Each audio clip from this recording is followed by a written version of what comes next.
Welcome back everyone out there watching the 2016 Sintra Pro. My name is Dylan Beach and we are into a huge day here for day number 5 of the Sintra Pro. We are super early in the morning here. I am holding down the fort by myself and hopefully you guys are steady and set for some amazing action for the day number 5. This is Saturday here, the second to last day. It was a huge day yesterday. We saw so many amazing heats in the drop knee and women's. If you haven't checked out the highlights, stay tuned because we are bringing it to you right now. Have a look at this.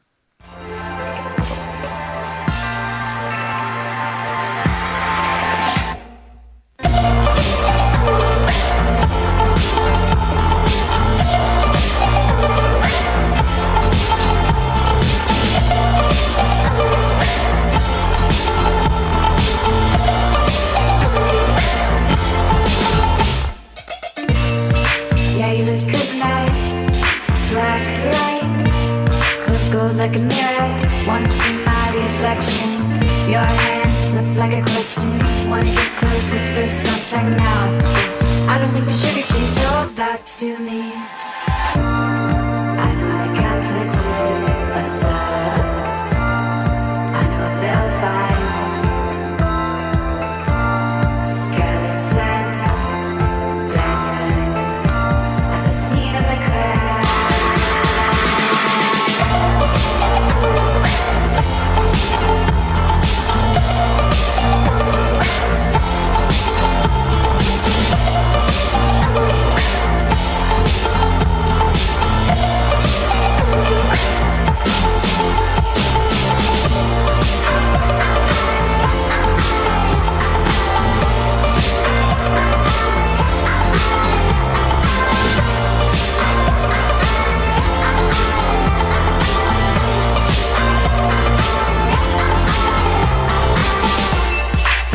You're thinking I run my mouth too much. That's opiate stuck. Big visions high. Yeah, well I see plastic and glass and shards. Acting nice, twisted stereotypes. They're gonna know us by the Halloween in that groove like a barrel. Take it down to it. I don't think the sugar cube told that to me.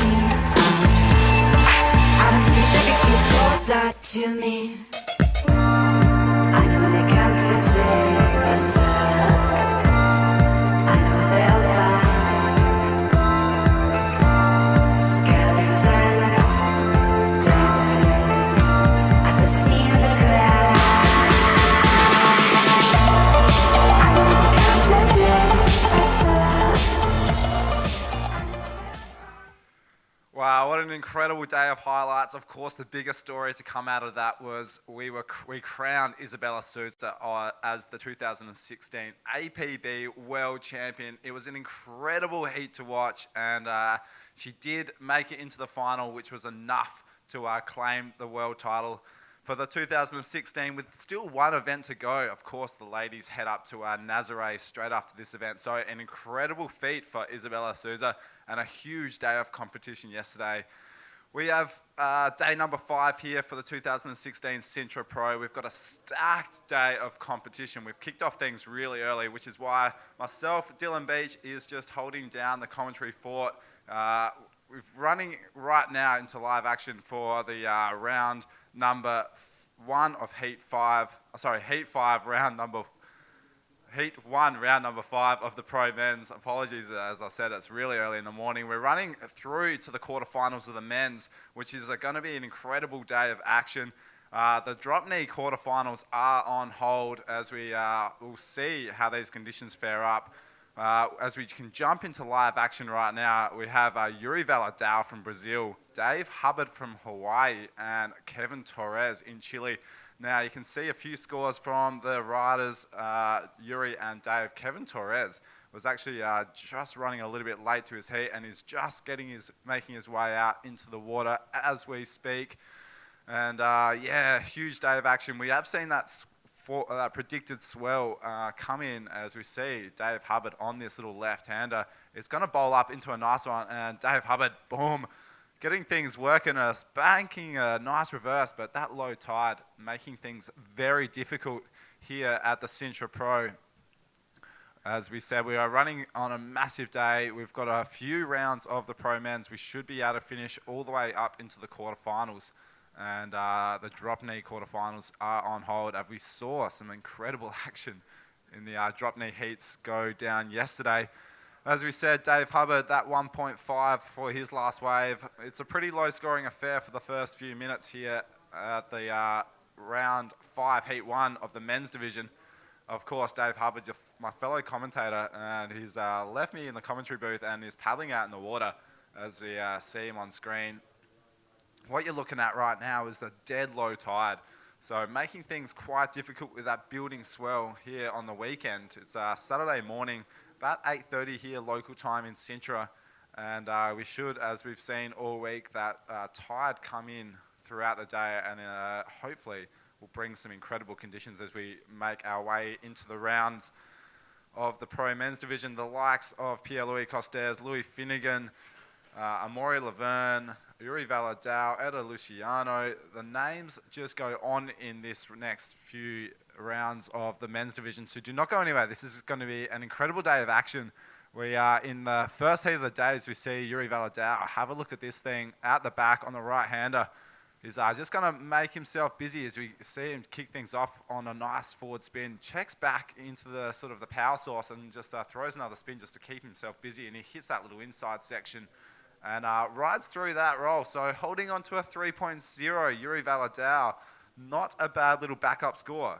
It's going to be probably one of the highest scoring waves of the morning so far as we see this little replay. As he checks back here, I love this little second forward spin.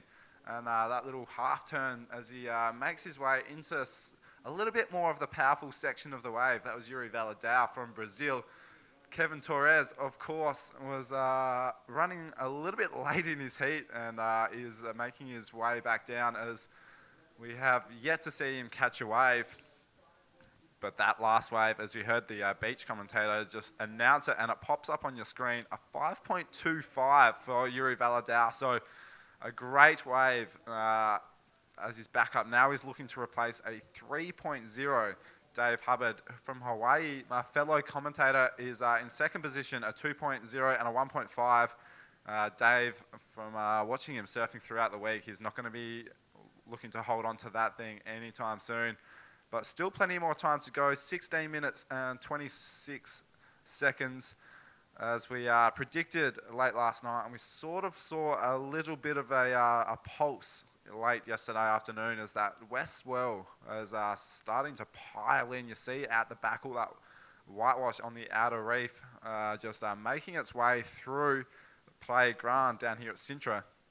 This swell is looking to peak today, and with favourable winds like you see this morning forecasted from our Magic Seaweed official forecast, it should be a great little day of competition, and finishing off, of course, tomorrow on Sunday with the finals, and we will be crowning the men's drop knee world champion, as well as celebrating Isabella Souza even more as she took out the 2016 APB world title yesterday. And an incredible day of action as we see Dave Hubbard, his last wave, which we just got off screen, a 6.25, so it was enough to move him into first place. And I've just been joined by a fellow competitor who has just walked on in. Take it away. Can we walk through this heat? Yeah, hi Dylan. I just arrived at the beach and actually just saw Dave Hubbard's wave live. It was a solid wave and really hard to find out there. Getting a big roll out the back and securing himself the highest scoring wave of the heat. Yeah, good morning. It is not an easy feat to commentate these things by yourself, so I'm glad to have a fellow man in the commentator that I can bounce a few ideas off as we come down to the under the 15-minute mark. Yuri Valadao just having a look out there with the live action. So quite an interesting heat here. Dave Hubbard dropping that 6.25. Can you walk us through that wave as you were walking through the judges booth and saw that live? Yeah, he got a big bottom turn on that and really hard to get up on the lip, and I wasn't sure if he was going to make it out as we go to live action on a smaller wave. But really hard to find something rideable, especially the big ones like the one Dave found. So the judges loving that wave. Yeah, so a local down here at Praia Grande, we're looking at the conditions now. It is a building swell. I believe it's from predominantly the west sort of the section, the west direction. We're seeing a very low tide right now in the morning, making things pretty difficult, but we should see some incredible waves as we see live action right out the front. Yuri Valadao from Brazil on a nice looking right-hander. Look at the speed that he projects through that roll. I love that bottom turn. He just went straight through it. A nice wave. He will get rid of that 3.0 pretty easily, I believe. Yeah, that was a beautiful roll from Yuri. As they pull up Dave's replay, which I think he didn't do anything on this one exactly. And we should be going to Yuri's replay in a minute. A solid swell building out there. I mean, conditions do look clean. It's not building anymore. It's kind of peaked already, so it should be maintaining around this size during the day as we go to Yuri's replay. Yeah, this is Yuri Valadao's third wave. Look at as he sort of just waits for this section and that bottom turn straight into the lip. He just got so much speed and a solid roll. Not an easy landing to do. Scores have just dropped for Yuri Valadao's third wave, a 7.0. So got rid of that 3.0 as he was backed up there pretty quickly. And as we see, Kevin Torres just paddling back out with Yuri Valadao. This is, he's just made his way into the heat, and he's got 12 and a half minutes remaining, and Dave Hubbard and Yuri Valadao have not held back without him. He's got some serious catching up to do. Yeah, for sure. When you arrive late to your heats on a day like this where the conditions are tricky and big and you didn't have time to really check out the lineup and see what it's doing, it does work against you. And Yuri getting the better of that exchange. Although his wave was a bit smaller than Dave Hubbard's wave, he did project off that roll a bit cleanly, and the judge is rewarding that with a 7.0. Dead low tide in about half an hour, so conditions will definitely be getting better as the heats progress. Yeah, that's well said. We are looking into a great day of action, as we said, running through round 5, round 6, and quarterfinals of the men, and then the quarterfinals of the drop knee are just on hold now. But as we recap a little bit of action from yesterday, we were down on the beach to see Isabella Souza claim the 2016 APB Women's World title. Yes, I was. And, I mean, Teresa in that heat did make it easy for her. Only after Teresa got that nice flip that she really distanced herself into first place. And, yeah, I mean, no big surprise because Isabella is doing some amazing surfing. And actually, her last Indo podcast where she busts a huge forward air. Yeah. At first, I was like, was that Louis Finnegan? But no, that was Isabella killing it. We were saying earlier, we did watch that clip from Isabella Souza out of Indonesia, and we were saying earlier in the webcast yesterday that how incredible it is to see the likes of Isabella Souza and Alexandra Rinda really pushing the boundaries in women's bodyboarding, going to that next level in waves of consequence, and the size of the maneuvers, they are just taking it to the next level. As we see Kevin Torres looking to get his heat off and running. Yeah, so Kevin Torres hasn't had a wave yet, huh? And I saw a big barrel at the beginning of the heat that someone didn't make. Was that Dave? Yeah, I think that was Dave. He dropped that .75, which would have been a huge score, but he, of course, didn't make it out, and would have been an amazing. It's sort of been something for Dave. He's had some really good waves throughout the earlier rounds and some massive moves, but he sort of that first round that he had, he was just struggling to hold on through this beach break conditions, and hopefully Dave Hubbard, our fellow commentator and a friend of many of ours, can get a little bit of consistency and hold on to a few waves and make it through into the latter stages of the event. As we see Yuri Valadao having a look at these sets coming through. This is, as you said, the swell was peaked here at Praia Grande. Once we see this higher tide, we should see some really good waves go down. Yeah, definitely should be one of the better days of competition today, although we can't really tell at the moment. And as you said, Dave finding good waves, but as we see Yuri getting a nice little left, gaining some speed, and he's going to eyeball that section with a nice Wow. barrel to flip.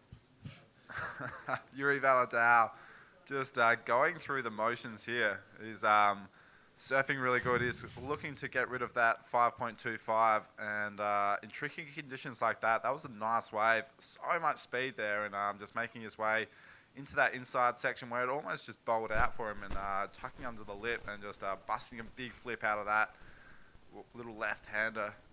Yeah, well, going back to Dave, we were talking about is surfing really, really good throughout the earlier rounds, but struggling to hold on. It is something we've seen a lot of in the conditions with earlier in the week, as we saw some massive conditions and some really heavy shories or shore breaks, sort of making it very difficult for the riders to ride out of the moves. Yeah, definitely. And for a rider like Dave, I mean, he does know what to do out there, and if some heats don't go quite as well, but he keeps making it through, it could mean he's just not peaked yet. And some riders wait to peak the quarterfinals, finals, so it doesn't mean his surfing isn't on point. So a lot of these riders that just slip by their heats, I think we'll start seeing them come out of the box later on in the day today.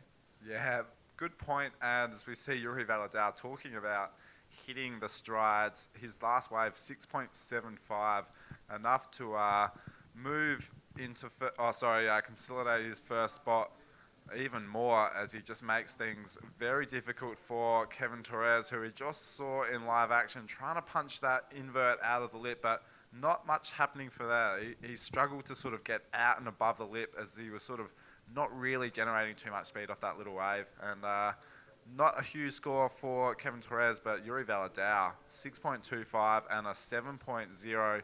The first heat of the day in conditions as tricky as this, it is going to be incredible to see as soon as we hit the full strides into the men's division with the names of the likes of Pierre-Louis Costes, Louis Finnegan, Amaury Laverne, Jacob Romero, Jared Houston. The names just go on. Yeah, stacked heats today. And so Yuri really solidifying his first place position there. Dave now needing a 7.5, and Kevin Torres still in a combo situation, which is going to be hard to get out of in 6 minutes in these kind of conditions. But anything can happen. So we see Dave paddling back out. Did he actually get a wave now, or he just got caught inside? We couldn't tell from the webcam, but...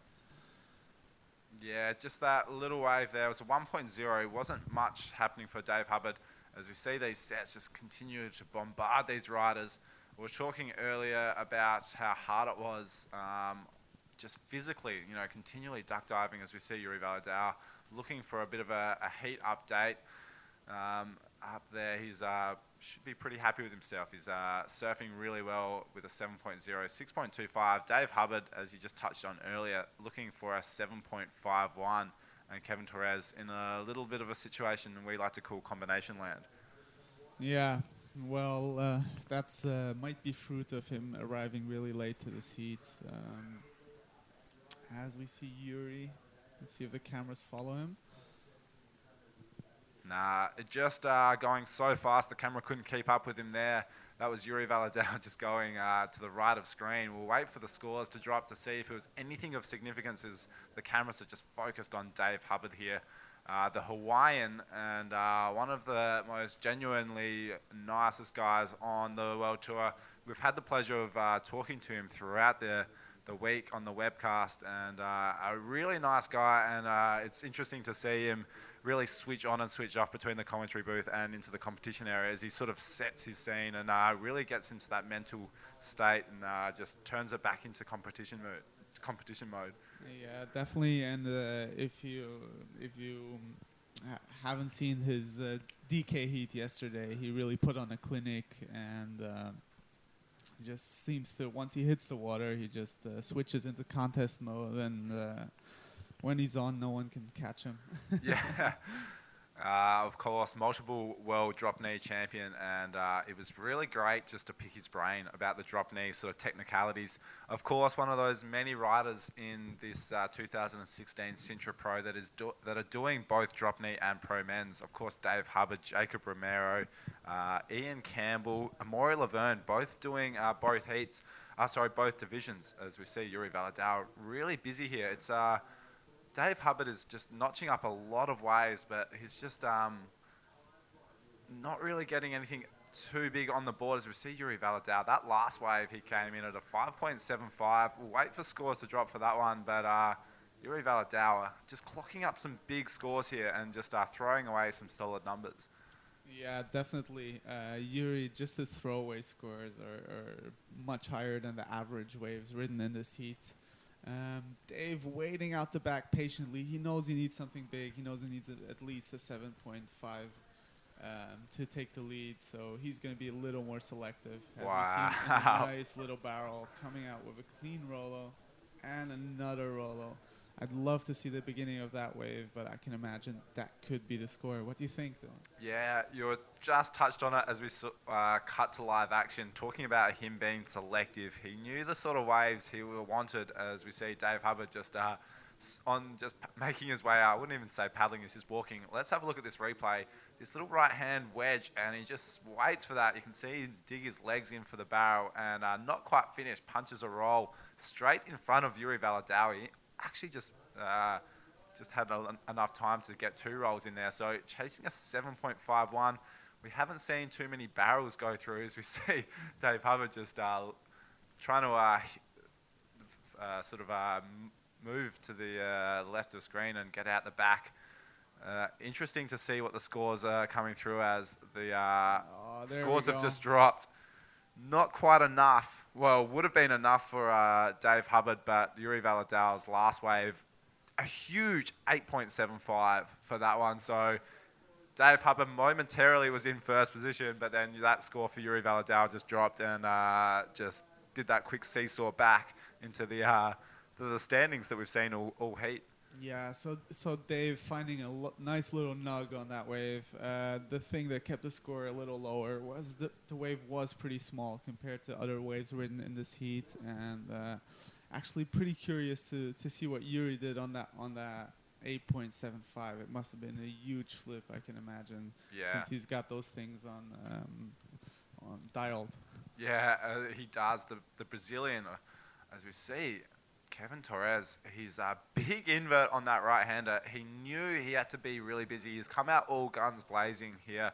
He was running a few moments late, just rushing down to the beach marshal as the heat was already a few minutes in. He knew he was behind the 8-ball, and he knew he had to go big. And on that right-hander, he's not a huge wave, but he projected really high up as he gets this little run in. Let's just walk through this. Not a huge wave. One on those little inside banks, which Dave and Yuri have sort of kept away from. A 5.0, probably just reflecting the size of the wave on that one, I think. Yeah, Kevin Torres getting started a bit late in this heat. This was a nice confidence booster. If it would have come at the beginning of the heat, it would have gave him the energy to look for something bigger. But right now he's in a really tough situation. Wow, Yuri Valadao, he's eyeing off some big sections here. We thought he was going to go big on that right, but decided not to go. He's 8.75 and a 7.0. First heat of the day in very tricky conditions. It is a great way to get things off and running for the Brazilian rider. Yeah, Yuri, multiple champion here in Sintra. He knows what he has to do. He's seen Sintra in all kinds of conditions. As we see Dave again doing a nice cut back off the lip. It's a very technical move, but it won't give him enough points.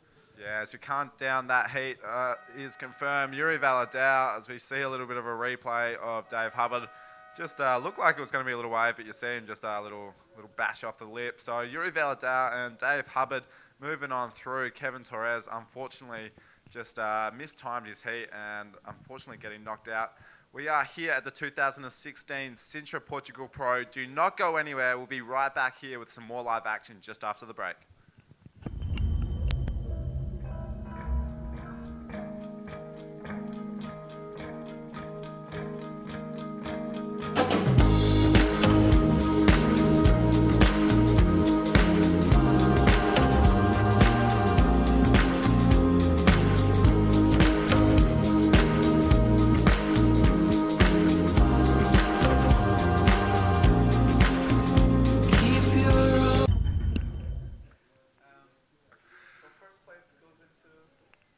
welcome back. We are here live at the 2016 Sintra Pro. Myself, Dylan Beach, sitting right next to Nicholas Rosner.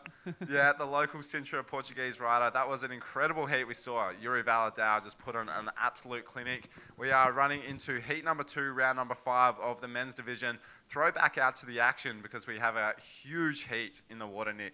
Yeah, Ian Campbell, Jacob Romero, and the local Silvano from Peniche, a fierce competitor. He's been European champion and not to underestimate in this heat. Yeah, and this is Ian Campbell, a nice roll. This is a really good wave here for to get off his. This is we're not even a minute into the heat, and he's just thrown down the gauntlet on that one, the South African rider. Yeah, I'm scratching my head. How did he find that clean wave in the middle of those conditions, straight at the beginning? I mean, a dream start for him. Yeah, that was straight off the back of a win in the South American leg. This is Jacob Romero, a bit of a replay from his wave. This was happening during the replay of Ian Campbell, a heavy one on the inside. Threads a barrel, we could see him all the way through the inside there, but just unfortunately, as you see him pop up, just closing out. That would have been a nice score for Jacob Romero if he had rode out of that one. Yeah, I think he got that extra half point just for travel time. He was in that thing for a while. Yeah, exactly. Ian Campbell, his first wave, a 7.0. Jacob Romero, that 1.5, which doesn't reflect how long he was in that barrel. Would have been a huge score. And of course, Silvano Lorenzo from Portugal. Yeah, in Portugal we pronounce the C's depending if it has a hyphen on the bottom as an S. So Lorenzo. So a nice heat. It's great to have a Portuguese rider in the round number 5, and I'm sure he's eyeing off the Hawaiian Jacob Romero and the South African Ian Campbell, who was one of the standouts for me in the early rounds. Ian Campbell went to town along with his fellow South African riders, Tristan Roberts as well. Ones to watch out for as we go into live action. This is Jacob Romero from Hawaii on this right-hander. Just a little forward spin to check into it as he runs into that inside section. It looked like he was going to find a little bowl, but sort of just wave, didn't really step up for him. And he just kicks out. As we were going, as I was just touching on before, the South African riders are not holding anything back here. We saw 3 South African riders surf in the previous round, heat after heat after heat, and all of them making it through into first position. Yeah, I mean, definitely candidates to win this thing out here. As we see Ian Campbell's replay on this one, nice cut back to spin, showing a lot of flow on these waves. And getting some speed now. Let's see what he does. And he goes for another roll-up. Very good wave surf from Ian there. So the difference between Ian's wave and Jacob's was that Jacob also got a spin on his wave, but he stopped before he hit the lip. And on a day like this, you really just want to have a straight trajectory to hit the lip because the waves are so fast and closing out that if you hesitate for a second, it's very, very tough to make. Yeah, Ian Campbell's second wave, a 5.0. What I loved about Ian's wave was he just linking through the wave and linking through the maneuvers from the outside section all the way onto the inside. He was always just thinking what he could fit into that wave next. As you saw him just bottom turn into a nice cutback and just making sure he didn't sort of get stuck in that middle section of the bank. And just keeping the board really busy. Not a huge score, that 5.0, probably a reflection of the wave size, as we see a few sort of bigger sets at the back, but the riders just tending to sort of sit a little bit on the inside, waiting for these sort of punchier sort of little waves. Yeah, for sure. Ian now sitting in a really comfortable situation with a 7 and a 5. He knows his competitors don't really have anything on the scoreboard yet, so he can just wait for the good ones and really choose the right wave to really put the gap between him first and second place there. Yeah, of course, we are here live bringing all the action to you for day number 5. It is Saturday morning down here at Sintra in the beautiful Portugal for the 2016 Sintra Portugal Pro. We are running a huge day of men's action here. We'll be running into the quarterfinals, as well as potentially a drop knee later in the days. We see Jacob Romero, who's been one of those riders who I just touched on earlier, one of those that's surfing in both divisions, drop knee and men's division, as you see him finish off that roll. Looking to replace that 1.5. I think he would do that pretty comfortably with that one, Nick. Yeah, really interesting to see the guys like Ian Campbell and Jacob Romero, as well as Amaury Laverne and Dave Hubbard, just surfing in both divisions. I think it's almost just something that they've been doing for many years, and they love the both disciplines.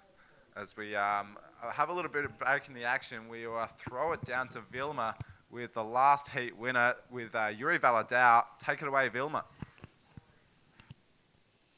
Hello everybody, good morning. I'm Vilma. I'm here in Praia Grande, Sintra, with the best bodyboard riders in the world. And the first is Yuri Valadão, the winner of the first heat of the day.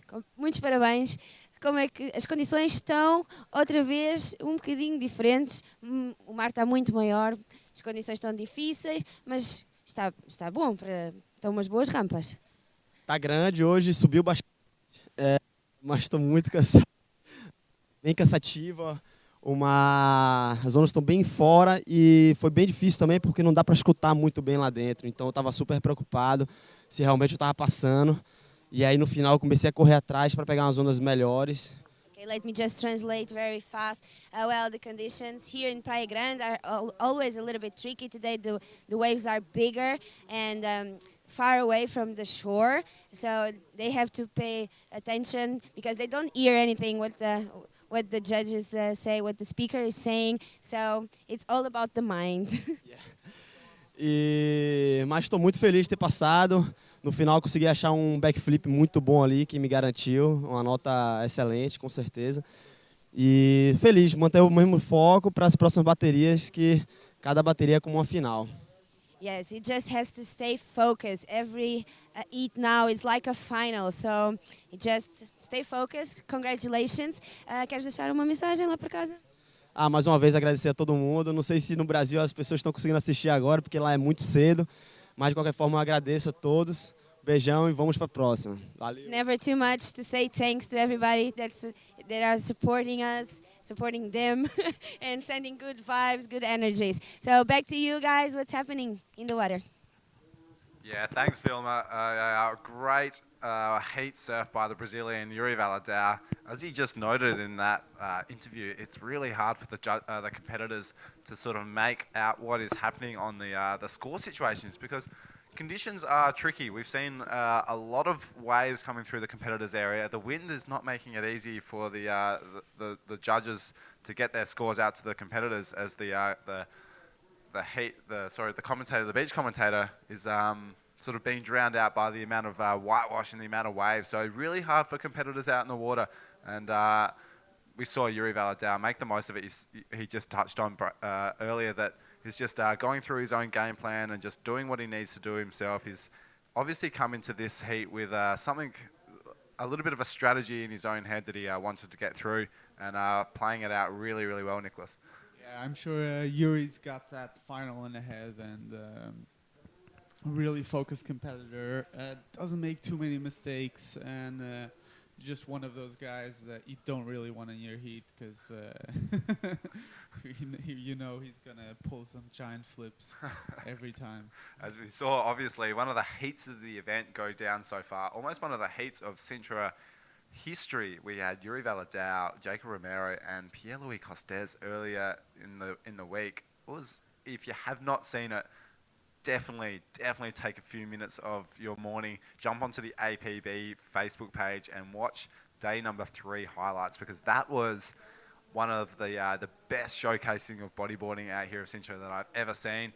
As you are watching live footage here, we are a little bit of a beautiful day. We've seen a small little view of the competitors area here at Sintra for the 2016 Sintra Pro. Dylan Beach here sitting next to Nicholas Rosner, local down here at Sintra. Yeah, definitely local here, and no one's at the beach yet because it is 9 a.m. and That's something we were just saying. Nothing ever happens too quickly here in Portugal. Everyone is just a slow riser. Everyone just cruises, and nothing ever happens, nice and early. no, definitely not. Portuguese, they love having late dinners, Yeah. especially Friday night. They always go for that extra drink. And, Yeah. and so arriving late today. And here in Sintra, I must say, we do have a microclimate. So what that means is we have about 10 degrees difference from Sintra to Lisbon at night. So really chilly nights here. You think, oh, it's going to be cold at the beach, but about 11 o'clock when that sun comes out, it starts to be a really warm summer day, and people do start to get out of the house. Yeah, it's a crazy being in Lisbon throughout this last month that I've been in Portugal. Sometimes 40 degrees plus in Lisbon, and then you get down to the beach to surf down here at Sintra, and it's a cool 19, 20, 21 degrees. It is amazing how much it changes as you drive through. You're almost watching the temperature gauge drop for every kilometre you drive. It is quite an interesting little microclimate, and yeah, that whole thing we were just talking about the everyone just waking up really late and just cruising. We were going for a surf at Praia do Norte. Started off in Lisbon with some friends, Antonio Sareva, Bodocos. If you are watching, a big hello to you, mate. You are watching in your home, just a little in Lisbon, probably having breakfast or maybe even still asleep there. But yeah, I was just been staying with Antonio for the last month, and the first day that we arrived, our friend and I were up and raring to go surfing, and Antonio was like, yeah, let's get up, we'll go surfing really early. Me and my mate were up and early before the sun got up, just waiting. Like, what is Antonio doing? Like, come on, let's go surfing, let's get some waves. And as you said, everyone's super relaxed here in Portugal, that no one really gets up too early. We got up finally, and a slow breakfast, had a coffee, just talked about what's been happening, read a few magazines. By the time we left, it was about 10 o'clock. By the time we were in the water, it was probably 11:30 or 12. But Antonio knew what was going on, and we just scored some pumping waves in the afternoon. And so these guys, especially the locals, pretty switched on and quite interesting. It's nice gentleman's hour. And I like that sort of thing, getting up before the sun comes up is not really my jam. Yeah, pretty mellow here in the morning. That's one of the reasons I do love to live here, because if you do want to score waves with no one out, you just wake up before sunrise, or even at the end of the day. I mean, the sun stays out in the summer so late, 9:30, and at the late hours of the day, you normally have zero crowd. So there's always some empty waves, which is pretty rare in all parts of the world nowadays. I mean, breaks are getting more and more crowded, and so definitely something to appreciate, not having too many crowds in the morning and in the late afternoon. Yeah, for sure. If you're onto it, you can get some really good waves. It is a beautiful country here in Portugal. We do apologise for that live feed. We are just going through a few technical issues in the cameras. We're just changing locations because, of course, the riders are all the way at the back and different to a position to where they've been previously throughout the week. And we are wanting to make sure we get the right angles to cover all the action for you for the day number 5 of the Sintra Portugal Pro. Jacob Romero dropped a 6.0, which we hopefully will bring the action. He is now in first position. Ian Campbell needing a 5.41. Silvano Lorenzo, in third position, needing a 6.76. We'll bring you all the action as soon as we can. We do once again apologise. We are just running through a few technical issues as the riders, as we said, are going through, and we're seeing a little bit of a fog come over here. This is a phenomenon that I haven't really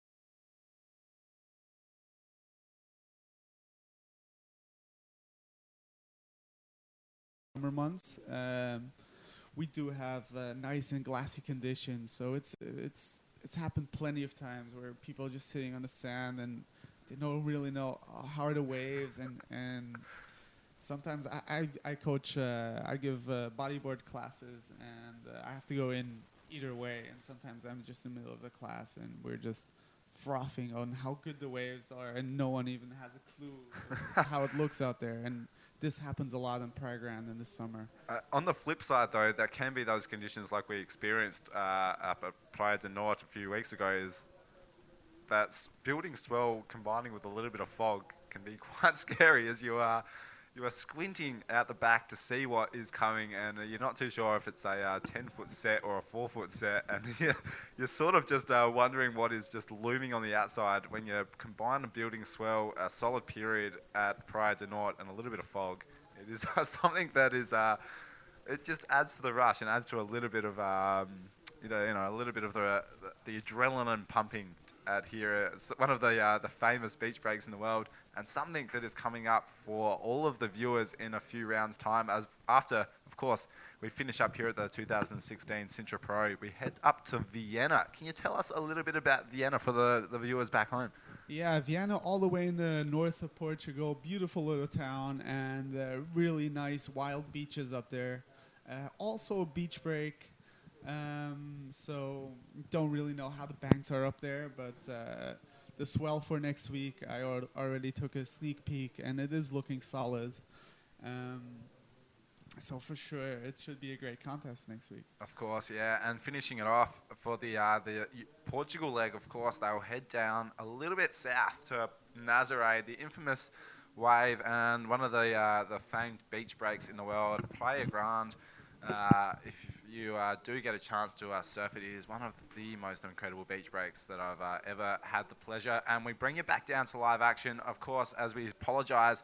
A little bit of break in the feed. We were just changing around the cameras to negotiate these tricky conditions, and we are here with Ian Campbell on a little wave here. He's just going to keep busy here. Nice slashing reverse. He will be looking for something a little bit more significant on the inside as he finds that section, and a nice loopy roll for Ian Campbell. He was looking for a 5.41, Nicholas. What are your thoughts on that wave? Do you think he would have banked enough in the score register to get first spot? I think he got it. I mean, a 5.41, not a huge score to be chasing, and it might put him into the lead again. Jacob with 2 6s, but Ian does have the high scoring wave of this heat. And Silvano's still in this. I mean, he does have 2 scores. 5.25 his keeper. He has to replace the 5.0 with about a 7-point ride to get him back into second position. And yeah, all open in this heat still. Yeah, all open. Silvano Lorenzo really well picked up right there. He's holding on to a 5.0 and a 5.25, so still in this heat. Ian Campbell, of course, as you see him paddling back out after that wave, it came in at a 4.60, so not enough. Jake Romero surfing a pretty smart heat, but Ian Campbell with that 7.0 on the first wave of the heat was in the first minute, holding in a pretty good situation. He needs to replace that 5.0 with something around the 5.5, 6 range. I think that would do it enough for Jacob Romero. For Ian Campbell, just to overtake Jacob Romero and put a little bit of pressure on Silvano Lorenzo to sort of get going. Yeah, so I don't know. Was that wave a 6.0? That looks like his last wave, but no, that's Jacob. 4.6, that's what it comes through. So not enough to get him into the lead. And what happens sometimes is when you do get that strong wave at the beginning, you tend to search for that second wave, and sometimes you end up searching the whole heat. And so it's although it's really good for your confidence to start out big, it doesn't always mean that you're going to win the heat. So let's see what happens. Yeah, as we come down to the 5-minute mark, this is heat number 2, round number 5 of the men's division. It's really interesting. Yeah, great point that you've just brought up there. You start off sometimes strong. It is mentally, it's a huge kudos for yourself because you are going into the rest of the heat, especially as you're knocking down the door with a 7.0 within the first minute of the heat. But as you see out the back, Ian Campbell, he's waiting for that wave that he's, to back it up. He wants to back it up with a big score, not just achieve that 5.51. He wants to go big. And he's just sitting out there and waiting for something similar to his first wave, which might not just come. He might just have to sort of start to get a little bit busier and manufacture that 5.41 and sort of just start to build those blocks. Yeah, because with 4 minutes left and he is not chasing a big score, he should maybe start looking at waves that he normally wouldn't look at to find a section to get that 5.41. And as we look out there, we just see a lot of whitewash, a lot of water moving. I mean, Sintra is one of the most consistent beach breaks in all of Portugal, having a lot of power. So a lot of bodyboarders from all the Lisbon area do come to Sintra in the summer for surf because it is normally bigger than every other beach in the area. And right now in the water, a demonstration of that is just water everywhere and low tide and really the athletes struggling to find a rideable wave out there. Yeah, it is a tricky lineup, but when they do come through those waves, they do offer a lot of sort of variety. As we see, look at this. This is Ian Campbell. This is something. He's chasing a 5.41. Look at him. He's sort of just sitting up the top, looking left and then looking right, seeing if that's going to get over the hump on the inside section. But this is Silvano Lorenzo just getting the end of that wave and a little spin, a little roll. He's not going to ride out of that one. He's looking to replace a 5.0. Unfortunately, he's definitely not going to get that score with the uncompleted move.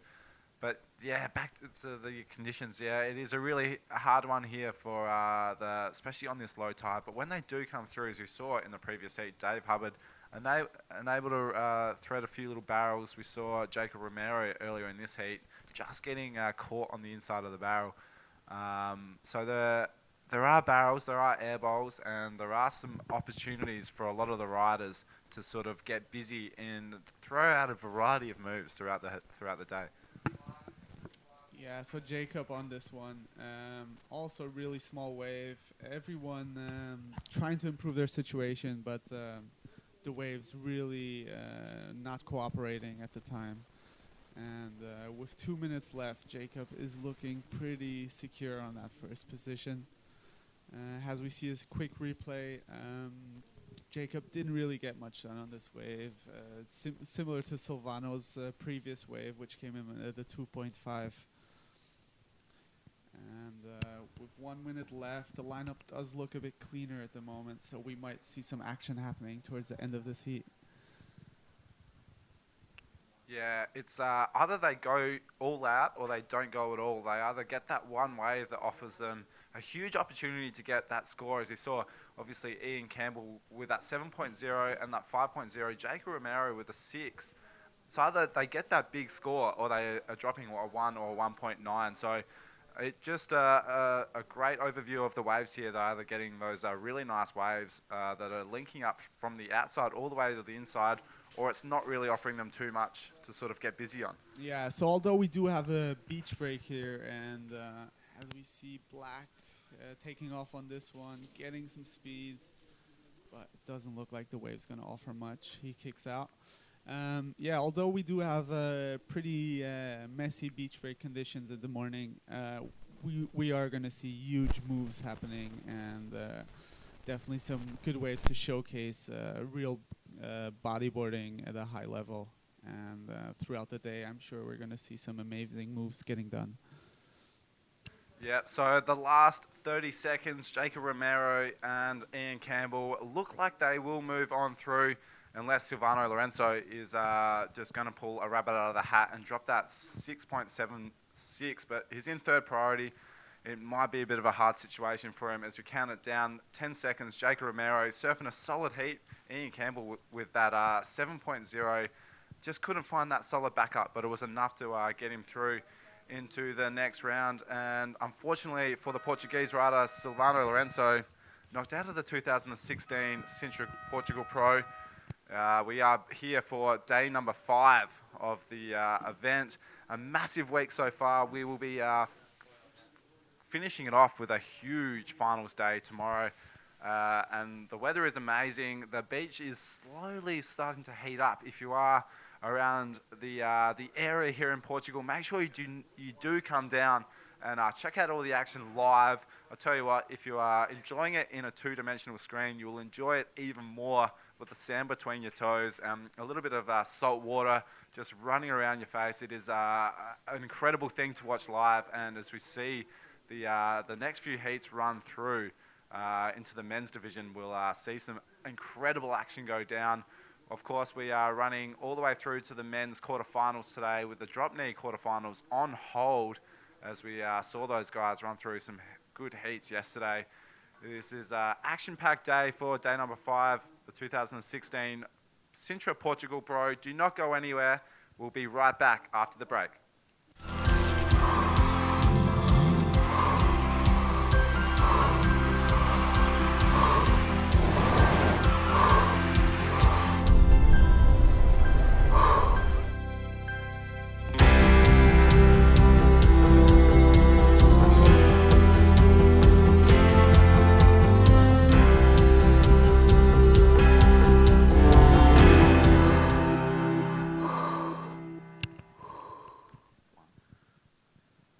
Ladies and gentlemen, welcome back.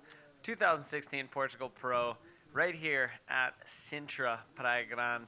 We're seeing some radical action in the men's division, round number 5. David Hubbard along with Dylan Beach. Let's go right on to the action because this is Heat 3 and it looks to be a pretty interesting one. So in the water we will have in the red jersey Jared Houston, in the yellow jersey Roberto Bruno, and in the black jersey, Brahimi Deutsch. Yeah, straight from the water into the action. Dave Hubbard is just non-stop as we see Roberto Bruno running down the line. He looked like he had that jetpack on as he was trucking through that left-hander, just going so fast on that. But unfortunately, I was looking forward to him to go massive on that, but didn't really offer much of an airball, and he flicks off. But a really interesting heat, Jared Houston, Roberto Bruno, and Brahimi Deutsch.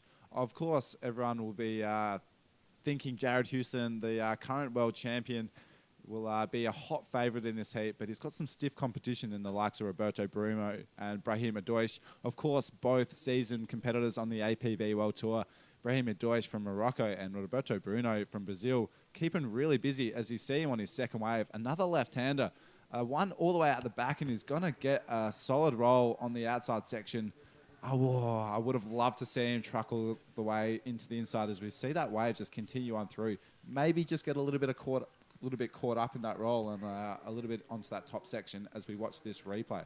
Well, the waves that are breaking out the back are hard to connect here. It's really kind of wonky and real fat water. He does get that roll off, but as you can see, the momentum that he carried through to the shoulder, that section of the wave just totally dissipated, and to connect would have had to be way further in. I was watching since pretty early this morning, seeing if it was possible to even connect way further out, like on the top of your screen where the white water is breaking way out, and those waves aren't connecting all the way to the shore. They'll white water for ages, but it is the ones that kind of peak up and break either in the middle or right there where all the competitors mainly have been catching their rides, that allows that access to that kind of inside section that's just a bit more bowly. Yeah, a really great insight from Dave Hubbard, who actually just surfed a few heats previous. So you see Jared Houston, 4.25, which that was happening during the live replay. Really great insight to have Dave coming in from the competitors' rash vest into the commentary booth, giving you guys at home a really good sort of understanding of the waves and the conditions here at Praia Grande. You got a few little waves there, a nice little barrel on the inside. We've seen a few barrels. You saw, of course, Jacob Romero in the heat previous almost get one of the deepest and dredgiest barrels of all contests, but just getting nailed right at the end. Yeah, and what was interesting too was, trying to find out where these waves are breaking. They're way at the north end of the competition area, and, the bank is so shallow right now. It's getting close to dead low tide, and the current is sweeping to the south, so sweeping to the left on that shallow bank. But once you get out into the lineup, it's actually sucking out into the north, out to the right. Jared Houston having a little look at that. As you can see, it is definitely jumbled up as the swells make their way to the inside. They don't always stay on kind of one linear line. They're pretty mixed up, you know, as the sandbank itself gets so shallow. There's rip currents, there's you know, currents going this way and that kind of just shoot the waves up and kind of scatter their energy. But there is the opportunity for big scores, as we have been seeing in the first two heats. Yeah, and this is Roberto Bruno live action. This is a nice looking wave, and it's going to hit that bank right on the inside as he just ducks through. There, he's holding on to a 4.65 and a 4.25. In first position, Jared Houston is now chasing a 4.66 with Brahim Idouis, the Moroccan, yet to catch a wave. Really interesting. In the previous heats, we've seen Brahim catch a lot of waves and just keep himself really busy. This heat, as we count down into that 5-minute mark gone, he's yet to catch a wave. So as we see him on the far right of screen, this could be his first wave as he just looks to sort of get his going, as we see jump into that replay of Roberto Bruno. And he got kind of tricked thinking that wave was going to form something up further down the line. I think I even fell into that trap once or twice. You should just go for the initial energy of it and really boost something. Again, there's Roberto Bruno. That was live action. He was hoping for, again, something to occur, and it's really tricky to get a nice clean lip, you know. Jared Houston on the replay, just kind of another ducking out of that one. And we'll try to get you a replay of the live action that just went out of screen. So that inside there of course, Dave Hubbard just saying, almost just goes straight to the lip. Use that energy straight off the get-go instead of running down the line and almost getting tricked into that oncoming section that might come or might just close out a little bit too soon. I think that would be the case, and we'll touch more on it after this interview with Jacob Romero and Vilma down on the beach. So take it away, Vilma. And the second winner of the day is Jacob Romero from Hawaii. Hi, Jacob. The conditions are tricky, are hard. We already know that. But how does it change from yesterday? Did it change? You change your board because of the conditions? Anything? I don't change my board too much, or not even at all. But yeah, it is tricky. There's a new swell, a low tide, and maybe when the tide starts coming in, it'll look better. But you know, it is what it is, and we are here to compete, so I'm stoked to get the win and move on to round 6. Yes, round 6, and you're doing your job very, very well. Thank you so much. Anything else you want to add before we go back to the water? So I wanted to say thanks to everyone on the webcast supporting APB here in Sintra, and everybody back at home. Love you guys. Aloha. Aloha. Yeah, great little interview from Jake Romero, who just took out first position in some pretty stylish fashion.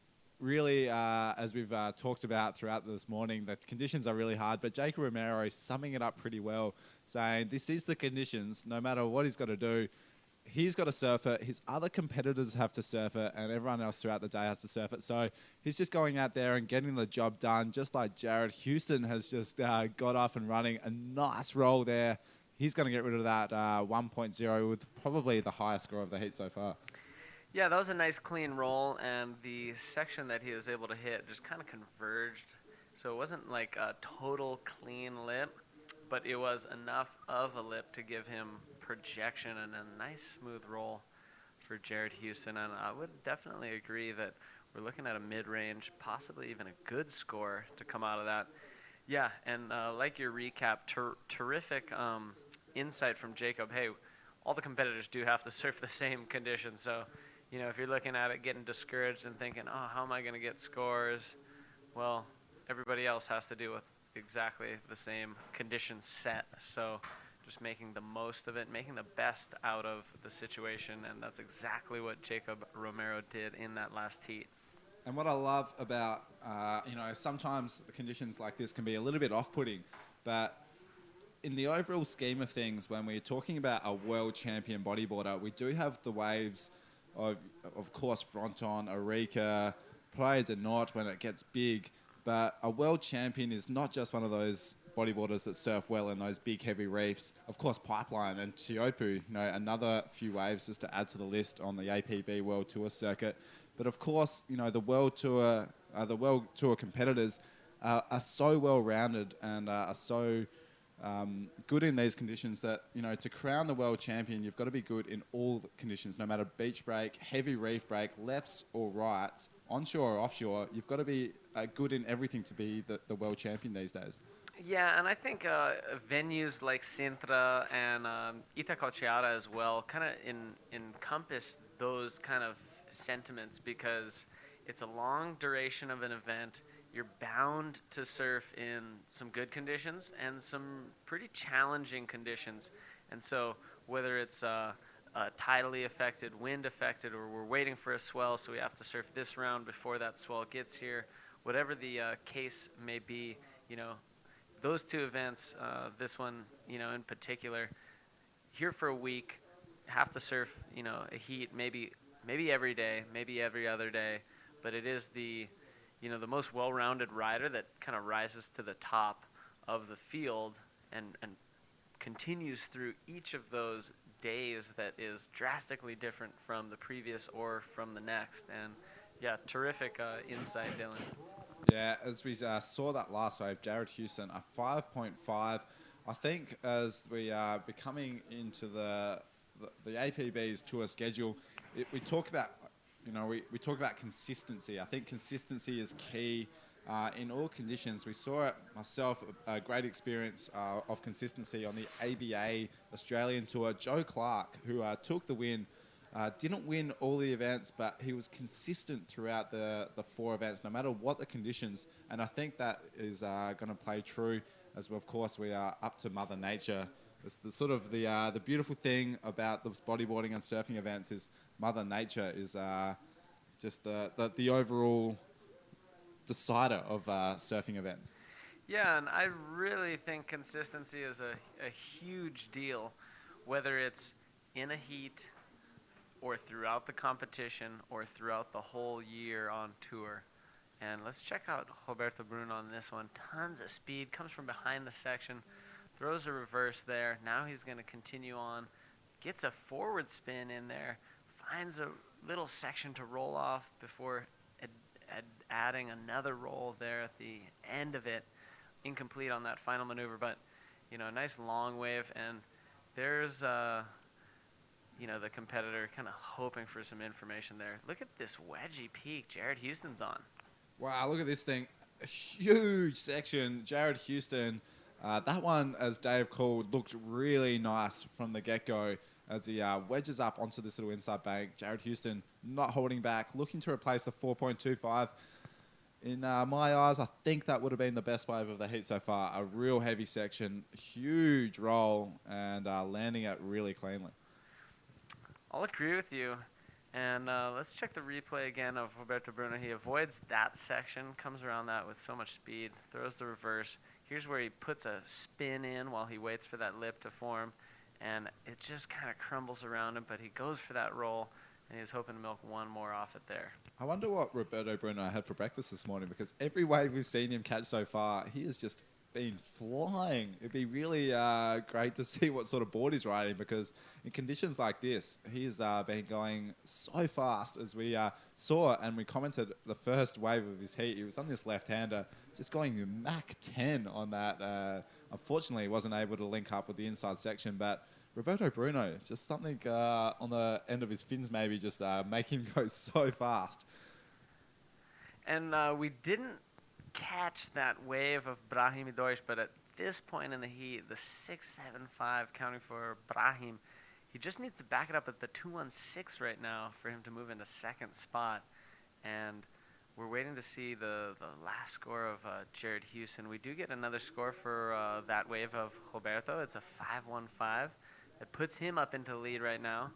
Brahimi Deutsch now needing a 3.01 to get ahead of Jared, but I think we're still waiting for that last score of Jared, that nice round roll on that wedgie peak. And those are occasionally coming in. They'll creep in throughout the heat. I think it's important not to just sit and wait for it. The water's moving around so much. It's not like you can say, yeah, I'm going to go and catch that specific wave. But, hey, if you luck out, you might get that wave during your heat. And Jared Houston was able to get it, and he just locked into a real beauty. We saw you do that exact same thing in your heat. Your wave tally was upwards of almost 10, maybe even just under 10. Just sort of going through exactly what you're saying right here, just waiting and just keeping really busy.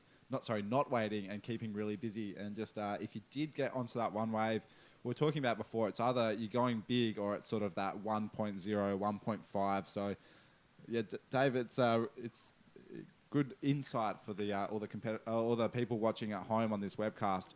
Keeping really busy is definitely the key. And you yourself, of course, progressing through to the next round. And keeping really, really busy as we see Jared Houston. We're still waiting for his last score to drop as we just track out there and get that wider angle for all you viewers at home. Brahima Deutsch just dropped a 5.5 and changing the situation here as we've seen last waves of Jared Houston are coming in at 6.65. That is a huge change of situation in there right now, Dave.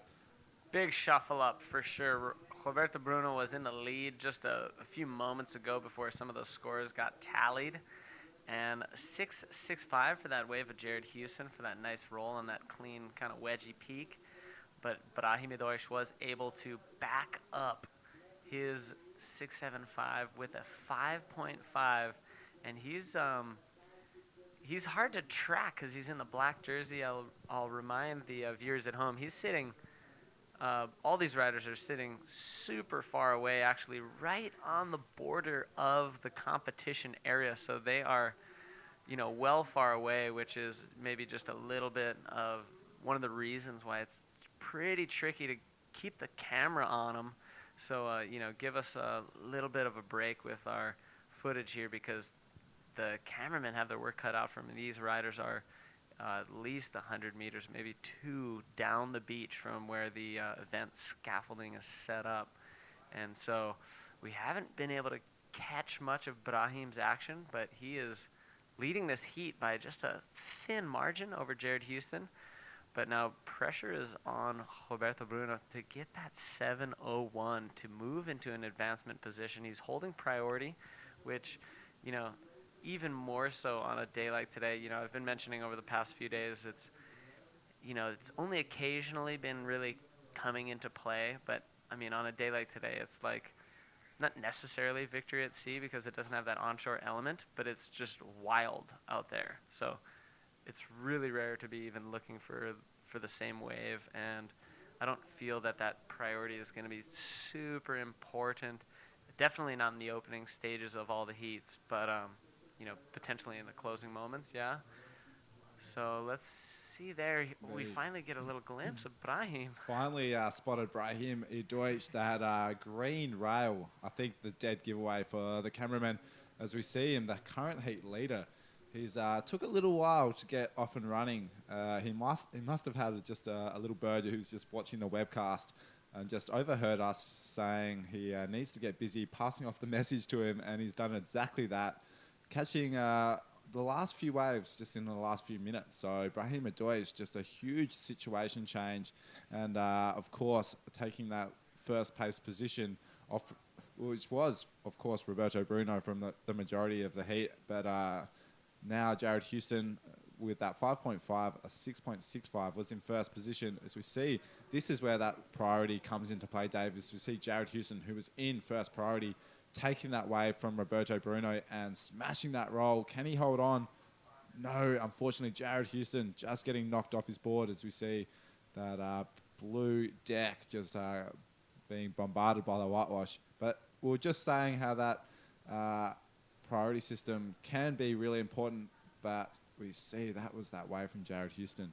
getting pumped. But in conditions like this, that priority system, not so important, but that in that little exchange, as we saw the two riders who have rarely been sitting close together, were just found themselves drifting sort of right alongside each other. With now Roberto Bruno at the back by himself. And it is so shallow right inside of where these waves are finishing, and all the power really just comes to a head, and that's where, typically we would see Jared Houston landing a simple roll like that on almost any other wave on the planet, really. But just so much water moving, not only sliding off the shallow sand, but all the energy from the swell and from the wave as it gets to that shallow sand kind of gets magnified, and it really gets kind of vortexed and condensed together and makes it super turbulent. And that was just what was able to knock Jared Houston off of the back of that one, and he wasn't able to ride out of the front. And there were some pretty heavy beatdowns, even though they were brief. If you're sliding along that very, very, very, very shallow shelf of sand, and then you kind of gonna slip right off it, but there's a solid one just draining right there. Definitely something that'll fill your sinuses full of water, as it just really, I found myself getting in the spot where it just was detonated upon. Brief, but very, very violent beatdown. And we did extend the paddle outs, so today 10-minute paddle outs.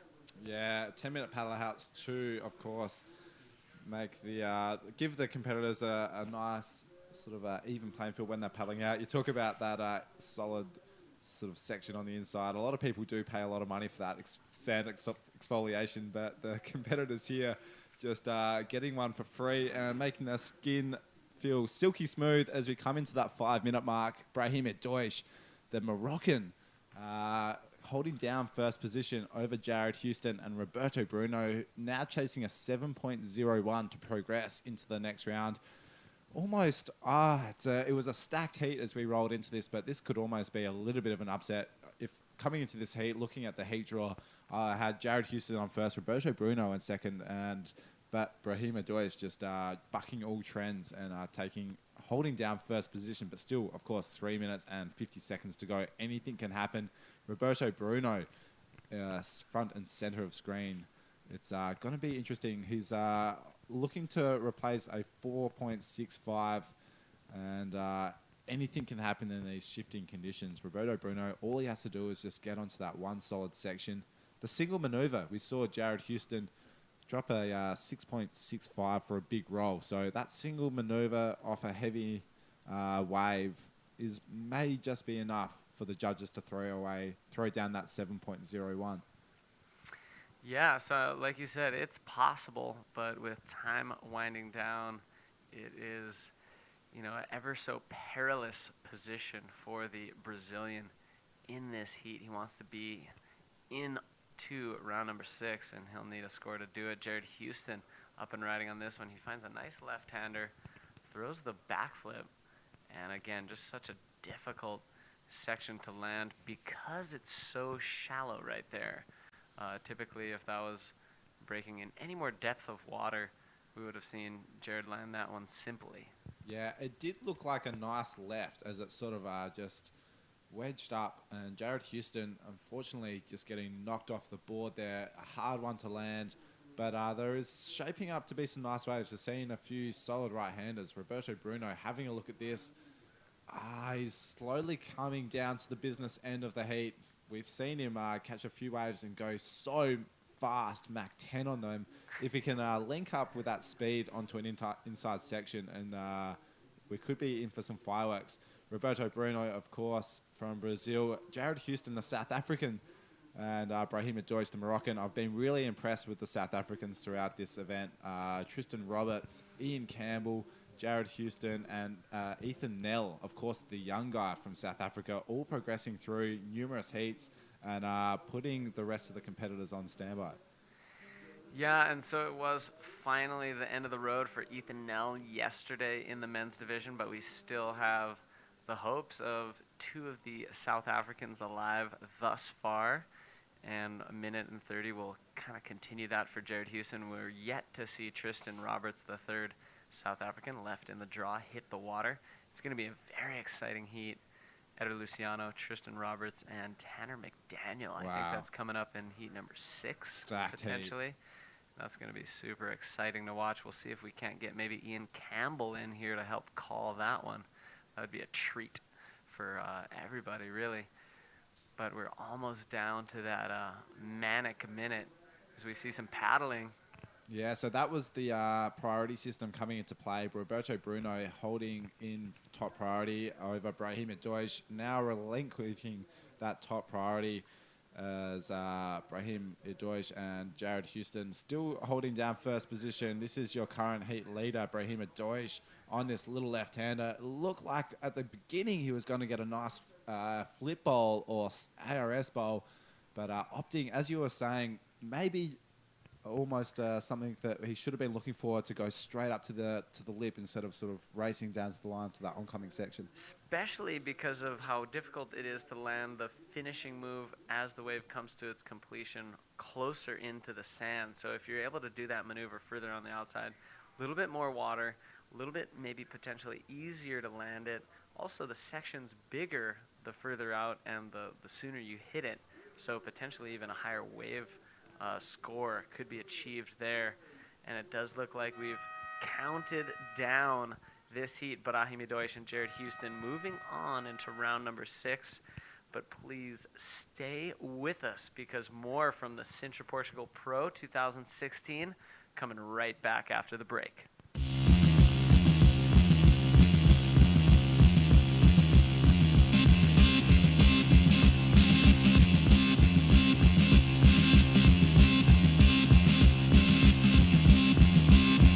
Ghost rider, motorcycle hero.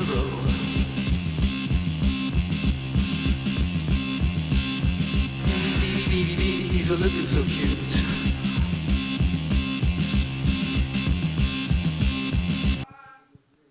Ladies and gentlemen, welcome back. Thanks so much for tuning in. The Sintra Portugal Pro being brought to you live, and we've got plenty of action. We're going to be surfing a lot of men's rounds today.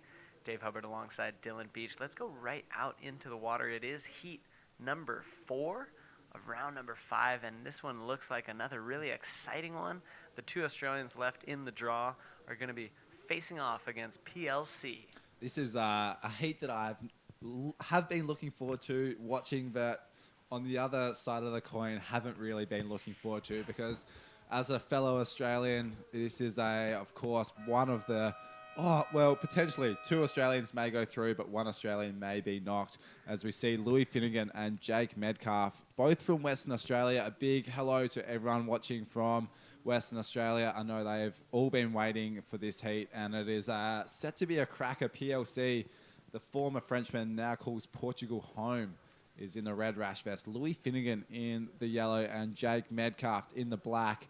A stacked heat, all surfers, all bodyboarders surfing really well throughout the earlier rounds. And this is going to be a cracking heat. 2 young guns taking on PLC, who's still only 26, but is, of course, a seasoned competitor and former world champion, as we see Louis Finnegan up and riding in the yellow rashy. Talk us through this one as he sort of just hits that bump and just kicks on out, Dave. A little wave to get going. Looked like it was going to start off really well from the man from WA, but just fizzled out. Yeah, I think it was a good go, because all these riders had gotten sucked out into kind of no man's land while waiting for their heat. So he's able to get a little wedge run in there. Terrific for him to go on this one. Throws the spin because something could have happened. You see the legs go back in the water, stalling, hoping for a lip section on the inside. Doesn't get it, gets out of there. But this will kind of reset, because I noticed before my heat, and I've seen some of the competitors as they have paddled out, they're sitting and waiting for their heat to start. That current sneaks right up on them and sucks them halfway out the back before they really even know it. Let's take a look at Jakey Boy. Yeah, Jakey Boy, a.k.a. Beer Calf, a.k.a. Jake Metcalf from WA, on a solid wave and a big roll. That was a heavy section. If he rides out of that, as you see that hair flick, that signature hair flick from Jake Metcalf popping up out of the back, That looked like a nice wave, and I've been really impressed with Jake Metcalf. Of course, seeing him surf throughout the rounds of the ABA Tour and surfing really solidly in competition, I was excited to see him take to the water here at Sintra Pro and take on the world's best. And he even started that with the signature hair flick. And then he found that section real heavy, heaving it, and all converged right there, right where he landed. And so real difficult for him to kind of stay with the wave energy and ride out of that. So that was super difficult. But just to go back to your sentiments while we watch Pierre carving, getting a nice roll there. So a nice little complete ride. But, you know, you're kind of super excited, semi-dreading this heat. Well, on the flip side, you know, you mentioned a few possibilities, but there's guaranteed at least one Australian moving on in to round number 6. So you got to be stoked with that. I'm super stoked with that as we watch this replay of PLC. A little check turn as he just rolls out under the lip. I love PLC's smoothness on the wave. A 5.0 for that one. Yeah, as you just did touch on, it's sort of super excited to see a fellow Australian moving on through. I do understand there is a massive group of all you West Australian boys watching this heat in the box car park or down south in Margaret River. Big shout out to you boys. I know you are cheering on the fellow West Australians, so keep it up. Let us know your thoughts on the APB Facebook page, and we'll do our best as we watch 2 West Australians take it out. One of them, of course, Louis Finnegan on this little wave. A little roll, and he flicks out pretty quick on that wave. His second wave, a 5.75, so a real solid score from Louis Finnegan. Oh, cool. So he must have got that kind of secretly under the cover there. But here's his 2.65. This is now his backup as he kind of has to pick which line to take as there's just so many little layers of that wave as it breaks right on the shore and there's so much current. He goes for the high road, rolls it, completes it, dives out. But yeah, just to touch on the very, very special place that the 2 riders in this heat are both representing from. It's just such an amazing coastline. I would like to say that the people, the waves, the talent of wave riders just all rank so high on my list of the world's best. And it was such a treat to go there for the box comp a couple years back to back and meet so many of you blokes over there. So good day to all my mates. And yeah, just thanks so much for continuing to show your support of the sport of bodyboarding that I think Western Australia is playing such a massive role in. But we do have that interview down there on the beach with Brahim Deutsch, who was able to snatch the victory on that last heat away from Jared Houston and Roberto Bruno. So he's down there with Vilma, and take it away, Vilma. And Brahim Idouche is already here with me. Congratulations. How do you say congratulations in Moroccan? Mabrok. Mabrok, Brahim. How was it in the water? I know that the heat will be difficult with Jared and Roberto, and the condition was really difficult too. So I know that will be really hard, and I was really happy that I get my first wave was a small inverse, but was the condition was difficult, so it was a good point for me. And after I make a good rolls, so I am so happy to make it because I didn't hear nothing inside because it was so far. So I didn't know that I am a first until the end, and I am so happy to make it. So it was a good surprise. Yeah, for sure, for sure. I hope for the next round will be a good waves and better. Thank you so much. We are hoping for good waves too, and continue the good show. Thank you. So back to the water, back to you guys. What's happening? Tell us all about it. Thank you so much, Vilma. A very excited Brahim Idouche, and he's known for the left-handers. He's very proficient on left-handers, and he must have found a few. Hard for our cameras to follow him, but look at this guy, Louis Finnegan, getting a smooth roll on the outside, finding another one there, pulls it off in front of that really exciting white water there. So great way for Louis Finnegan to back up his 5.75. He'll strengthen his lead over the field. Yeah, that's exactly right. As we see Jake Metcalf having a look there. Currently, Pierre-Louis Costes in a little bit of a West Australian sandwich as we see Louis Finnegan on that outside wave. I loved how he punched that roll off the outside lip, and I love that how he also made it all the way through the inside. A heavy landing. It's going to be a nice score. Dave just touched on it before as we watch this replay. This is Louis. This is that inside roll. Look at how heavy that was as he landed. So much turbulence all around him. What we did miss was that first roll on the outside. So a nice few link-up moves for Louis Finnegan. The judges loved it as well. A 7.0. And with a backup score of a 5.75, Louis Finnegan catching plenty of waves and putting a lot of pressure on PLC and Jake Metcalf. And there's that outside roll as he continues on in and finds that inside roll. And you could see if he didn't get onto the front of the wave soon enough, it all would have came crashing down. But because that section was just, placed where it was, he was able to complete the roll just a little bit early and start getting forward momentum because the wave was really tracking him down fast and, pulling off, like you mentioned, a second lip maneuver on that wave, just paying dividends as Louis Finnegan really solidifies his spot in first position.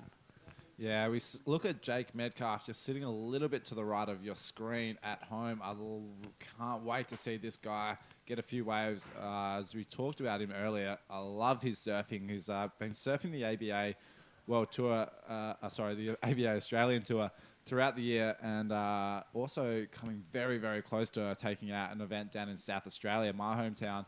And he's a very underrated guy. He sort of goes under the radar, doesn't really sort of stick his head out too much, plays it very, very cool. But when he hits the water, he is super consistent, and he's got a great variety of tricks under his bag. So Jake Metcalf is definitely one to look out for on the world stage. He's cemented his spot on the ABA in the Australian Tour, but this is his first World Tour event here in Portugal, and he is going to be following the World Tour throughout, of course, Vienna, Nazaré, and then down to Fronton. So watch out for this guy. Jake Metcalf is one to watch out for the next few stops. Yeah, we're so stoked to have Jakey Boy, representing for Australia. We got Louis Finnegan, who's been doing pretty much the whole tour, and I think we're even going to see Garth McGregor show up on the tail end of this European leg. So we're excited that we're getting a little bit of a resurgence in the participation from our fellas down under in Australia. So we're definitely stoked and can't wait to see more of Jake Metcalf. We're hoping to see a bit more of him in this heat so that we can see more of him later today. PLC rolling in on this one, nothing on offer there. Of course, how could I forget Jake Metcalf also winning the Australian title at the Coffs Harbour event earlier in the year. I believe it was in August, end of August. So Jake Metcalf on a serious competitive role, and I cannot wait. I cannot talk highly enough of this guy. He's a super nice young guy. He's only 21 or 22 years old, so still plenty of amazing competitions ahead of him. Super underrated, really low key, and I just love hanging out with him. He's so much fun to hang out with. He sort of just relaxes. As his nickname, Jake Beercalf, is just goes on. He's quite fond of the old amber ale, and maybe just goes to the fact that he's super relaxed and just super low key and just goes with the flow. Jake Metcalf, we are coming down to the 13 minutes and 54 seconds remaining in the heat. Louis Finnegan, of course, in first position, but this man, PLC, still yet to get a solid score under his belt, Dave, but that one may be enough to overtake chasing a 7.76. Yeah, that'll at least be something similar to his first ride. A mid-range score for that smooth roll. The wave didn't offer him too much, but he was able to execute a nice clean maneuver with the lip there. So here you can really see this is an insider, and he bottom turns up to that, finds a nice clean roll, and yeah, that was definitely something he needed to kind of stay in this heat, because up until that point, Jake Metcalf didn't need a whole lot, even though he does not much at all on his score line. So now it's going to put Jake in the position where he's going to need 2 new rides, and he only has 1 ridden at this point. So I think Jakey's going to need to kind of loosen up a little bit, and we could see some last-minute heroics like we did in, I think, his round 2 heat, where he was on the verge of elimination and just made it happen at the final few moments, catching a series of waves in the last 5 minutes. But don't make us bite all our nails off, Jakey boy. Just start getting to work soon, because we're now into the second half of this heat. And the first half of this heat, he has just been unable to find anything, just a bit lost out there, it seems, which is very easy, I'll say, to be just totally scattered among this very, very broad and tumultuous lineup. Yeah, well picked up there. The looking out the window here at the commentary booth, we are greeted with a little bit of sunshine, but a whole lot of changing directions in waves. It is the positive thing about Praia Grande, but also it can be a little bit of a negative. Is you see Jake Metcalf on here up and riding. We'll just see if we can truck across him, but unfortunately that wave not really offering too much for him as we try to find him in this changing lineup.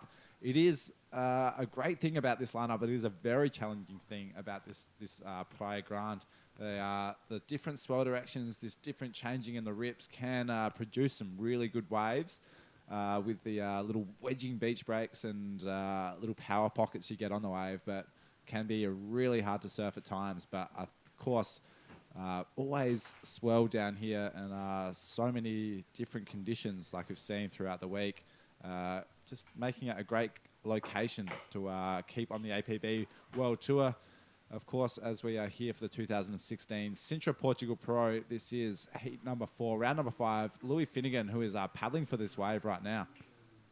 He's been leading the heat for ages, and he throws a nice carving reverse there. Gets a little bit of a bottom turn, and he's now kind of just stalling, waiting, biding some time until that inside section, and he jets out of there. So, just once again, do want to say thanks to everybody in Western Australia for tuning in, supporting your crew, and those of you in vehicles watching on laptops. I don't know how you're doing it with. Must have a mobile hotspot or something. The technology these days. Yeah, because that locale has some of the most scattered service of even cell phone reception.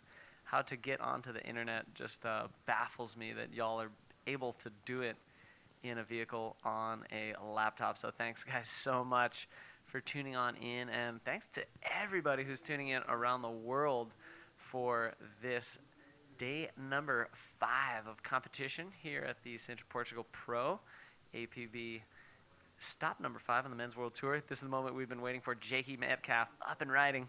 Yeah, unfortunately for Jake, just getting knocked off by the whitewash. He's still sort of trying to get into some sort of rhythm. Just that one wave caught. We see Pierre, Louis Costes, and Louis Finnegan catch a flurry of waves. Let's not forget, we can't overhype the West Australians, because we've got former world champion Pierre-Louis Costes in the water from France. A big bonjour to everyone in France who are watching your fellow countrymen take on 2 Australians. Pierre, blazing in his earlier heat, but unfortunately getting knocked off the top spot by Jake Romero. He must be coming into this heat with some serious motivation, not wanting to get knocked out. Is coming up against some really strong competitors. This is Louis Finnegan, one of them, who is leading the heat on a nice right-hander. And boom, big backflip, Dave. And how smooth was that landing? It was super smooth. He had so much speed. That section was almost bending away from him slightly, but he was still able to loft a nice, smooth, crispy backflip and pull it off so clean. Here we see him just get on there. Now he just traverses over to that next section, jumps up and off of that section with a nice, clean backflip, cuts out clean. That's really going to lengthen his lead over the field and really strengthen his position in this heat. I think it'll be safe to say, even though anything can happen, that Louis Finnegan will be moving on into the next round, because I think the 2 scores that he has now, we're still waiting for scores of his last to drop, but now he'll have some of the highest scores that we've seen throughout the day, and a pair of them. I think it's going to be just really impressive. Back to PLC, he's holding the top seed in this event as world number 1 Jeff Hubbard is waiting until Nazare to make his appearance on the European leg of the APB World Tour this year. So he is the top seeded rider. He's just been performing incredibly, and he came off such a solid run in South America. He's really surfing just amazing, and he really has been since he was about 16 or so, but he just continues to refine his skills and his approach, not only to wave riding, but also to competition. So definitely a solid favorite in, I'd say, all the European events, especially here as he's reigning champion of the Sintra Portugal Pro, but we do have scores kind of peeking in for Louis. Yeah, Louis Finnegan, 8.0. The judges loving that big backflip off that outside section. Really smooth landing from Louis. And what I loved about Louis this morning, I'm actually staying with him in the same house. And I've been really fortunate enough to sort of get to know the young man from Western Australia, and sort of just seeing the man behind the competition, Rashi, this morning got up really early just to make it down for the kickoff of the event as we watch this webcast. Just the man who I was talking about right on cue. This is Louis Finnegan. Just, that one didn't really sort of tickle his fancy too much. So I'll continue on as we were waking up this morning. I was walking down the stairs at our little casa that we're staying at with our friend Miguel and about 3 or 4 other the competitors. Louis Finnegan, bright and early, up before anyone else in the house, and stretching up, doing some nice yoga. Every morning he spends about 20 minutes just limbering up, eating really healthy, and just keeping his mind focused on the events. So it's really great to see Louis Finnegan just out here in the water, just sort of focused and taking the lead, because all of the work that he's doing is paying off for him, as we see Jake Metcalf unfortunately unable to sort of link off anything. We're paddling back out, coming up to the 5.5 minute mark.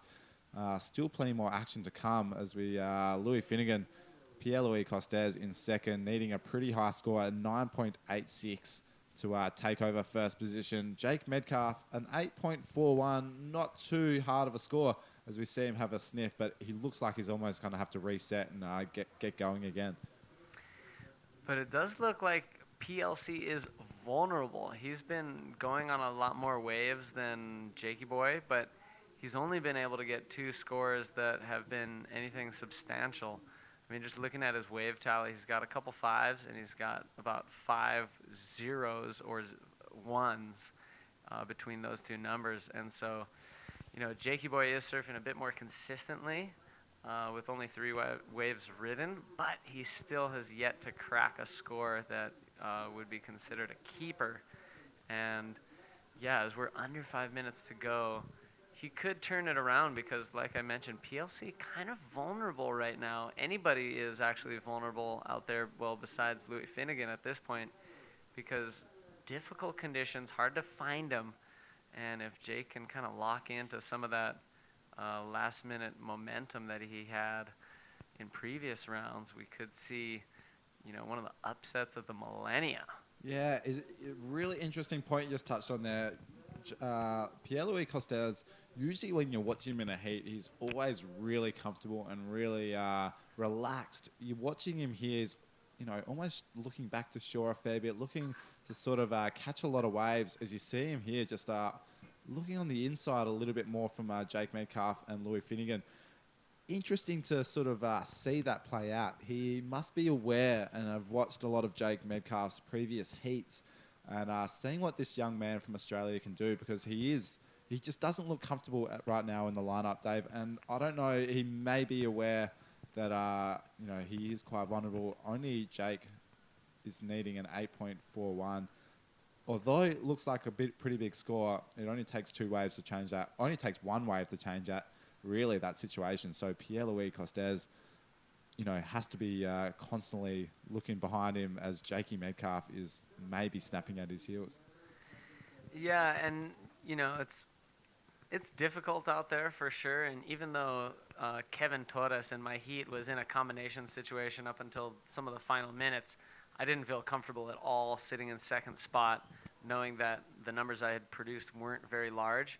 And PLC is also aware of that same thing. He knows that he just has potentially if he can hear anything, he knows, and even just knowing what rides he has ridden, that he just has a few mid-range scores on the board. Here we see him on the left. This could produce something different. He's got a ton of speed. He's going to dive out of that one as the section just kind of lurched ahead of him. And so he's up and out.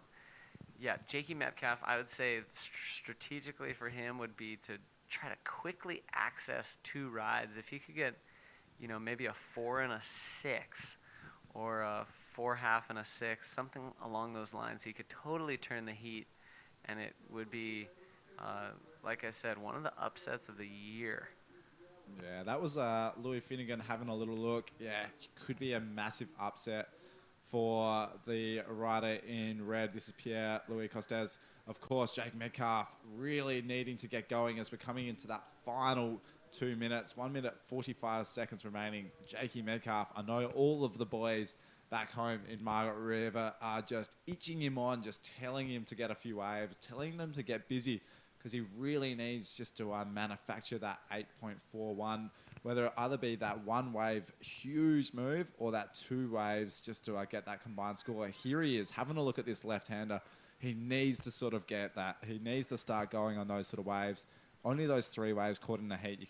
I can almost feel the guys from WA in the car just how much they want Jakey to get through. As he look at this right-hander, you can sense his sense of urgency and a little bit of sense of frustration there as he throws his fin at that little bit of whitewash, just unable to get anything out of that. So Jakey Metcalf, just a little bit of that uber relaxed vibe, just so relaxed throughout this whole heat. Just only now kind of sensing how urgent the predicament is as we're into that manic minute. And yeah, just almost a little too late for Jakey Metcalf. Now I'd say he really needs to return back to being very selective, because it's going to be one wave at this point. And in 30 seconds, he's going to have to go on something that looks amazing if he's going to want to change the situation. And once it gets down to about 10 seconds, he should just go on anything, really, and maybe even drop me. Let's see PLC on this one. He's going to get a roll. It's not going to be better than any of his previous rolls, but a very interesting heat from PLC, only managing to get very mid-range scores among his hunt. Like you mentioned, he surfed a heap of waves, also surfing tons of different waves in that heat, Louis Finnegan. But it is Louis Finnegan just dominating this heat, moving on into round number 6 along with PLC. And we'll say, check you later, mate, to Jake Metcalf. But please don't check us later. Please stay tuned, because we're going to be right back after the break. Stay with us.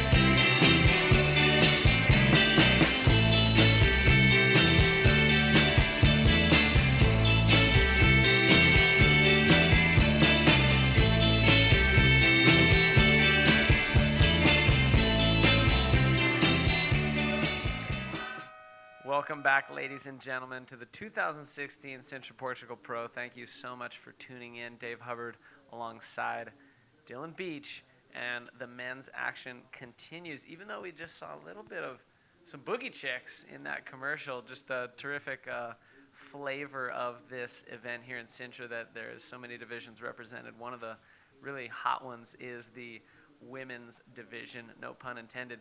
So let's go right back out into the water and check out the men's division. It's heat number 5 of round number 5. And let's get into the water now. We do have live action. Antonio Cardoso up and riding on this one.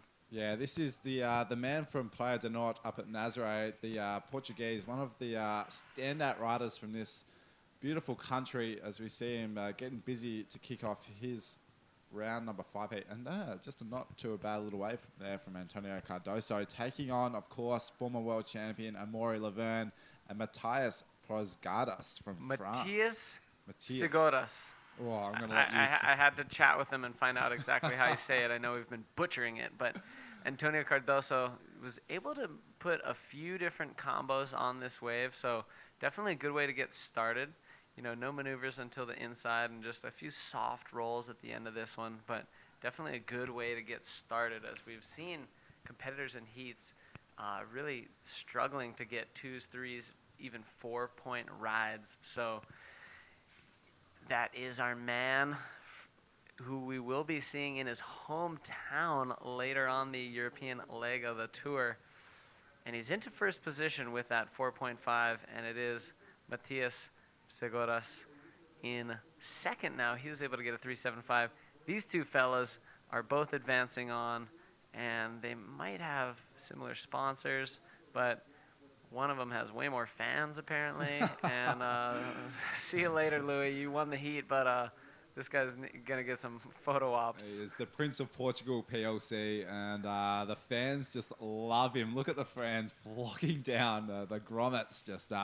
it is Saturday morning here, and we are expecting a huge crowd for the second to last day of the Sintra Portugal Pro. If you are sitting in bed wondering what to do today in Portugal, make your way down here. It's only a 30-minute drive from the capital of Lisbon. So no excuses if you are just watching it from anywhere in Portugal. It is a smallish country. You know, everything is quite accessible. So hop in your car and make a weekend out of it. We'd love to see you down here on the beach for the second to last day. Of course, we are kicking things off with the men's round 5. Currently, Antonio Cardoso, Matthias Prosgadas, and Amaury Laverne. I'm just getting head shakes as I try to pronounce that last name of Matthias from France. Really interesting to note as we were watching the heat recap of we watched the Boogie Chicks advert, in between the two heats. That was one of the only heats I've watched without PLC doing a backflip. As we see Antonio Cardoso, nice slashing reverse on that one, and finishing off with a nice roll. That was Antonio Cardoso. I know a lot of Portuguese are tuning in to see Antonio surf. His nickname is Toe, and he is such a nice young gentleman. But going back to that previous heat, as I was just touching on before, probably one of the only heats I've ever watched of PLC without him doing a backflip. He's just landed rolls. Is that something that I'm not too sure if I've missed out on a few things as we see a little bit of a replay from Amaury Laverne. We'll touch on PLC's last heat as we roll through this replay from Amaury. Quick reverse spin, and then he tries to track this one down, doesn't find what he wants. But yeah, good point. PLC having a heat without a backflip. Even just entering the ocean, returning to shore without a backflip for PLC, that in itself has got to be a mystical feat. Here we have Toe. Here's the replay from him. He's able to get a roll on the inside. So looks like these riders are being able to kind of focus a little bit more on the edge of where the waves are. And there is Matthias Segoras. And interestingly enough, Matthias and MLE are both still in the drop knee division, and they're both still in the men's. We'll see after this heat if that's going to remain the same. But just an interesting side note, you know, Matthias has been having a very successful campaign here at the Sintra Portugal Pro. As we watch Amaury, this is a nice looking wave on the outside. A little bit of a speed check. He's just once again waiting. Oh, a quick little spin in the pocket. I love that. And advancing into the inside section to the roll, and straight behind him, Matthias on a nice similar looking wave, carving back into the pocket and a big roll. A beautiful exchange from the riders in the black and the red, Amaury and Matthias. Whoa, the French speakers are kind of doing their thing. Back-to-back waves. And let's just see Moz. Such smooth riding here. Little check turn. We're going to see him place a spin and then bottom turn right up Very cylindrical roll there, completes it. But behind him, the lanky Frenchman who just kind of cruises through this cutty, and then he finds a nice big roll there. Clean execution, lands it. I think we're going to be seeing some solid scores from both of those riders. Yeah, that was a really similar exchange as we watch Tony Cardoso, the local boy from Portugal, have a sniff of that one. Really interesting to break down those two waves. They were two similar waves, but Matthias's roll probably a little bit bigger than Amori's, but that spin in the pocket for me from Amori, that was super smooth surfing. So it would be really interesting to see the score breakdown and the differences and how the judges found in that, and which one will get the nod and get the higher score. We will find out that information and continue watching this heat, but we do have an interview with the winner of the last heat. Louis Finnegan is down with Vilma on the beach. So take it away, Vilma. Hi, Louis. I'm here with the last Australian in the comp. How are you? It went good, huh? Yeah, thank you very much. Pretty stoked to still be in it, and yeah, it's pretty lucky. The conditions aren't very good, so it's good to get a couple. Don't say that. You did a pretty good job out there. Cheers. Okay, I heard that you have lots of friends in West Australia cheering you up, drinking some beers in the parking lot, watching you and supporting you. They sent message to the Facebook page. No way. You want to say something to them that are watching? Well, good day, boys. Whoever it is drinking beers in the car park. not sure who that was. But also I'll say hey to mum and dad. I know they're watching, so love you lots, guys. And yeah, keep drinking beers in the car park, boys. Drink one from me. Okay, bye-bye. Back to you guys, back to the water. Let's check it out, what the guys are doing. Yeah, thank you, Vilma. A great interview from Louis Finnegan, the West Australian. And, of course, loving the fact that either the boys from WA are cheering him on and just super relaxed, super stoked that, of course, one of their West Australian was making it on through. Unfortunately, that was the worst-case scenario for myself, as I saw two Australians, the small contingent we have here at Sintra, and just being slashed in half. And but on the other side note, with Pierre-Louis Costes, one of the most explosive bodyboarders in the world, making it on through, and will be definitely one to watch as he trucks on through. Another interesting note, he's only surfed 2 heats. He actually hasn't won either of his heat, which is a huge thing for myself as a spectator and a bodyboarding fanatic. PLC usually one of those ones to dominate heats, and of course being knocked into second place from Jacob Romero in the previous heat, and Louis Finnegan getting the nod, the fellow Pride riders there, just getting the nod over PLC. So really interesting to see PLC not landing a backflip and getting in second spot. That's 2 crazy things that we've taken out of that last heat as we see Matthias, who is in first position. Now, this is a really interesting situation. A 5.5 and a 3.75 for the Frenchman in the black rash vest. Antonio Cardoso with those 2 waves.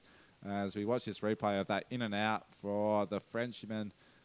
And he just doesn't really like that one.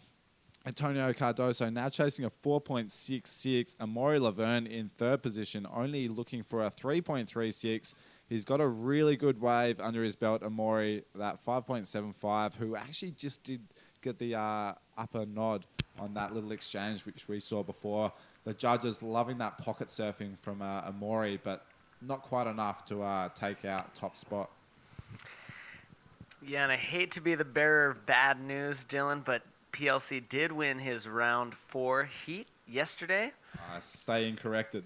Sorry about that, but just to correct with our viewers to make sure we give you the most accurate info that we can, it was his round 3 heat that he did get second place in. Round 4, he was able to win against Dino Carmo and Ricardo Rosmanino, but again, a second place here in round 5.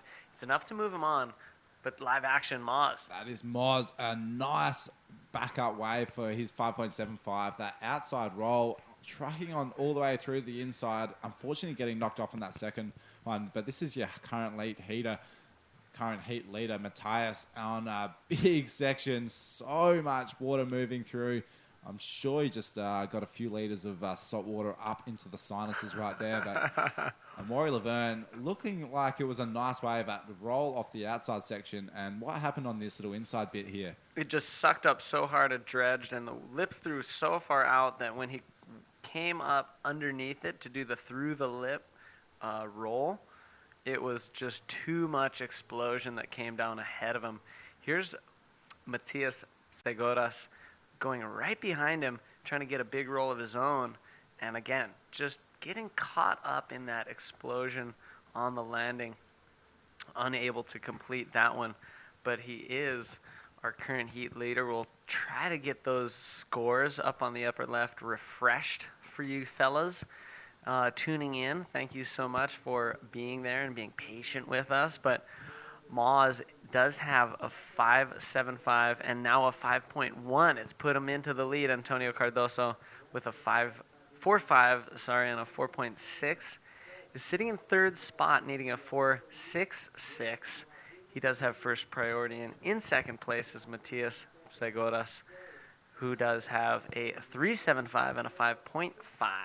Yeah. So pretty close heat right now. Yeah, a seesawing battle. We've seen all of the riders in the heat so far hold down first position for a moment of time throughout this heat. So it is super, super close as we are counting down 12 minutes, 30 seconds.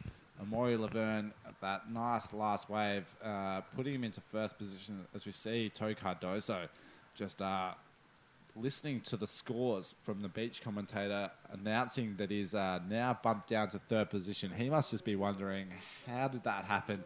I've caught two waves from the very get-go. I was in first position. I was feeling solid. I was looking solid. And now he's in third position. And 4.5, a 4.60. He has the skill set and the variety of moves to definitely shake things up and continue this little seesawing battle. And only looking for that 4.66. So a very achievable score from the Portuguese.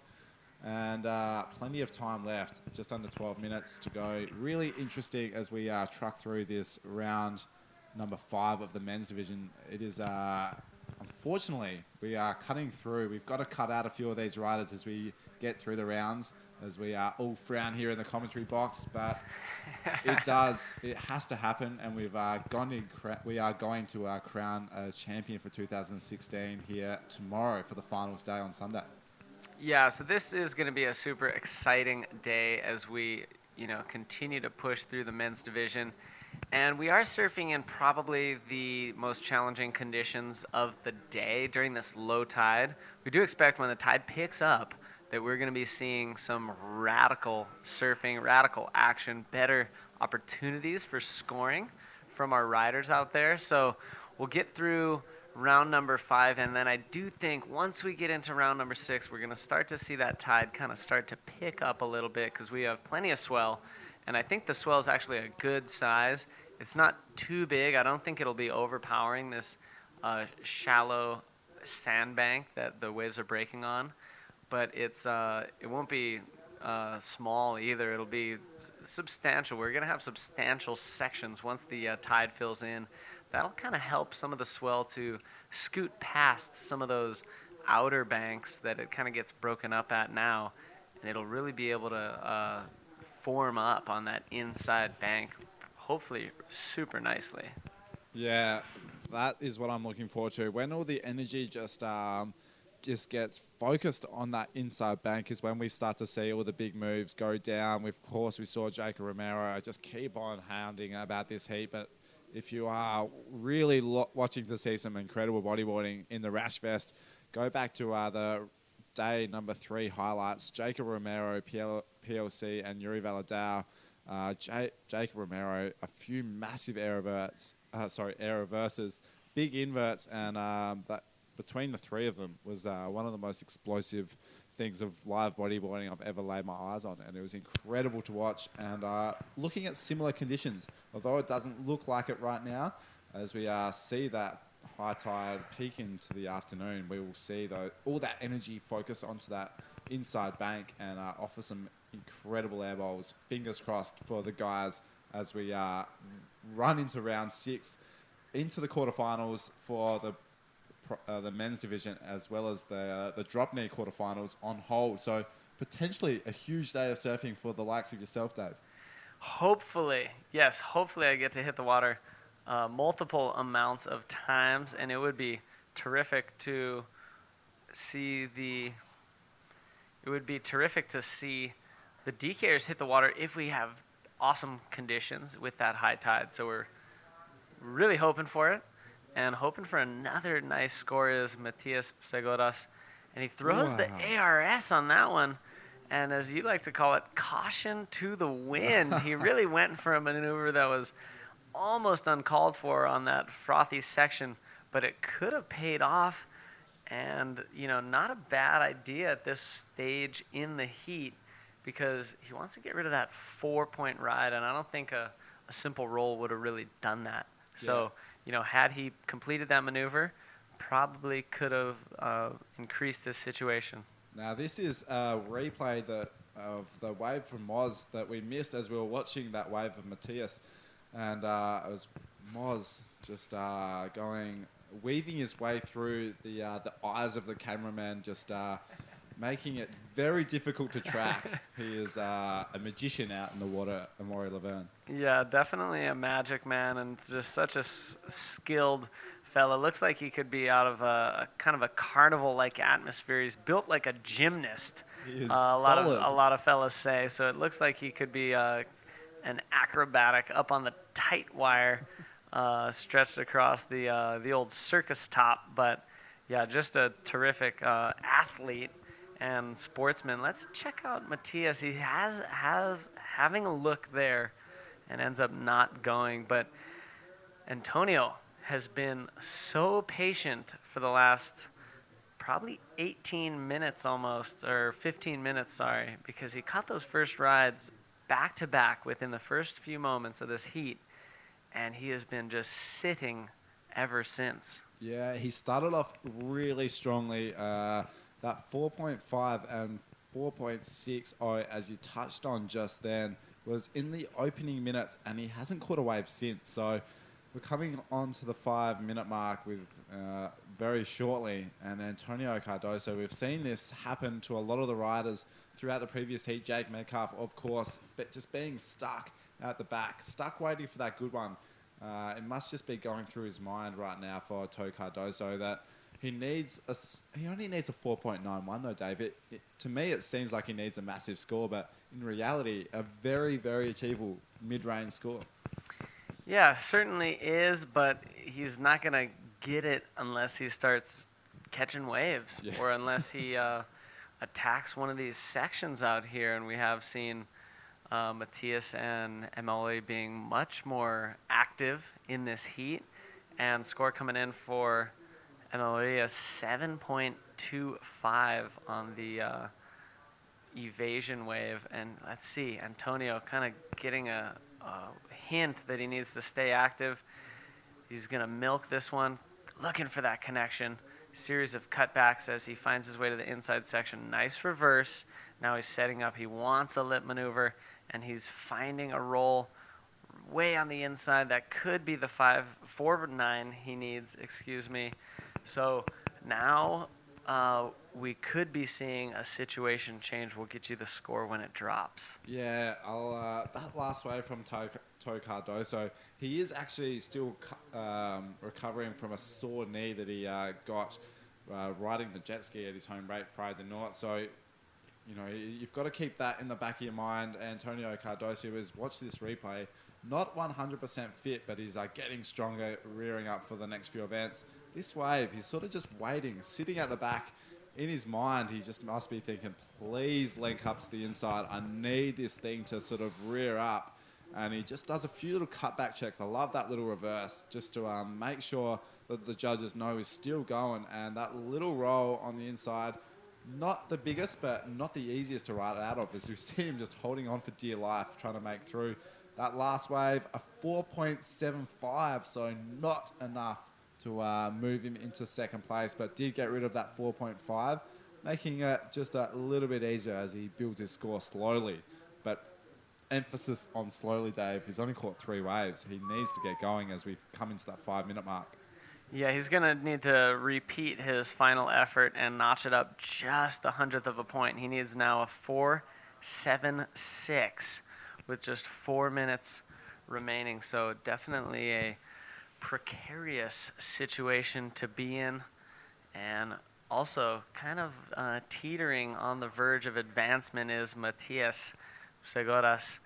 And it's a 7.51. He needs to change the situation to move above Moz, but he needs to hold on to that 9.5 and maybe even ditch that 4-point ride for something more. That'll increase what's needed from Toe to attack that advancing position.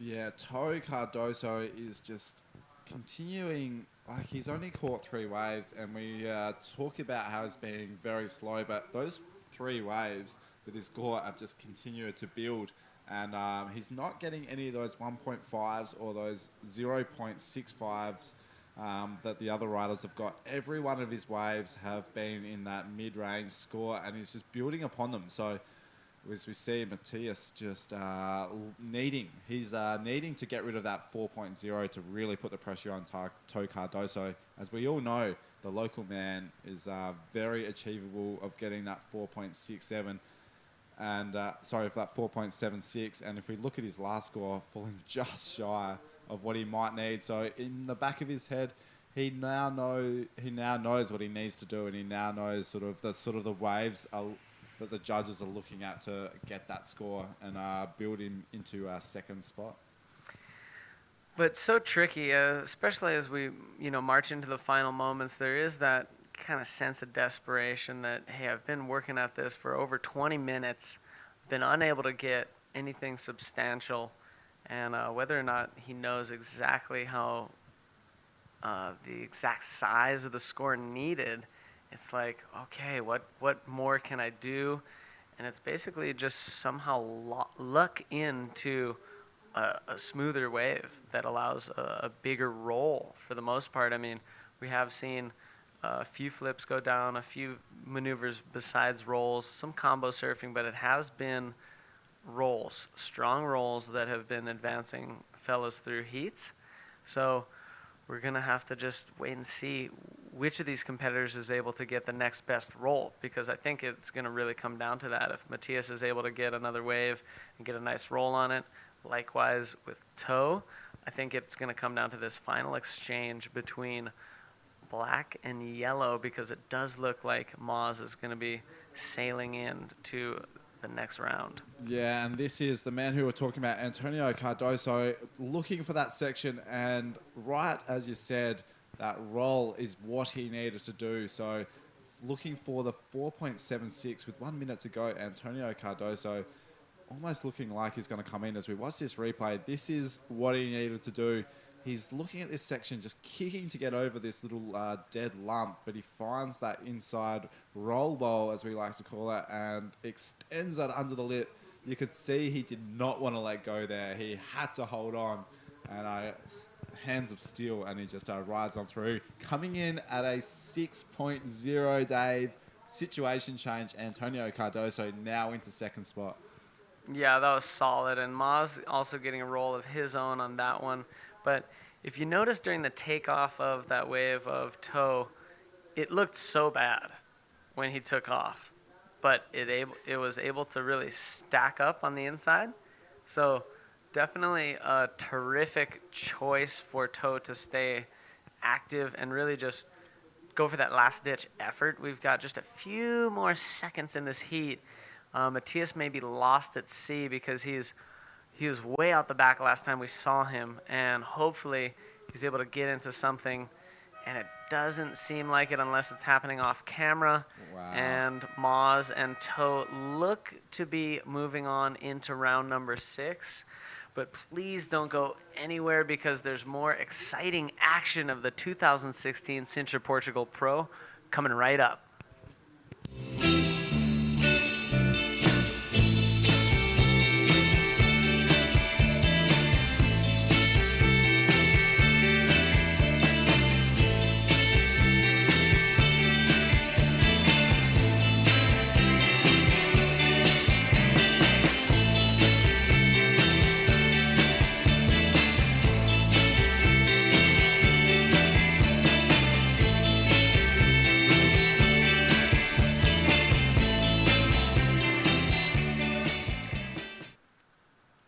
gentlemen, welcome back. Thanks so much for tuning in to the Sintra Portugal Pro 2016.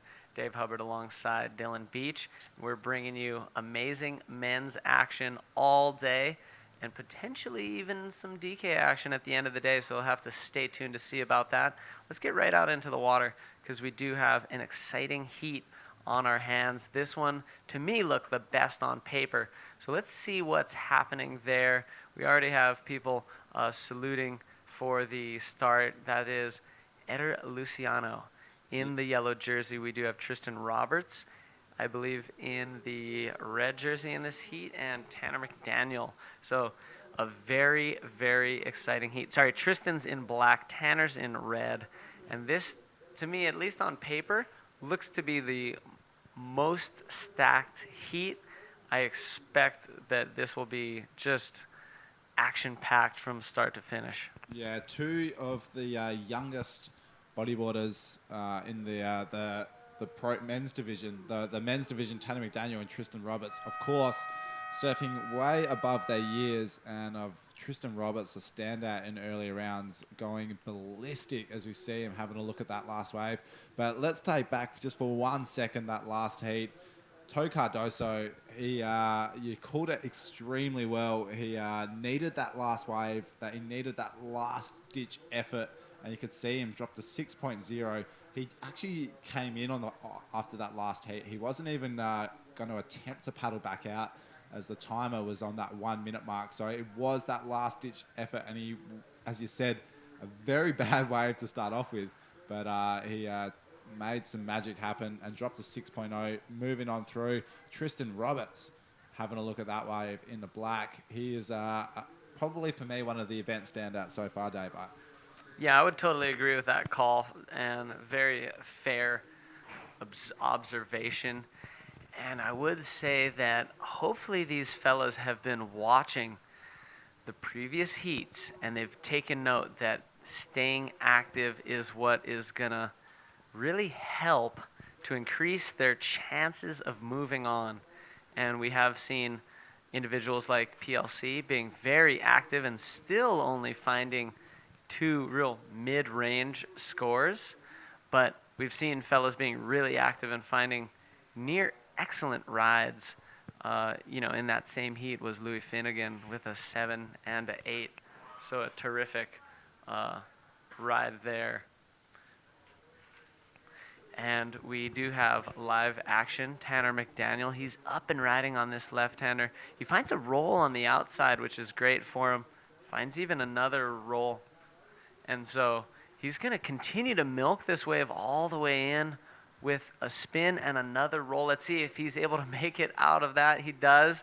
We're going to see a massive score drop for Tanner McDaniel on his first ride, but we do have an interview with Emily Laverne, who's down with Vilma on the beach. So please take it away, Vilma. Hi guys, I have to congratulate Emery Laverne and also the Portuguese who passed in second, Tocardos, I'm sorry, but I have to do it. Hi, I talked to you the last heat of the day yesterday. I talked to you and I said to you that I would talk to you today again, so here you are. Yeah, I'm stoked to be here, and the conditions are really tough today. It's bigger and a lot of current. It's hard to know where we are. But I didn't hear anything on the score. I just catch some waves, and at the end I heard I was first, and because I didn't see those guys surfing. So I knew it was tough for everyone, and now with the tide getting higher, it should be a bit easier and better during the day, so should have some good action there. What's your tactic change from yesterday for today, or the board or anything? Yeah, I changed my board. My board is a bit thicker today to have more floatability, because it's really tough to land the maneuvers. You really have to board like that float. And so yeah, today it's really try to find the good waves. Don't need to do much, just find the good wave and a safe surf at the moment. But then the next round with the Madden Man, need to go bigger, and hopefully we get some better conditions. Okay, we hope so. So let's continue watching the guys in the water. Let's see some action. Let's continue to see some action. Back to you guys. Thank you so much, Vilma. Very professional Moz. Just stoked to have made it out of that heat and to have performed well enough to do so. And as we mentioned before, Antonio Cardoso, kind of by the skin of his teeth at the last, right before the final minute, able to get what he needed to jump through. But in this heat right now, Eder Luciano did receive a 4.5 for his roll. Tanner McDaniel was able to put a big number on the board in the way of a 7.5, puts him in a very strong position right now for his multiple roll wave with a little bit of combo surfing as it came to the inside. Let's see Eder on this one. Yeah, this is Eder Luciano from Brazil.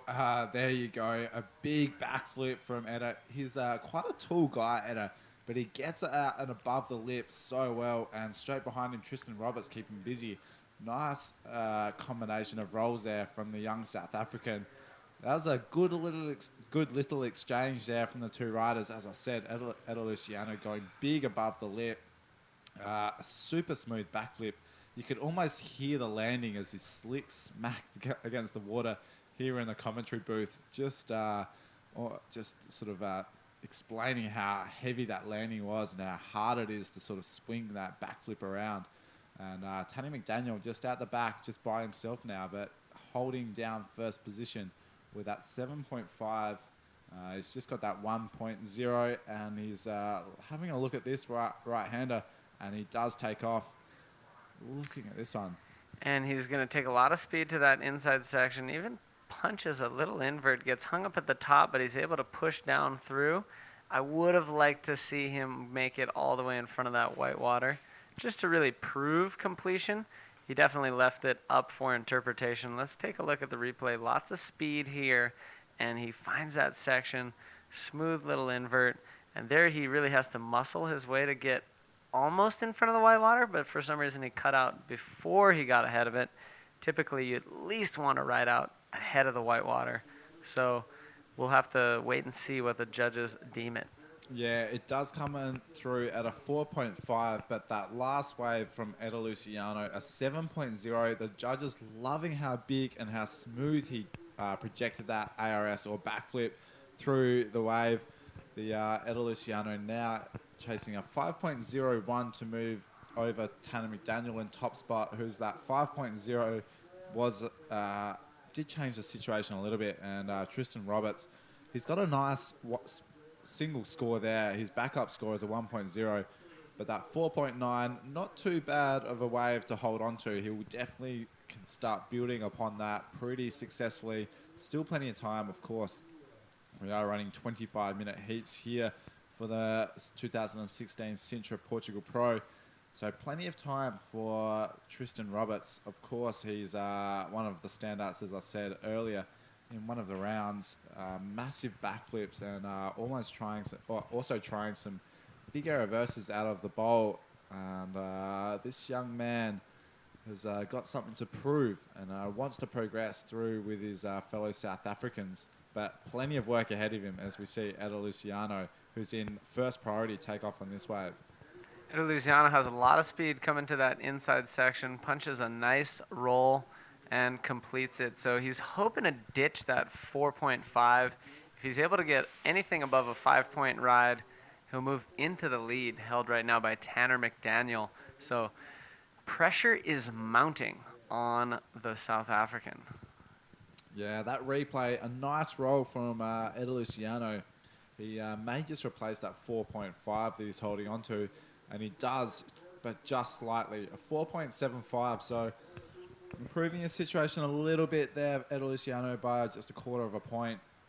And all eyes are on Tristan Roberts. A big hello to all of his friends and family watching in South Africa. This is as Dub was saying just before, one of the standout heats on paper, as all three riders have been incredible through the week's action. And it's been really interesting to see this unfold as we see Tristan Roberts. That was huge. That just flashed between our screen. That black rash vest, really hard to track, but we just saw a little bit of a white slick in front of us right there. Huge. Yeah, we're going to see a big score for this because he got a little bit of a tube ride before that flip, and he was able to complete it. So Tristan Roberts kind of starting off this heat a little bit on the back foot while his opponents got some really nice scores. He was able to get an early backup, but now he gets a stunner. Here's Tanner McDaniel. Wow. He's throwing a flip of his own. unable to ride out of it. But 8.75 dropping for Tristan Roberts skyrockets him from third up into first place in this heat. Now Tanner McDaniel, previously leading the heat, will need a 6.16 to re-obtain that first place position. Eder Luciano still looking for the 5.01 to get above Tanner. So, yeah, very interesting. Kind of no surprises there. One thing when I saw the reseeding of the draw, because there was reseeding for this round 5 of the men's, was that Tristan was on the other side of the draw than me, and I was super stoked about that. It's kind of the one guy I don't want to surf. I don't like surfing heats against Tristan. I'll just be honest. Is that I don't want to surf a heat against him. Is that because of his explosiveness, as we just saw that 8.75, or is there something that is... And his consistency. His consistency. Really consistent, really explosive, a very dangerous competitor. I'd rather surf against Moz, PLC, my brother. Not that I might have better odds against those guys. Just I think holding my head together during the heat would be a little easier. But there we see Tristan going for a drift varial bottom turn and unable to ride out of that. And he's up and riding again on this wave. And he finds a flip off of the shoulder. So not even using a lip, just using a transition section to do a backflip that goes incomplete. There's a detonating insider that'll kind of ragdoll him for a moment. As you can see, it's really dredging on that inside section. Yeah, that was Tristan Roberts, a huge, massive call from Dave Hubbard, as we see Tanner McDaniel on that wave back into live action. Wow. Under the lip, that thing was heavy, and we see Tanner just try to hold on and ride through the whitewash, but just getting caught up as we, that wave just almost just mistimed that roll and just went up and over with the lip. That was not an easy section. Tanner McDaniel now chasing a 6.16 as we watch this replay from the man from Hawaii. Look at this thing. That roll was super hard to land as we cut straight to the move.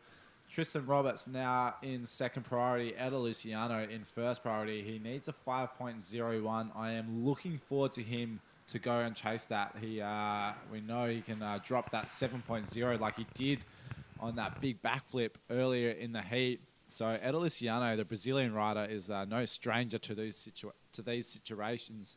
He's a seasoned competitor, and in beach break conditions like this, he's a formidable person to be in third position because he can drop anything at the drop of the hat. He sure can, and I definitely would, agree that even though Tanner and Tristan are probably just maybe slightly more renowned for some of their, podcasts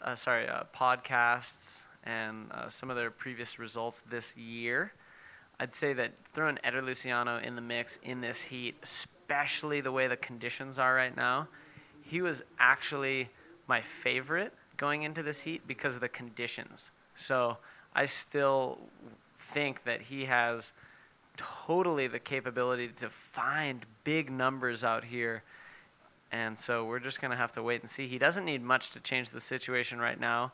And just to remind everybody, each of these riders has a solid score under their belt. Of course, it is Tristan Roberts with the biggest score of the heat, but not far away is that 7.5 of Tanner and that 7 of Eder. So just comes a matter of what the next biggest score that they count is and their backup. Tristan up and riding. Yeah, this is Tristan Roberts.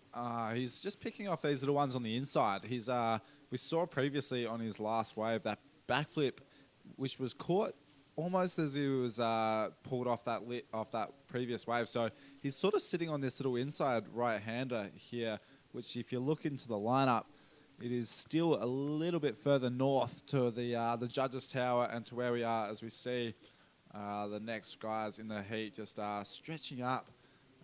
This heat in the water, though, you were talking about being on the paper one of the standouts, and it is living up to all expectations. It is almost going to be a battle of the backup scores because every one of these riders are holding onto a quite a good 6.5 for the likes of Tristan Roberts, a 7.5 for Tanner McDaniel, and a 7.0 for Eder Luciano. So with 11 minutes to go, this heat is going to be a battle of the backups. Who is going to get that second wave and replace those? All of the riders are holding on to a 4-point something score. So who is going to get rid of that 4 will be really interesting and is going to shake things up. But of course, Tristan Roberts, 8.75 for that incredible wave, and that is the Chilean rider Matias Diaz, stretching up. A young guy sitting in the top 20 for the World Tour. Really nice, humble guy. Look at that. That's pretty amazing flexibility from Matias. Just going through the paces. The young man had the pleasure of having dinner with him earlier in the week, and super nice guy. Studying international business, like many of the riders around the world, multitasking the World Tour with some studies as well. So really interesting to have a chat to the young man from Chile, Matias, earlier in the week, as we are coming down to the business end, under 10 minutes, the halfway mark, over the halfway mark of this heat, Dave. This has lived up to your expectations by far. Yeah, certainly. We haven't seen a heat today with each rider getting such a solid score under their belt. And that all happened fairly quickly in the first half of the heat. Each of the riders had established themselves as a massive threat. So as we approach the 9-minute mark, it is going to be who's going to be able to ditch that 4 and exchange it for a bigger score. So not only with the highest single wave score of the heat, but the highest backup counting on his scorecard. Tristan Roberts, he's leading by a solid 1.65 ahead of Tanner McDaniel, who is only a quarter of a point above Eder. So all these riders are within 2 points of each other, and that could totally change because they're all still counting less than 5-point rides on their card. So we're looking to see who's able to back it up with the biggest number to take over that leadership spot, or at least maybe even just to jump into that advancement position, which is second spot. First and second will be moving on into round number 6, which will be surfing right after this. So we're going to just go right into round number 6 after round number 5. And here we have Alex Uranga, somebody who is on an absolute tear in Brazil, ended up taking out the event at Itacoatiara, putting himself in a very solid spot on this year's World Tour in the ranking. And he's even going to use 2 fins in this heat. Previously just had 1 on, but he will be using 2 fins in this heat, hopefully for the entirety of the heat.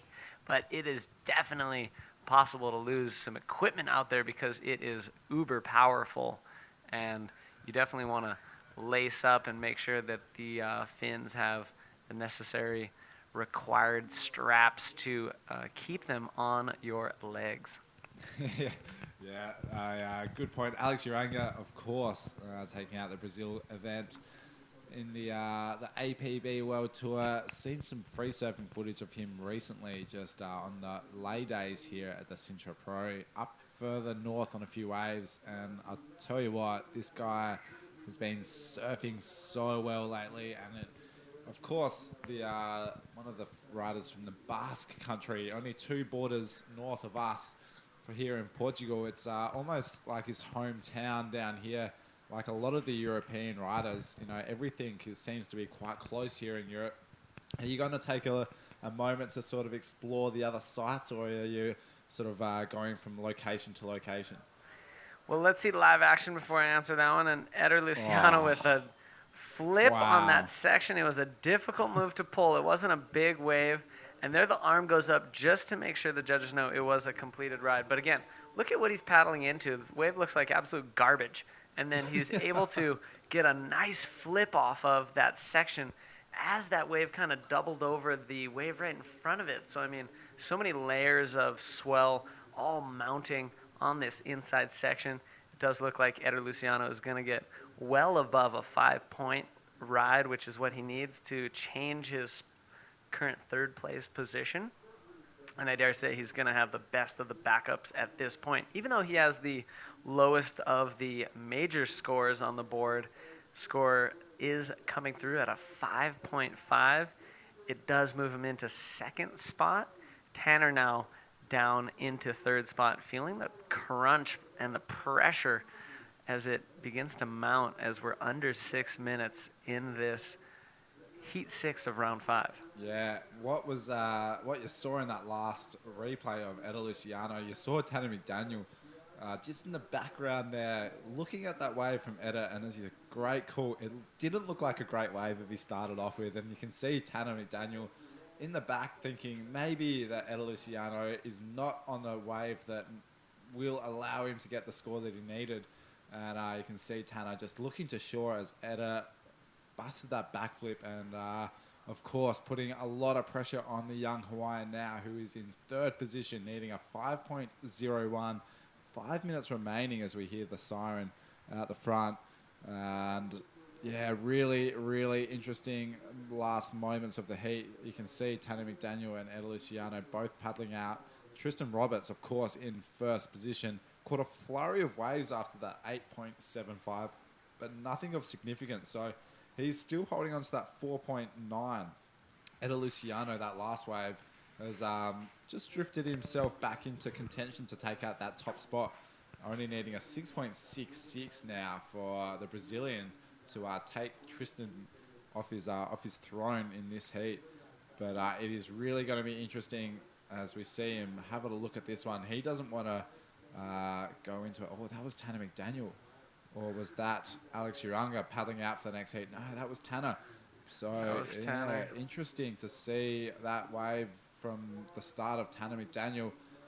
But look, all three competitors sitting right on top of each other as this rip and these waves just are all moving. And that's Tanner McDaniel in third position, needing a 5.01. A little wave, dredging off that sandbake, and just enough to put a roll out. Probably not enough to get that 5.01 if we've looked at the last few scores that have dropped for Eder Luciano. But I tell you, that section is so deceiving. There he thinks he might be getting a drainer, and he just kind of sits on his board for a little bit. Again, that's where I feel if he had maybe gone initially straight off his bottom turn and hit the lip, kind of right where he thought he was going to start getting tubed, maybe he could have got a little more projection on that roll. Maybe that roll could have been just a little bit more exciting. Maybe he would have even got enough of a boost to do a ARS or a flip. So again, so deceiving, this inside section, causing a lot of the riders to kind of sit and wait until the very end of it, or even kind of think, hey, maybe I'll get a barrel. And we have seen Jacob Romero and Tristan Roberts escape their barrel rides, I believe. But 3.75 for that roll of Tanner. It's not enough by a decent margin. And so he needs to go back to the drawing board. He's still in a good position, points-wise in this heat, that he could make it happen. Tristan Roberts sitting comfortably in first. Eder Luciano kind of right in between Tristan and Tanner in the scores. And he really needs to kind of guard that second place position. And potentially, if Eder caught like a smoker right now, he could definitely even go up above Tristan, and then Tanner would be chasing quite a bit to attack the lead held by Tristan Roberts at this point. So 2 minutes to go. This is the business end of the heat. This is where it really comes down to the crunch. Tanner McDaniel, as we were talking about, is still in striking distance from Eder Luciano. Stacked heats throughout this, as we saw Alex Uranga coming up in the next heat, taking on Matias Diaz. And one of the other riders who we didn't see on camera, and we'll bring all the action out to you within 1 minute and 40 seconds, but one of the most highly anticipated heats on paper. This one, Tristan Roberts, Eder Luciano, and Tanner McDaniel have just not let anyone down who was looking forward to this heat. And this is Tanner. He's really need to get something going. A nice first roll, not off a huge wave, but he can keep himself busy. And another roll there 1 minute to go. He ducks under the wave. He's going to try to get paddling back out. We talked about it earlier in the week, how fit and how fast this young Hawaiian is in the water. As we watch this replay, look, Eda almost has a look at that wave. Yeah, and Eder lets him go. Tanner able to find a soft roll there and doesn't get a heap of projection there, but still pulls it. So to me, this is right on the cusp of being enough, but I just kind of sense it might just come hundredths of a point short in the eyes of the judges. We'll have to wait and see. Just such a critical wave. 4.85 is the score, so just 16 hundredths of a point under what was needed. So not even a quarter of a point shy of the required score. So Eder Luciano had priority, it seems, and for him to let Tanner go on that was definitely turned out to be a good call, because now Eder is kind of shifting down the bank. He's going to try to make sure that Tanner doesn't get access to another one. But that was Tanner's last shot. Yeah, that was a huge heat from the men's. That was heat number 6 of round number 5. As we see Tristan Roberts, the heat winner, just make his way inside. Do not go anywhere. We've got plenty more action coming up right after the break. Stay tuned for more at the 2016 Sintra Portugal Pro.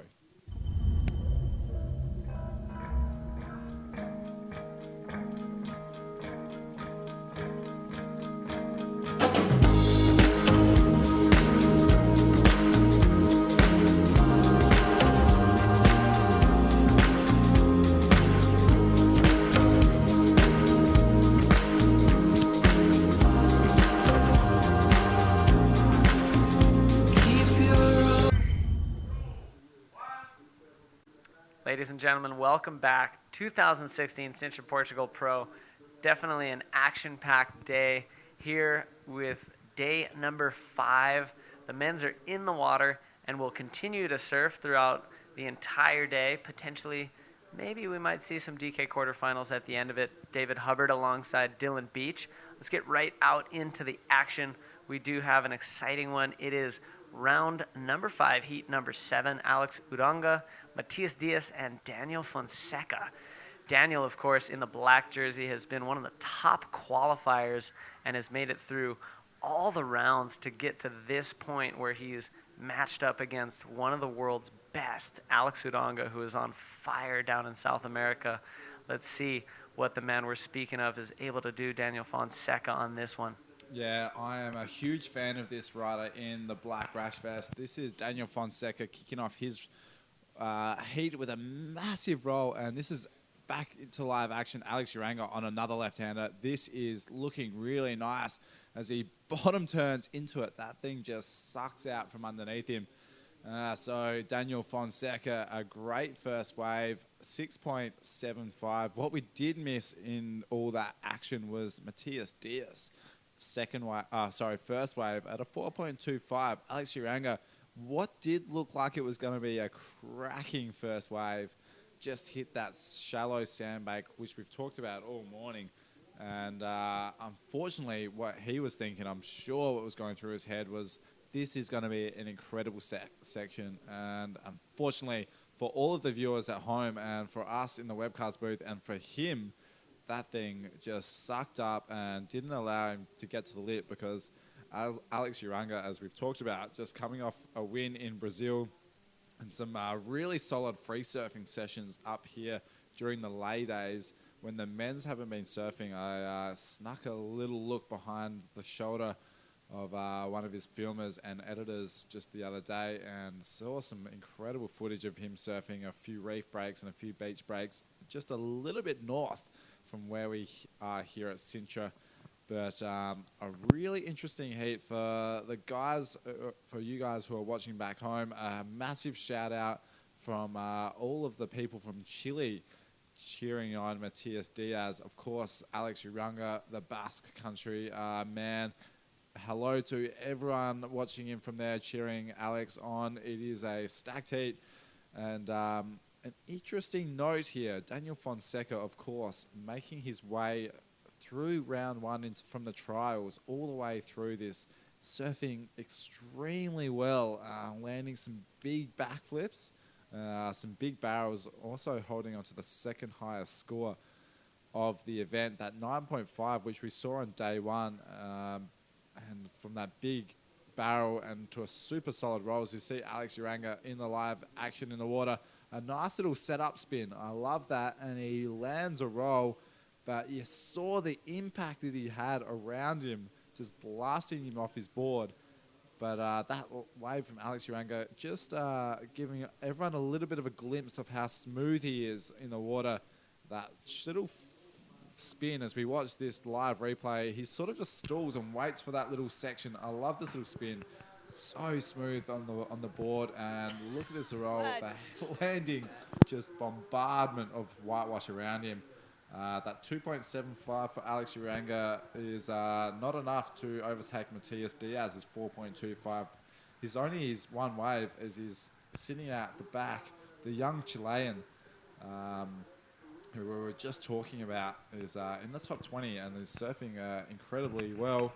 As we shoot down onto the beach with the last heat winner, Vilma, with the rider. Take it away, Vilma. And here I am with Tristan Roberts, the winner of the last heat. You did a pretty good wave out there, 8.5. So tell me about it. How do you prepare for these kinds of conditions? It's hard, it's tricky. Yeah, all the boys were sitting in the car park earlier and saying how challenging it is, and it comes down to whoever gets the best wave, and I was lucky enough to get that one and capitalize on it, and got me the score I needed, so I was very happy with that. Okay. Keep doing the good job. Do you want to leave a message to folks down in South Africa?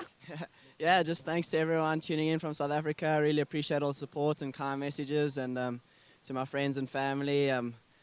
Still quite a while till I come home, but yeah, I miss you all. And keep doing a good job. Okay, guys, back to you.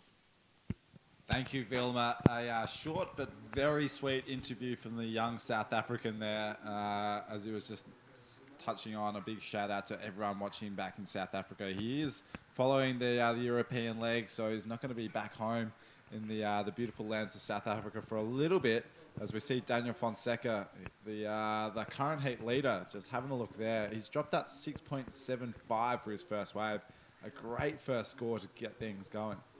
Yeah, definitely to have such a strong score on the board is definitely the way you want to start off the heat. Matias Diaz having a look at this left-hander, and it definitely got hectic, so he got out of there quickly, and he's going to get back out into the lineup and kind of back to the drawing board. He does have a 4.25 on the scorecard, and in most of the heats that hasn't been quite enough to advance, so he's going to probably be looking for 2 new rides. Daniel Fonseca, our heat leader, looking at a nice forward spin, setting up for this one, and it gets nice and round and hollow on that inside section, but just a bit too round as it blasts him off of that rollo attempt. Yeah, and also an interesting note as well. We've got the two of the housemates staying, of course. Matias Diaz, as we watch that replay of Daniel Fonseca, I love that little first spin just to check it up and just to add a little bit of variety into it. Of course, Matias Diaz, as we go back into live action, is from Chile and is following the world tour, actually staying with Daniel Fonseca at Daniel's auntie's house for this Sintra event. So the two housemates, they are sharing a little bedroom together, just 10 or 15 minutes away. So it's going to be quite interesting to see who gets the upper hand here for this heat. It'd be great to see the two guys move on through. But of course, Alex Uranga, one of the world's best, is looking to get in between the two riders there. And it's going to be really interesting heat for those viewers at home. It should be, and we want to definitely say Kaisho, welcome to all those watching from Euskadi. Matias Diaz up and riding on this one. Big roll. He's able to pull it. That was cool. That was probably going to be his best ride yet. And we see out the back Alex Uranga. Nice swooping bottom turn as he cuts out of the end of that one. Yeah, this is Matias Diaz. He's only young. He's only a 22-year-old, but surfs with so much maturity and so much speed and control. A nice roll and does land through it. He's going to get rid of that 2.0. He only needs a 3.26 to take over Alex in second spot. As we see a little look from Daniel Fonseca, who is holding down first position and top priority. This is a really interesting battle. I'm sure Matthias and Daniel were talking as they were looking at the heat draw unfold throughout the last few days, both knowing that they might have to surf against each other. And they are in this current heat, Heat 7, as we see Alex Uranga on a nice section, big lofty roll, and he's gonna just kick out there, but extending his arms and stretching out that back on the roll is not a bad wave from Alex Uranga, looking to get a 4.51. As we watch this replay, Dave, let's have a look at this thing. Yeah, he was able to get that kind of wedge push in there and got so much height off that roll. It was really clean, complete, definitely landed it, and it's coming in down the pikes at a 5.6. It boosts him all the way up into first position. Wow. So a bit of a shuffle now in the placings. Alex Uranga in first, Daniel Fonseca in second place, Matias Diaz needing that 4.66 to get ahead of Daniel, who is only counting a 2.9 as a backup. So as soon as Daniel increases his situation off that 2.9, this could be the ride that does it. He's stalling as he gets into the heavy bit of the section on the inside, and it just all comes down so abruptly that he's unable to land that roll. Yeah, that thing, that left-hander here, as we watch this replay, just a little run-in from the whitewash as it hits this section right here. Looks like it's just going to get slingshot into that wave, but hits that shallow sandbank and just shows its fangs. And unfortunately, Daniel Fonseca was just not quite quick enough to get that bottom turn. A very tricky wave to negotiate. He was looking for that 3.61. We are slowly starting to see these conditions improve and offer a little bit more room for the riders to sort of negotiate these air bowls and these waves from the outside. Yeah, and I'm hoping as we get a bit of a higher tide, it starts looking like you're local down in South Australia. Do you think this beach could be just a little bit reminiscent if we're able to get some kind of wedgy peaks? Do you think it'll be like Knights down there? Well, that's a tough call there, Dave. But my Knights Beach holds very true and very close to my heart. I think that... Like on a bad day? On a bad... No, well, I think this wave, especially that last wave with Daniel Fonseca, where he got that little bit of a roll in and you could see that wedge up from underneath him. That was what you were talking about, and I could see that's what you were sort of referring to. But the Knights Beach wedge, which is, of course, my home favourite, is a very unique wave, very unlike any other wave that is around the world. Of course, being very lucky to grow up around the beautiful southern parts of Australia. As we see Matias Diaz, the Chilean, on this one, this is what we were looking at and we were talking about, how the riders are almost be able to get some momentum through the outside and get a little bit of more room to grow. Look at these sets just bombarding through here, the lineup here at the Sintra Pro. Yeah, the sets are definitely rolling through, but yeah, and sorry to bring that up, but I just meant like kind of on a disorganized day, you know, like if it would be possible to see like, you know, just a bit of that wedgy shape that Knights is known so much for. Something like this wave of Alex Uranga, that whitewash run-in is... Is that something kind of like you get down there? We're really lucky. As I was saying, Knights is a super unique wave. You sit really close to the shore. You're sitting maybe 20, 30 meters out from dry sand, and it's a natural phenomenon of massive rocks, and you're sitting on a good day maybe 3 meters away from these big rocks, and as the swell hits these rocks, you're sitting on a massive bit of whitewash, so you're almost surfing 90 degrees to the shore. Okay. So really, it's a wave not too, you don't see too many other waves. A lot of people like to think of it as like a wedge like Box Beach or something like that, but in my eyes, completely different, because Box Beach And something, D-bar or something like you're watching out here, it's more wedgy. It's sort of, you get a bit of a run in and you can almost take off from the peak. But down at nights, the best waves, you almost want to be taking off on this whitewash wedge, which usually starts off about 2 foot, maybe 1 to 2 foot. But by the time it lengths up, a good one, can range from anywhere to 3. Probably doesn't hold much bigger than 6 foot. Starts to get a little bit washy. And So kind of similar to the wedge in Southern California. Super similar to the wedge. Where you're catching just such a small piece of whitewater. You're actually kind of going almost out to sea at times to meet up with the next peak that you're hoping to move off. It is a natural phenomenon to sort of sit out there. And usually it's so weird as a surfer, you're riding these swells that almost you're going alongside 90 degrees to the beach. As someone that doesn't if you don't really understand bodyboarding and understand the sort of wedges, if you're just a visitor visiting the little town of Port Elliot and walking along the foreshore at nights, you just can't really comprehend what you're watching. You're sort of seeing these bodyboarders take off on 1 to 2 foot little bits of whitewash and then just get slingshot into these waves. And usually it is a very consistent wave. That's something what I love about Knights Beach. And Daniel Fonseca, one of those riders that actually was very well trained at my local wedge and surfed there quite a lot, as we see him. A nice roll on that right-hander, just adjusting his leash there, almost losing it.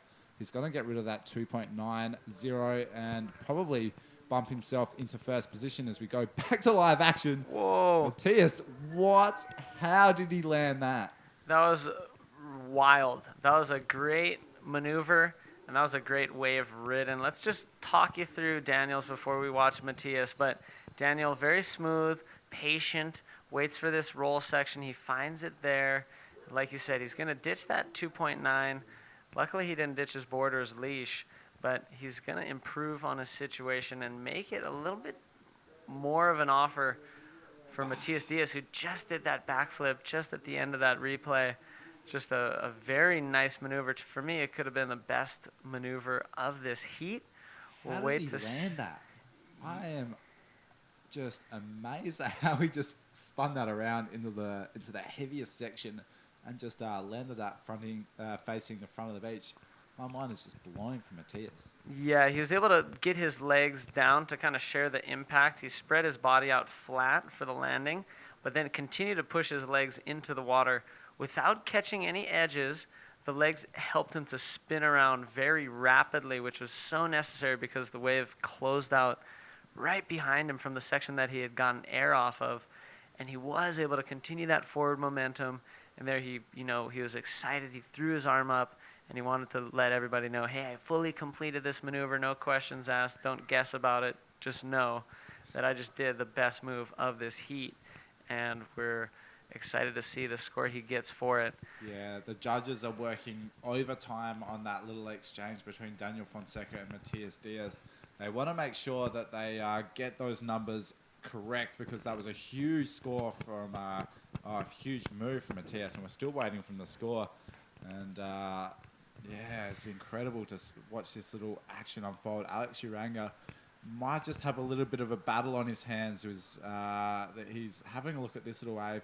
The scores are slowly being pushed in, but this could be a massive situation change and a little bit of a shift up, leaving Alex Uranga, who is currently in first spot, maybe just dropping down a few places.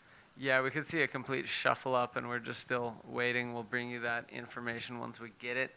And it does look like it is a 5.25 for Daniel and a 6-point ride for Matthias. That does shift all the placings. Daniel in first, Matthias in second, Alex in third now. We're into the final third of this 25-minute heat, and definitely a very exciting matchup as we're seeing everything kind of shift and shuffle. Alex Uranga, who used to be in first, now he's in third, going on this one. Answering back a few little spins, he needed a solid mid-range score. 5.41 to move in. A few little spins in my book won't probably move him up into second situation, although very, very stylish, but probably not the sort of the wave that he needed.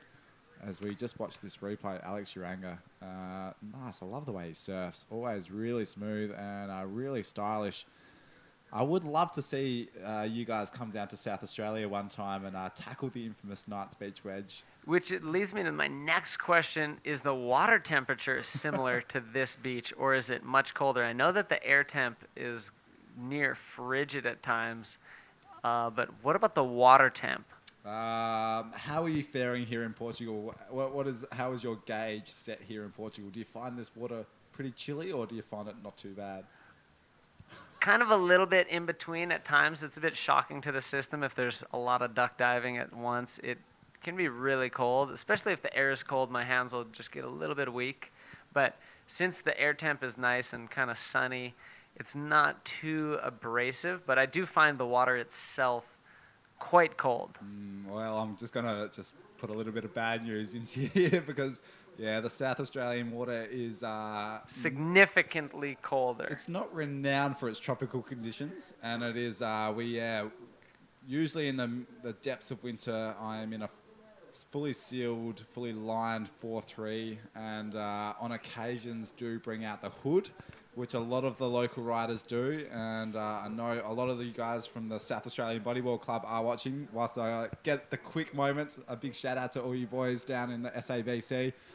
But yeah, pretty cold, but you know, the probably the best time of the year to come down is that autumn time. So just off the summer, you know, the water can still be beautifully warm. You know, in the summertime, you can surf in short arm, short leg, spring suit. So we do get quite a big variance. You know, South Australia, Oh, wow. known for its really hot summers. It's not unusual for us to get extremely hot water. Talking about heat, Alex Uranga just turning it up right there. That was a massive move. Wow. He needed that, and he executed that roll really well. It was a thick, heavy section. He needs a 5-4-1. He bottom turns. He gets up there. He pushes around through it. He was feeling the mojo and the vibes as he completed that maneuver very cleanly. We're going to wait to see the score drop, but it could be another quick shuffle up. Matthias having a look at that one. As we're under 5 minutes remaining in this heat, it has been definitely toggling back and forth. Daniel Fonseca has, you know, been in the lead at the beginning, then he lost it. Here's the rider again who's in the lead of this heat. Throws a nice roll there. He's looking to ditch the 5.25. Don't know if that'll quite be it, but we do have scores coming in for Alex Uranga on his last wave. Yeah, a massive score of 5.85. It moved him into second. If we are going to compare that last wave from Daniel Fonseca to Alex Uranga, Daniel's definitely not going to increase his 5.25 because Alex's wave was huge. Let's take a look at this replay from Daniel. Not as big as a section as Alex Uranga and definitely not as critical, and as it does come in at a 4.85. The judges just nailing that one on the head right there and are getting the score and the scale perfect as we are almost coming down to the 30-second mark in heat number 7 of round number 5. And we just right on screen, this is Alex Uranga. That was a big score. He dropped that 5.85. It was a crucial move that he needed to get because it would have been a massive upset if Alex Uranga was knocked out in this round. And he's not out of the woods yet. Matthias Diaz only needs a 5.46, so something around an average score could still put Alex Uranga on the outside looking in. Right now he is sitting in that second spot, but in a very precarious position. He's just about half a point away from both of the riders that he's sandwiched in between. Daniel Fonseca above him in first, Matthias Diaz in third beneath him. But here he goes on this one. He's got a nice smooth bottom turn. Throws a bit of an invert there before diving out of that one. He's looking to ditch that 5.6 to just make a little bit more room between him and Matthias. But Matthias also had a ride. Yeah, this is Matthias on a section. You see that rider in the next heat just ducking under that because that thing just stood up very, very quickly. And not able, Matthias really struggling to get under that lip. Really interesting to see how the judges do score that last wave from Alex Uranga. There was a nice invert, and we watched this replay here. It was a different move. We haven't seen too many inverts today. A beautiful bottom turn and throws the slick up and does get a nice move, but it wasn't a huge section and it wasn't a very flung out invert. It sort of almost got stuck into the lip a little bit. 4.9 for that last ride of Alex Uranga, as we're just about 100 seconds away from closing out this heat. Matias Diaz is in a spot where he needs a 5.46 with not very much time remaining. He's been able to pull off one of the best wave scores of this heat for that terrific flip that was oh so critical. But he's still trying to improve on that 5-point ride. He needs to make it a 5.5 if he wants to take over second spot from Alex Udango, or even, you know, if he was able to get another 6, he would even get close to taking over the lead from Daniel Fonseca. Yeah, you see Daniel and Matias just both in the lineup, just almost looks like they're having a bit of a conversation. As I said prior, these guys are both staying together, whilst Matias is on his his European sort of competition schedule. So it'll be really interesting to sort of see if they were just having a little chat here in the water. Daniel Fonseca, of course, one of my good friends from Portugal, holding down some serious scores down here, and I love to see, because he's made his way through round number 1 with some really solid surfing, and has just brought it here again in round number 5. As we're counting down into the 15-second mark, you hear a few whistles from out the back. This is Alex Uranga almost having a look that way. Matias Diaz all sitting really close. Alex in first position as we count it down into the last final seconds. The final standings look like they are just unchanged. Daniel Fonseca and Alex Uranga first and second. And they will be moving on through into round number 6. We'll have the final heat of round number 5 right after this commercial break. Please stay tuned.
Welcome back, everyone, for day number 5 here at the 2016 Sintra Pro.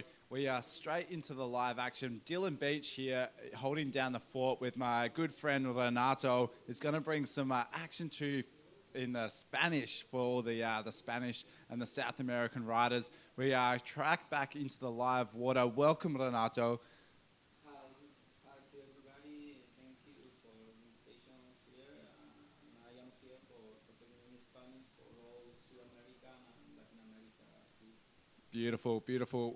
We have Maxime Castillo, the French, Alan Munoz from Chile, and Dino Carmo from Portugal. Alan Munoz from Chile. Sí, tenemos una manga muy difícil. Se enfrentan 3 grandes competidores, 2 de los mejores de Europa, como el caso de Maxime por Francia y Dino, uno de los locales de Nazaret, y que al final muy buena participación. Para nosotros está el gran Alan Munoz, que es uno de nuestros grandes referentes del bodyboard chileno y del bodyboard latinoamericano. Sorry for the technical difficulties there. We'll get Renato back in just to call that. He just did an incredible little wrap-up of the speech from all of the guys from Spanish. Of course, a few scores dropping. Renato, tell us a little bit more about the Alan Munoz. Hi to everybody. Hola a todos. Estoy para apoyar la transmisión en español para toda Latinoamérica, habla hispana y principalmente a la gente de Latinoamérica. Tenemos una manga bien difícil donde está Alan que se enfrenta a Dino, Dino Carmo, uno de los locales de Nazaret, de Playa Grande, de Portugal, juega de local. Y tenemos a Maxim Castillo, que es uno de los grandes referentes del bodyboard francés y que hoy en día ha dado mucho que hablar, se está metiendo entre los mejores del mundo también, así que esperemos que Alan logre sacar adelante esta manga y seguir avanzando. Yeah, beautiful wrap up. Unfortunately, I don't speak any Spanish, Renato, so it is very hard for me to keep up to date with what you're seeing. All the action unfold. Yeah, for all the Australians who don't speak Spanish, I can wrap things up for you as we see Dino Carmo in first position, Alan Munez in second, Maxim Castillo in third. We do have the last heat winner, Daniel Fonseca, down on the beach with Vilma. If you are on the beach, take it away, guys. And I'm here with Daniel Fonseca. Congratulations, muitos parabéns, Daniel. Mais português a passar para a ronda 6. Fizeste ali o teu trabalho, bom trabalho. Yeah, I'm so happy. Was tough to get the 2 waves in this heat, but I was lucky to start with a strong wave, and then was 25 minutes working for another one. Was a good. You've been in Australia for some months, so it was a good training for you. Yeah, kind of. I spent like four months and a half just surfing incredible waves, and yeah, I'm feeling really well with my surf right now. So let's go. You also competed in Australia, right? Yeah, competed in the national tour, and I Was it? ended up in 6th, and was good. And the level is such a high level, and I was so happy to compete against some legends, and yeah, it was really good. Okay, keep doing a great job. Congratulations, muitos parabéns. Queres deixar alguma mensagem em português? Obrigado a todos que estão aí em casa a apoiar-nos e aqui na praia. Já estamos 2 portugueses no próximo round. O Dino está a trabalhar para entrar também no 6º round. E vamos ver se este ano conseguimos levar a taça para Portugal, aqui em Sintra. Bora lá. All right, there is 2 Portuguese already in the next round and 1 working for it, and is hoping one of the Portuguese can take the prize here in Sintra. So let's pay attention to Dino and to the other riders. Beautiful interview. Thank you, Vilma, as we see a little bit of live action. Alan Munoz. Sí, ahí teníamos a Alan con otra ola, salió de pantalla ahí con una RS, debe ser una de las olas altas también, así que esperamos la puntuación. Tenemos a Alan en primer lugar con un 5.75, un 4.25 y ahora su tercera ola, y ahí tenemos a Dino, local de Nazaret de Playa Grande, con un buen rolo. Una ola sólida. Están muy difíciles las condiciones, ha sido un campeonato en que a los deportistas se nos exige mucho por surfear en todo tipo de condiciones. Sin duda Alan es un deportista que está preparado y practica constantemente en diferentes olas que sin duda lo hacen llevar donde está actualmente. Y el caso de los europeos también, tienen un gran nivel de olas de beach break, lo que los hace ser muy fuertes en este tipo de condiciones, con mucha corriente. Para la gente que no está viendo, es una playa que tiene una corriente desde el norte hacia el sur que te arrastra constantemente. El golpe de la ola y un sandbar, y teníamos a Maxim, tuvo que retirar, lo que hace es ser una competencia muy táctica y muy fuerte para los deportistas, para los atletas. Así que no solamente basta con surfear buenas olas, sino que tener la capacidad de leer el mar, las corrientes y cómo enfrentar este tipo de condiciones. What a wrap up, Renato. I wish I could speak Spanish, and I'm so envious of all of the webcast viewers out there that can speak Spanish and English and understand what we are both saying, because I feel very inadequate as my main man Renato is just rattling off an incredible wrap up of the heat in Spanish for many of you guys out there watching. We are in heat number 8. This is the final heat of round number 5 of the men's. Amazing surfing has gone down this morning. Have you enjoyed all the action? What has been a standout for you so far? Yeah, the surfing in the morning was really good, really hard. Talking about that, the condition of the beach is really difficult. You need too much tactic for compete, and the current is you fight all heat, you know. So in the morning we saw a very hard hit. Good maneuvers, good performance of the crew, and the tops is here. Aiva and Maxim. Yeah, this is Maxime Castillo. A big roll. The Frenchman just going to town. He is looking to get his heat up and running. He's got a few scores, but they've just been very sort of throwaway sort of S scores, but straight up into the roll. A huge move from the Frenchman, Maxime Castillo. Sí, Maxime es un gran corredor de Francia, muchos lo ven como uno de los discípulos por ahí, o el encargado de llevar a la generación francesa, los nuevos, después de Amauri y Pierre. Es un chico muy fuerte, corre para los dos lados muy bien y sí, está dando lucha por querer meterse también entre los mejores. Ahí va Dino, va buscando proyección y completa, creo, sí, logra completar ese RS, lo que lo puede consolidar en el primer lugar. Y Alan está buscando un 5,66 para seguir ahí peleando por el primero. Pero esta a Dino le va a aumentar a lo mejor un poco más la sumatoria. Yeah, Dino Carmo, big ARS there. He's on fire this heat. A 6.0, a 5.4 for that. For the wave previously. The judges are just popping in the scores as we speak.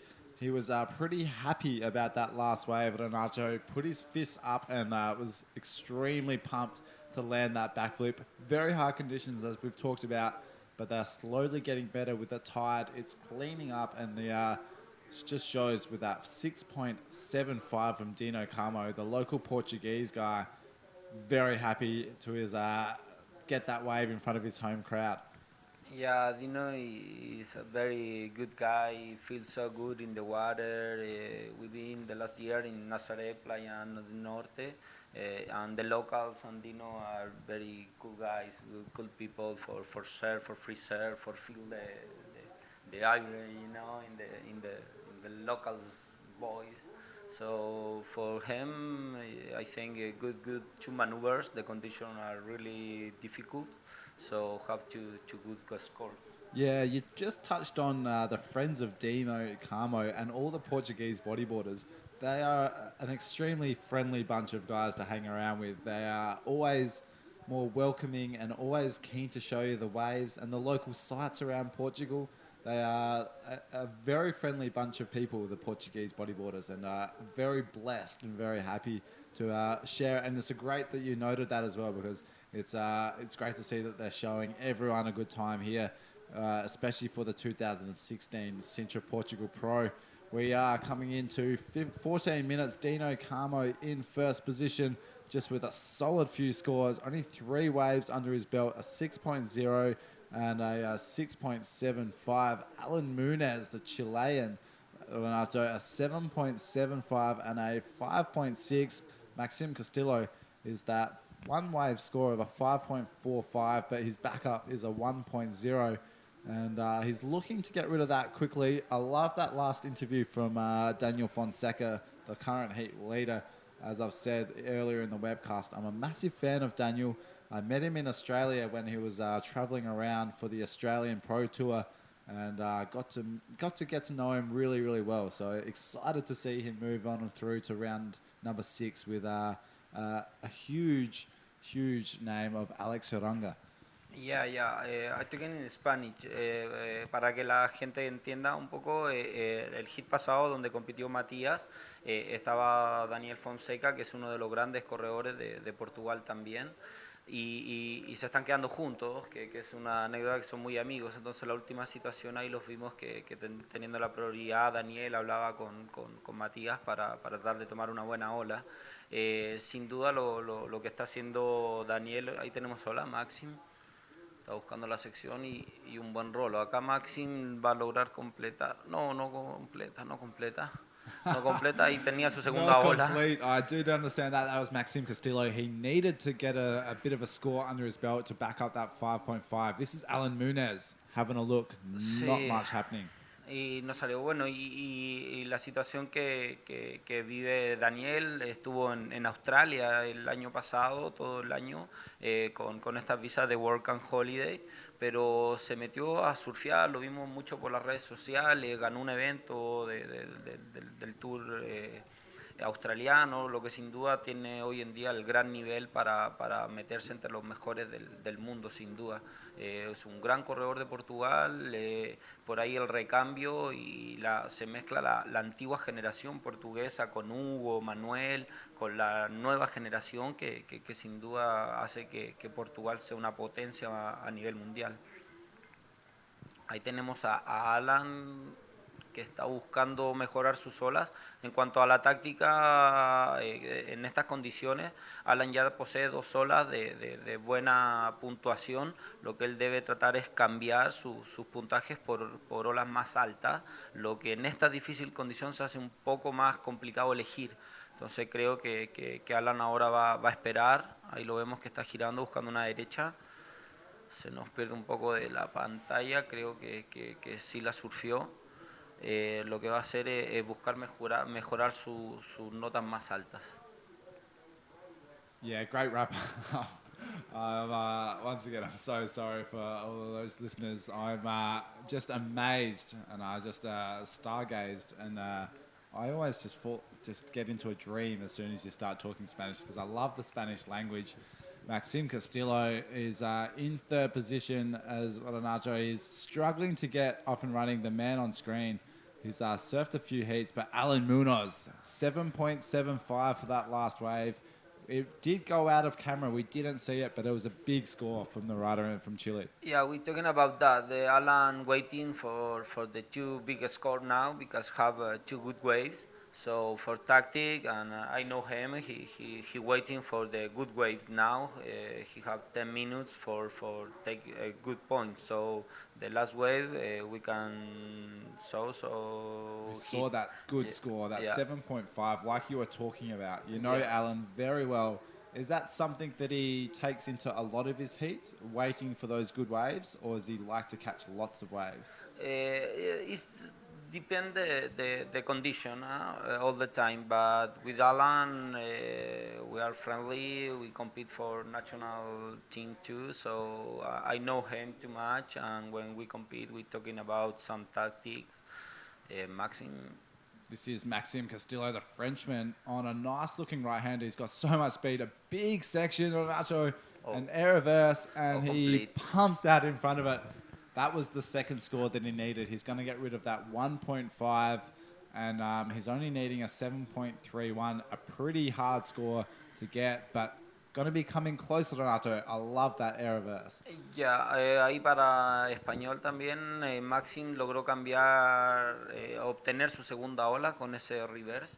Estamos esperando la puntuación, pero sin duda va a cortar la distancia con el segundo, que es Dino.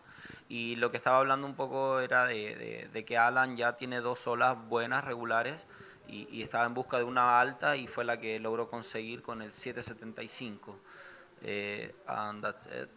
Yeah, and coming in at a 5.80, so the judges love the variety of moves, but he sort of got caught up a little bit, didn't get too much air as we watch this replay. Talk us through this little reverse, Renato, almost getting caught up in the lip. Yeah, good reverse, but not too much air. So, but good for the condition too. So good points, but no. Yeah, what we haven't seen too much, and we should hopefully see it as the conditions improve, is the riders have a little bit more of a cleaner face and a little bit more space to sort of get a good bottom turn into the air section. Maxime Castillo, just a point case and example, although just getting caught up a little bit and not getting much air, it was a really clean wave, and it was a really beautiful wave that we should see improve and become a little bit more frequent as we're coming into that higher tide, which should be show some really great surfing in the next few heats. Yeah, we hope that. Ahí un poco lo que comentábamos, que era que el reverse de Maxim fue una buena maniobra, pero no logra despegar o salir del labio de la ola, lo que lo mantiene con una puntuación buena, regular, pudiendo a lo mejor ser alta en caso de que él haya tomado más velocidad y despegar un poco más. Yeah, Maxim tried to find a good score now. Y ahora Maxim va a buscar una ola alta, quedan 7 minutos, está en la tercera posición y necesita un 6.9. Dino se encuentra en la segunda y ahí tenemos a Alan buscando mejorar olas y comienza muy bien a reemplazar sus dos olas. Esta debe ser maybe to his second good wave. Yeah, he's looking to replace a 5.75. A nice backflip from Alan Munoz. We hear the crowd loving it on the beach. It is a really cool spot to be here in the commentary booth for Renato because we see all the action in front of us. We see exactly what you guys are seeing back at home, but we also have the atmosphere of the beach outside our window. So we can hear what's going down at the beach. We can sort of see what's going down at the beach, but we can sort of see we can see exactly what you guys are seeing at home. Alan Munoz, that last wave, a 5.05. So not bettering your situation, but a nice score nonetheless. Ya, no, pensamos que podía cambiar, pero no se mantiene con una ola buena regular con 5 puntos. Ahí lo que Dylan habla es que él no habla mucho español y mi inglés tampoco es muy perfecto, entonces estábamos tratando de transmitir los hits en inglés para una parte del mundo y la parte de habla hispana y Latinoamérica por otro lado. Tenemos ya nos acercamos a los últimos 5 minutos. Alan se mantiene en primer lugar con una ola muy sólida de 7,75 y Dino tiene que buscar un 6,7 para pasar a Alan y la situación más complicada la tiene Maxim, que debe obtener un 7 puntos para tomar el segundo lugar. Yeah, Alan Munoz, very solid score here and surfing very, very well. It is going to be an interesting last few minutes. We see Maxim Castillo, he needed to go big. He needed a 6.96 Renato. That one roll, definitely not enough. He needed to go really big as we count down into the 5-minute mark. Yeah, the last 5 minutes, I think Maxim need take a big wave or try to complete a good maneuver with power because need a 6.9, maybe 7 for advance. Yeah, very, very interesting heat. Once again, we are here for day number 5 of the 2016 Sintra Pro. We are wrapping up round number 5 of the men's. Dylan Beach here from Australia, right alongside Renato from Chile. You've been here for how many years competing at Sintra? In Sintra, this is I think, 6 times. 6 times? Yeah, 6 times here. So this is one of your favorite spots. Are you going to be continuing through to Vienna and Nazaré? No, I have to come back from my work. I am a teacher of sports. I work in the university too. I have a service school and volleyball school in Viña del Mar, near to Santiago, the central coast of Chile. So I'm here for the Dromney division. I take the white card for Open. También en español agradezco, tuve la invitación del White Card, del evento principal de hombres, que creo ahí tenemos sola a Maxim. Yeah, Maxim Castillo. Sí, y lo que hablábamos, Maxim va a tener que buscar una ola alta, por lo cual decide salir. En el evento, Sintra es uno de los eventos más prestigiosos del circuito, más antiguos, el con mayor trayectoria, lo que lo hace ser un atractivo especial. Mucha gente quiere venir acá por el lugar, por la acogida de su gente. Es un excelente lugar para visitar. Y con los años hemos visto Maxim again. Ahí va, Maxim está buscando olas, ya le quedan 3 minutos, entonces va a tratar de bajar y vemos a Alan. Alan debe mejorar olas. Wow, nice little reverse there from Alan Munoz. Not a big wave, not a big score, but just keeping it going. Sí, una linda maniobra ahí de Alan. Vimos que se encuentra tranquilo ya en la primera posición. Así que estamos esperando 4 puntos. No entra en sumatoria. Y ahí tenemos a Dino buscando una ola muy grande. Siempre Dino busca... Oh, Oh, Dino Carmo, as we track back to the live action, we're seeing some big waves go down. That high tide, let's look at this little replay from Alan Munez, a nice little reverse bash. Not going to be his top 2 waves, but a nice little stylish wave just to round out his heat, holding down first position from the very first few minutes. Renato, your fellow countrymen, you were saying you compete for Chile with Alan Munoz a fair bit at the ISA Games, or is it at the ISA Games? yeah. Alan live in the same Same town? region. Same region, we say, yep. And we surf together sometimes, but he surf all the time beach break.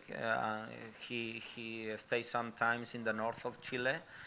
También aprovecho ahí de hablar y saludar a la gente de Arica, que es uno de nuestros lugares que mostramos al mundo gracias al Arica Chilean Challenge. Alan entrena mucho allá, comparte con los locales. También un saludo ahí para todo el Unión Flopos que deben estar mirando. Alan pasa temporadas también en Iquique, donde allá entrena duro en condiciones de reef, de olas grandes, espera las temporadas de invierno para surfear con mayor intensidad. Y regresa la temporada de verano a la zona centro de Chile, donde surfea y trabaja, y las olas son muy parecidas a lo que vemos acá en Portugal, lo cual lo hace ser uno de los deportistas más completos que tenemos en nuestro país, por eso también es de los más top, más profesionales, pero es un chico que está acostumbrado a estar en el mar, se siente bien surfeando, trabaja todo el día en torno a las olas. He surf all the time and whatever he wants to surf, he go in. So Alan is a good guy for surf with him, you know. All the time wanna go in, you know. He don't care the conditions. So he's the best kind of guy to surf with. Yeah. There's always one friend that always wants to surf. There's one friend that is always keen, no matter what the conditions. And Alan Munoz is your one friend that wants to surf all the time. And yeah, all the time. When we travel together, I know that he doesn't sleep. He wanna surf, stand up, drum knee, prolonged divisions, or whatever. Always wanting to surf. And your friend, of course, Alan Munoz, as well as Dino Carmo. So 2 Portuguese riders from this heat, and of course Daniel Fonseca making it through to the next round. Alan Munoz, the Chilean, making it into first position. Unfortunately for the Frenchman Maxime Castillo, from the young guy, as you see in front of screen, getting knocked out. We are here at the 2016 Sintra Portugal Pro. We are going to pay a few bills. Stay with us, though, for the live action just over the break.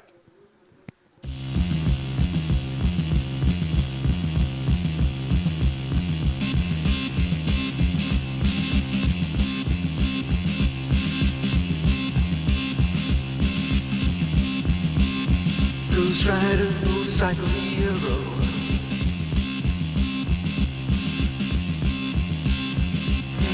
Baby, he's a looking so cute.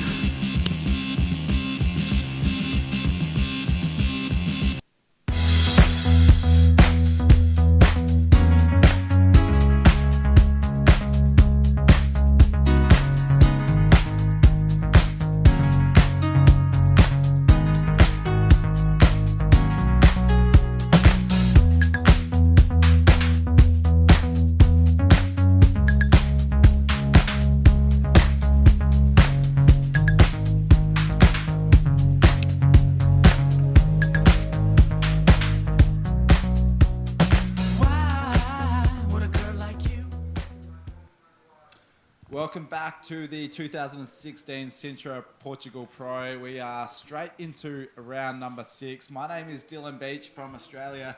To me right is Renato, the dropneer from Chile. Really excited to see Alan Munoz take out the heat win in that last one, Renato. Yeah, we are so happy because Alan put in the man-to-man round number 6. So good for Chile, for Latin America too. We have a South American guy into the best of the contest. Yeah, beautiful. And that last heat did wrap up the round number 5. We do go into man-on-man heats now, which is extremely exciting as we are starting to see conditions improve. Currently in the water, we have Ian Campbell take on Yuri Valadao from Brazil. It's going to be a cracking heat. We'll jump straight into the live action. Wow, Ian Campbell has been a standout for me in this event, taking on Yuri Valadao, another standout. Huge heat here, Renato. Who do you think is going to take this out for yourself? Yeah, now we start. Ahí tenemos a Uri. Sí, Uri take a wave. We're waiting for his wave. Yeah, Yuri Valadao, a nice section, a big lofty roll, and he stands up and looks at the judges before he goes up. Beautiful first wave, a big wave there. We haven't seen too many waves that size this morning, but with a higher tide, and it is going to be perfect with these man-on-man heats. It's going to give the riders a lot of opportunity to get some big scores, Renato. Sí, is the situation. Look, maybe Ian take a wave. Yeah, Ian Campbell from South Africa on his Guillemette Tomaga boards, just trucking. Look how much speed. He's sitting very, very high, waiting for a section to come up. Unfortunately, not much of opening up for him. Yuri Valadao, that one big roll, a 7.0, a great way to start off the heat for the Brazilian. And I'm really looking forward to us seeing the man-on-man. I think this is where it gets to be the really exciting start of the competition. Yeah, the round 6. Everybody want to stay there, because it's man-to-man. And Nuri es uno de los grandes corredores que tiene Latinoamérica. Es uno de los más fuertes. I think he won many years ago here, Uri. So Ian Campbell is the new generation, but now he's in the top 5. So he won maybe take his year, Yeah. So he fighting for that too. Beautiful and amazing heat to come up. We are going to jump down onto the beach with the last heat winner with Vilma. Alan Munoz with Vilma. Take it away, Vilma. Felicitaciones, Alan Muñoz de Chile, misión cumplida. Misión cumplida, sí. Muy feliz, gracias. Nada, estaban difíciles condiciones, 2 locales muy fuertes, Maxim Castillo y Dino Carmo, así que enfocarme en mi tarea y misión cumplida, como dice, así que estoy muy feliz y agradecer a todos mis auspiciadores también que hacen posible mi asistencia en estos eventos. And right next, we're going to start the round 6, man-on-man. So you're up almost right away in 1 hour or so. So are you ready and strong? Yeah. Estás fuerte, estás fuerte. Me siento muy fuerte, o sea, paso a paso, me toca la siguiente, no sé con quién me va a tocar, pero estoy muy contento de estar avanzando, nada, quedan más oportunidades también y nada, quiero dar lo mejor de mí y estoy muy feliz de estar en carrera. He's very, very happy. He's doing the best he can, and he's doing his job, and a very good job. So I'm also happy with the Portuguese. We have 3 Portuguese in the next round, carrying the Portuguese flag. So I have to say, muitos parabéns também aos portugueses. Vamos agora tomar atenção à próxima ronda, que já está na água, ronda 6. Next round in the water, round 6. Let's pay attention. We have 3 Portuguese, so I'm cheering for them as well, of course, and for a good show. In the end, we are all cheering for a good show. Okay, guys, back to you. Hola, ahí teníamos a Alan muy feliz, sin duda lo vemos muy emocionado. Alan tuvo unas dificultades para poder llegar a tiempo y se esforzó por tratar de llegar a su primer hit. Por algunos minutos estuvo quedando fuera del evento y desde el avión, como lo dijo en su primera entrevista, se bajó directamente a su hit y ahora ya lo tenemos entre los mejores del evento, lo cual nos llena también de orgullo a todos los chilenos y a Latinoamérica. Ahí vemos a Ian. Yeah, this is Ian Campbell. Just sorry to confuse all our listeners. We're going from Spanish to English as Dylan Beach, myself, is joined in the commentary booth with Renato, a truly international flavour here at the 2016 Sintra Portugal Pro. Ian Campbell, that first sort of significant score, 5.25. Yuri Valadao, that one score, a 7.0. But Ian Campbell for that last little wave, Renato, a 5.75, puts him into first position. Love this man-on-man, Renato. This is where it gets really interesting, and we've got some very, very stacked heats as we move on through. Yeah, it's so good because all riders can take the waves, and change the position, and it's a good action, can the possibility to take waves and find the best ones. Now we have a Ian with two solid waves, and Uri, wow, so good there. Yuri Valadao has been on fire this morning. He's just been going to absolute town, doing some big moves. As we watch this replay, Renato just called it live, but let's just run through this thing. Look at how much speed he gets into the section. Yuri Valadao, we lose him in the whitewash as the camera just tries to find him. If he can ride out of that one, Renato, we are head in our hands, and he did land at an 8.75. Wow. The judges loving that. Yuri Valadao jumps straight back into first position. Incredible surfing. If you want to take that away and recap that in Spanish, I would love to hear it. Yeah, so good. Para los brasileros también que a veces les cuesta entender inglés. Uri muy sólido con dos olas. La segunda 8.75 y lo hace estar, ahí va Ian, buscamos a Ian busca una buena ola, velocidad, necesita una ola muy fuerte, ya sabe que Uri tiene a good maneuver.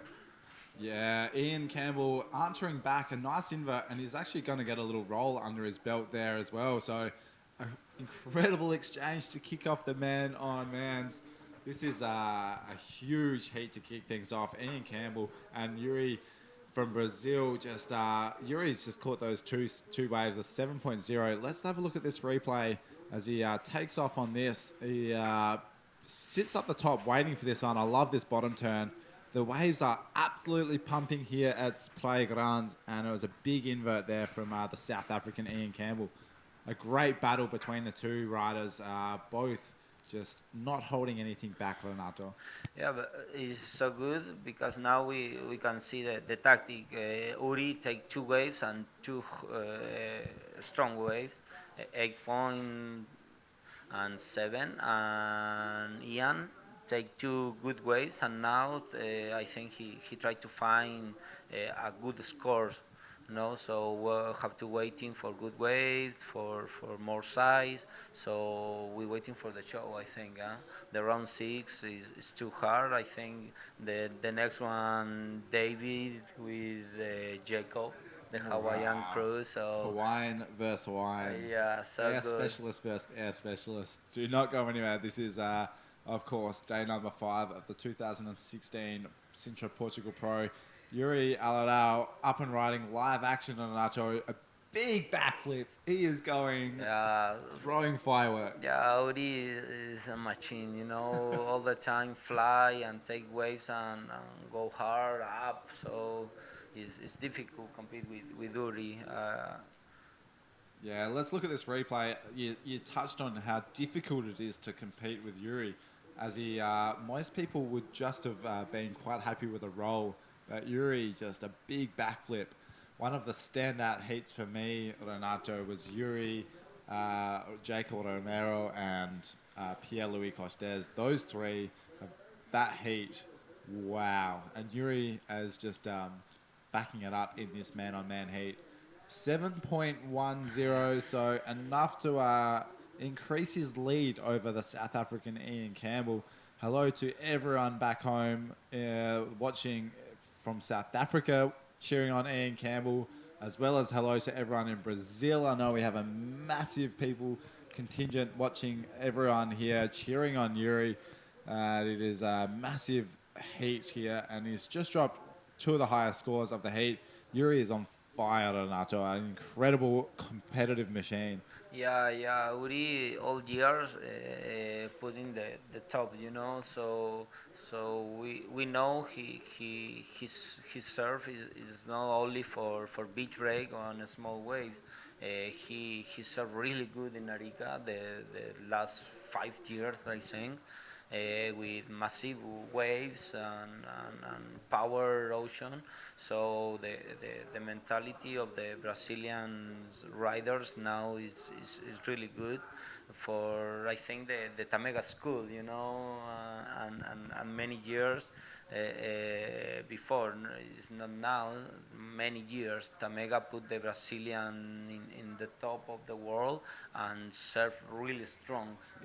It's interesting you talk about Guilherme Tamega, because you talk about Tamega looking after Yuri and really taking him under his wing, but also Ian Campbell is now sponsored by GT Boards. Yeah. So Guilherme Tamega's own brand. So it is really interesting you do talk about that, because I wonder if Guilherme Tamega is, talking to Ian Campbell and walking through some the heat strategies as we see Yuri up and under. Do you think that may be happening as Tamega is talking to Ian and talking through maybe how to surf against Yuri, as obviously GT has a great knowledge of both the riders? Yeah, I think that because it's difficult, and I know Uri and Tamega are very friendly, and now Ian ride for GT Yeah. too, so it's great. It's very similar at the other situation of the Hawaiian crew, our friends, and have to compete. So for me, the same. Sometimes I have to compete with the friends. So Ian take a Yeah, break. this is Ian Campbell live action on a nice right-hander. It's going to be a big move. Whoa. Renato and myself are Yeah. jumping out of the seats on that big backflip. He needed a 9.11, Renato. Maybe it'd be really interesting to get that score. He needed to go very, very big, and he did that. And cannot wait to see the replay, which I really want you to take away in Spanish, as we see Ian Campbell paddling back out. This right-hander that we've seen produce some really good waves is just saying a big hello to us as that tide comes up. Wow, Ian Campbell showing some fireworks. Ya, esperamos. Ahí tenemos la repetición. Ian debe mejorar olas y sabe que Uri tiene un 8 y un 7 y ahí va en busca de una ola muy alta, que fue un 8.75, que lo vuelve a colocar ahí ya en pelea directo con Uri. Igual a la ola más alta de Uri y debe ya mejorar una segunda, pero ahí donde hablábamos de la táctica con Dylan, del esperar momentos para ya empezar a sumar y buscar olas más altas que lo lleven a avanzar. Pero vemos a un Uri muy sólido, sin duda uno de los corredores más fuertes que tiene el Tour. Y Ian, que quiere demostrar que ya está grande, maduro para poder ya enfrentar un top mundial. Se encuentra realizando un muy buen año, ha hecho grandes participaciones y ahora lo tenemos contra Uri Baladao en el men to men, quedando 10 minutos y 30 segundos. Y aquí vamos con más acción. Yeah, I got that last bit. A lot of action. I Yeah. think that was right. You're That's smack right. bang on the hit it. Yeah, perfect wrap up there. Ian Campbell, an 8.75. If you are watching in South Africa, a big hello. And here he goes again. Another beautiful looking right-hander. Big barrel from Ian Campbell. Can he squeeze out? That is not a bad looking wave. This next few rounds is going to be super exciting and so much action, as we've been predicting all day that these conditions are going to get very, very good. And right on cue, Renato, in round number 6, when it goes to man on man, the really exciting point of the heat draw, the waves are starting to fire. Sí, vamos a estar viviendo un round 6 increíble. Vienen los men to men, donde las condiciones comienzan a mejorar. Es una playa que funciona en torno a la marea alta y a la marea baja. Con marea baja, los fondos, los sandbar que se llaman, los bancos de arena, quedan muy bajos, lo cual hace que la ola se cierre rápido, tenga mucha corriente, y ahora se espera para la tarde toda la marea alta, lo que sin duda vamos a tener buenas olas y esperamos que las condiciones mejoren para el espectáculo. Se vienen unos hits increíbles, los men to men ya son instancias finales, tenemos a un chileno entre ellos que es Alan, y ahora están buscando el paso al siguiente round. Uri Baladao, que se encuentra en primera posición, contra Ian Campbell, que está buscando una ola de 7.11 para avanzar en primer lugar. Acá recordemos que avanza solamente el primer lugar. Ya estamos en la última fase del evento, queda solamente el día de mañana, así que hoy nos espera un día muy largo, a long day. A long day of competition ahead, yeah. Vamos a tener un día largo de It competencia is hoy a día. long day of competition ahead. We are running through round 5, round 6, and quarterfinals of the men's division with our drop knee on potential hold. So a massive day of competition, and a lot of the riders also doing drop knee as well as the men's division, so the prone division. So Whoa, a nice backflip over Ian. what? So Ian Campbell chasing a 7.11 just came into that screen, that yellow rash vest just flashing between our eyes. Yeah, maybe take the points. A very good backflip of Ian. We have the replay. Oh, good wave. So he was moving so fast that the camera didn't even have time to focus on him. A beautiful looking left-hander, Renato, almost in the barrel, but going straight up into the backflip, needing a 7.11 is going to be very, very close to see if he does run away with that score with 7 minutes and 20 seconds remaining. Wow. Y como lo dijiste, sí. 7.35. 7.35. Ian Campbell's last wave, a 7.35. So situation change. Ian Campbell now in first position. Yuri Valadao in second. Sí, cambió la situación. Como dijo Dylan, estaba buscando por un 7. La última de Ian logró un 7.35 y lo manda directo al primer lugar. Ahora ya vemos a Uri buscando últimos 6 minutos de competencia y tenemos a Uri ya buscando olas. We think Uri changed now the tactic and start to move. You see, Yuri's only caught 4 waves in this heat, Renato, and he's looking that he needs to sort of get a little bit of a hurry up. He's starting to maybe wonder if we look at Ian Campbell's waves, almost a tally of 10 waves caught in this heat compared to Yuri Aladao's 4 waves. So now the Brazilian rider is now looking to really get his motors going and start catching a few more waves. He thought he had top spot wrapped up, but the ever consistent Ian Campbell is just proving to be one of the most consistent competitors and not really letting go of that first spot position anytime soon. Ya hablamos un poco de las tácticas de los dos y vemos que Ian tomó ya alrededor de 10 olas y buscó los primeros puntajes, asegurar ola, y ahora ya tiene 2 puntajes muy altos que lo tienen en primer lugar. Y Uri con solo 4 horas, de las 4, 3 fueron con puntajes muy altos. Ahora lo vemos con el cambio ya de táctica y debe ir a buscar olas. Tiene últimos 5 minutos para lograr obtener un 7.36, lo que sin duda lo va a mover por la playa tratando de tomar la mayor cantidad de olas. Lo que hablamos que nuevamente vemos a Ian, que es un corredor muy fuerte en ambas categorías, en drop knee y en prone, y es un atleta muy fuerte, ha competido todos los días, por lo menos 2 o 3 hits, y lo vemos ahí todavía dando pelea a muy buen nivel. Ahí ya vemos la situación de la táctica. Ahora juegan un poco con la prioridad. The priority system now is a tactic moment. Yeah. the priority system is really, with this last 5 minutes, it's really going to come into an interesting moment because Yuri now holding on first position. He needs a 7.36. You can see them on screen on your back home. They're sitting very, very close together. So even though there are only two men in this heat, with such a big competition area, they found one little spot that has produced some really good waves, and now they're sitting right on that spot. Yuri is looking for a 7.36. Ian Campbell, I love the way this guy surfs, and is now in the lead with an 8.75. This is Yuri Valadal's support crew. Sí, ahí vemos a toda la galera, la torcida brasilera.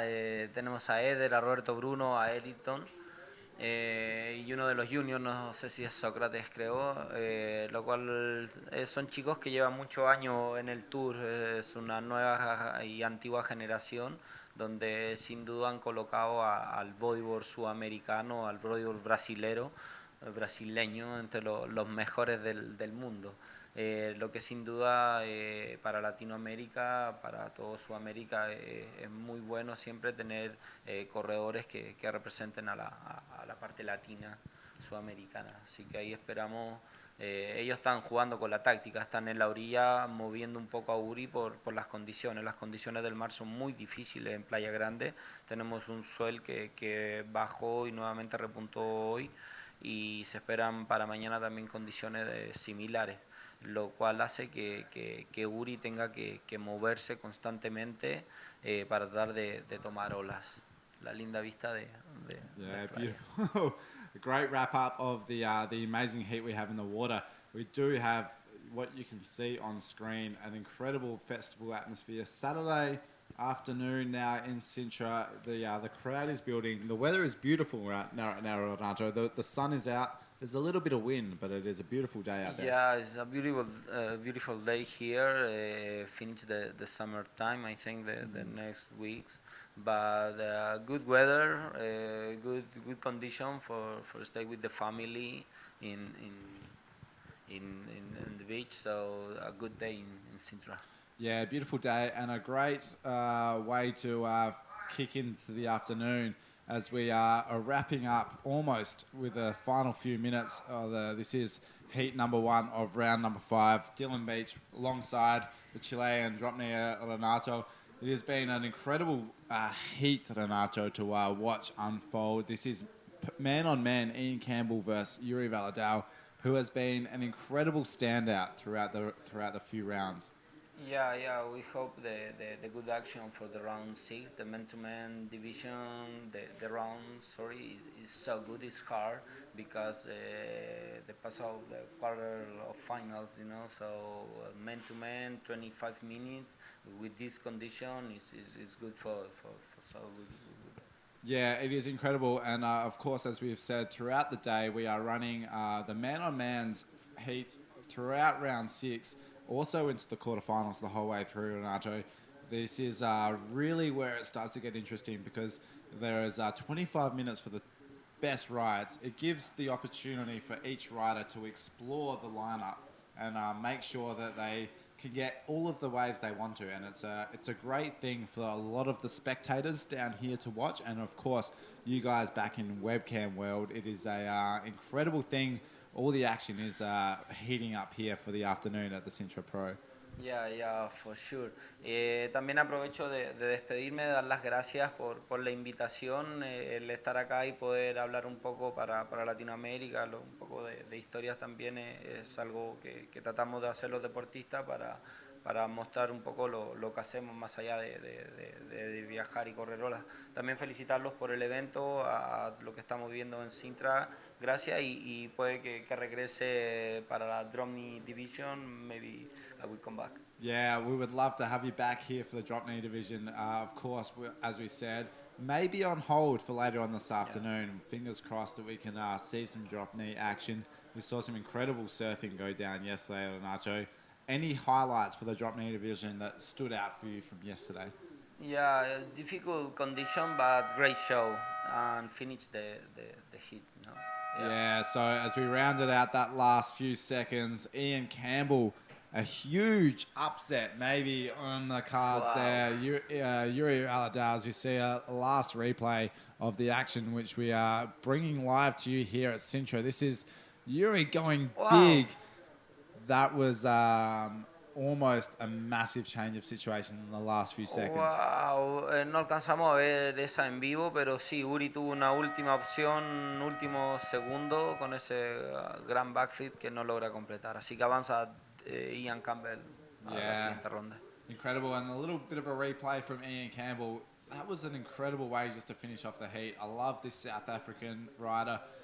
Beautiful surfing, and as we see back to the live action, this is great surfing. Do not go anywhere. We will be right here back at the 2000 Sintra Portugal Pro straight after the break.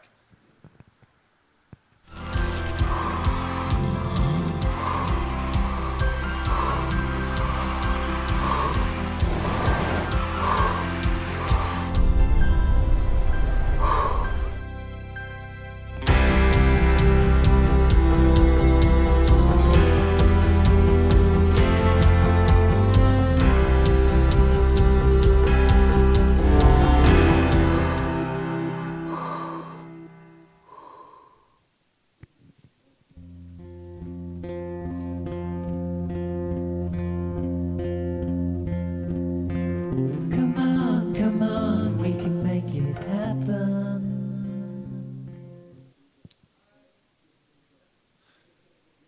We are right back at you. Dylan Beach here of Renato has just gone back to the beach to enjoy all the action live. Of course, that was an incredible heat. We've just saw an amazing man-on-man heat to kick off round number 6. That was Ian Campbell taking out a huge name in Yuri Aladar. Yuri just with that last few seconds almost snatching the title away from him. Coming up in this heat, we have Jacob Romero and Dave Hubbard, a all Hawaiian battle. Let's not wait any more moments looking at me. Let's jump straight back out into the action as we see Jacob Romero up and riding into the live action and a big backflip. That was Jacob Romero just getting knocked off in that heat in the first few moments. This is a stacked heat if I've ever seen one. Of course, we were talking about, Renato and I, about how exciting these man-on-man heats are. Dave Hubbard and Jacob Romero, two very good friends. And as we see Dave Hubbard out in the water, a big aloha to all of the Hawaiians, a big hello to them all watching as we see Jacob Romero. He spun around and then he just got smashed off by that whitewash. Super heavy landing. But throughout this high tide, we have seen some incredible action come to you on this right-hander. We see Dave Hubbard making their way up that inside bank and an incredible little heat to come. But whilst we have a break in an action, Ian Campbell is down on the beach with Vilma. Take it away, guys. Hi guys, I'm here again with the winner of the last heat. Congratulations. Once again here talking to me. So nice to have you here. So how was it? Was better than in the morning, the conditions? Yeah, I mean, it's really got good. There's some good bowls out there. And yeah, I got 2 nice scoring waves. So I'm pretty happy about that. And unfortunately knocked out a teammate, but this is competition and that's how it goes, unfortunately. It's your job, so. And today we're probably going to see you again in the drop knee competition for sure, and maybe in the open as well. Yeah, I'm looking forward to that. I mean, my last heat now, I kind of just stepped it up a little bit and I'm feeling good and wetsuits are keeping me warm, the board's going good. So yeah, I really just can't complain and just keep going through. Yes, let's do it. And you guys that are watching at home, if you're in Portugal, please come to Praia Grande here in Sintra. If you're not, keep watching with us because we are taking you the best waves and talking with the best riders. So back to you guys. Yeah, a great little interview from Ian Campbell. If you are, like Vilma said, watching in Portugal, close by Sintra, everything seems to be very achievable in this beautiful country. Make your way down to the beach here. The waves are pumping. You've got the best bodyboarders in the world battling it out at your home breaker Praia Grande. It doesn't happen too often, and especially when you get the waves and the riders like the caliber of Jacob Romero and Dave Hubbard going man on man. this is something that if you can watch in live action, make sure you get down here as we are rounding out that first 5 minutes in the clock. Jacob Romero has got the better of that score, a 2.25 over Dave Hubbard's a 1.0. Jacob Romero's first wave, a massive backflip, but unfortunately just getting bumped off on his landing. And Dave Hubbard's first little look is didn't really offer him too much as he sort of escaped that whitewash. A really interesting dynamic as Ian Campbell, just based on, unfortunately, he did knock out one of his teammates, Team GT boards. Galileo Tomega, of course, sponsoring both of those riders with his new board brand. And a really interesting dynamic there. So wondering what would have been said and you know, if there was any inside knowledge passed on by the man GT himself to the other competitors. With 19 minutes remaining, we see Dave Hubbard. A little bit of a change in tactic if we the camera is holding onto him as he pans and paddles across to the northern side of the beach. He might have seen something just a little bit of interest as he leaves Jacob Romero a little bit further down on the southern bank, which we've seen most of the rides go. So really interesting to see what Dave Hubbard will do after this heat with this little tactic. And having a look at this wave, he just paddles over it. And we'll let that one go through to the keeper. This is, of course, day number 5 of the 2016 Sintra Portugal Pro. We are on man heats as we see Dave Hubbard, one of those riders, taking on his fellow countryman, Jacob Romero.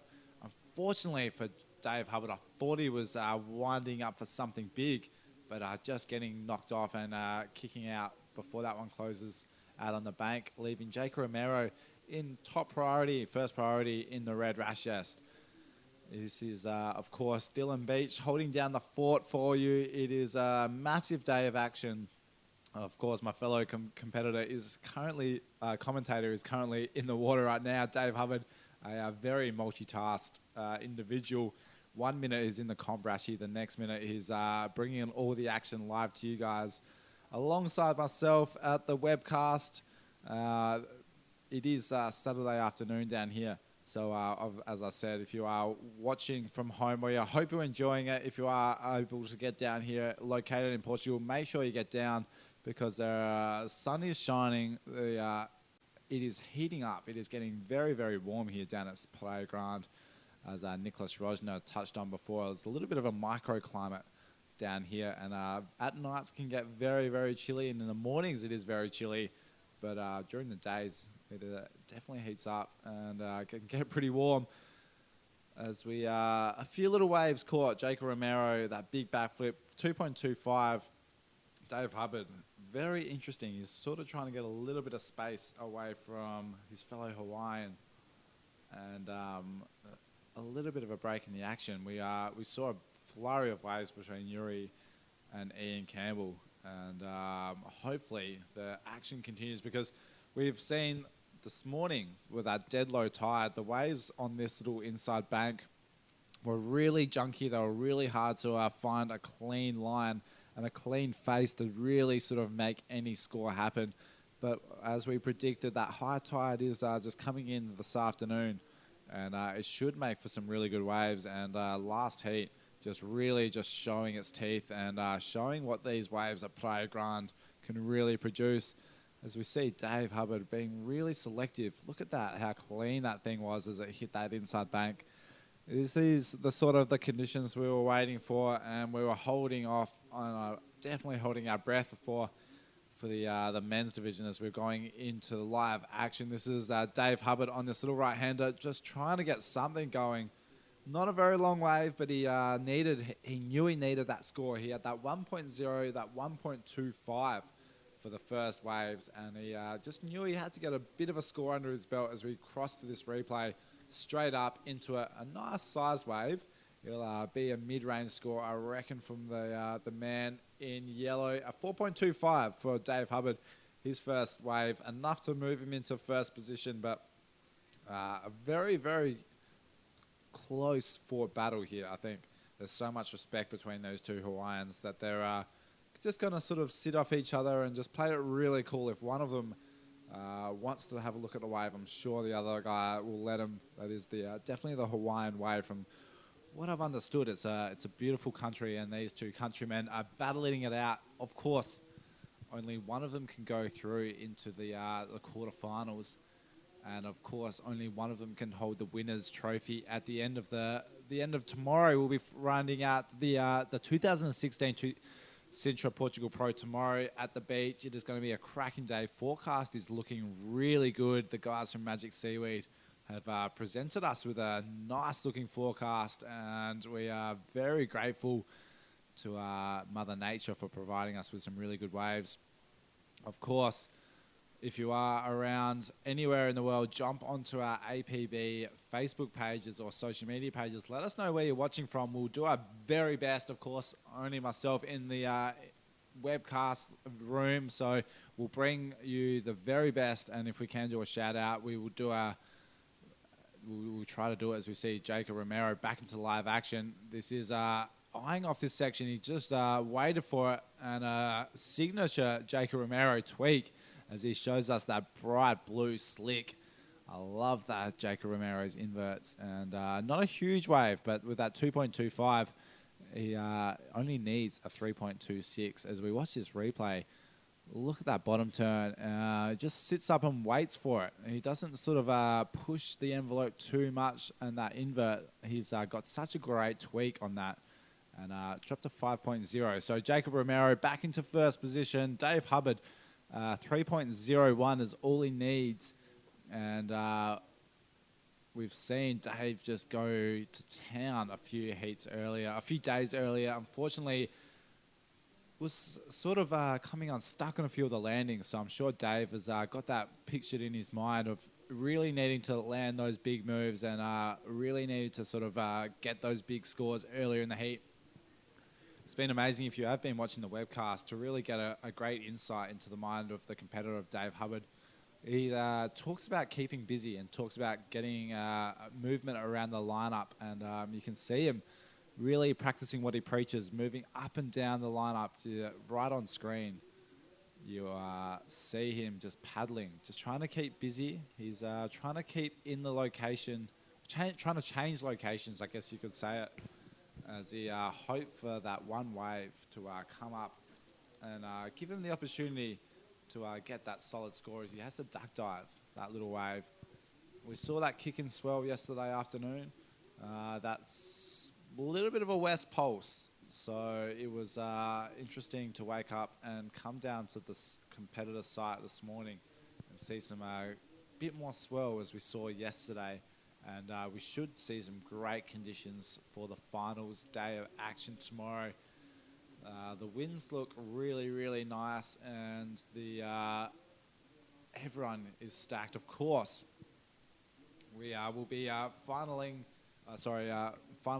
the men's finals tomorrow, and of course, reigning Isabella Souza, who took out the 2016 APB Women's World Title yesterday afternoon with a huge heat, as we see Dave Hubbard threading the barrel in a nice one, but you just see that electric purple slick just getting clamped right at the very end. Maybe a little bit disappointing from the Dave Hubbard, the Hawaiian. Looked like he was in a really good position inside that barrel, but just closing up, these little changing beach break conditions can make it pretty difficult for a rider inside the barrel unless you get a big heavy one. It's those little small ones have so many different sort of facets and things that change inside the barrel, making it very, very difficult, as you saw there from Dave Hubbard. Just a 2.0, he's only chasing a 3.01 to move into first position. A pretty slow battle here for the two Hawaiians. I was looking forward to this on paper. It is a cracking heat when you look at the names that are coming up as well, the likes of course, Jared Houston, Amaury Laverne, Pierre-Louis Costes. The names just go on, and the round number 6, heat number 2, is where we're at. We'll be rounding out this round, probably getting into the quarterfinals of the drop knee or the pro men's, We're just waiting on conditions to make that final call, but do not go anywhere. Dylan Beach here with you at the 2016 Portugal Pro live action. Jacob Romero and Dave Hubbard. A little bit of a slower heat. We've seen a few of these heats which have been really explosive as we see a few of the sights down here at Praia Grande. A lot of the spectators coming down and enjoying the action and the beautiful sun as we are just at the tail end, just at the very end of summer, as you see the crucial slip, slop, slap, making sure that she doesn't get sunburnt. Of course, Sun Zapper, one of the key sponsors for this event, handing out sunscreen, zinc, and sun care products, making sure all of the spectators and all of the riders do not get sunburnt. It is a very, very important thing to manage, especially as bodyboarders and people that spend so much time in the water. You've really got to look after your skin and make sure those little pesky little things called melanomas don't come up. As we see Dave Hubbard trying to get another score under his belt. 4.25 was that score that he got for the first wave and that first roll. He's going to replace that 2.0 with that one, and straight back behind him, Jacob Romero just having a look at it, but letting that one slip through as he's just waiting at the back with first priority. That last wave of Dave Hubbard, as we just watched the replay, he's can't really find much of a strong line to get to that lip, and just gets a roll of 3.75. Wasn't enough to put him into first position over Jacob Romero, but Jacob Romero with that 5.0, the highest score of the heat so far, is in a very good situation. He's only caught 2 waves, and it is a great situation for Jacob as we look at him taking off that left, just to the left of screen. A bit of a bigger wave there and a solid roll. So out of that little exchange, that was Jacob Romero just then, and Dave Hubbard, who was just paddling out under that wave, just saw him just soar over his head. A little exchange. I think Jacob Romero might just get the better of Dave on that one there, as we take a look at this replay as that camera pans across a bigger wave and probably a heavier section, and the judges are coming through with a 4.9, so slightly better than Dave Hubbard's roll, and does rebound him back into first position.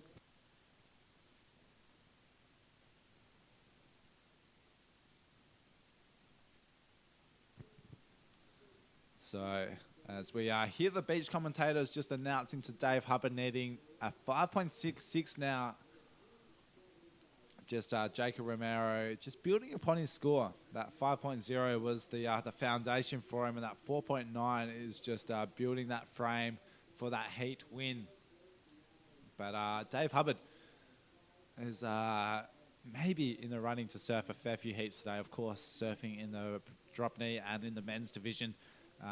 Potentially surfing, if he makes it through as many heats as we hope he does, he's in for a massive day of surfing for the man currently on screen with just over 6 minutes to go. This heat in the water, the next heat in the water, it will be another cracker. It is a man-on-man, as we said. First place is the only one going through, and so it is a very crucial, as we see Dave Hubbard just paddling over and just checking that one out. Dave Hubbard now in first priority. It'll be really interesting to see how they play that priority.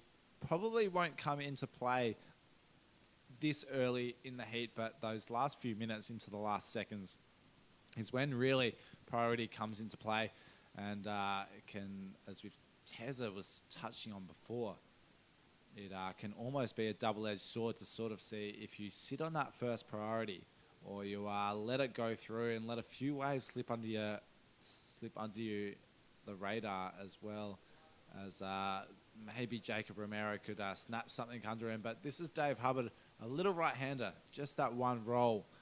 Now, that is interesting. He used his first priority on a smaller wave that might have looked like it could have potentially bowled up to something big. And as Dave Hubbard paddles back out, Jacob Romero just puts one of the nails in the coffin there. That was a massive ARS right there. Jacob Romero going to get rid of that 4.9 right on that wave. Dave Hub just looking like he's trying to get back into rhythm. He's catching a lot of waves, and Jacob Romero taking the opposite end of the spectrum, just being really selective, and 5.65 bettering his situation. Dave Hubbard now needing a 6.41, so Jacob Romero just not holding back for his fellow Hawaiian, and I really wanted to take out that first place position for the 2016 Sintra Portugal Pro. As we see, here we go, live action, Dave Hubbard on the left-hander. Unfortunately, just getting clipped. As we see that whitewash explosion we've been seeing all morning.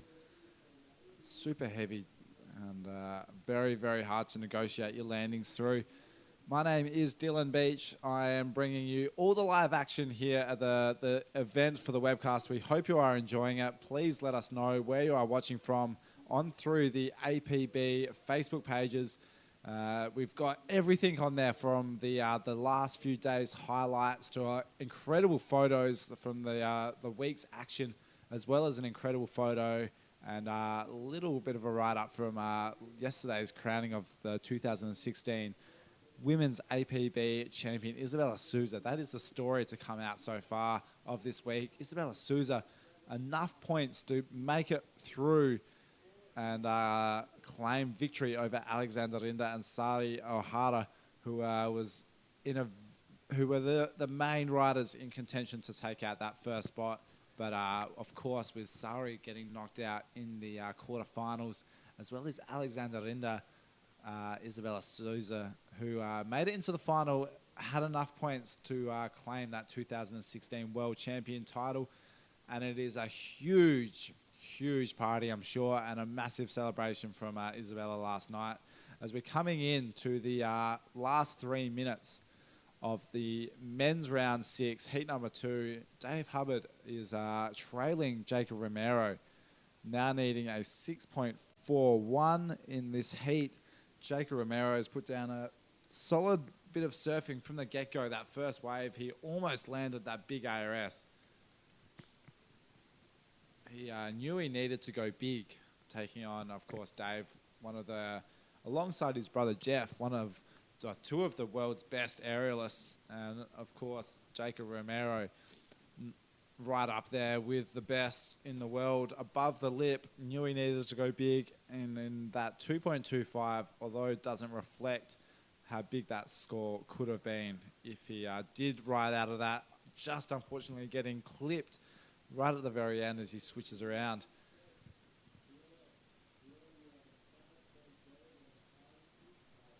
So we see Dave Hubbard just paddling like he's done all day, trying to get a little bit north. He might have seen a few waves as he was getting ready, but live action. This is Jacob Romero. There you go. Massive invert above the lip, nice and tweaked. Jacob Romero looking to get rid of that 5.0. Put a lot of pressure on Dave Hubbard as that wave just spits out behind him.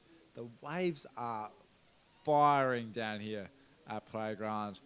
And Jacob Romero is surfing solid, as this is a replay from Dave Hubbard, looking like he's needing to get busy. A nice ARS, and he's just going to check back into this, and a nice little roll. So Dave Hubbard is on a 4.25, a 3.75. He's going to definitely get rid of that 3.75 with a nice score. But with scores just coming through for Jacob Romero, it is going to be a little bit of a shock to the system, as there you go, scores coming at a 7.0 for Jacob Romero in first position. Dave Hubbard just dropped a 5.10, now needing a 7.56. So although Dave Hubbard last wave, the best score of the heat for him came through Jacob Romero's big invert, coming in at a 7.0, and really making it hard as we come into that final minute for Dave Hubbard. You can sort of see him just on the inside. Be really interesting. He makes his way in. He's given up on taking that first spot from Jacob Romero. Great surfing from both of the Hawaiians here. for day number 5 of the Sintra Pro. Incredible surfing from Jacob Romero, boosting that big invert. The crowd on the beach loving it. You can see, looking outside this window, an incredible crowd building as we get down to the pointy end of the heat draw. And very shortly, as in the day after today, tomorrow, we'll be crowning the 2016 Sintra Portugal Pro champion.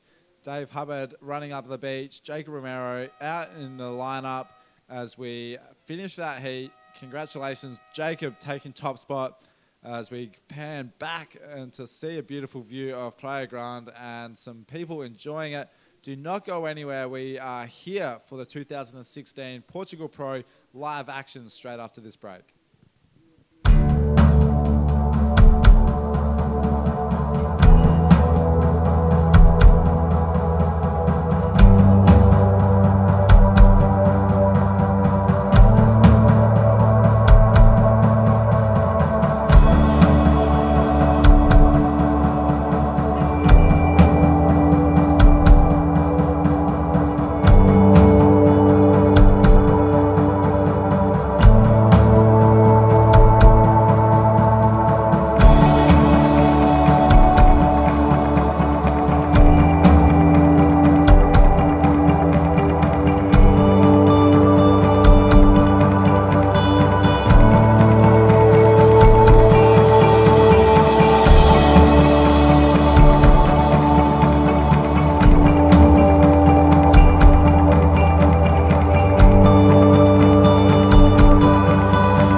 Welcome back, everyone, to the 2016 Sintra Portugal Pro. We've just wrapped up heat number 2 of round number 5. Dylan Beach here from Australia, bringing you all the action. That was Jacob Romero knocking out Dave Hubbard in that last round. An incredible display of surfing. Coming up in this heat, Pierre-Louis Costes taking on Brahim Idoish from Morocco. So much action. The waves are pumping. We'll shoot back out to the beach for the live action because we do not want to miss anything as we see a few little scores just being dropped from Pierre-Louis Costes. As we said, if you are down here at the beach or around Portugal, make sure you come down. The sun is shining and we really would love to see you guys down. If you are tuning in to Webland, to the webcast for the APB, thank you very, very much. It is our pleasure to bring you all the action live here from Portugal. We know it is very late in some of the places. A big hello to everyone who's watching. I know a few of the guys in Australia watching. A big hello to all of you, as well as many of competitors and spectators from all throughout Brazil, Central America, of course the rest of South America and South Africa, who have a really strong contingent of riders competing here at the 2016 Pro. It is an incredible day. That high tide has come up and the waves have started to pump. Pierre-Louis Costes, who are just watching on this little wave, getting his first wave under the belt, which is a signature backflip from Pierre-Louis Costes, landing it and riding out through the wash. It was really interesting to have a chat to Pierre the other day, and we also made note of it this morning with Dub and I in the interview, in the commentary booth, that last heat we saw a Pierre surf, one of the only heats we've seen in recent history that he actually didn't go for a backflip. So really interesting to see how Pierre strategizes and goes through the tactics of this heat. His first wave, a 6.5, and here he goes again. This guy is a wave magnet, just stalling into the barrel, coming out, and just sitting there waiting for something to come up on the inside. And there he goes. A nice little roll to finish that off. That was Pierre-Louis Costes. As we wait for him to get back out the back, we'll take a break and shoot down to the beach where Vilma has Jacob Romero, the winner of the last heat, live. Take it away, Vilma. Hi guys, I'm here again. Another heat win. So you already know the waves here in Praia Grande. They are your friends and you always catch the best ones. You're in sync with the waves now? Yeah, I was just lucky to get a couple waves. It's pretty tough still, but the tide's coming in, so there should be some sick ones. But yeah, I'm just stoked to make it through to the quarters, and it was always tough going up against my good friend Dave Hubbard. But yeah, stoked to advance. And you're in the water lots of times already, and a few times more today because you're in the drop knee competition. Still not not anymore. Okay, sorry, but you're here now in the open competition. So what's the predictions for the next round? Get a couple good scores and hit the lip. Thanks, Like so far. So thank you very much. Back to you guys. Yeah, a pretty simple strategy for Jacob Romero. Get a few good scores and hit the lip. They always seem to go hand in hand. And I love that simple sort of strategy from Jacob Romero. Super amped to make it through over his fellow countryman, Dave Hubbard. Super amped, Jacob Romero, as we are in the water right now. Pierre-Louis Costes, 6.5 and a 6.0. Brahim Deutsch has not even caught a wave yet. And as we see him kicking off his campaign right here on the left-handers, a big roll from Brahim Deutsch, the Moroccan. We saw a shot earlier of a few of his fellow countrymen and fans wrapping that Moroccan flag around their shoulders, cheering on Brahim throughout this event. There you go, right on screen. There's fellow mates and fellow friends just cheering on Brahim Deutsch. A 6.4, they would have loved that on the beach as the Moroccan takes on one of the world's best in terms of Pierre-Louis Costes. Look at that roll, very, very heavy landing. And the judges loving that. 6.4, not a bad score to kick things off for Brahim Deutsch. Pierre-Louis Costes at the back in first priority with a 6.5 and a 6.0. The Frenchman, now who calls Portugal home, is no stranger to this beach break. Of course, winning the 2015 Sintra Portugal Pro last year. And as you see, when you look around the event site and you have noticed the behind us, Pierre-Louis Costes is plastered all over the event site. As Teza touched on before, if you do win the event, you do get that amazing photo plastered all over the event sites and the posters. So Pierre-Louis Costes, if you're looking around the Sintra Portugal logos, you'll see that signature backflip of Pierre in a front and center, which is not a bad thing because we all love his backflips, and Pierre-Louis Costes, that 6.5 came from one of them, and a solid situation right now for the Frenchman with plenty more time. And there you go, right on cue, Pierre-Louis Costes backing it up with a nice roll. So Pierre getting things rolling, not holding anything back from the Moroccan.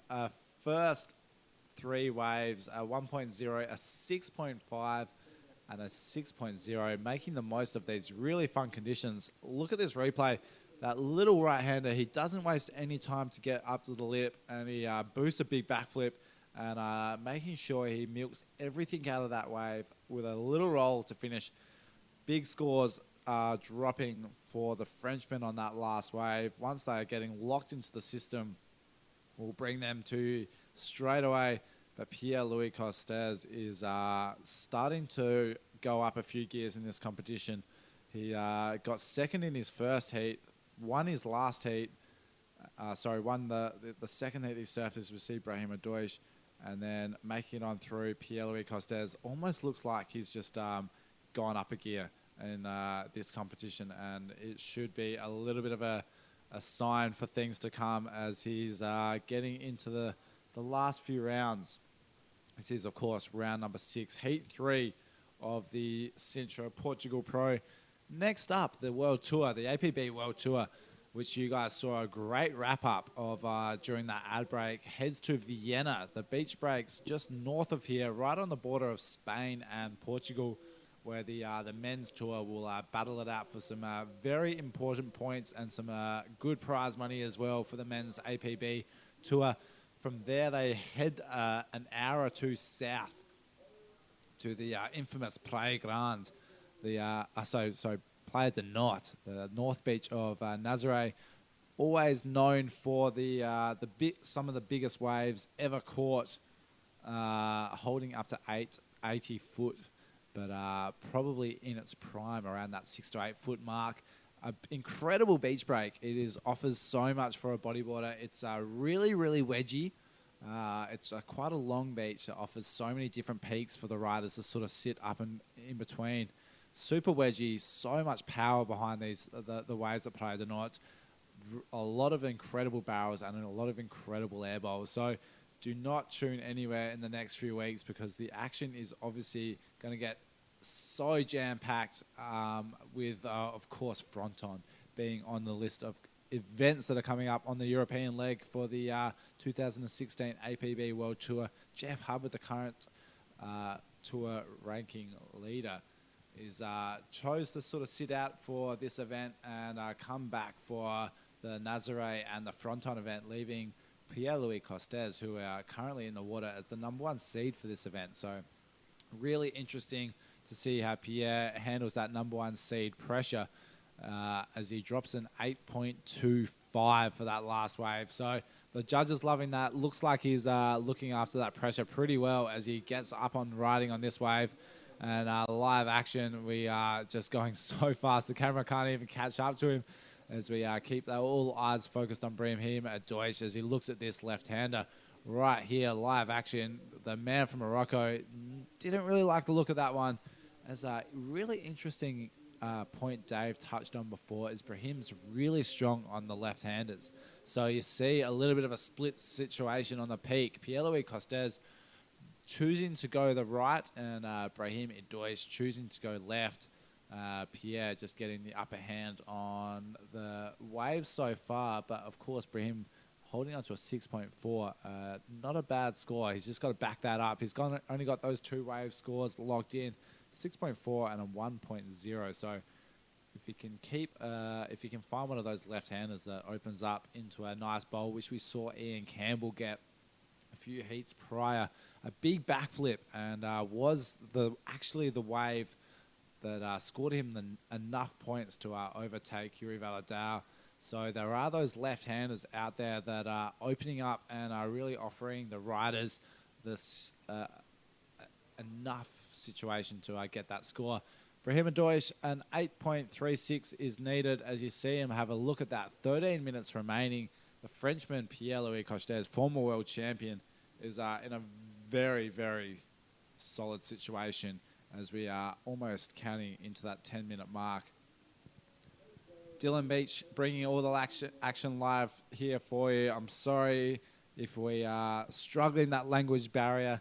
The English is the only language that I know, and it was incredible to have Renato in here only a few heats before. Beautiful speaking Spanish, and I love to hear all of you guys speak your natural languages, and of course Renato bringing all the action live to you guys for the Spanish-speaking countries. Let us know. Jump onto the APB Facebook pages. Watch all the highlights from the last few days. An incredible action-packed week it's been here.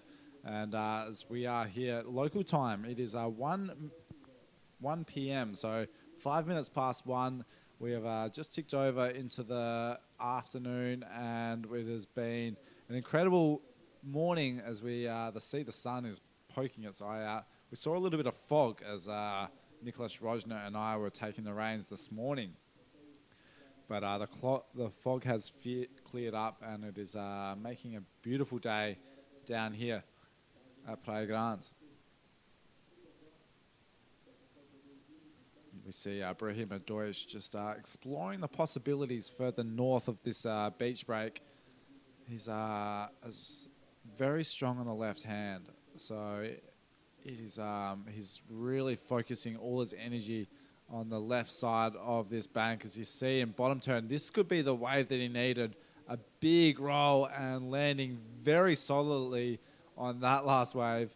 Brahim Deutsch, he's going to get rid of that 1.0 pretty quickly, but as we were going through that scenario, Pierre-Louis Costes, a 9.25. So Brahim in that little land we like to call combination land. Not the most favorite spot for many of the competitors, any of the competitors surfing and bodyboarding or surfing now needs a combo of a 17.51. So he's going to have to set the reset button. Pierre-Louis, his PLC is just holding on to one of the highest heat scores we've seen all week here at Sintra. As we watch this replay, Brahim Deutsch, this is a beautiful wave, a super smooth bottom turn into a big section in the air for quite a long time. The judges loved it. It's dropping a 6.8, but PLC, what more can you say? A 9.25 and an 8.25, one of the highest heat scores of the week, and putting Brahim Deutsch needing a 17.51. So Brahim, in his head, might need to just take a few seconds and recompose himself. Click that reset button. 10 minutes to go. But has to really sort of concentrate. He's going to have to get some 2 big scores under his belt. As we see PLC, he's favoured these right-handers all throughout the week, and they've been paying off as he's found some really incredible waves. Some of the highlights so far from the week have come from PLC, and a super consistent surfer throughout each event on the APB World Tour. And no matter what sort of wave, no matter what sort of size, no matter what sort of bottom the events are in, the PLC is making the most of the conditions. A reef break, a sand, a wedging beach break. PLC seems to make the most of it and seems to have that knack of always being in the best spot at the best time for the best waves. So a very hard person to compete with, because he always seems to be in sync with the Mother Nature and in sync with the changing conditions like we've seen down here at Playa Grande. He's always a very hard person to compete with. But interesting to note, Dub was just saying he'd almost prefer to surf against PLC than against Tristan Roberts, one of the young South African guns who'll be coming up in a later heat. Can't wait to see the South Africans hit the water. Of course, Jared Houston, current world champion, Ian Campbell, who made it through the earlier round, and Tristan Roberts, who will be, of course, coming up in the later heat. 8 minutes, 25 seconds to go. We are here at the 2016 Sintra Portugal Pro. Dylan Beach is my name, bringing all the action live to you on an incredible day of surfing. We are heat 3 of round number 6. Pierre-Louis Costes from France taking on the Moroccan, one of the 2 Moroccans in the draw for the Sintra Pro. And Brahim just sticking to these left-handers like we've seen him do all event. 6.8 and a 6.4 he's holding on to. He's now basically looking to get rid of both of them because he's chasing a 17.51. Pierre-Louis Costes now can almost sit back and relax and see if he can manufacture some very innovative surfing. As we see, there he goes there.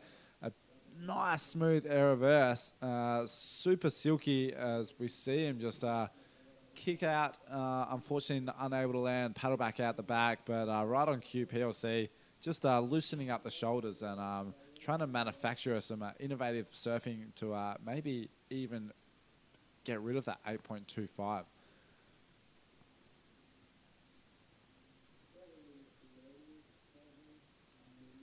Yeah, plenty of action to come here. PLC, I will love his surfing. He's super technical. I've got that vision of him when he was a young competitor at his very first pipe event. I think it was maybe he was 2011 or 2012. He was only a young guy and only needed a small score, and pipe was just absolutely bombing. Only needed a small score. A barrel would have sufficed to make him progress through, but goes up into the lip and tries one of the biggest moves I've ever seen a young person ever attempt, a massive ARS under one of the heaviest pipe waves I've seen. From then on in, Pierre seems to just go from step to step and build his career into being one of the world's best riders, one of the standouts throughout many of years. You do forget he's still a young guy. He's only, I believe, 26 or 27. So still plenty more years to come for the Frenchman, as we see Brahim Adoy changing the guard and going right on this little wave. Doesn't see too much happening for him. Kicks out. You saw that wave look very nice off the start, but didn't really offer too much. As we see a few of the incredible spectators just enjoying the sun. We are at the tail end of the Portuguese summer. It has been a very hot summer by all accords. One of the hottest summers, the hottest summer in 140 years here in Portugal. There has been some devastating fires lash that north central and southern central coasts of Portugal. So some devastating fires and some devastating natural weather as we are here just in this little microclimate of Peniche. It's a little bit cooler down here than it is in inland at the cities of Lisbon and Oporto, as we've seen some temperatures soar to that mid-40s in Lisbon. Beautiful 25, 26 degrees here at Praia Grande, and as you saw just in that shot prior, just some of the spectators just lapping up the beautiful sunshine and the beautiful weather. This is heat number 3. Pierre-Louis Costes just going through the motions in combination land and very, very comfortable. 8.25 and 9.25. Brahim Adoy put the pressure on from the get-go. He came out all guns blazing. His first wave came in at a 6.40, but just then has been struggling to find a good wave to back it up. But basically, he's going to have to start again. Needing a combination score, 17.51, as we see the man on screen, Brahim Adoy from Morocco, just waiting, looking. It'd be really interesting to be a bird on his shoulder, looking into his train of thought right now, seeing what he's thinking and seeing if he has that belief, that mental strength to get over PLC right now. It is almost like a tennis match. You've got to start fresh. He is 1 or 2 sets down, Brahim Adoy, but on that third and final set, he may just get that upper hand of PLC. But at the moment, as we see a few more of the spectators enjoying PLC's just dominance in this heat, absolute just display of bodyboarding and incredible to watch live on the beach. We hope you are enjoying the webcast wherever you're from. The waves are pumping down here. Jacob Romero just touched on before that the waves are getting better and better as the heats go on. Although still challenging, have offered some incredible opportunities for the riders just to go big. Jacob Romero just knocking out Dave Hubbard, as we see Brahim Adoy stalling up the top, hoping that wave would open up. He needed something big, but unfortunately just closing out, as you see him just getting under that bit of whitewash. So Brahim Adoy needed something big, and unfortunately just not opening up there and giving him the opportunity to get that big wave and reset his score. 2 minutes and 40 seconds remaining. Plenty of action in the water right now. PLC, a huge display of surfing. And I love it because he is almost just setting up and moving himself into the next few rounds with a solid momentum shift. And we cannot wait to see what fireworks he brings into the next few heats. There's 2 minutes to go. This is, of course, heat number 3. We've gone man on man from this heat onwards. This round onwards into the final, which does offer some incredible surfing and display of surfing. As I've just got Dave Hubbard just walking in to relieve my voice and vocal cords. Goodness gracious, Dylan, you've been on a tear for an hour and a half straight, nonstop. I was feeling for you. Even when I was going down for my heat, I was like, oh man, could somebody help out our boy from down under who's just been locked in? You figured you'd come over here to Sintra and help us out a little bit. You end up taking the whole weight of the production in your smooth voice. I've loved having the opportunity, and I'll take it with both hands. Of course, enjoying this morning's action. It's sort of been hard for me to escape the webcast, but I've been enjoying it. I've been loving it. I've watched every single heat live on the what you guys are watching at home, and have had the pleasure of calling all of today's action so far. And I tell you what, I would not, even if I was on the beach, even if I was out of the webcast, I'd definitely be probably just glued onto my screen watching it in the cafe. And this heat has been just an absolute cracker. I thought that Ian Campbell and Udi Valadao had pretty much a steamroller of a heat. Got me really excited for my heat with Jacob, and then it went so soft and mellow for our heat.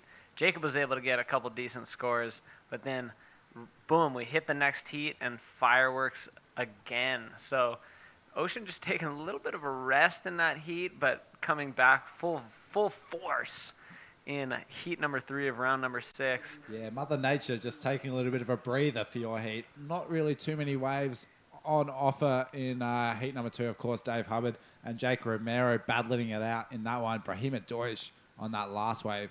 He's really looking forward. A massive score from pretty much the halfway point, and that does wrap up that last heat. Pierre-Louis Costes, a solid heat from the Frenchman. Yeah, that was amazing. PLC puts up the highest heat total in the men's division, I think, that we've seen thus far, or at least one of the highest. And don't go anywhere. We're going to be back with more action from the Sintra Portugal Pro right after this. I feel like I'm gonna drop real soon.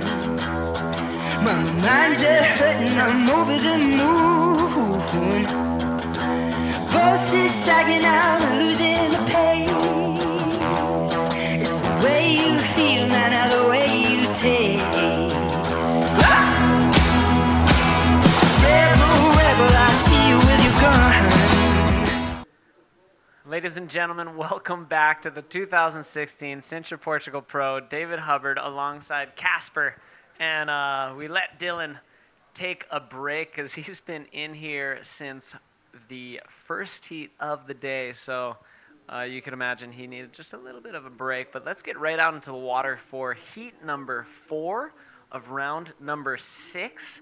Louis Finnegan and Jared Houston. This looks to also be such a stunning heat, and 2 squad members, or at least a squad member and a former squad member, but Jared Houston in the yellow jersey, world champion, and he was crowned, of course, in Puerto Rico at the end of the 2015 season, so he is your reigning world champion. Going up against Louis Finnegan, his second year on tour. 2015 finished up his rookie season. He finished in the top 10. Even though he didn't even go to Puerto Rico and participate, he still managed to finish a very, very strong rookie campaign on tour.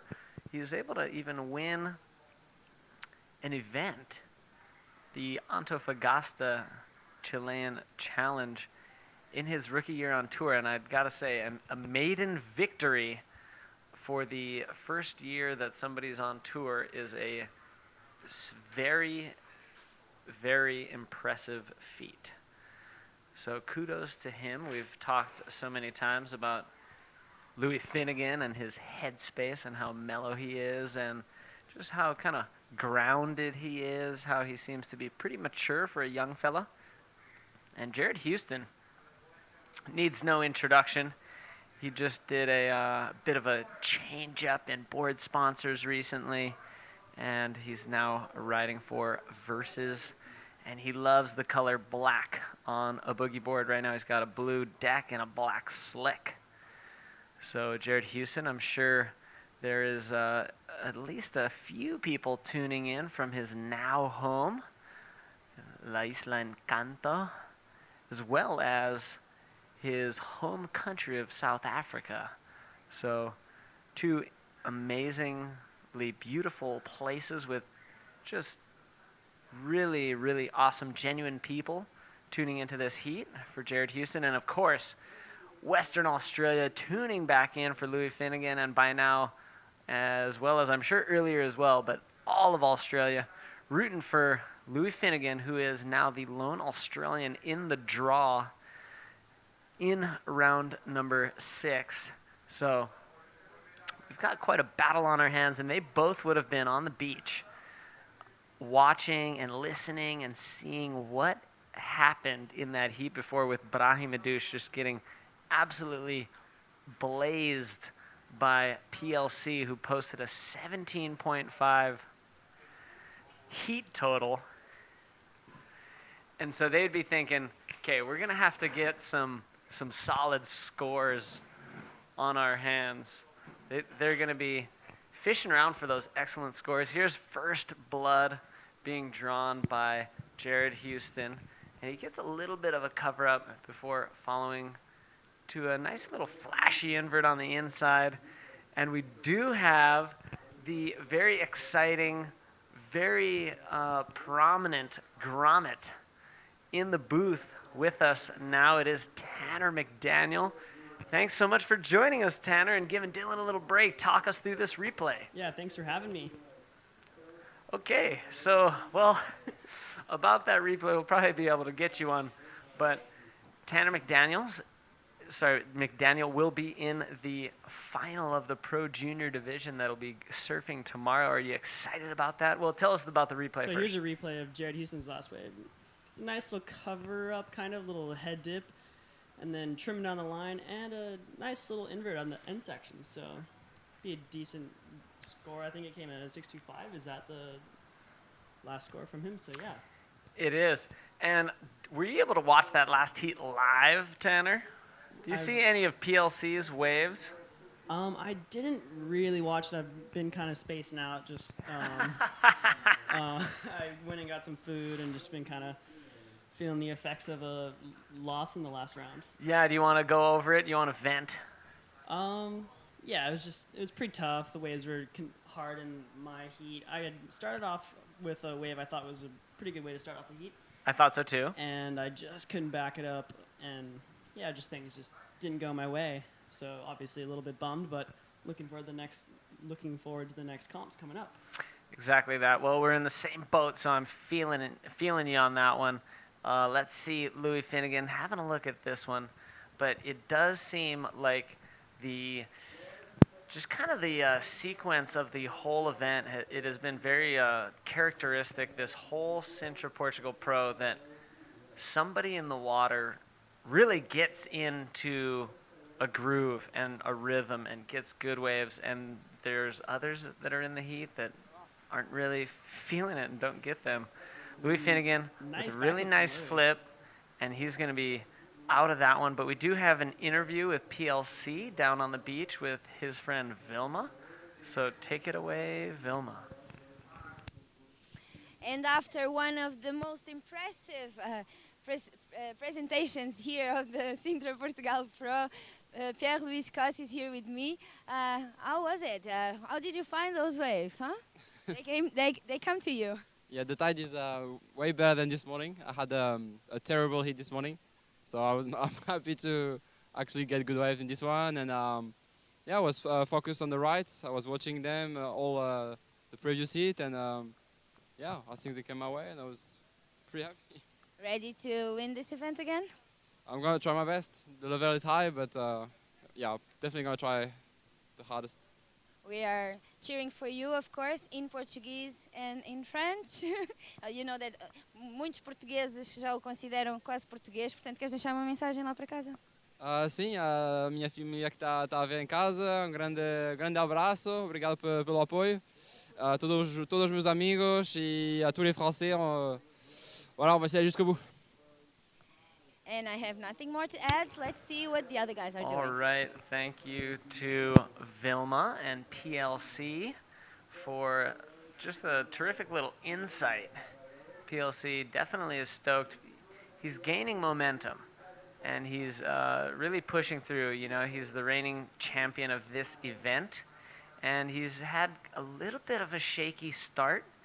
You know, not skipping that round in the non-elimination round, moving on into round number 5 where, round number 4 where he won his heat, and he surfed again in round number 5. Now he's into round number 7 after that round 6 win. Louis Finnegan again. Here's Louis taking off, kind of stalling, looking for a section, and still driving down the line. Kind of hits a bit of a whitewash patch, and he kicks out.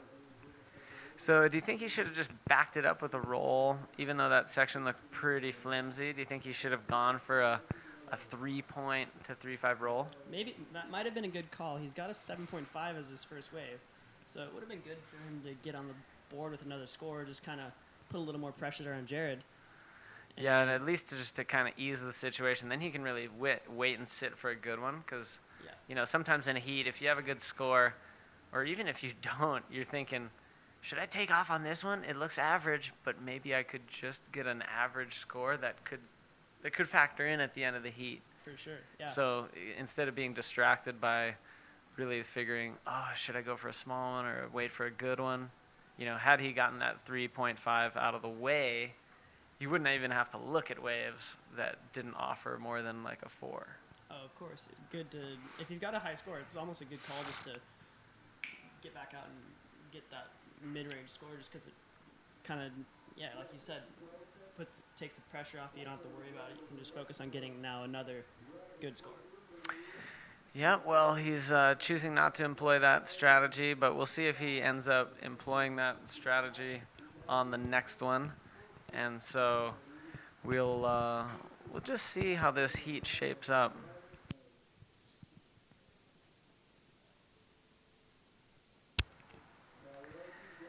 And so far, we've got about 10 minutes remaining.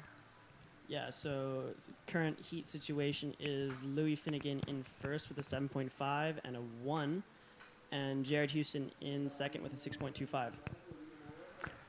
All right, so do you enjoy coming to Sintra, Tanner? This is just a beautiful part of the world here in Portugal. Tell us about your previous experiences here and even what you're up to this year. Yeah, I love Portugal. Here's a replay of Red's last wave. Nice bottom turn up to lip, just kind of going off the back on that flip. So that was Red Louis Finnegan, and a 1.65 for that. Back to your love of this country. Yeah, so Portugal is one of my favorite places to come to on the tour. Sintra is a really cool town, really cool place. Unfortunately, I've never had a really great result here. Here is Jared Houston in yellow taking off on this, looking for a section. Nice clean spin off the lip, and hunting for a closeout section, and does a nice little roll off that foamy part of the wave. Yeah, that was decent for sure, and that was a good way to back up his 6.25. So his 6.25 compared to Louis Finnegan's 7.5, you know, there is a bit of a disparity there, a little bit more than a point difference. But good for him to get active. You know, I enjoyed that he put a smooth 360 kind of off the lip right there. Yeah, that was real nice. Nice bottom turn right afterwards. And that roll was, you know, it made it a complete ride. So with scores coming in at a 4.75, that puts Louis Finnegan in second place, but only needing a 3.51. Yeah, small score needed by Louis Finnegan. And like we were saying, he maybe could have got that score earlier on that wave. Yeah, he potentially could already have a 3.51 in his score line, but I think it's, you know, we'll see by the end of the heat if it ends up turning out to be a strategy mishap or not, or if the pressure mounts on him. But he's a pretty calm and collected fella, so we'll just see what the second half of this heat has to offer. The first half, you know, it kind of started slow. Both these guys got on the board, and it's only been Jared Houston who's been able to back it up.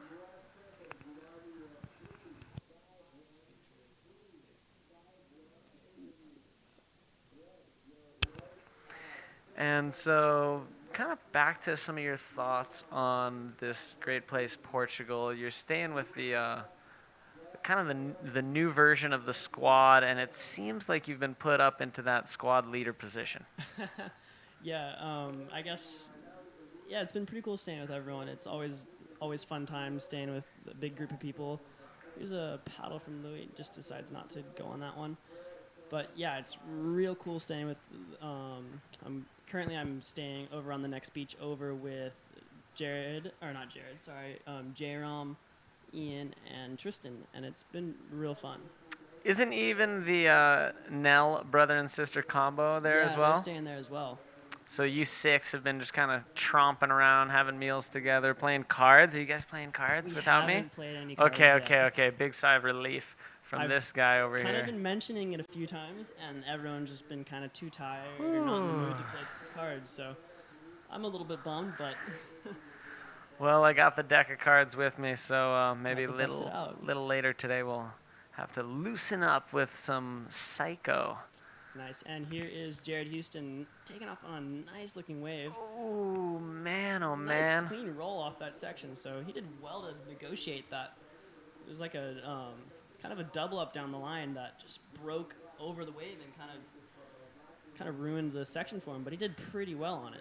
Yeah, I'm kind of cringing because when he got into this, I just saw a massive flip bowl right there that he zoomed past. He thought there was going to be a little bit more down the line, but like you said, he did well to get that roll off. It's likely to improve on that 4.75, but I don't know. For me, I kind of saw a missed opportunity there for Jared. Hopefully that doesn't come back to haunt him, but you know, that's one of the things about the beach break here at Sintra. It is so tricky. This year I've found it so difficult to read. Here is Louis Finnegan taking off on a nice little insider. Big flip off that section and just dips out. So Louis Finnegan's now dominating this heat clearly with a nice flip on that last ride. That wave was solid too. Clean execution. We're going to see a big number drop. here's a replay of that last wave. Louis Finnegan, nice line, just goes straight up for it and spins around perfectly. So And I love that he just hit that section right away, because as you could see, while he was completing that maneuver, the wave did continue for a little bit before closing out. So, you know, I mentioned earlier in the broadcast that I know for myself, and I've noticed other riders, it's so easy to get tricked into waiting for the section to pop up further down the line, or thinking that I'll get more speed if I go a little bit past this first section.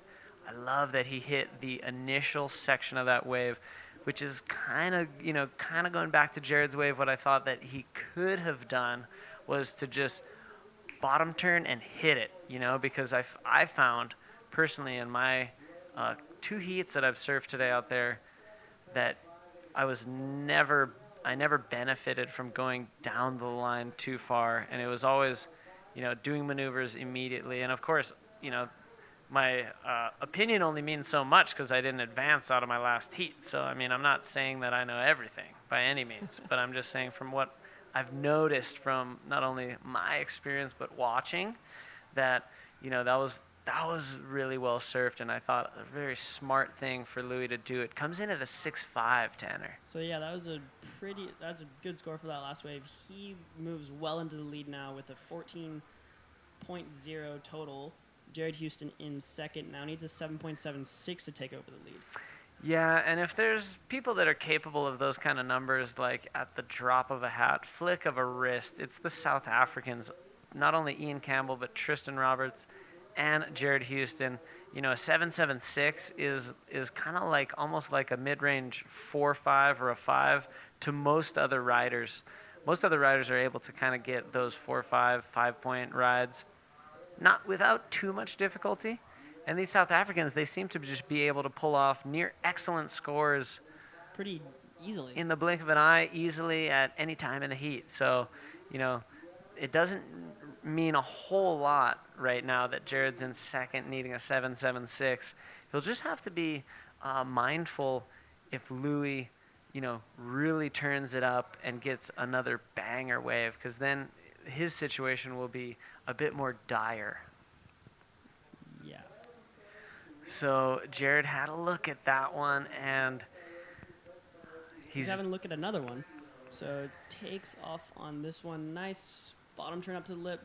Pretty big flip, spins around cleanly.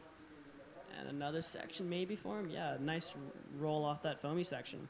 Great. So I was so glad, relieved that he hit that section initially, got that flip, and then backed it up with a roll.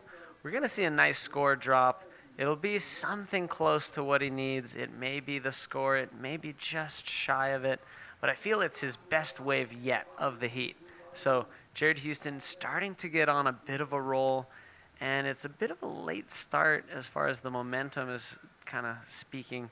But, you know, with just about 6 minutes, 40 seconds to go, Jared Houston could be getting right up there, real close to Louis Finnegan's total. So last wave from Jared Houston was a 6.9, not enough to move him into first. He now needs a 7.11 to move into the advancing position. But he has been building on those previous scores, and he has improved on his initial opening ride of a 6.25.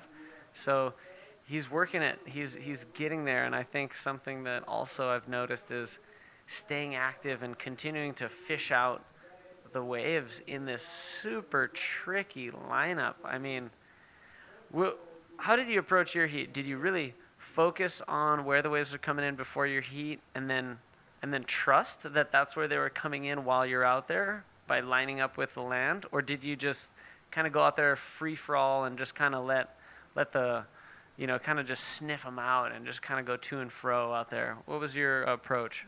I didn't really think about where the waves are going to be coming in before my heat too much. That might be why I didn't make it through my heat. But I was just planning on just kind of going out and feeling it out and just see kind of where I ended up with the current and just kind of hope a peak came through for me. And unfortunately, one didn't. I started off well, I thought, I kind of saw waves were breaking further out the back with the lower tide, so I figured I'd try to get one from out there and see kind of what it gave me. It gave me a good wave. I just couldn't really find another wave on the inside to get one. So I think it's tricky. It changes every heat. Yeah, it has been really shifty and really kind of changing around the heat. So, yeah, I do think that was a bold strategy, and it ended up at least paying off for that opener. You got one of the longest rides I've seen. You know, I haven't seen everything, but one of the longest rides I've seen, one of the only lefts that produced, again, from what I've seen so far, that produced, you know, multiple sections to do maneuvers on. If I remember correctly, he did 2 rolls, a spin, and then another roll on the inside on that opener, that left-hander that gave you 7 points. So I was impressed by that. I was, you know, I didn't think there was necessarily scores to be had halfway in between this inside and the outside, but I did think about it before I went out. You know, if you start way out there, you might be able to get something bigger than what you're offered on the inside. But I guess, like you said, so tricky to find where they're at on the inside, and it could take you the whole heat just to get a score. Yeah, unfortunately, it seems like in these conditions, a lot of it comes down to luck. So much luck, for sure. And also just the reading and kind of being just a little bit more attuned to these kind of wacky conditions that we have today. You know, some of it for sure is luck, but some riders actually put in a decent amount of time at waves and beach breaks like this, where it's just scattered all over the place, and it's just a dice throw. And so there's something about surfing those kind of waves a lot that you get these little insights that help you to kind of just read where waves might come in. You know, you'll see wave come in just down from you, and you know, based on your experience, that might tell you something, a little clue like, oh, the next one will come in at the same spot, or it'll come in over, kind of depending on the read you get off it. So it is interesting, but I would agree with you, a lot of luck today in these challenging conditions. But would you agree that the conditions are improving with the tide coming up? Certainly. Compared to this morning when I was surfing earlier, it's improved so much. It looks way more manageable and just a lot more. It looks like it's a lot more fun to surf right now. It was a little bit frustrating earlier, but now it looks like there's definitely going to be some pretty fun waves coming in, and like as you can see, some pretty high scores coming, or mid-range scores coming through for these guys in the heat. Yeah, definitely some good scores coming in. Louis has been the one that has the better scores on his scorecard. He's got 2 that count and 2 throwaways. Houston has been very consistent through this heat, and all of his scores are substantial, but he's continued to build on them, and he's still looking for that 7-1-1. It's quieted down. We're seeing the conditions just kind of shift. We're seeing some slow heats. We're seeing some action-packed heats. Good surfing in all the heats for sure, but just the amount of opportunity continues to kind of change and kind of toggle between lots of scores possible and maybe just a couple rides will come in, and this seems to be like one of the latter. This heat has only given us a few rides that have gotten into that good range, and so Louis, as we enter this final minute, is just a little bit more comfortable, and he's sitting with priority. Yeah, Louis is definitely hoping that the time would speed up a little bit. There you can see some people playing in the shore break down at Praia Grande. I'm kind of tripping out that they're not in full suits right now because it is chilly in the water. It's cold for sure. I got an ice cream headache on my paddle out. Did you? No, I was actually kind of hot in my steamer. I was duck diving so much that it kind of pumped me up, and I was maybe a little bit, yeah. Okay. So we've got just about 15 seconds remaining. Nails are being bitten in Puerto Rico and South Africa as Jared Houston is right now in a position that may not advance out of this heat if he's able to get an opportunity in the final seconds, maybe somewhere off screen potentially.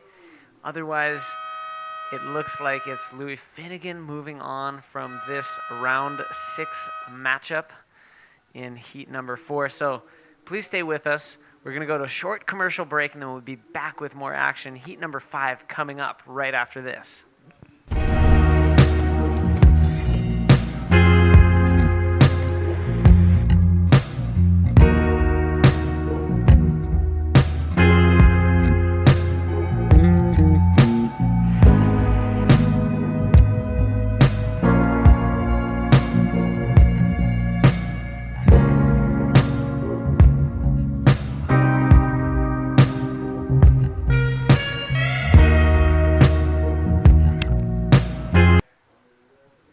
Welcome back. 2016 Sintra Portugal Pro, David Hubbard alongside Tanner McDaniel, and we are being just enthralled by the action out in the men's division. We've already had a whole round of men's. We're now into round number 6 of the men, and we're probably going to even go into the quarters of the men today. This is day number 5 of the Sintra Portugal Pro. Let's get right out into the water to find out the action happening between Eder Luciano and Emily Laverne in heat number 5. How do you think this looks? Because on paper, this is a solid matchup, especially in these conditions. Oh, yeah. Eder he's so skilled in surfing these kind of waves, and Amori, he doesn't really need any introduction. He's how many time world champ, and I think has he won this event before? But here is the man in yellow with a nice invert off that closeout. 6.5 for the opener of Eder Luciano, and I do believe Moz had a wave as well. If we don't give you the replay shortly, bear with us and we can get you the score when it drops. So how cool is this event that it has all 4 divisions, Tanner? So cool. The event waiting period is 6 days, and we pretty much surf every single day. If you're in more than one division, you're pretty much going to be competing every day. It's a little bit taxing physically and mentally, but it's exciting.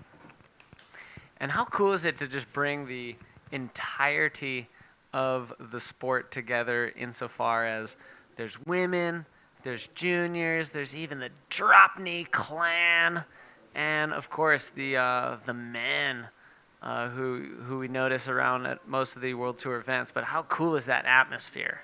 Oh, it's rad. It kind of just brings all kinds of bodyboarders together in one place. And it's pretty rad to see people you wouldn't really see around the world on other stops.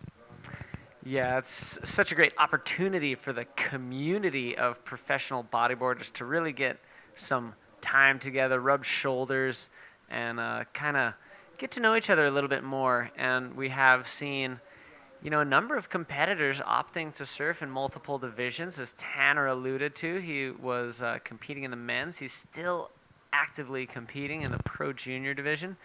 One of our guys on screen, Emily Laverne, a.k.a. Moz, is still going to be in the drop knee division. He's looking to get a berth into the quarterfinals of the men's. If he is able to make it out of this heat, he is going to be in the quarterfinals of the drop knee, potentially surfing later today. And we did see a number of other riders in the men's and the DK division, guys like Jacob Romero, Matias Seguras,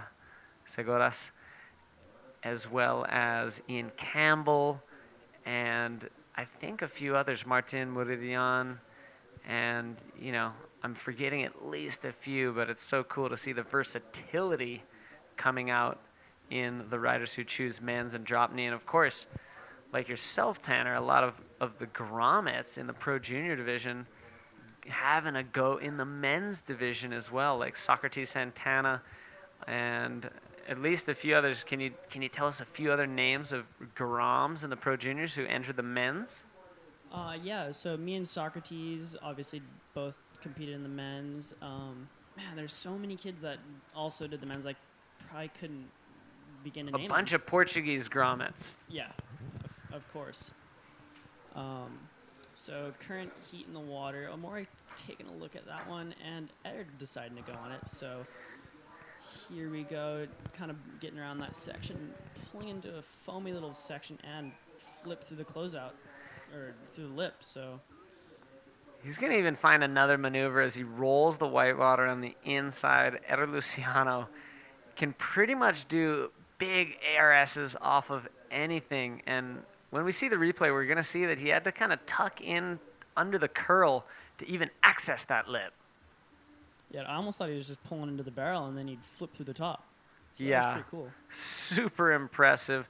And that's the kind of danger this guy presents if you have him in a heat in these kind of conditions. He will find sections to pull off very solid and substantial maneuvers. That score comes in at a 5.5. So Eder Luciano with a 2-wave lead over Moz. At this point, Moz is in a very shallow combination situation, but we do have an interview with the winner of the last heat. I'm sure it's a very excited Louis Finnegan down there with Vilma. So take it away, Vilma. And I'm here with Louis once again. Congratulations, your new haircut is doing wonder with your surfing, huh? Yeah, shout out to Antonio Cardoso for cutting my speed stripe in my head. Seems to be working. Okay, and it's working out there? Yeah, it's a lot better than this morning now that the tide's come up. There's a few more ramps on offer, which is good. Good, and you're gonna take the most out of the ramps out there. And what do you feel about the next round? Yeah. Quarterfinals. Yeah, I'll just take it as it comes, I guess. Keep having fun, stay positive, and see what happens. No pressure at all. Nah, that's it. Just having a good time.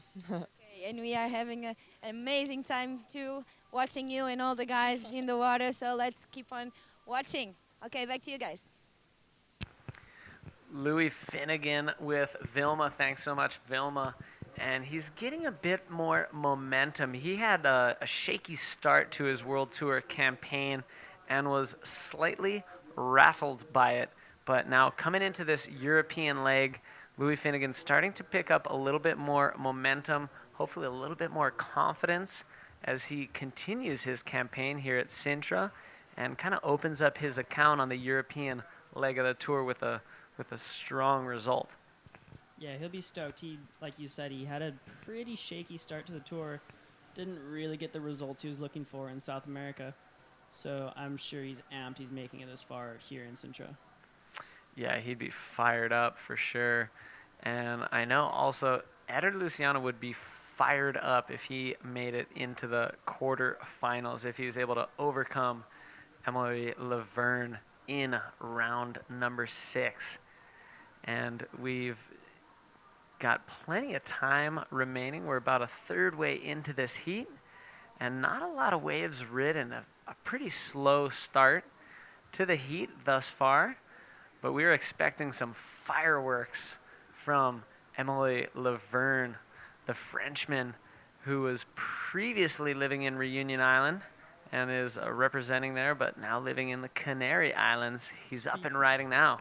Speaking of Moz, just kind of fattened out on that section he was looking for. Speed exit. He had tons of speed. You know, I wouldn't have minded him throwing an aggressive bash reverse with all that speed he had off that weak section. You know, no lip maneuver to jump into the air, but he definitely could have released the speed with putting his rail into that whitewater. Yeah, he certainly could have kind of got himself on on the scoreboard with something. He doesn't really have any substantial scores at the moment, so that might have been a good way to get the momentum going. I think it would have been, but he's, I guess he's content to just kind of refocus. He's got 2 throwaway scores right now, a .75 and a 115. And Eder Luciano has started fairly strong. We know he's capable of some really high numbers, but terrific that he's able to get, you know, 2, at this point, keeper scores on the board. And so it does look like Moz is still in that very shallow combination situation, needing at least 12.01 points, and he doesn't have a 2.01 on his scorecard. So even if he got a 10 at this point, he'd be in second position. But, you know, not to say that if he got a 10, he wouldn't be in a good spot in the heat. I think. Yeah, if he got a 10, he'd be stoked. But just to kind of talk about what the combo situation is, it does mean that you need 2 rides to match the total of Eder Luciano. So, hey, if you think that you can do what these guys are doing and you want to compete here at Sintra, check out You Riding, the journey on the mobile app, and you can also compete here at Sintra. And there's going to be some prizes. There's going to be some You Riding cash. And there's somebody in this room who rips at You Riding and plays it all the time. And I'll be honest with you, it's not myself. But Tanner, talk to us about You Riding. Oh man, it's a game I've been playing since I started bodyboarding. I think I was like 10 when I first kind of got hooked on the online game on the computer, and they recently came out with the app for your iPhone and mobile phones. So it's such a fun game. I play it all the time, like on planes, on long car rides, just pretty much whenever. And yeah, I really enjoy it. And you kind of shroud at it too. Have you entered any of the contests that have gone on concurrently during these World Tour event stops? Oh yeah, I've been playing every comp the whole year. Have you done well?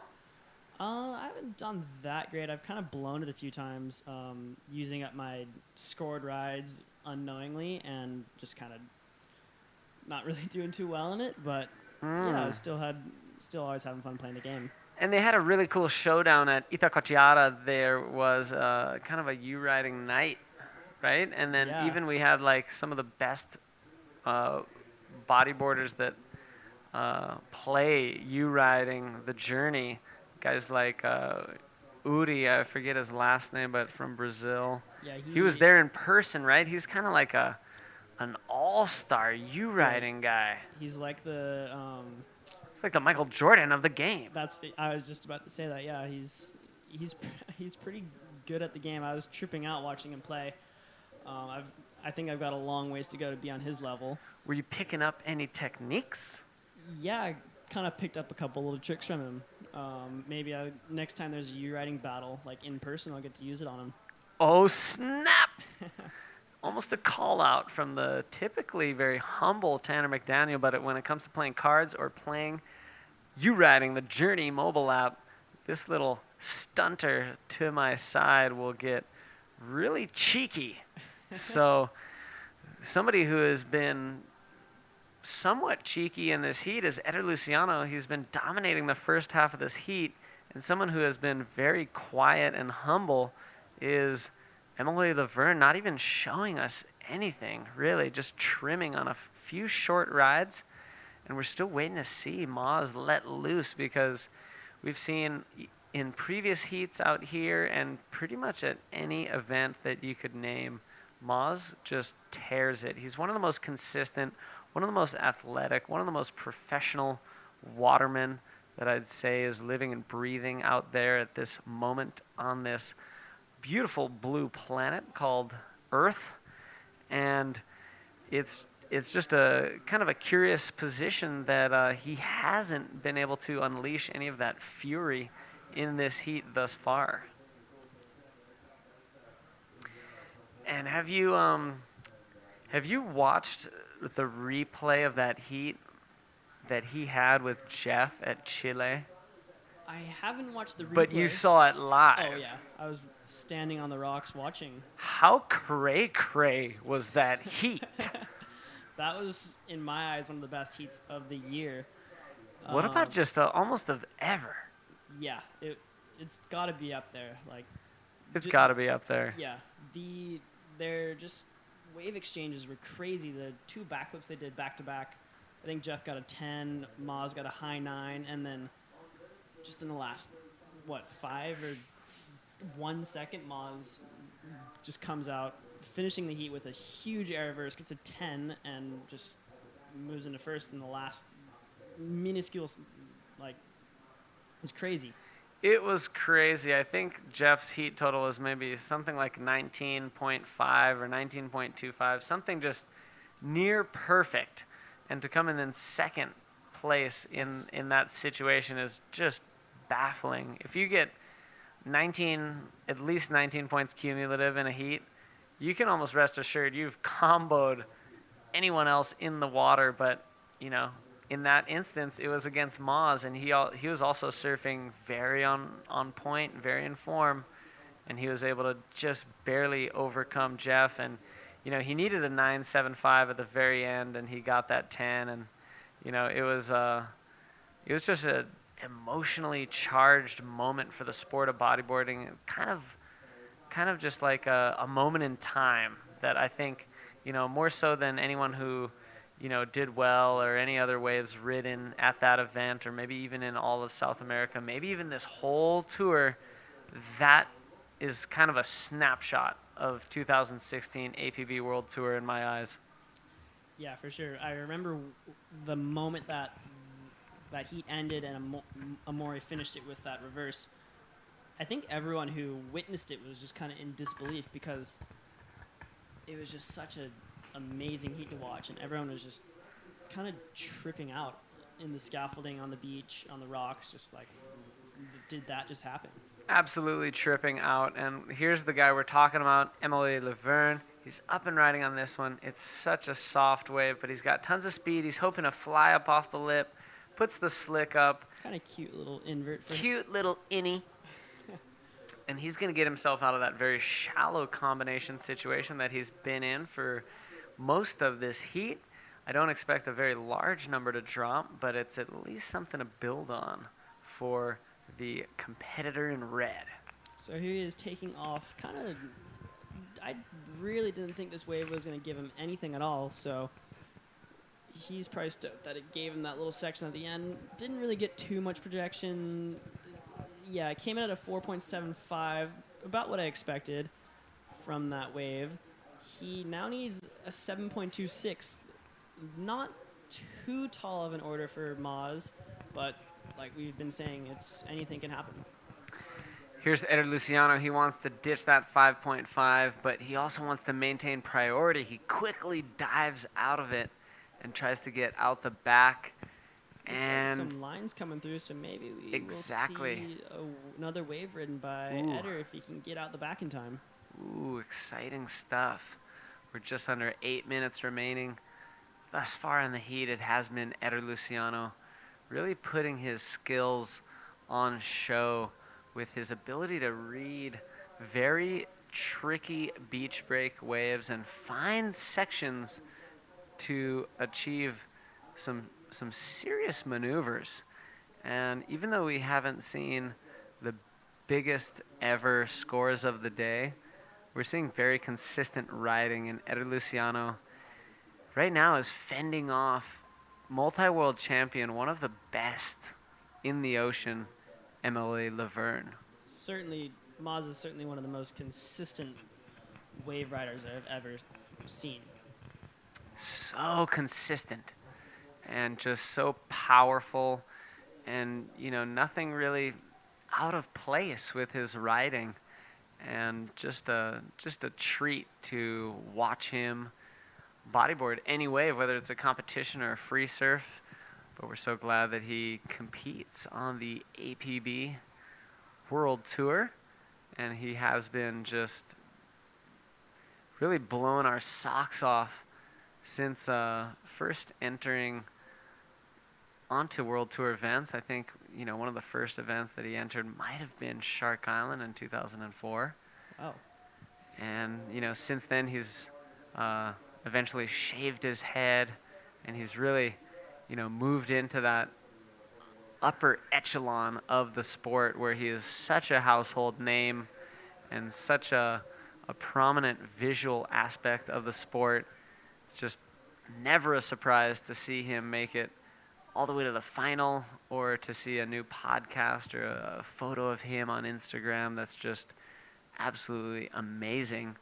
So we are still somewhat surprised that Maz has been unable to find anything better than a 4.75, but I'm pretty empathetic. I'm right there with you, Maz. I couldn't buy a score when I was out in the water if I had $1 million.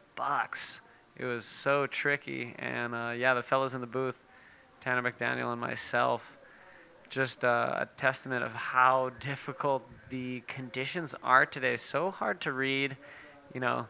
Without tooting my own horn, I'm pretty confident in my surfing of beach breaks, but I felt out of place almost this entire event, which is kind of strange for me. I feel comfortable for the most part here at Sintra. Almost any size too, even if it's really small, I feel for the most part pretty comfortable here at Sintra. It's just come over the years of competing here. So here is Yellow Eder looking to better his 5.5. Nice ARS backflip variation on that one, and just digs out before that next section. Maybe could have groveled out another roll on that. He could have, but maybe he knew that it wasn't going to improve his situation too much. Do you think this is going to be in between the two scores, or think it's just going to be a 5? What do you think, Tanner? I don't know. It was pretty good wave for Eder. Didn't really get too much speed up in the lip. Just kind of let the lip do the work for him. Kind of a RS, not Yeah. so much of a ARS, lacking a little bit of air, right? Yeah. So it comes in exactly the same as his backup of 5.5. So I guess, as we were saying, had he just kind of continued on through a little roll at the end of it, he would have at least improved that by a quarter of a point, maybe even brought it up to a 6. Yeah, maybe. But with- also, I think he was probably thinking that it wasn't going to change the score that much, even if he did the roll. And he probably wanted to get back out into the lineup and put some pressure on Maz. Well, he's back up and riding on this one. He looks like he's going to find a juicy section, a bigger flip there, throws an extra spin at the end of it, and now he cuts out. So, hey, he cut out early and he got back out there. He actually got a better wave, so I guess he's kind of showing us who's boss Showing and us who's right. Yeah. why he beat me in my heat. Touche, Eder. Touche. Nice projection. He's known for being able to really lift off of the section and complete those flipping ARS type maneuvers that he's able to do. He's going to race out the back and continue to mount pressure on multiple world champion Emily Laverne. And you know that Maz is fired up for the final event of the European Tour and of the APB Tour that's going to be heading to Fronton in Gran Canaria, the Canary Islands.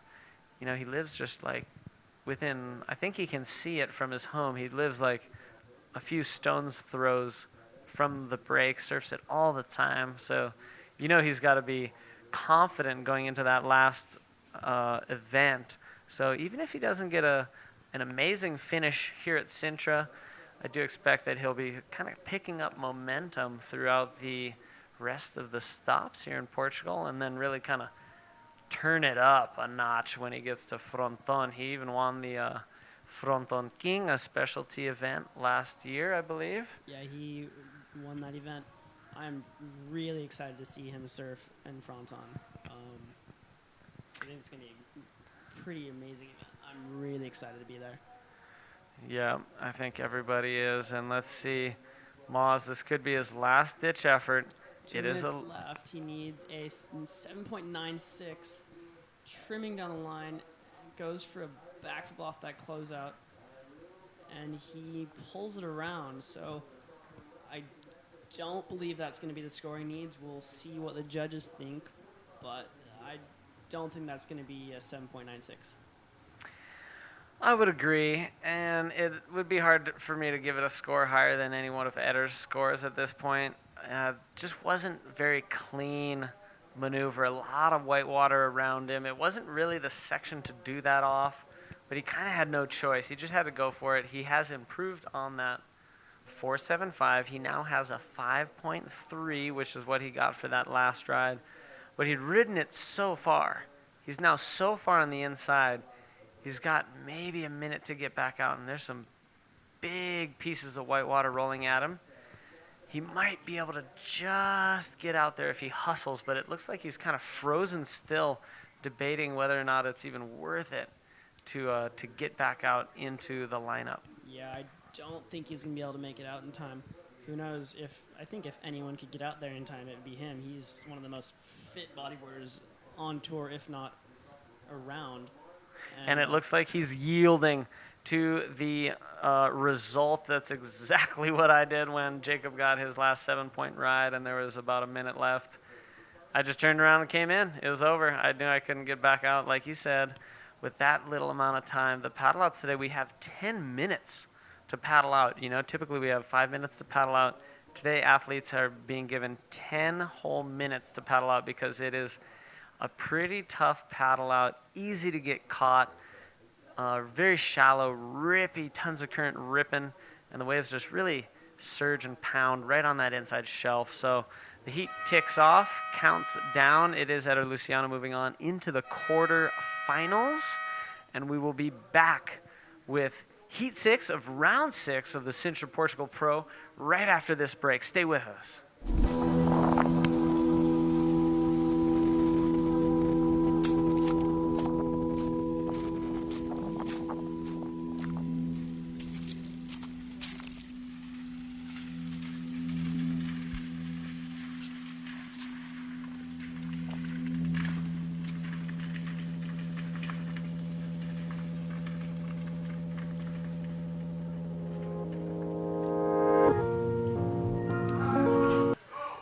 Welcome back. Thanks, Tanner, for coming on in here. It was great to have you.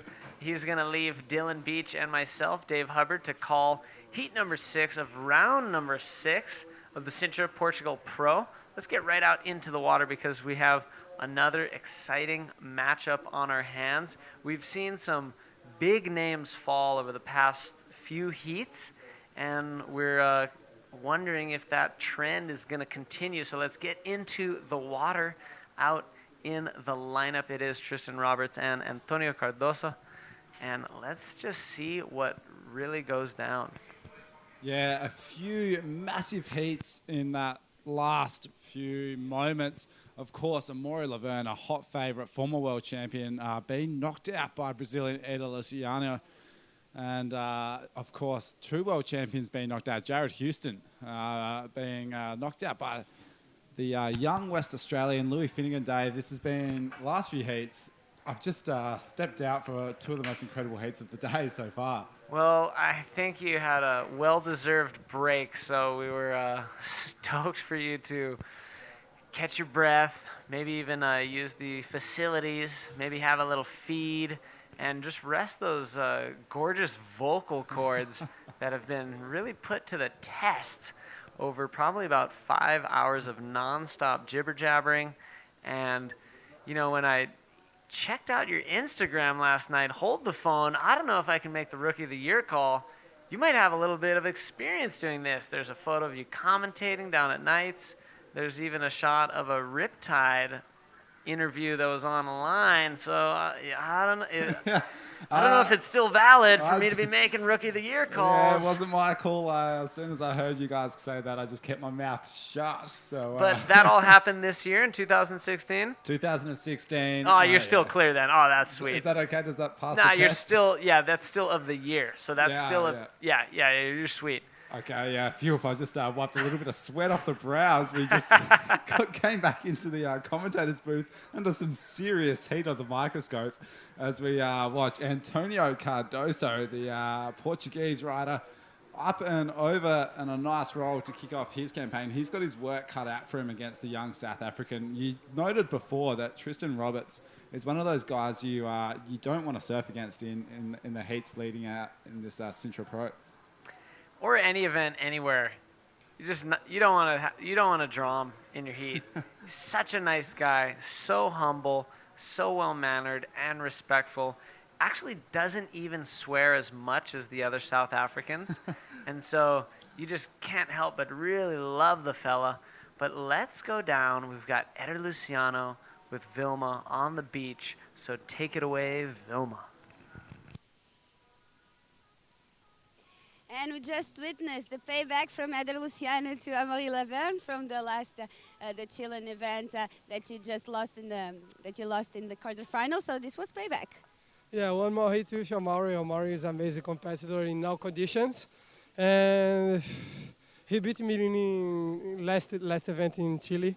And one more hit with Omari here, and I stay relaxed and focus on the waves and try to get the first one. And don't leave him alone on the peak, and I get 2 good waves in the beginning of the hit, and back to the near Amaury. Amaury didn't surf yet, and I get the priority waiting to improve my score, so talking to advance. Você está muito, muito feliz, muitos parabéns. Agora uma mensagem em português lá para casa. Está tudo de certeza ligado no nosso webcast para ver você. Valeu, galera, toda a torcida do Brasil aí, todo mundo que acompanha. O mar tá bem difícil ali, as ondas pesadas. Às vezes a gente vê na imagem aí, não parece ser. Mas essa praia de Sintra aqui, ela é muito forte. Tive que sair ali logo no meio da bateria para dar a volta, porque estava a corrente muito forte me carregando para o lado esquerdo ali. Pô, a bateria muito difícil com a Mauri, muito feliz de ter avançado essa bateria, ter vencido ele mais uma vez, né? Que é para mim um dos melhores competidores em qualquer condição, e a torcida do Brasil aí tá fazendo efeito. Valeu, galera, vamos continuar a torcida pelo Brasil aí. Vamos continuar a torcer, nós também aqui portugueses, que são os nossos irmãos do Brasil, não é? Mas agora na água temos um português e a competição vai continuar. Okay, back to you guys, back to the water. The competition continues, and in the water we have a Portuguese. Tell us all about it. Thank you so much, Vilma, and kudos to Eder Luciano. Another giant killer moment for the big giant himself. Eder Luciano, just a massively framed human, and he's got such straight white teeth after years of having them in some braces. Just a stunning figure coming out of Brazil, and he's been on the tour for a while now. We keep mentioning his performance at Viana in 2009 during the E509 European leg of the World Tour. And that was really when he kind of shifted the paradigm and really changed a lot of minds about what contest surfing could look like in the form of the athlete doing the maneuvers. Just a really solid guy that even on smaller waves can get so projected. And he's moving on into the quarters. Yeah, I actually have a few friends that are very tall and very lanky.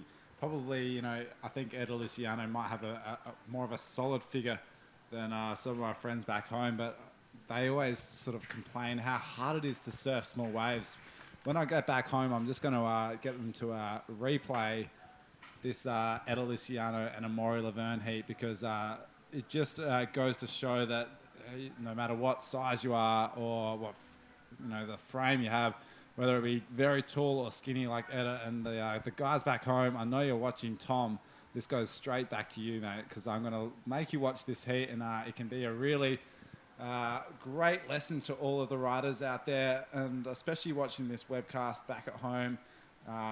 Really, it's a great way just to slow down and watch all the surfing and really take some great techniques and some notes from these top riders in these beach break conditions. Like a lot of the riders back at home are watching, most people around the world have a beach break, around their homes similar to this. So it's a really great way just to see how these guys, surf these waves, attack the lip, and really position themselves to make the most out of every situation in these sort of difficult beach break conditions. But yeah, Ed Luciano taking out Amaury Laverne, that was not a predicted scoreline for sure. Yeah, it certainly wasn't. It was actually very surprising, but totally possible. And, that's what happens. Sometimes that's the way the cookie crumbles, and it has for several competitors today. So it is just part of the game, especially at such a tricky and challenging wave as Praia Grande in Sintra. That can happen, but we're still seeing such radical action, such great riding. And it is Toe in the lead of this heat thus far. 6.25 for that opening roll. And for that kind of a sloppy flip, Tristan Roberts gets only a 4.5. So that's kind of the way it's shaped up for the opening 7 minutes now. And let's kind of wait and see. Last heat was fairly slow, just a few little moments of opportunity for scoring. I'm a little worried that with the tide coming up, there's going to be these big kind of weights, and especially as they choose one spot on the bank, they're kind of committing to that area. I know that was the situation for myself where I saw where I thought the waves were, and I committed to that spot, thinking, hey, even if they don't come in the first 5, 10, 15, maybe even 20 minutes, they're going to come in at some point where I saw them coming in before the heat. And so I think we might be seeing that evidence of that kind of playing out with the camera just being, on these riders. There could be some more opportunity north or south of them. It's just a little tricky. You can only be in one place at one time unless you have a teleporter or a super fancy watch. So, yeah, you never know what those new iWatches can do these days. It is pretty incredible. But in the water, Tristan Roberts at 4.5, as you just touched on. Not the strongest flip. We've seen him land some big moves earlier in the round. And here he goes, paddling in live action out in the water. Has a look. Sort of looks to fade back on that one, but decides it wasn't really too much interest. Still plenty of time on the clock, 15 minutes to go. Antonio Cardoso, a lot of local support here. I was just on the beach, just getting my toes a little bit wet during the break, and just watching, seeing all the action unfold right in front of my eyes. And the amount of people on the beach has just skyrocketed as we come into the afternoon and into the men's round 6 competition. And Antonio Cardoso has definitely got the home ground advantage here with plenty of support on the beach for him. Well, it is such a nice, bright, sunny day here in Portugal. It is a weekend. It's Saturday here in Europe. And, why not come down to the beach? There's not a lot of wind. The sun is just cooking. I bet inland from here it's like a sauna, so you could get some relief by coming on down to the shoreline. And so we're really starting to see the beach fill up. Yeah, a little bit of a slow start. There's only one wave caught between the one wave each caught by the riders here, and we're down under 10 minutes gone. They're being either really selective or Mother Nature is just not really throwing down the goods. But it could be, just as you touched on earlier, just that peak of the high tide might just be slowing down things here as we see Tristan Roberts just on a small little insider. He knew he just had to sort of find a wave to get a bit of rhythm as that outside leg just flick up just to get as much speed as he could and backflips into that section and rides out of it with control. Tristan Roberts' second wave backing up a 4.5. that will put him into the lead because, of course, it's going to get him that 1.76 and overtake Antonio Cardoso, who's in screen now, probably with the better of those two scores right now with a 6.25 as we watch this replay of the young South African. Yeah, I was a little concerned if he was going to get any section at all. He had to trim, and it went through a fat, frothy section. But he did find a little bit of lip there, just enough to project the flip off of. Like you said, he rode out cleanly. 4.75, I feel a very fair score for that. Antonio Cardoso taking a look, doesn't end up going for it, but if he can just repeat his effort on that first ride, he's going to sail back into the lead and put more pressure on Tristan. But only, a 3:01 required at this point. We've just crossed into the second half of this heat. And, right up until that transition, this heat was being dominated by Antonio Cardoso.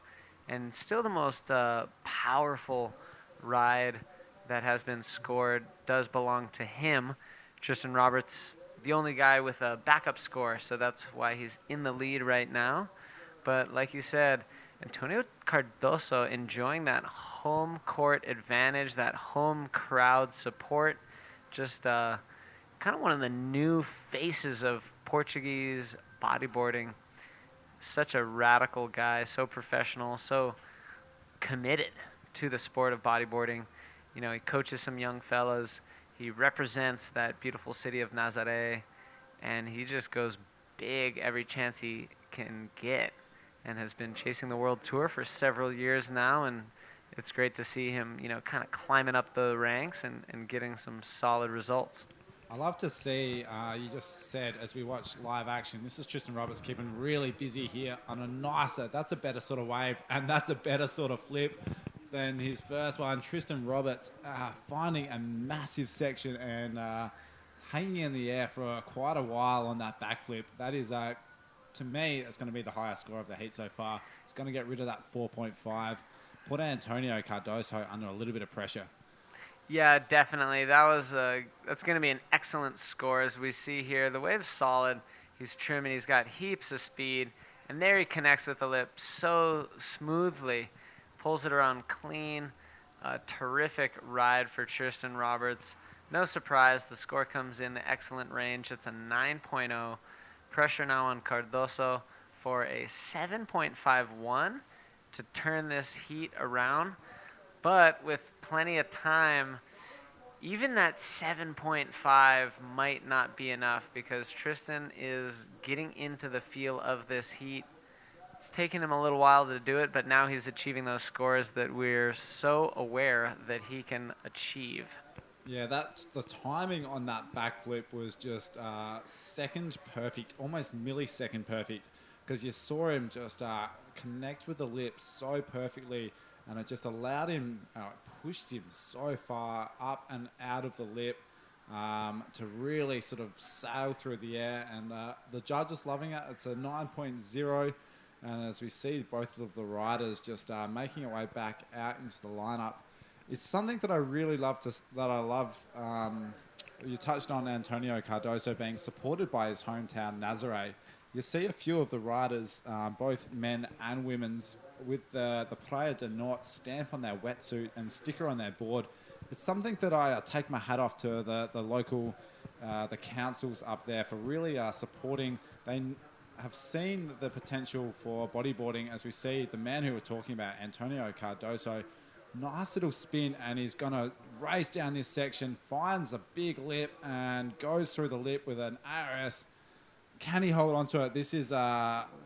Just as we see him pop up behind the back.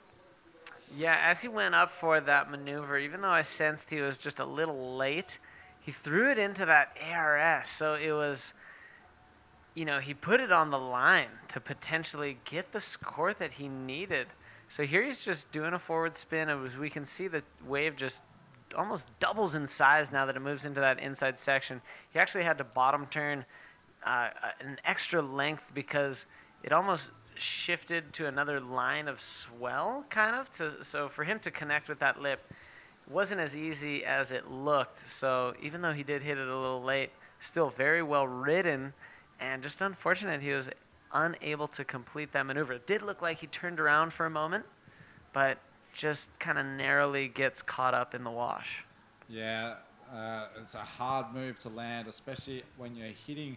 We talked about timing with Tristan Robertson, and when you look at Antonio Cardoso's last wave, the timing was just a little bit late, and he sort of got caught up and under the lip, making it really hard to twist the body around and hold on tightly, because you're almost getting two types of impact. You're getting that impact from the lip as you're going up under it, and then when you're landing, you're getting that impact upwards as well. So not an easy move to land for Antonio Cardoso.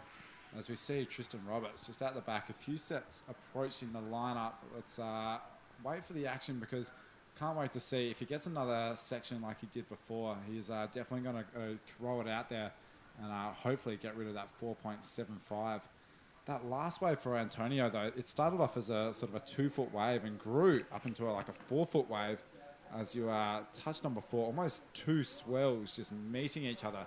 And this is Tristan Roberts on a similar size looking wave. This might do something very similar. And there you go, Tristan Roberts throwing it up and still riding, still trying to get around that lip. And I think that was a little roll thrown in at the very end as you see him pop out in front of the wash.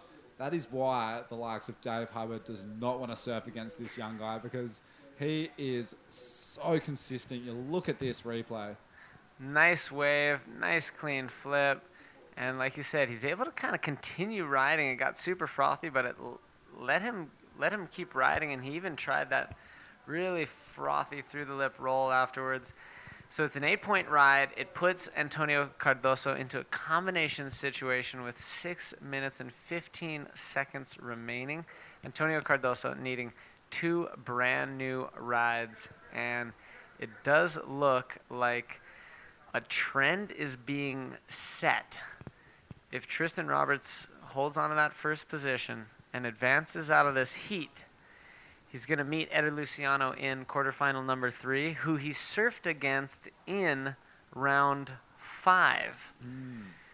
PLC and Louis Finnegan surfed together in round 5 as well. They're going to be in quarterfinal number 2. Quarterfinal number 1 will be... We'll get back to that. As we watch live action, that was Antonio Cardoso. Knew he needed to go big. He's in combination, score land, 17.01. He's basically got to hit that reset button, 5 minutes to go, and he hit it with that pretty well. I think that invert is exactly what he needs to sort of get going, and look at that beautiful maneuver. Yeah, that was cool. I'd put that right around the 7-point range. Personally, I think that was a nice maneuver, clean, solid wave, well executed, and it does get Antonio Cardoso a one-way ticket out of combo land. He's got a 7.25 for that last ride, now needing a 9.76 with just under 5 minutes remaining. And just to finish the thought there, quarterfinal number 1 will be Ian Campbell and Jacob Romero, who were also in the same heat in round number 5. So trends being set. Let's see if that is going to continue. And I guess we could kind of take bets if that's going to continue for quarterfinal number 4. Yeah, this is a very stacked quarterfinal. I'm really I'm really liking the look of quarterfinal number 2, Louis Finnegan taking on PLC. That's got a little bit of a star alongside it for me. I cannot wait to call of that, all the action for you live on the webcast here at the 2016 Sintra Pro. Dylan Beach alongside Dave Hubbard, as we see Tristan Roberts just looking back out towards the judges, trying to get a little bit of a situation update. He's put a lot of pressure on with 3 minutes and 30 seconds to go.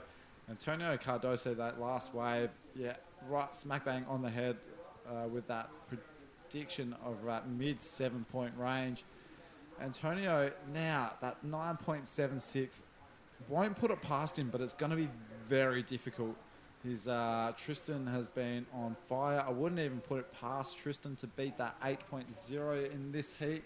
He's got plenty of time, and super, super exciting action to go. All right, so we're just taking a few looks at the names of some of the riders who are in the round 5 heats and who made it. So what's quarterfinal 4 going to be before the 2 heats that will be necessary to figure it out, hit the water? Is the trend going to be set? Is it going to be the same 2 guys? Alex Uranga and Daniel Fonseca. Now, that is a very interesting quarterfinal matchup right there. Potentially. Potentially. If they both make their round 6 heat, because Alex and Daniel are going to be in different heats in round 6. Yeah. And likewise with Alan and Dino. So Yeah. if the trend is going to continue, it's either going to be an Alan Dino quarter or an Alex Daniel quarter. But the trend could get bucked, and it could be a different set. You never know. As we see, look at this. This is Tristan Roberts going huge. Oh, my goodness. He is not leaving any fuel. Oh, my goodness, he held onto that as we see him just right out the front of the wash. As I said a few moments ago, I would not be surprised if he threw away that 8.0 with moments to spare. And look at this thing. I would not be surprised if this falls into his top 2. He gets a run in, and he hits a way bigger section than what he hit.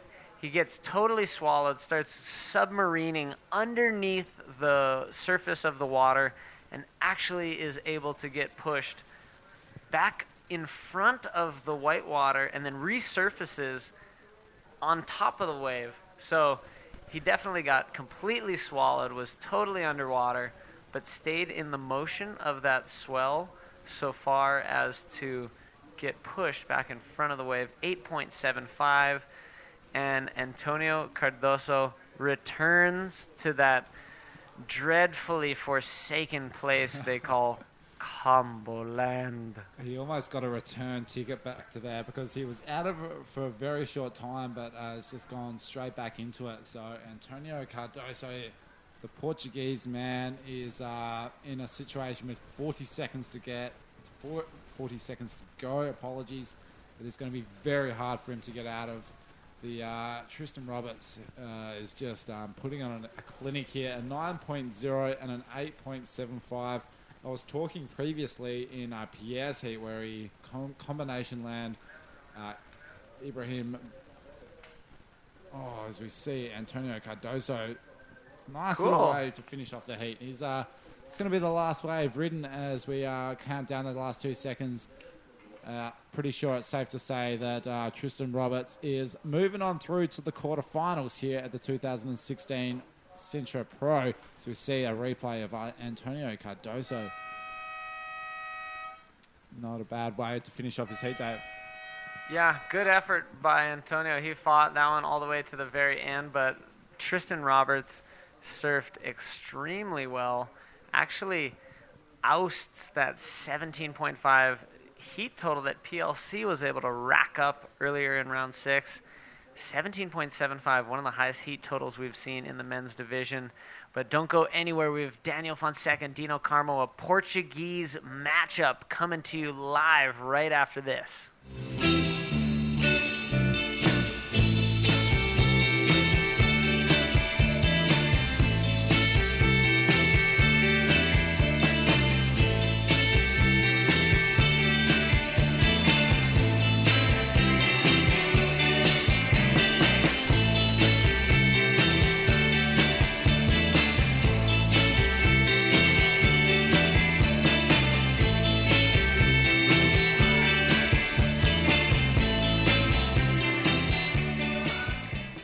Ladies and gentlemen, welcome back to the 2016 Sintra Portugal Pro. Dave Hubbard alongside Dylan Beach.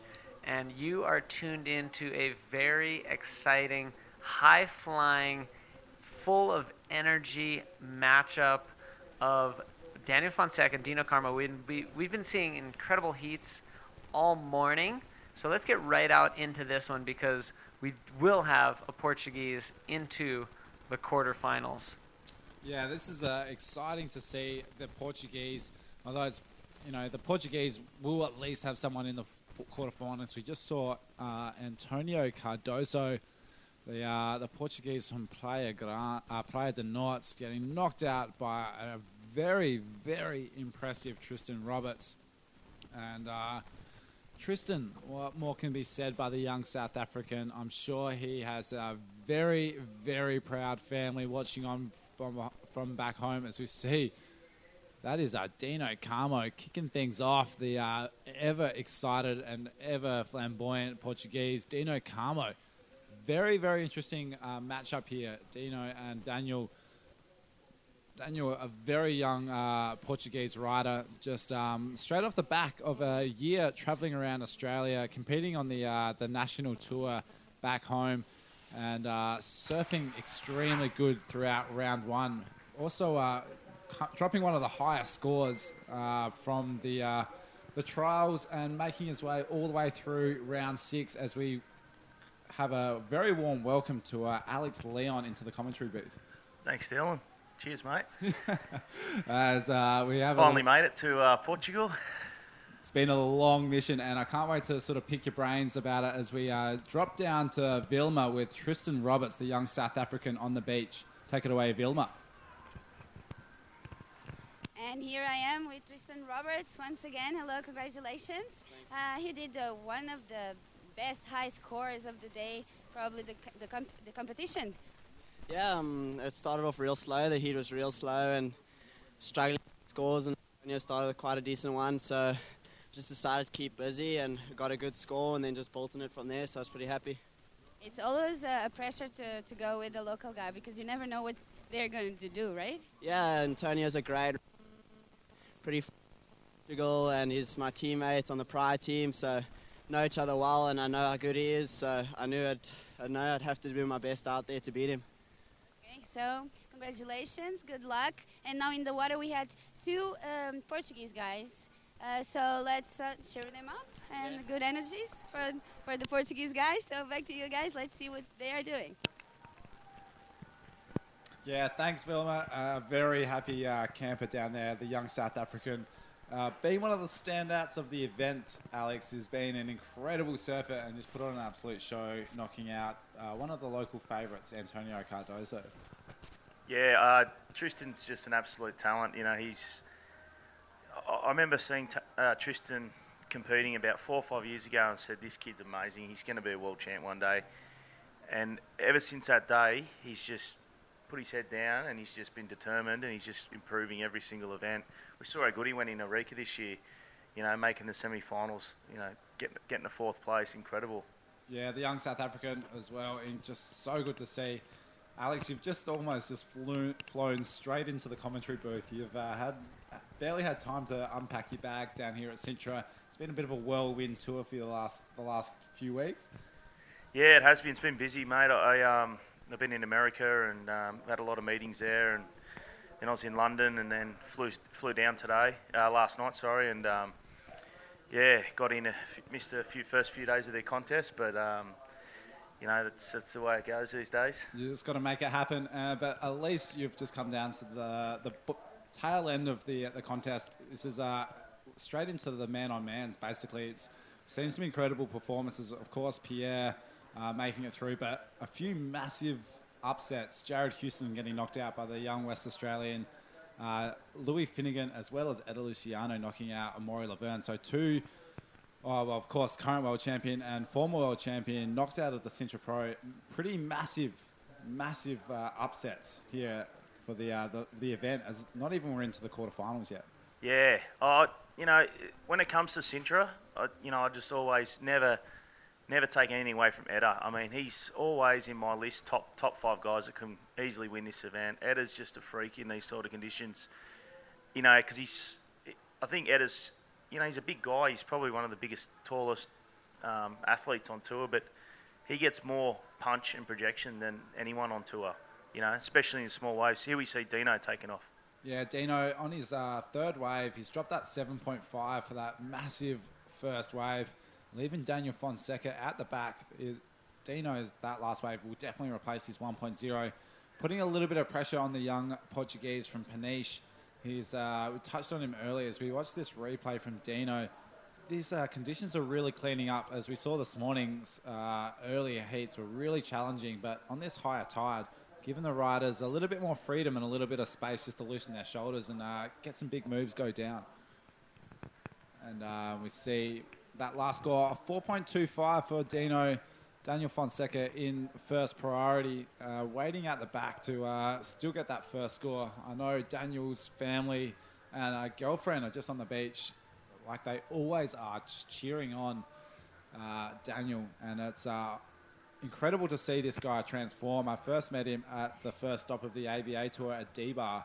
Just a really young, quiet guy during his travels. And I got to know him really well throughout the Australian Tour stops, and I was super impressed as the further down the stops that I got to sort of really see his personality show in his surfing, and finishing sixth position on the ABA Tour ranking. So not an easy feat, and Daniel Fonseca is definitely a pretty keen competitor in the comp rashi.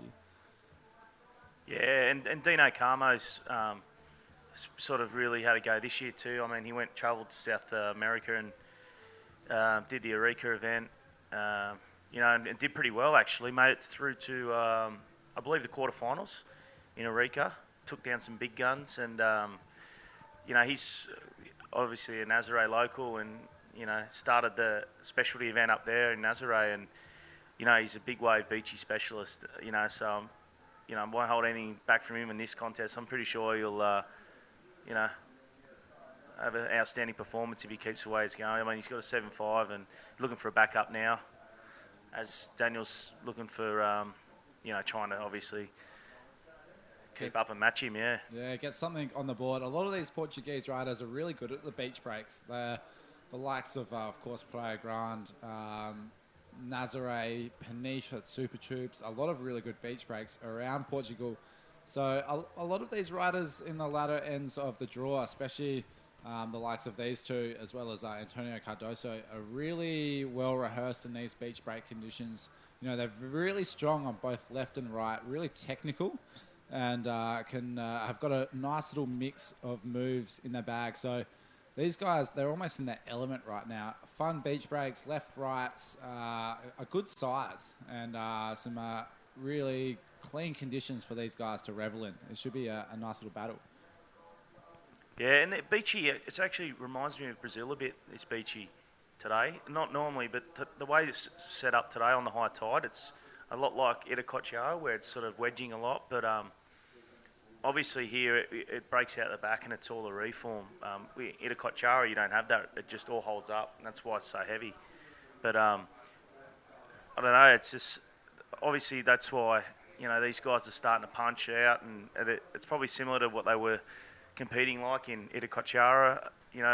This year especially, we had a few days where the conditions were exactly the same. In the sort of 3 to 4 foot range, and sort of a few closeouts, a few little punchy sections. And that's how we saw Etta, perform so well. He's always good on these beach breaks, and here we see Daniel Fonseca. Daniel Fonseca kicking off his campaign. He's got a nice clean wave to kick things off, but you see it just crumble a little bit onto him just as he was going up to the lip.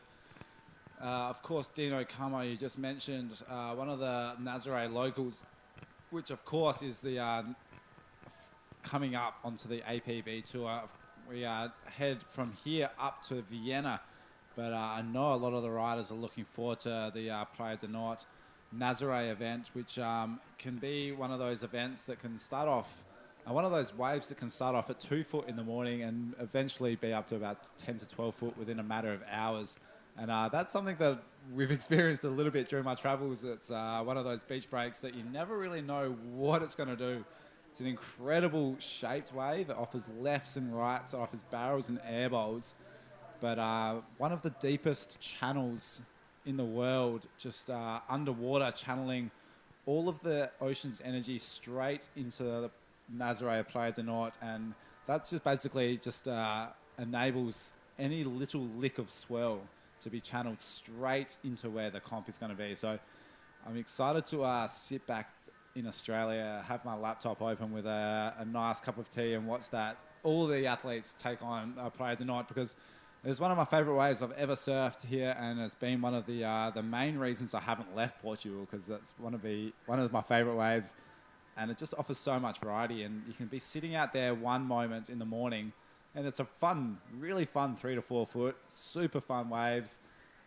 Give it 2 hours later, you see that swell kick, and you see that period build. Every half an hour, it just gets a foot bigger, and then next moment you're getting cleaned up by 10-foot sets. Yeah, that's Nazare. And, you know, I mean, you know, we've been blessed here too with Sintra. We've had 2 swells in the 1 week here, and yeah, it's pretty rare for Sintra. You know, it's not normally as consistent as all the other spots in Portugal, but this year we've been blessed. The weather's been good. You know, it's a great way to kick off the European leg.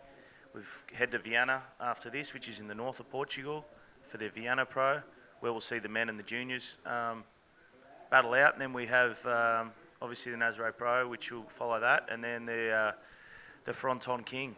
Fronton King. I know a lot of the riders are looking forward to that. I've had that in the diary since a few months ago, or since the start of the year, since the APB released the schedule. I've been staying with a few Canary Island guys whilst I've been down here at Sintra, and it's something that I've never really seen before, is just a fascination about a wave by the name of Fronton, because these guys live and breathe Fronton. Everything that they do is compared to Fronton. Like every wave that they surf, every sort of beat down they had, every sort of air that they've had at every other wave is brought back to a one that they've had at Fronton. I've never seen that ever in a conversations with any other bodyboarders. And it is just like a little mystical mistress that just casts its spell over every bodyboarder that surfs it. Yeah, it is a unique wave. You know, one of the best, definitely one of the best bodyboarding waves in the world. You know, it's a heavy slab with a left and right on it, and holds, you know, 10 to 12 feet. It's pretty shallow, but it's just the perfect, you know, ramp and tube for a bodyboard. And we haven't been back since 2012. So there's been a 3 or 4 year spell there, and now we're finally back this year as a World Tour event. So, you know, I'm pretty stoked that we've worked with Danny Hernandez to make that happen. And you know, Danny's and his team on the ground there in the Canaries been working super hard all year to try and get this event over the line and become an APB World Tour event. And we'll be able to crown the men's world champion back at Fronton, which, you know, the last time we did that was 2012 when Jeff Hubbard won. And this year Jeff's obviously in the lead, and we'll see if he can do it again. You know, and that 2012 event, Pierre beat Jared in the final, and it was still one of the best finals, you know, I think bodyboarding's ever had. It was an historic event. I think I remember watching that from at home with my laptop open, just as I'll be watching this year. I think I stayed up to about 3 or 4 a.m. With work the next day, I just could not get away from the laptop, because that's, I guess, the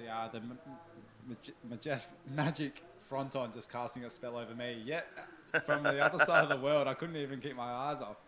But this heat in the water, a little bit slower than what we anticipated. Daniel Fonseca, that one wave, at 1.0, he needs to start get busy, and this is him just taking off in his second wave, flicking off. He must be a little bit frustrated as we come on to that 10-minute mark. Just hasn't got that one wave under his belt yet. You can just see him paddling out, slapping his face. It's like the high tide sort of slowing it up a lot as it's moving closer onto the sandbar, and you know, a period then obviously drops too when it gets high like that. And I haven't been here the last few days, but you know, I've been told that it's been really good. You can see, that's a high tide there coming up. Classic shot of the event site right there. That's that high tide just coming into the a fairway up the beach as we see Dino Carmo on his nice wave. That's what he needed to do. He needed to just get another score under his belt. That 7.5 is his first wave, and he's backed it up with a 4.25. That wave will be on that mid to high score range as we see him straight up into that ARS. That's what he needed to put a lot more pressure on Daniel Fonseca, who now is, even before that wave, which just came in at a 6.25, is in the little land we like to call combination land. And not many riders like to be in that, especially with 9 minutes to go. Yeah, Daniel's got to get busy now. He's, you know, looking at the clock, 9 minutes, you know, he needs to get something happening in the next 2 minutes. Otherwise, it could be all over for Daniel. Yeah, that's Dino just holding up his hand just to try to get a little bit of a repeat on the score. Like you just said, we are coming up almost to we've hit high tide and we're just making our way back down. Look at Dino, he's found something on the inside here and he's keeping really busy. We've talked about this all event, Alex. All of the riders have just, the ones that have kept really busy are the ones that are keeping on rolling through the rounds. As you see Dino, a nice little reverse bash. And something that, especially on conditions like this where it's a little bit slower, you can be paddling back out and you can find a little gem, you know, that's going to hit that little inside bank and just hold up for him, just like Dino. Compare like this heat to the heat before with Tristan. Like, I mean, Tristan's heat had a lot more quality waves in it, more punchy sections where it's just seeing that tide change within sort of 20, half an hour. It's, you know, a lot different. Sort of bigger closeout sections for Tristan and Antonio. It's a nice reverse there for Dino. That'll probably improve on his 4.5, which I think got a 6.25 there. So yeah, Dino, you can see almost this Praia Grande. As you see a little bit of chaos on the beach as this high tide has just wet a few towels and washed over a few umbrellas. This is, you can see it's actually a great shot of this beach and how many people are just coming down to enjoy. That's one thing I love about Europe is the colourful umbrellas you see. yeah. You don't really get that. I mean, there's people probably watching that are in freezing cold cities at the moment, wishing they were here, looking at that picturesque image then on the beach with the sun and. I know everyone back home has just been flooded. Adelaide has just had some of the worst floods of the year. So shout out to all those guys. I know you're watching at home. And I'm very envious of us in Sintra, lapping up the sun and the good weather. It is a beautiful end of summer, Saturday afternoon, and everyone is making the most of it. It's apparently scorching in Lisbon. So if you are in Lisbon, make your way down to the beach. We've still got a few hours of competition to go. So you can escape that 40-degree sauna and get down and refresh those little toes and into the beautiful cold Atlantic Ocean. Yeah, and coming up in the next heat, we've got Alan Munoz from Chile and Alex Yarunga from Basque country. So it's going to be a pretty good heat number 8 and showdown to get into the quarterfinals. Yarunga's, you know, in the world title chase as well. Alan Munoz he's had an okay year. He went really well in Chopa this year, which was unexpected, being one of his first times he ever surfed it. You know, he went pretty good, and obviously Jeff won that event. You know, it's been a pretty good year this year with the tour, considering, I mean, we had good waves in Pipe, we had pretty good waves in Tahiti, not epic, but still pretty good, inside ledge, and then Brazil, we had pretty good waves, and Rica, we scored a Rica, as we always do. As you always do. That place never seems to fail as a surfing event. And then we had Shark Island. The specialty event was really good. You know, some real good content from that, incredible images. And then we're here in the European leg, and so far we kicked off with Sintra with two swells in 1 week. So, you know, the tour's shaping up actually pretty good this year. So I think by the end of, after Fronton, we'll look back and, you know, we'll be able to watch it all too with Epicenter now. We've got a television series that's being made on the tour. Which will go to global networks, so people all around the world will be able to tune in on TV and watch it when it's on. So, you know, we're getting there, we're getting the media out there, and, you know, we'll be able to package it up this year and see, you know, maybe all in an hour we'll be able to watch each event and see the showdown take place. It is amazing, you know, from a spectator's point of view, you are watching this webcast, and it does just look like a simple bodyboarding event. A few tents on the beach and a few rash vests just on the competitors with a few judges. The amount of work and the amount of hours spent behind the scenes to actually make this thing happen. Take my hat off to yourself, Alex, Tom Wilson, and the rest of the ABA team, Tez McKenna, of course. The Federation of Portuguese Surfing making this event come up. But all of the staff and everyone just to make this event, make the world tour to where it is, and it's going to be growing and growing. throughout the next few years. It is definitely one of those things that that so much work goes in behind the scenes, and unless you really have seen it firsthand, you rarely sort of get you get to appreciate how much effort goes into something like this. And it looks like with Epicenter TV coming on, we've seen the ads play throughout your webcast at home. Remember just to jump on their website, epicenter.tv. They do stream a lot of cool things, ranging from concerts to sporting events, to action sports, hockey as well. A ton of different stuff. Make sure you do jump onto their website. UFC fights, boxing, all that. We've been packaged up with all those pretty cool action sports, and it's a step in the right direction. And like you said, the hard work's gone into it. Yeah, it's just non-stop, and it's also, it goes down to the promoters around the world. All these guys are putting on the events, work extremely hard, all year round just to put on an event that goes for 7 days, and that's 12 months work, doing that, and it's us working with them working with us, and there's governments involved and sponsors, and then you also, my hat off to the athletes, travel and follow the tour. It's not always easy for them, especially financially.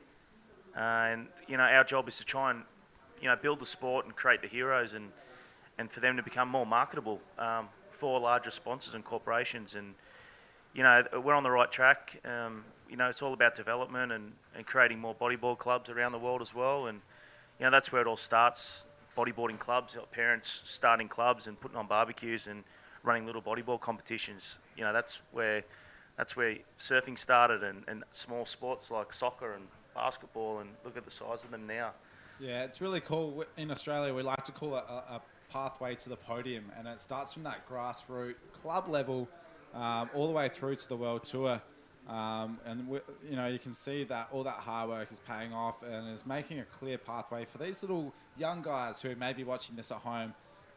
It gives those guys a clear pathway to go to their local club, and they can see it from their first heat in their local club that in a few years' time they do have that progressive step to make it into one day hopefully competing in an event like this at Sintra. It is an incredible thing, and it is a great step for the future growth of bodyboarding, as it is such a young sport. Yeah, and a big thanks to all the fans out there too. The more audience we get, the more potential we're going to get a bigger sponsor for the tour. And so I appreciate everyone tuning in. We've got some big stuff happening in the next sort of month or so. We've got APB TV, which is coming out, which will be a new platform that we're launching. Plus we're working on a new app, which should be out in about a month or so as well. So we'll be bringing a lot of content through that, fan-based pages to be able to talk to athletes. And it's pretty exciting. So. I could sit here and talk with Alex for hours on end, but the reality is we're here to bring you all the action live. And as we see Dino Carmo on his wave right there, a nice backflip with 30 seconds to go. He's just nail in the coffin. Nail in the coffin, yeah, said it right there. Daniel Fonseca has never actually really got his out of first gear. He's sort of just cruising as we watch this replay of Dino Carmo. The Portuguese guy, he's going to replace a 6.25 potentially on that wave as he throws a fist up there. The score has just dropped, Alex, and coming at a 6.75, he makes his way into the beach, throw his fist in the air, super excited. Yeah, he's stoked, yeah. He'll be making it into the quarterfinals. As we count down that heat, Dino Carmo overtaking Daniel Fonseca and moving on into the next round. Dylan Beach here with Alex Leon. Do not go anywhere. We are here at the 2016 Sintra Portugal Pro. We'll be right back at you after the break.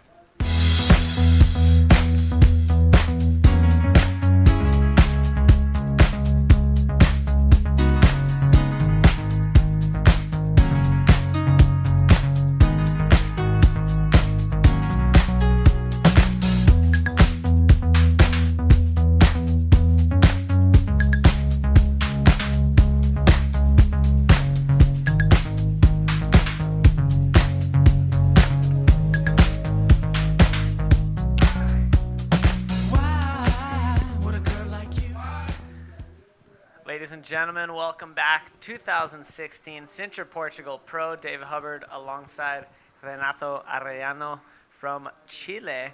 And we're going to be giving you a bit of a bilingual breakdown of this heat out in the water. So let's get right out into the action. This is going to be the final heat of round number 6. So this will determine who the final quarterfinalist is going to be. And one guy who's out there that I know Renato is going to be rooting for is Alan Munoz. Hola Dave, hola a todos, habla hispana, tenemos acá un hit en español, así que he sido invitado nuevamente a estar con ustedes. Tenemos a Alan Muñoz contra Alex Uranga, el último hit del round 6, y después nos vamos ya de lleno con los cuartos de final. Las condiciones en Sintra han mejorado bastante, por lo que se espera un excelente show para los cuartos. Yeah, so the conditions are improving in the water right now, and we are expecting a fabulous show for the quarterfinals, and just one spot left in the quarterfinals to be decided in the next 23 and a half minutes. It'll either be Alan Munoz or Alex Uranga. So far, the quarterfinals we have up already seated are quarterfinal number 1, Ian Campbell and Jacob Romero. Wow, good hit, huh? Good hit. The next quarterfinal is Louis Finnegan and Pierre-Louis Coste. Wow. The show is coming, huh? And the third quarterfinal, Tristan Roberts and Eder Luciano. Well, some amazing hits coming, and we think maybe the conditions are better, so the show will start, David, I think, huh? Yeah, so we are super pumped and excited. And while I have you in here, Renato, I might be able to translate some of the thoughts. I know you spoke a lot with Dylan Beach earlier, and so you filled in our viewers who are tuning in who do speak Spanish, but some of the viewers who speak English might not have totally understood because Dylan Beach wasn't able to translate. But I'd like to get you to repeat some of your thoughts and talk a little bit at first about how Chile is becoming a superpower in the sport of bodyboarding. Yeah, I think, sorry for my English, it's not really good, but I think... No, it's okay, and you can speak Spanish when you're comfortable. Perfect. El bodyboard chileno en los últimos años ha despegado bastante. Hemos logrado, junto al Arica Chilean Challenge, ha sido el evento más importante, lo que ha hecho que grandes corredores hoy en día estén en el tour, junto a Alan Muñoz, el caso de Matías Díaz, Sacha, las mujeres y los Drobny. Creo que hoy en día han hecho que Chile sea potencia mundial. I think we're going to Vilma for interview now. Okay, take it away, Vilma. And we had a Portuguese battle that Dino Carmo won. So Nazaré won over Peniche Rider. But you are good friends, so it was a friendly competition, but you're a professional, so... Claro, foi uma competição muito tranquila. Começámos por fazer o pedra, papel e tesoura para decidir quem que apanhava a primeira onda, e logo aí viu-se a amizade que nós temos um pelo outro. Respeitámos-nos sempre. Eu comecei bem com essa, a primeira acho que decidiu logo o todo, porque depois a maré encheu e parou um bocado o mar. A partir daí fui fazendo algumas, ele nunca se encontrou com o mar e venci tranquilamente, mas ele é tão bom ou melhor do que eu, é um dos melhores bodyboarders portugueses. Let me translate, please. They are very good friends. They are such a good friends that in the beginning they made the game that paper or scissors to decide who was going to get the first wave, and he won that one too. But he's saying that Daniel is such a good rider, as good as him or better. That's what he said. So this is competition. It's different than outside. You are very good friends. Inside, the best one wins. Yeah. E pronto, estou muito contente por estar de volta aos quartos de final deste grande, não é grande slam, mas para mim é como se fosse, porque todos os anos que vim aqui foi, e estar-me a dar bem aqui ao fim de 10 competições aqui em Sintra é bom para mim. E pronto, e agora vou para Viana e para Nazaré muito mais motivado, certamente. Okay, it's the 10th time that you enter this competition. He's so happy to be doing good, of course, in the quarterfinals. Congratulations. And he's going to Viana and to Nazaré, to his hometown, so much more committed and with the energy so much high. Queres deixar alguma mensagem? Quero agradecer ao apoio de todos os portugueses, especialmente aos nazarenos e ao pessoal que está aí comigo, ao meu familiares, à minha namorada e aos meus patrocinadores também, que sem eles não conseguia estar aqui. First, congratulations and thank you so much to everybody. Now we're going to see who are you going to go against in the quarterfinals. The winner of this heat will go against you. So let's check it out. Thank you so much, Vilma. And congratulations to Dino Carmo, representing Praia do Norte in Nazaré, as well as the entire country of Portugal. So he is super stoked to be moving on into the quarterfinals. And before we went to that interview, Renato, just kind of reflecting how Chile as a superpower of bodyboarding really started with the Eureka Chilean Challenge, bringing the world's best and the world tour into the country. And since then, not only has the development grown in other events popping up throughout the country, but a lot of riders have really surfaced because the Eureka Chilean Challenge has been around for over 10 years. And so some of the kids who've grown up kind of watching that, it kind of perked their interest, and now we have some very, very talented riders from Chile on the Men's World Tour. Sí, la historia de Chile ha crecido con los últimos años. También el integrar el Antofagasta Bodyboard Festival y tener la posibilidad de competir 2 veces en Tour Mundial hizo que muchos chilenos pudieran entrar en los top del mundo.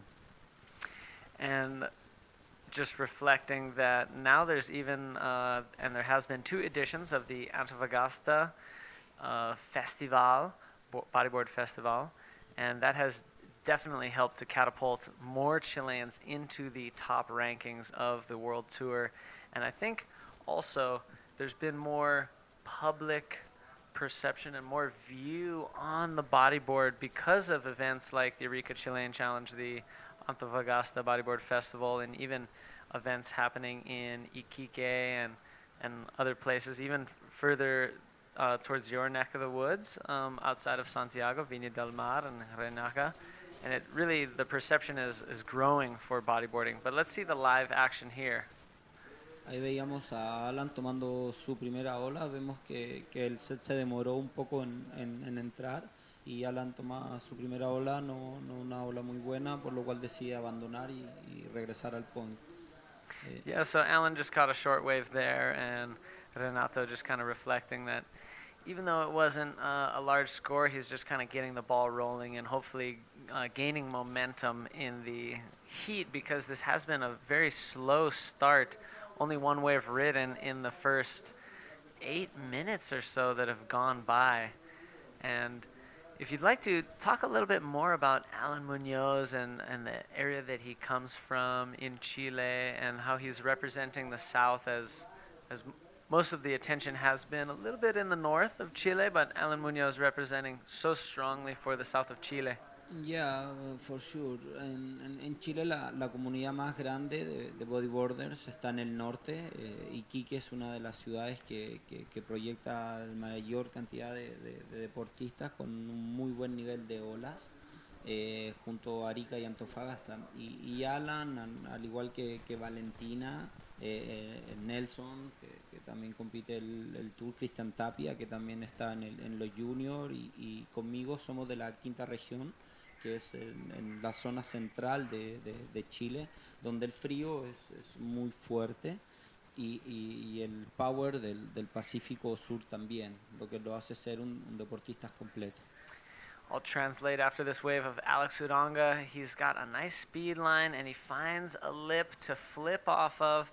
Clean maneuver that'll put him into the lead of this heat. He's even going to continue on, doesn't find another maneuver. But just to recap what Renato was expressing is that, yeah, sure, the north of Chile is more popular for bodyboarding, more focused there. Just going to take you through the replay again. A nice, clean flip for Alex Uranga. But Iquique, a city of basically bodyboarding has terrific waves, but the South, along with the very cold water, has very talented riders coming out from it. In the women's, Valentina Diaz. In the juniors, Nacho Flores and Christian Tapia. And, in the men's, we're seeing Alan Munoz in the water now. Sí, vemos que la primera ola de Alex completó una buena maniobra, lo que lo deja en primer lugar. Vamos a tener un hit bastante peleado, ya que los dos son grandes atletas y tienen esa característica de luchar hasta el final ambos. Entonces va a ser un hit que se va a definir en los últimos minutos. Yeah, so hopefully he doesn't put the pressure on us till the final minute to get another good ride, but Alex Udonga does have a 6.75 counting for him, and we're still waiting for Alan Munoz to put a substantial score on the board. He's sitting with priority. So tell us a little bit, I know in the last heat you viewers got treated to Alex Leon as well as Dylan Beach talking about how the small club levels and growing through the national tour and putting riders up onto the world tour has been successful in places like Australia and South Africa. But I know that you're involved in a surf school, a school of bodyboard, and you do a lot for sport in your city. And talk to me a little bit about the role that bodyboard is playing in sports, but also starting at a young age. Ya, un poco, estamos viendo olas, no, nadie todavía. La acción que se ha hecho en Chile sobre el tema social con el bodyboarder, ahí vemos por mientras una ola de Alan va muy bien, esperemos la proyección y una gran maniobra de Alan con una ola de buen tamaño y logra completar con un rolo, esperemos que siga así, perfecto. Buena ola de Alan, eso de seguro lo va a mandar nuevamente ahí a la primera posición. And I'll talk us through the replay because this was an important wave for Alan, and it comes in right before the halfway point in the heat. Now we're moving into the second half of this heat, and we have two rides, substantial ones for each rider now.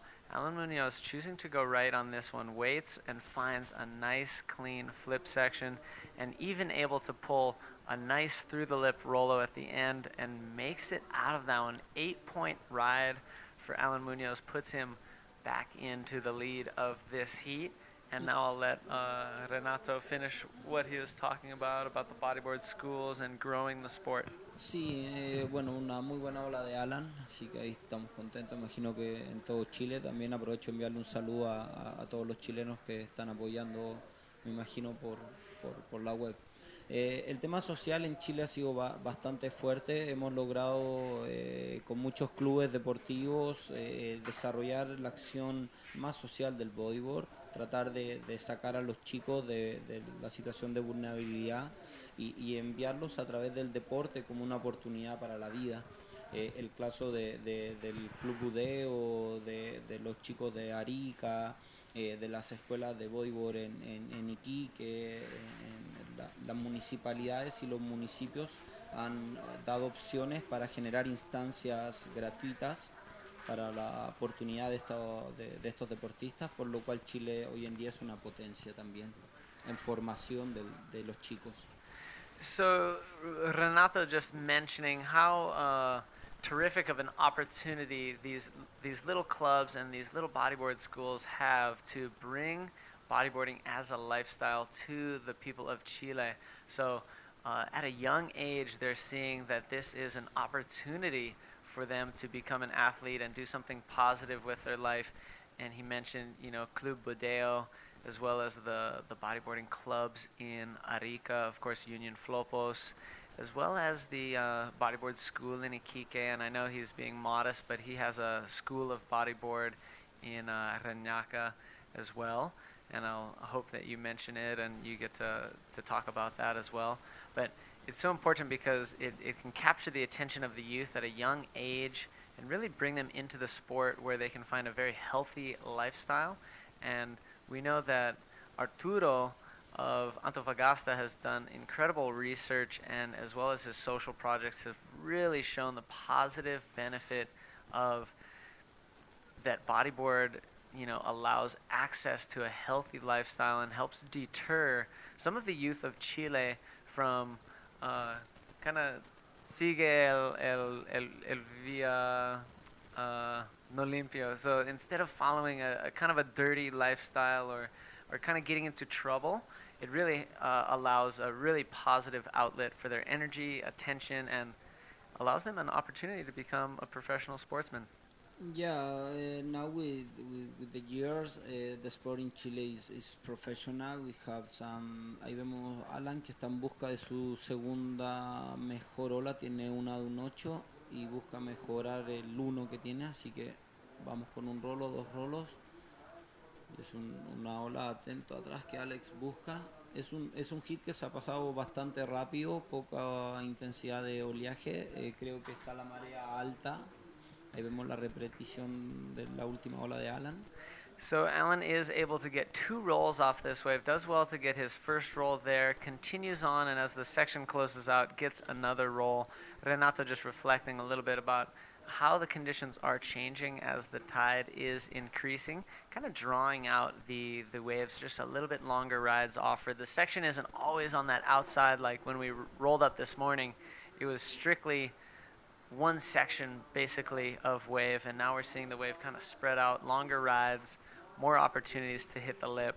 And I know that we have been talking a lot about Alan Munoz, but I would like to focus at least for a little while on the other competitor in the water, Alex Uranga, who is just such a powerful part of bodyboarding, not only in the Basque Country and in Europe, but also the world, and really kind of stamped his place in bodyboarding, not only with that win that he had in Reunion a few years back, but that win this year in Itacoatiara was just incredible surfing. He was on fire, and it was just terrific to see almost a return to form of Alex Uranga, and we know that has really motivated him because he's so passionate about bodyboarding.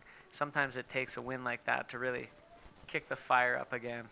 Sí, los últimos años, después de esa aparición en Reunión Island de Alex, después de clasificar al evento principal y ganarlo, se destapó un gran corredor, un gran atleta, que hoy en día lleva un gran año y está peleando por el título mundial. Lo que sin duda es todo un orgullo para el País Vasco, que tiene un nivel de olas increíble, tiene un gran nivel de deportistas, de bodyboarders, una gran comunidad de bodyboarders, y Alex hoy en día está representando a todo el país. Es muy querido Alex en Chile también, es un personaje que se aprecia bastante, así que hoy día tenemos una manga de habla hispana muy querida, Alan y Alex. El set, big set coming, I think. Move the guys. And just reiterating what Renato was mentioning about Alex is that he's definitely got a terrific personality, and he is well liked throughout his travels because he is humble and he has a positive energy, and he's really a good representation not only of País Vasco, Euskadi, but of bodyboarding as well. Here he is up and riding on this one. He was hoping for something more on that right-hander, and he ends up diving out. And yeah, let's just get back to, mentioning your surf school, your bodyboard school, and where you see the future of bodyboarding going in Chile. We know that you've played such a massive role in bodyboarding getting to where it is now in Chile, Renato, as you've been one of the most known professionals until now this new generation is becoming to get recognized because you've been such a powerful drop knee rider as well as a men's rider for many, many years. So where do you see the next few steps, the next few years of bodyboarding in Chile going?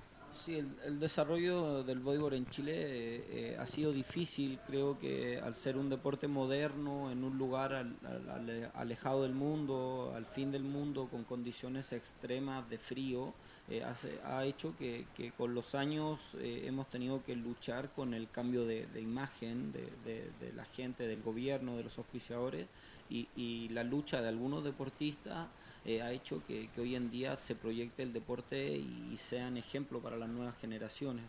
En mi escuela en particular trato de formar a niños que tengan un criterio más bien relacionado a la vida del surfing live, acercarlos con la naturaleza, con lo lindo del deporte más allá de la competición. Pero sin duda hay algunos grandes talentos, como el caso de Cristian Tapia, que proviene de mi escuela y de la municipalidad de Concón, de talleres gratuitos hacia la comunidad. Hoy en día vemos que se pueden proyectar a estar disputando un título mundial para la categoría junior. So Renato, just reflecting, you know, it is a modern sport, this bodyboarding sport. So it's not typically been recognized, but it is beginning to continue to gain recognition from not only the government, but as well as sponsors, and especially in Chile. You know, it's the end of the earth, and it's very extreme conditions down there. So they really work hard to change the mind of the people so that they can realize that, hey, they can interact with nature in a sport setting and become sportsmen, reflecting that of Concon, Christian Tapia, who is part of Renato's bodyboarding school, has definitely made some large steps and is representing very well for the area down there. And he looks forward to a Pro Junior World Champion from Chile. Sí, es la oportunidad que en algún momento como profesores buscamos, como deportistas también, el dejar un legado, dejar algo más allá para nuestros niños y para las nuevas generaciones, más allá de deporte personal y triunfos personales. Hoy en día creo que hay una generación adulta en la vieja escuela del bodyboard chileno que quiere hacer cosas por los niños y por la nueva generación. Vemos que Alan parece va a posicionarse una ola, no lo deja pasar. Estamos en los últimos 2 minutos 40 y Alex ya busca un 6, necesita un 6 para pasar a Alan. Alan está un poco más cómodo con un 8 y un 4.7, así que esperamos ya los últimos minutos de la manga. So we are reaching some of the final moments of this heat. Alan Munoz a bit more comfortable with that massive score of an 8-point ride, really sitting in the leadership position of this heat. And he's looking to ditch that 4.75. That's his backup. That's what's helping to fend off this man right here in the yellow jersey, Alex Uranga, who has a nice section ahead of him. And he pulls a clean backflip on this medium-sized wave. Up and out for Alex. 6.01 required. And now that we're under 2 minutes remaining, he is definitely going to be right there. He's going to get, I think, somewhere in that neighborhood. It may come just under. We'll have to wait and see what the judges reflect, but talk us through the replay. Vemos que Alex está jugando las últimas cartas, logra hacer un buen backflip. Sí está en la sección final de la ola, puede estar muy cerca del 6, pero estamos a esperar.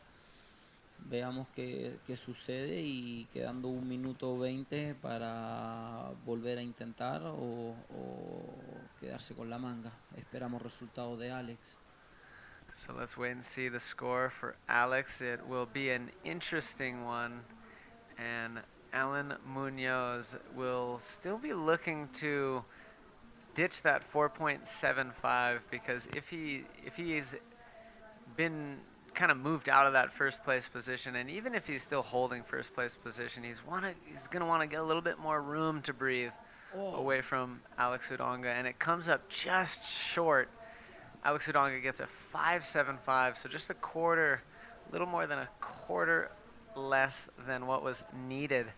Alan Munoz still holds the lead in this heat, and we see him on screen. He's going to shift his attention onto Alex Udonga.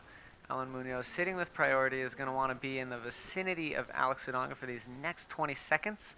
Just in case a wave comes in, Alan's going to want a shot at it. And so the quarterfinal doesn't slip out of his hands.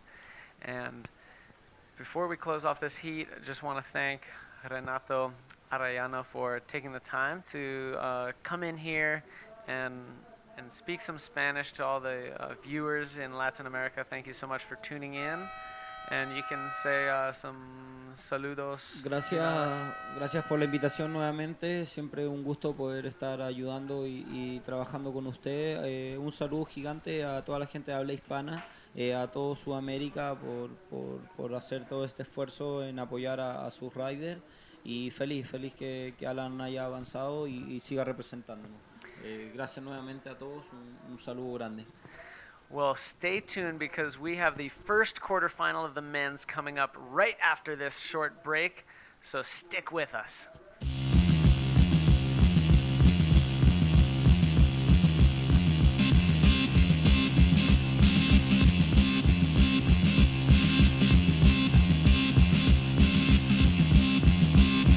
Ghost rider, motorcycle hero.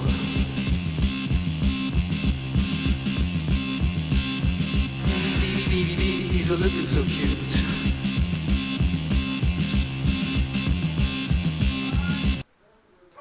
Welcome back. 2016 Portugal Pro. Dave Hubbard alongside Jared Houston, current world champion, who is going to talk us through this first quarterfinal matchup. It looks to be a really exciting one. Two close friends out in the water now, so let's get right into the action.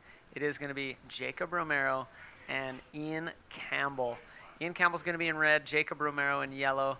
And at any point, you can just share a fun story or memory of either of these guys, maybe both, while we wait for them to score some cool rides. I'm sure that I will be able to do that for you, Dave. Definitely got a couple of fun stories I've shared with these guys. But yeah, for now, I'm just looking to see who draws first blood. It's a pretty exciting heat here. Very important one for Ian with his current world title campaign. You know, he having not attended the first few events of the year is looking to get a good result in a 3-star. So you know, quarterfinal finish or above here is a keeper for him, and he's looking to go all the way to maybe back up his win in Chile. Wouldn't that be amazing for the fella to go back to back? That was his maiden victory at a World Tour stop. An emotional moment not only for himself and his supporters, but for all of his friends and even those not too close to him. Anyone who knows him would have just been charged up because he's such a genuine fella, such a nice guy, such a consistent rider. I do feel like he really pushed through to another level of riding in that event and really, you know, rose to the top. There was no mistake there that he was crowned the Eureka Chilean Challenge champion. 100%. You know, that whole event, he was definitely the most consistent rider. You know, it's definitely like, it's kind of something you can say about him quite often. Here he goes on this first ride of his, but he cuts out of that pretty quickly.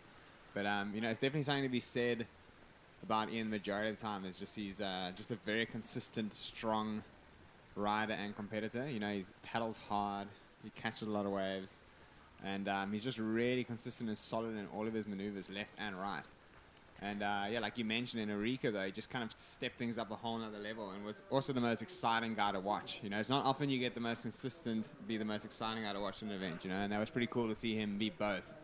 And I think the same can be said for Jacob as well. You know, Jacob been competing now on the tour for a fair number of years, but it's only the last year or two that I've really seen him just starting to surf the way I know he can. Here goes Ian up and riding a nice-looking right-hander, but opts to cut out of that one and just seemed a bit too quick. Yeah, but as we see, you know, the strategy that you kind of just touched upon was he catches a lot of waves and he paddles fast. We have seen that in the first 3 minutes, and we've seen Jacob be a little bit more patient. We've seen him be patient actually throughout this Sintra Portugal Pro and being just a little bit more selective. And, you know, sometimes he's on the right one and sometimes it's a throwaway, but we have seen him sit a little bit more than others. He's up on a pretty nice, clean-looking ride. Let's see if he can get something out here. And he goes for an ARS, comes down, hits it a little bit, kind of, I don't know, how would you really say where he hit fat, that, you know? the section, so even though he had a lot of speed, it seemed to kind of be fattening out. Exactly. And when he landed it, he landed right there at the top of the wave and then kind of skeetered on down. So, you know, a decent maneuver. We'll see a mid-range score drop for Jacob Romero, and that'll at least temporarily put him into the lead, and he'll be working to try to improve on that. Definitely, you know, it's nice to get the first wave of the heat out of the way, especially nice if it's a high-scoring wave. But Jake will be happy to get that first one out of the way, and now he's just looking to build on his on that score, which we're still waiting to drop. So yeah, like I mentioned before, it's pretty important heat, this one for Ian, and looking forward to seeing how it plays out. Yeah, this should be terrific. We do have an interview down on the beach with the magnificent Vilma, who's with Alan Munoz. So let's go down there. Take it away, Vilma. And I'm here with Alan Munoz, one of the most experienced chilling on tour. She just beat Alex Uranga. So how was it? Súper feliz porque, bueno, el número 2 del mundo en estos momentos. Era un hit difícil. Se supone que las condiciones están mejores ahora, pero nos costó tomar olas. Yo creo que tomé alrededor de 3 olas. Alex lo mismo. Y nada, conseguí un 8, un 4 y eso me hizo pasar, así que muy contento. Quisiera saludar a mis auspiciadores que son Erizo, el Puerto de San Antonio, EPSA, Altavo y también a Focuswear, a Zion Wetsuit y a toda mi familia y amigos en el Tao que me están apoyando y en todo Chile. Muchas gracias. Of course, it's a pleasure and an honor to beat Alex Uranga, one of the contenders to the title this year. He's very happy to go through. It was a hard heat with not too many waves for each one of you, so he's happy and he's going to focus in the next round, the quarterfinals. So go have a rest because the quarterfinals are right after this. So, okay, back to you guys. Let's see what's happening. The first heat of the quarterfinals is already in the water, so let's check it out. Thanks so much, Vilma. Such a humble guy, Alan Munoz. Yeah. What do you think about Alan? Man, I've been so impressed by Alan over the years, Like from the first time I saw him, he was kind of a bit of a wild card, He'd have like an event where he surfed really good and have one where he wouldn't do so good at all. And the last 2 years or so, he's just become so consistent, and he's definitely one of the best riders from the South American continent in my eyes. And I'm pretty stoked to see him coming this far in the event. He's all the way up into the quarterfinals now. He arrived pretty late. He wasn't even sure he was going to make his first heat. So this is pretty amazing to see him have made his heat, perform under pressure, and then find himself now in the quarterfinals, which are coming up a little bit later against Dino Karma. Yeah, definitely really impressive for him too. Just roll right out of the baggage claim and pull his loot right down to the beach, unpack it, suit up, get right out into the water. Literally there was no time to waste in between that transition. And it's rare that somebody not only puts themselves in that position, and he mentioned it was due to funds that were limited, but succeeds after putting themselves in such a precarious position where they almost don't even make it down for their first heat and have to rinse off their airplane ride in their opening heat of the event. And that was impressive. He's continued to impress us throughout. And like you said, his consistency has definitely stepped up. His surfing has improved. And it's just a treat to have him at any event, not only in the water, but out of the water. Such a humble, genuine guy. And, we were just mentioning that about Ian. I would say the same thing about probably every bodyboarder that's on tour. We're just like just an underground group of top dogs, I guess. Yeah, sure. There's no punks. There's nobody who's kind of jerking each other around. Ian Campbell up and riding. He came on a nice looking, kind of like look at a bit of a run into that one, and there he goes with one of his signature rolls out of the back there, and he's going to link this one through. I think he could be something pretty big on the inside here. Yep, he does manage to do a nice clean backflip and finish off with a roll. That is going to be a pretty strong scoring away from Ian there. I dare say he will almost certainly replace his 4.0, which he opened up with, and it's going to put Jacob in a slightly more complicated position. Yeah, so Ian Campbell was able to get a 4-point and a 7.25 kind of off screen. Here we see him kicking in there, got so much speed. He actually slowed down a little bit to hit that first section, got the tail really up to the peak of that arcing roll. Then he found this section for the flip, was able to keep going and make another roll happen very quickly at the end of it. So Ian Campbell surfing a very smart heat, very well-rounded heat, and he does put up an 8.25. He's now got a very healthy heat total on his hands, Jacob Romero in what I would call for him a relatively shallow combination situation. A 5.5 would break his combo. And the combination situation, of course, is when a rider needs a whole new set of top 2 scores, so a combination of 2 new rides to achieve the lead or the heat total that is held by the rider above them. Jacob up and riding. Yeah, up and riding. Just all of these waves kind of look real good as they're paddling into them, because what they're doing is they're sort of doubling up on this bank. And a lot of the guys are getting a nice run in. And as the wave sort of stands up, they join together and create a pretty powerful section. But I guess a lot of the time they're just running way too fast as well and just closing out. So Jacob, yeah, like you said, it's a pretty shallow combination situation for him. Still got 15 minutes on the clock. There are a lot of waves out there. It's definitely not slow. There's a lot of waves coming through. And I didn't see, we weren't able to see Ian 7.25, but it's 8.25. It wasn't that the wave itself was of an amazing standard, but Ian rode that thing perfectly. So there's definitely a lot of opportunities out there for Jacob, is what I want to say. Ian hasn't got too far ahead of him in terms of wave choice, so if Jacob can get himself onto a decent wave and perform something that we know he's capable of, then he's in this with a shot. Yeah, and we are seeing the waves I'd mentioned in a previous heat, but with the tide really filling in, the rides are lengthening and they're offering more opportunities for lip maneuvers. And, on Ian Campbell's wave, like Jared mentioned, it wasn't necessarily just a smoker incredible wave, but it was that Ian was able to link up a series of maneuvers so fluidly, and even the best maneuver was actually in the middle of the wave. Yeah. And was a credit to him for surfing that wave so well.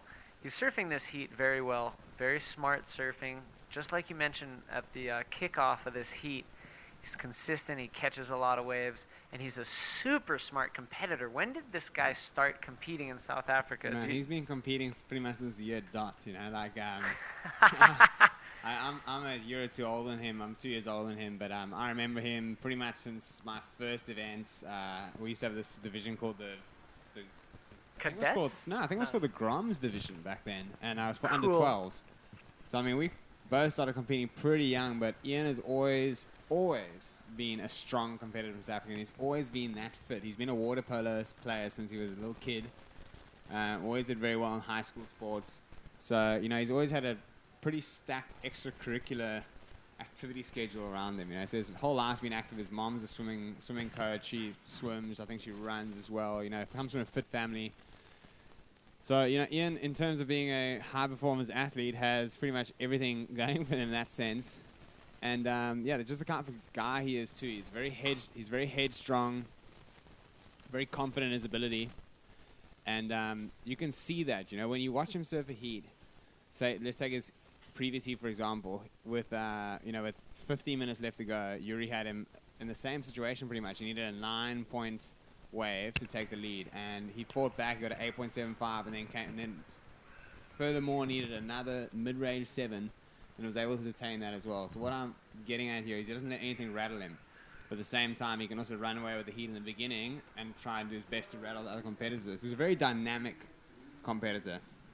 Yeah, I would say so, and not easy to compete against him. Let's check this replay. He's up and riding on this left-hander now, screaming down the line with so much speed, and ends up jumping off the back of it. So just staying active, like you said. At this point in the heat, he's got a strong total. He's got Jacob in a pretty precarious position. He's not so deep in combo land. He's right near the border of it. He's hoping to get his passport stamped and re-enter the real world, but he is in that situation where he needs 2 new rides. So Ian Campbell is going to continue to stay active. It's the final heat that Ian Campbell will surf today. For all of the quarterfinalists, this is their last heat. They've surfed 3 heats, including this one. So he's going to put all the energy that he has into this heat. And so catching lots of waves is probably only going to work to the advantage of Ian Campbell, who, Jacob Romero, he's kind of locked into that priority 1. Yeah. Ooh, let's see this So one. Jacob up and running a pretty nice looking wave. What has he got? He's got a sick air reverse, but unfortunately coming down just on top of that one and not being able to push through the foam. But yeah, great attempt there by Jacob. It kind of looked like the section sort of bent a little bit away from him Right. at the last second, and wasn't able to get that forward momentum into the flats. But you know, that's the kind of stuff that Jacob needs to be doing now if he wants to be, you know, competing with, getting back into an advancing position here. Yeah, I didn't mind at all that he went for that maneuver, even though, like you said, it might not have been the exact section for it. He had a lot of speed. He got a clean hit, so this guy's an expert of timing those air reverses. And just like you said, with the section just maybe bending just a little bit away, all that height didn't allow him to get back in front of the white water, and it ends up as incomplete for Jacob Romero. So now he's actually been released of priority, because I feel like sometimes that can almost be a bit of a trap. For sure, yeah. And I mean, but what he needs to, Jacob now needs to, the pressure's now on. Because now he's got less than 10 minutes remaining. He needs to replace his 2 scoring rides right now if he wants to come into an advanced position. And he's going to have to, I dare say that he's going to have to adopt Ian's approach now and get busy and keep catching waves under priority, preferably far away from Ian's reach. And give himself the best possible shot, because yeah, Jacob can do this. He can definitely get an 8 point, you can get an 8 or a 9 point ride and back it up with a 7, and get out of the situation. But he now needs to get cracking. Yeah, and time is the enemy at this point. We know Jacob's totally capable of doing it, but whether or not Mother Nature avails him that opportunity in the next 9 minutes is really the question on tap for what we're looking to see Jacob, what he needs to do to get into first position. But at the same time, we've been talking a lot about Ian Campbell, and I know he does have a blog. Is it Follow Big Red or something? I think I'm pretty sure it's Chasing Red at blogspot.com. Chasing Red. So this guy is going to continue to surf this heat. Ian Campbell's not going to hit the beach. He's not going to just sit still out in the water. Even though he's got 2 real healthy scores, he could potentially increase the distance between him and Jacob, and that's exactly what he's going to be looking to do over the next 8 minutes and change, because, you know, at this point, it won't really, I mean, tactically do him much good to try to sit on Jacob or sit with Jacob. I mean, that's not exactly the type of tactical competitor he is. Of course, as the minutes tick down, he might start using that approach. But, you know, Jacob needs 2 rides. It's not that Ian's going to keep him from 1, and it's a desperate situation. He's probably better off navigating the lineup and continuing to search for a ride of his own to improve his situation.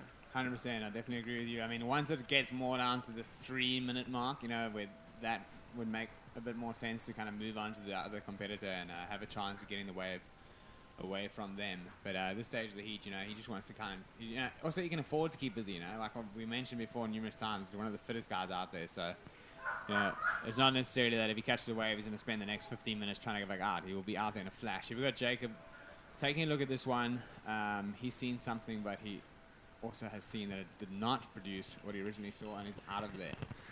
Yeah, just let's talk about that for a moment. I want to hear your experience. I've reflected my own, as well as my observations of waves happening today. But wave selection, it's so crucial, but it's so deceiving sometimes what waves are going to be good. And we've seen a lot of waves be paddled for and taken that looked like, you know, pretty much worthless waves that turned into scores. And at the same time, we've seen waves that look like they're going to really shape up, and then they become worthless. Yeah. So what was your experience in the heats that you surfed today with exactly that, wave selection here at Praia Grande?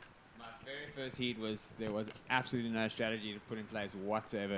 It was definitely some of the most difficult conditions I've ever competed in. I couldn't hear any scores. I couldn't see the judging tower. Couldn't see priority, and every wave that came through either looked like it had no wall or it looked like a closeout. So it really was a game of rolling the dice. You know, everywhere that you could catch that looked half decent, you'd go on, and if it turned into something good, well, great. But if not, here we've got Ian Campbell up on a left-hander. He's driving down the line, seems to be standing up, but just pretty foamy, and he kicks out of that one. So Jacob Romero still out the back, will now have first priority and looking to still attack first. Got 5 minutes, 35 seconds remaining, and I've got faith he could do it.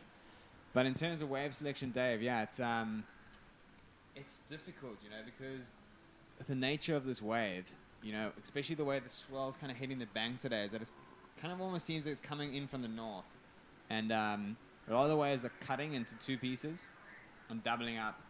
So if you're a little bit too far out, you could easily miss the...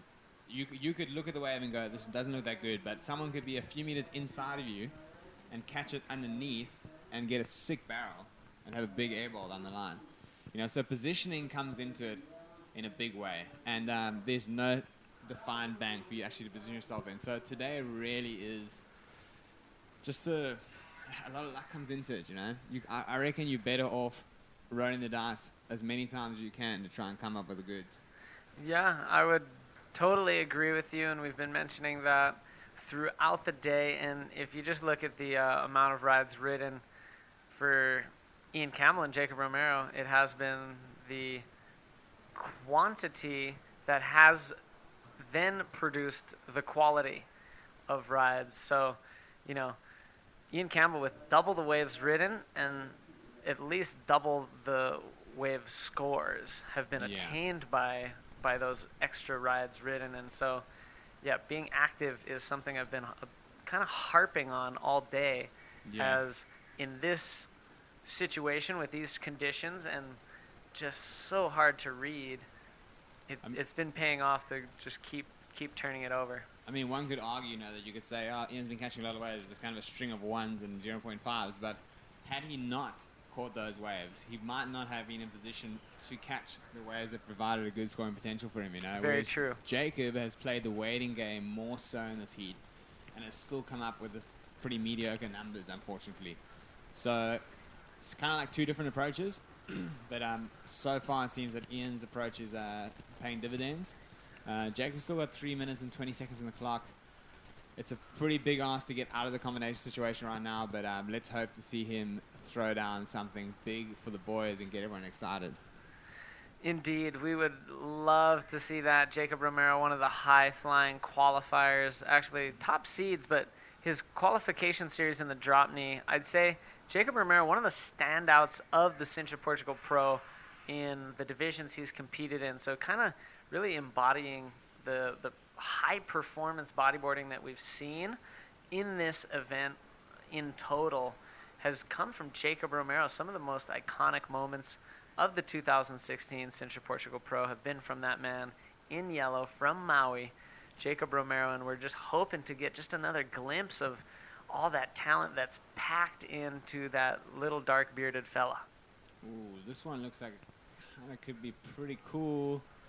Ian is opting to go left. Jacob looked like he went right. So let's see who can make something out of this. Ian with a nice clean backflip. Just, yeah, beautiful execution. I'm not sure that fall into his top 2 scores, but a great way there from Ian nevertheless. I'm pretty sure Jacob went right in that, Dave. So let's hope that we did have it covered. Here we go. But ooh, a no-handed prone floater. And he tried to do a straight up while in the no-handed position. These no-handed maneuvers are so difficult to pull. We haven't seen many no-handed rolos attempted here, but at previous events, fellas just go crazy. They keep trying these no-handed maneuvers, and the completion rate, I'd say, is nearly 0. I would agree. You've got another look at Ian's waves. Just, perfectly timed there. Great smooth landing. Yeah, I love the casual turnaround, how he wasn't in a rush. Yeah. You know, earlier today, it was so important to complete your maneuver. We saw a lot of legs getting stuck in the water. Yeah. And here's that no-handed, straight-up prone floater attempt, and he just can't come away with it. And we know that Jacob is so talented in a variety of stances. We've mentioned drop knee. We've mentioned prone. He attacks the monk seal stance, which is kind of hands behind your back, no hands on the rail of the board at all, actually, just gripping the board with your abdominal muscles. And I'll tell you, Jacob does have a six-pack. And, you know, a few other stances he actually gets into. One of the most infamous that he's made, really widely known, is the Hoggestand. He kind of revamped the handstand and the headstand that have been around bodyboarding since the days of Brian Press and a few of the other Californians who would do it on long point breaky waves. And he has his own take on it, the Hoggestand. But here's Ian. Ian, yet again, nice, big, clean backflip. You know, heavy landing. You can see he kind of let his legs go a little bit there to stabilize himself. But, you know, it always seems to be the guys that run away with the heats that just seem to just get in that good rhythm and keep on catching good waves. You know, his last ride plus that one, you know, while they may or may not fall into his top scores, you know, they better than any of the waves I had in my heat. So. And better than any of Jacob's waves thus far. And one thing I will mention briefly before the heat ends is that he's keeping the level high. So he's keeping the judges at a place where they're going to have to give something big. Jacob Romero with a beautiful execution of the cutback to switch-handed straight leg reverse, and now he's just single-arm paddling all the way to the shore. While this ride was certainly magnificent, it's not likely to come in at anywhere needed to break the combo. We do see that Ian did improve his situation with his last backflip, 7.9. Ian Campbell on to the semifinals of the Sintra Portugal Pro. The next quarterfinal you don't want to miss, so stick with us right after the break.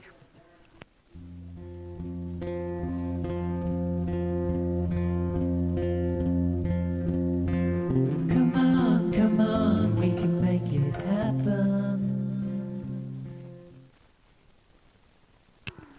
Ladies and gentlemen, welcome back. 2016 Portugal Pro. Jared Houston was just arm wrestling Dylan Beach for the microphone. He wants to stay in because this heat is going to be another really exciting, amazing heat. It's PLC and Louis Finnegan. Let's get right out into the water. Dylan Beach is jetting down to the sand so he can see this live. He's so fired up. Thank you to Dylan. He's been such an asset to this production team the entire event, especially here on day 5 of the Sintra Portugal Pro. And we're right into the action. On paper, this looks like a tremendous heat to be had, and it is, as I mentioned before you came in, a rematch. All 3 of the first 3 quarterfinals are actually rematches from round number 5 that surfed this morning. PLC and Louis Finnegan already surfed a heat together earlier today. It was Louis Finnegan who came out on top. And likewise with the heat, actually it was the opposite for Ian and Jacob. Jacob came on top this morning and just fell to Ian Campbell. Now it's payback time for PLC to try to get back on Louis Finnegan. Yeah, this is a pretty impressive heat lineup here on paper. I mean, Pedro Costa's, arguably also one of the top standouts from this event. Continuously posting some of the highest heat score totals. And Louis Finnegan, you know, he's looking for his first big result this year. He's looking to back up his result from Pipeline, where he got a 4th place in the final. And, you know, he's had a bit of a quiet year since then, so he's definitely pretty fired up. I've been speaking to him on the beach. Shared a heat with him earlier. And he is looking to cement himself here in the semifinals. So both these guys fired up. Like I mentioned before, it's a pretty interesting scenario playing out here with the world title race. You know, that Pierre also doesn't have a strong result in a 3-star. So he is looking to capitalize on that here and also defend his title from last year. Exactly, the defending champion of the men's division, Sintra Portugal Pro. But right now we have somebody who wants to take the return of the title back-to-back from his Arica Chilean Challenge to this one. So we do have Ian Campbell with Vilma on the beach. Take it away, Vilma. And we have the first semi-finalist, Ian Campbell. Congratulations. Yeah, thanks a lot. You're tired. It was a long, long day, huh? Yeah, the waves are super fun out there. Just big shout out to Jacob. I mean, it's super hard competing against friends, and I know his fiance is at the airport now, but just big ups to him. I mean, it's sad to know his friend, and he's such a nice guy all the time, always smiling and everything else. So yeah, just thanks so much for always keeping so positive everywhere we go. But yeah, conditions really played for me out there, and yeah, just happy to get a couple good ones, and yeah, tired. And now a good night of rest, and tomorrow, what's your prediction? Yeah, I think tomorrow, I mean, if it's anything like today's been, I think tomorrow's a really fun day.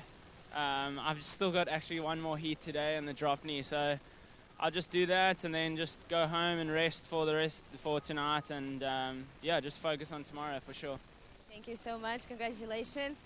And let's check what's happening in the water.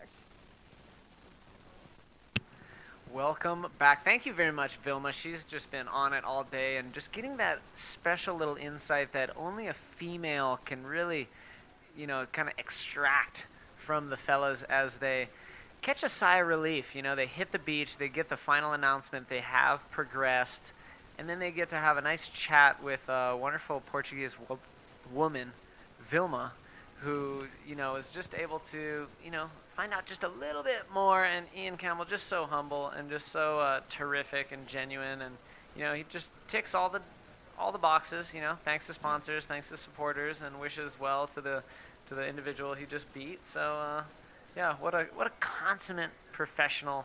Ian Campbell really kind of trying to follow in the footsteps of maybe yourself as far as just being one of the top athletes on the world tour, hailing from South Africa.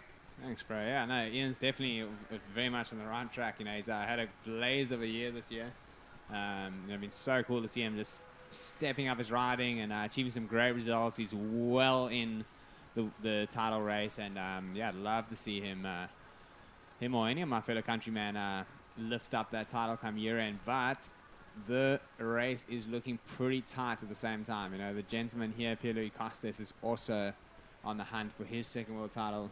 Your very own brother is currently leading the world tour, and these guys are going to have to get some pretty impressive results here in order to kind of move ahead of Jeff Strangleholding it right now.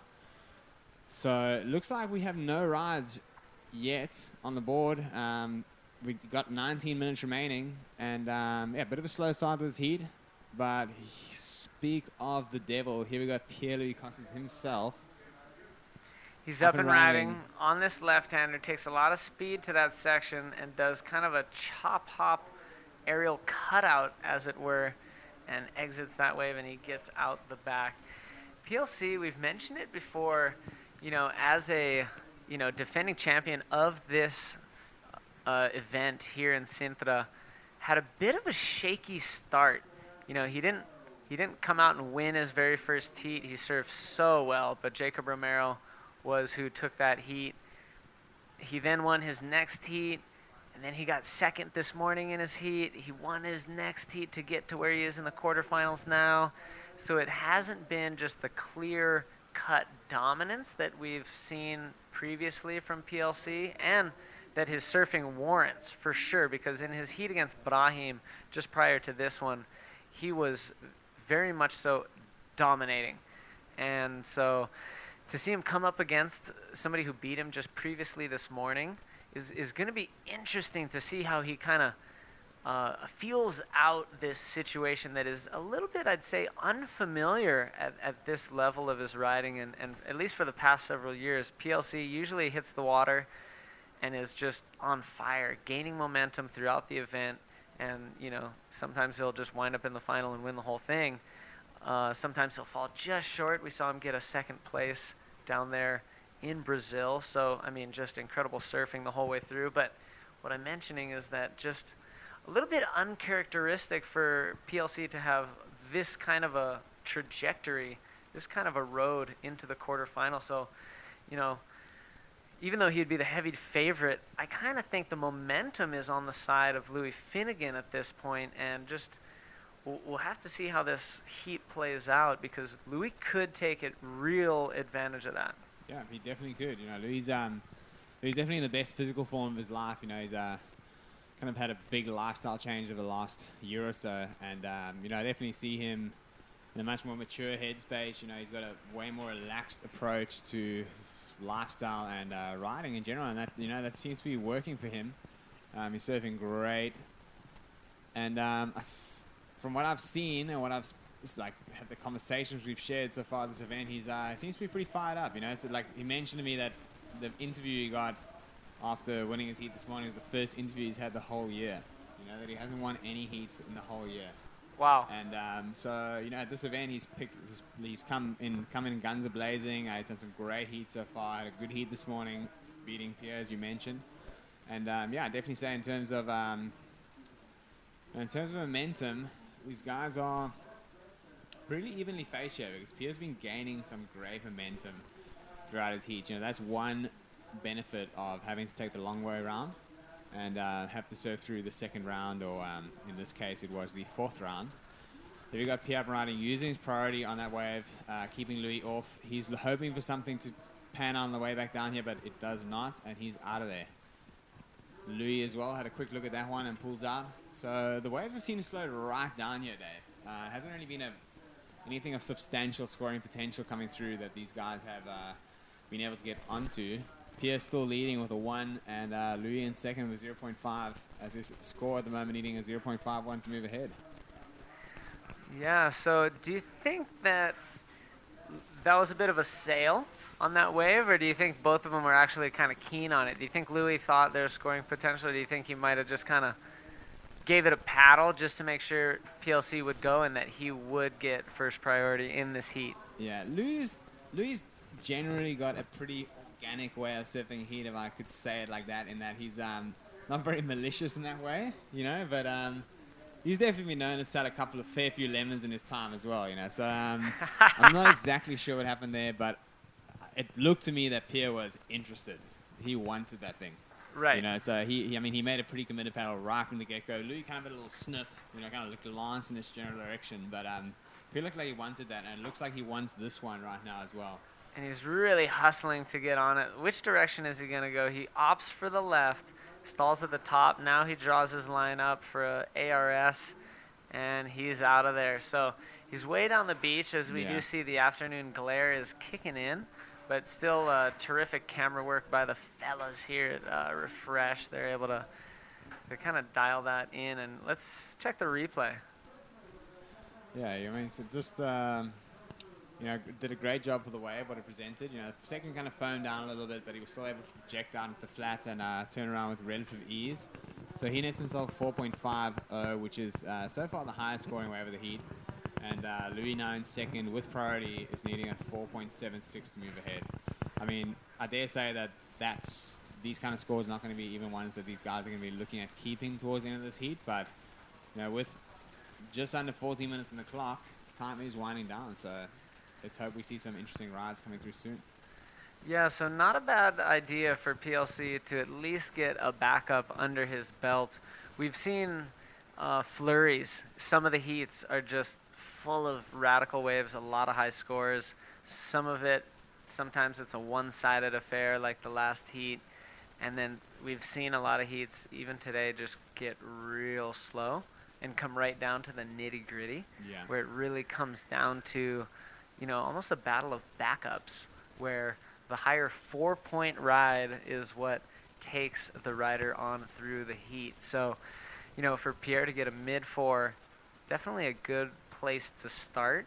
For sure. And Louis just being patient. He's been patient most of his heats. He hasn't opted for the active approach. He's been so much more patient than a lot of the riders who have had success today, and we'll see if that pays off in this heat. Yeah, he was pretty patient in our heat before. We're going to look at Pierre's, I think, last ride now, and there's a nice clean roll to start off with, and does not manage to complete that backflip. So he's looking at another score in the relative range of what he just achieved. But here we got Louis looking at a nice looking right-hander. Coming at the bottom, racing down the line, and throws an invert, but unfortunately came down. Wasn't really too much lip there, and came down with the V as it came back up, which took the board right out of his hands. So that's not going to be a keeper for Louis. And these guys have got a job in their hands now to get back out there and get another score. Exactly that. Here we see on the replay, as he went up for it, he did have to really push through a lot of water in the form of the lip to really get any projection, but it just wasn't quite enough as the wave converged behind him and kind of bucked his board out of his hands, like Jared said. So here we're just getting a glimpse at the carnival-like atmosphere here down at Praia Grande in the beautiful Câmara Municipal of Sintra in just an amazing country, Portugal. Also becoming one of the superpowers of bodyboarding, especially returning to form with 3 World Tour events this year, all happening within the next several weeks. After this event, we're going to be going up to Viana do Castelo, and then we're going to be going to one of the epicenters of wave riding in Europe, Nazaré. So very exciting few weeks, almost a whole month, maybe even just a little bit more than a month here in Europe. So thanks so much, everybody, for tuning in, and definitely stay tuned not only for the rest of today's action and tomorrow, because the finals will be tomorrow, but into each event of this 3-leg tour in Portugal. Okay, there we go. Pierre with a nice, well-executed reverse of the lip. You know, you're definitely hoping to get a bit more air there, but yeah, I think he did great for the section.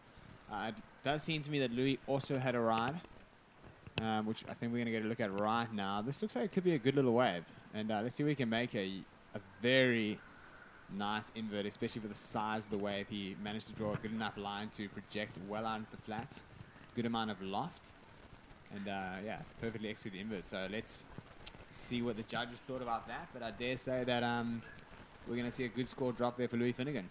Yeah, that's a little bit more of what we're used to from Louis Finnegan in the invert department, and a clean hit, got an exciting amount of projection, and we see a pair of 8s dropping for both riders. So this is a super fascinating situation to be in with 10 minutes remaining, and my correction, it's actually a 8.25 for PLC. So just a quarter point of an edge over Louis Finnegan, and now it will be the battle of the backups. Yeah, it does seem so. I mean, Louis is only needing now 4.51. It is, well, it seems that the scoring system has refreshed once again, and okay. Let's just wait for the scores to refresh completely. Pierre-Louis Costa netting an 8-point ride on that last wave of his, and Louis Finnegan with a 7.75. So Louis is needing a 4.76 to attack Pierre's lead. And exactly like you said, Dave, I think it will be a battle of the backup. So yeah, can't really see where the guys are right now, but it does seem that Louis has priority 1.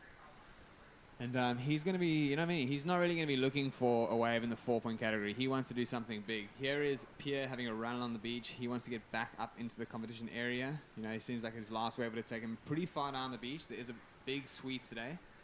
And so he's making his way back up to the beach. Here we have somebody. This could have been a replay from PLC as he really milked his wave all the way to the shore. Going for a roll there. Hoping even for another maneuver. This is right before his run up the beach, where we just got a silhouetted glimpse of kind of his hair that gets tied up in a bit of a little ponytail, actually. So there's the run. Potentially we might get a replay of Louis Finnegan's last wave. If we don't, we just want to let you know it's a 9-point ride. So Louis has flipped the script in a massive way, and he's holding priority 1. He's got a 9 and a 7.75. PLC now needing an 8.76. There's been a massive momentum shift just in the last few minutes. There has been. I'm rattled, and I really want to have a good look at those the last wave exchanges. So if there is a replay, it'd be great to see one, but if not, like you mentioned before numerous times, that the guys are doing a great job. There's a lot of glare out there today.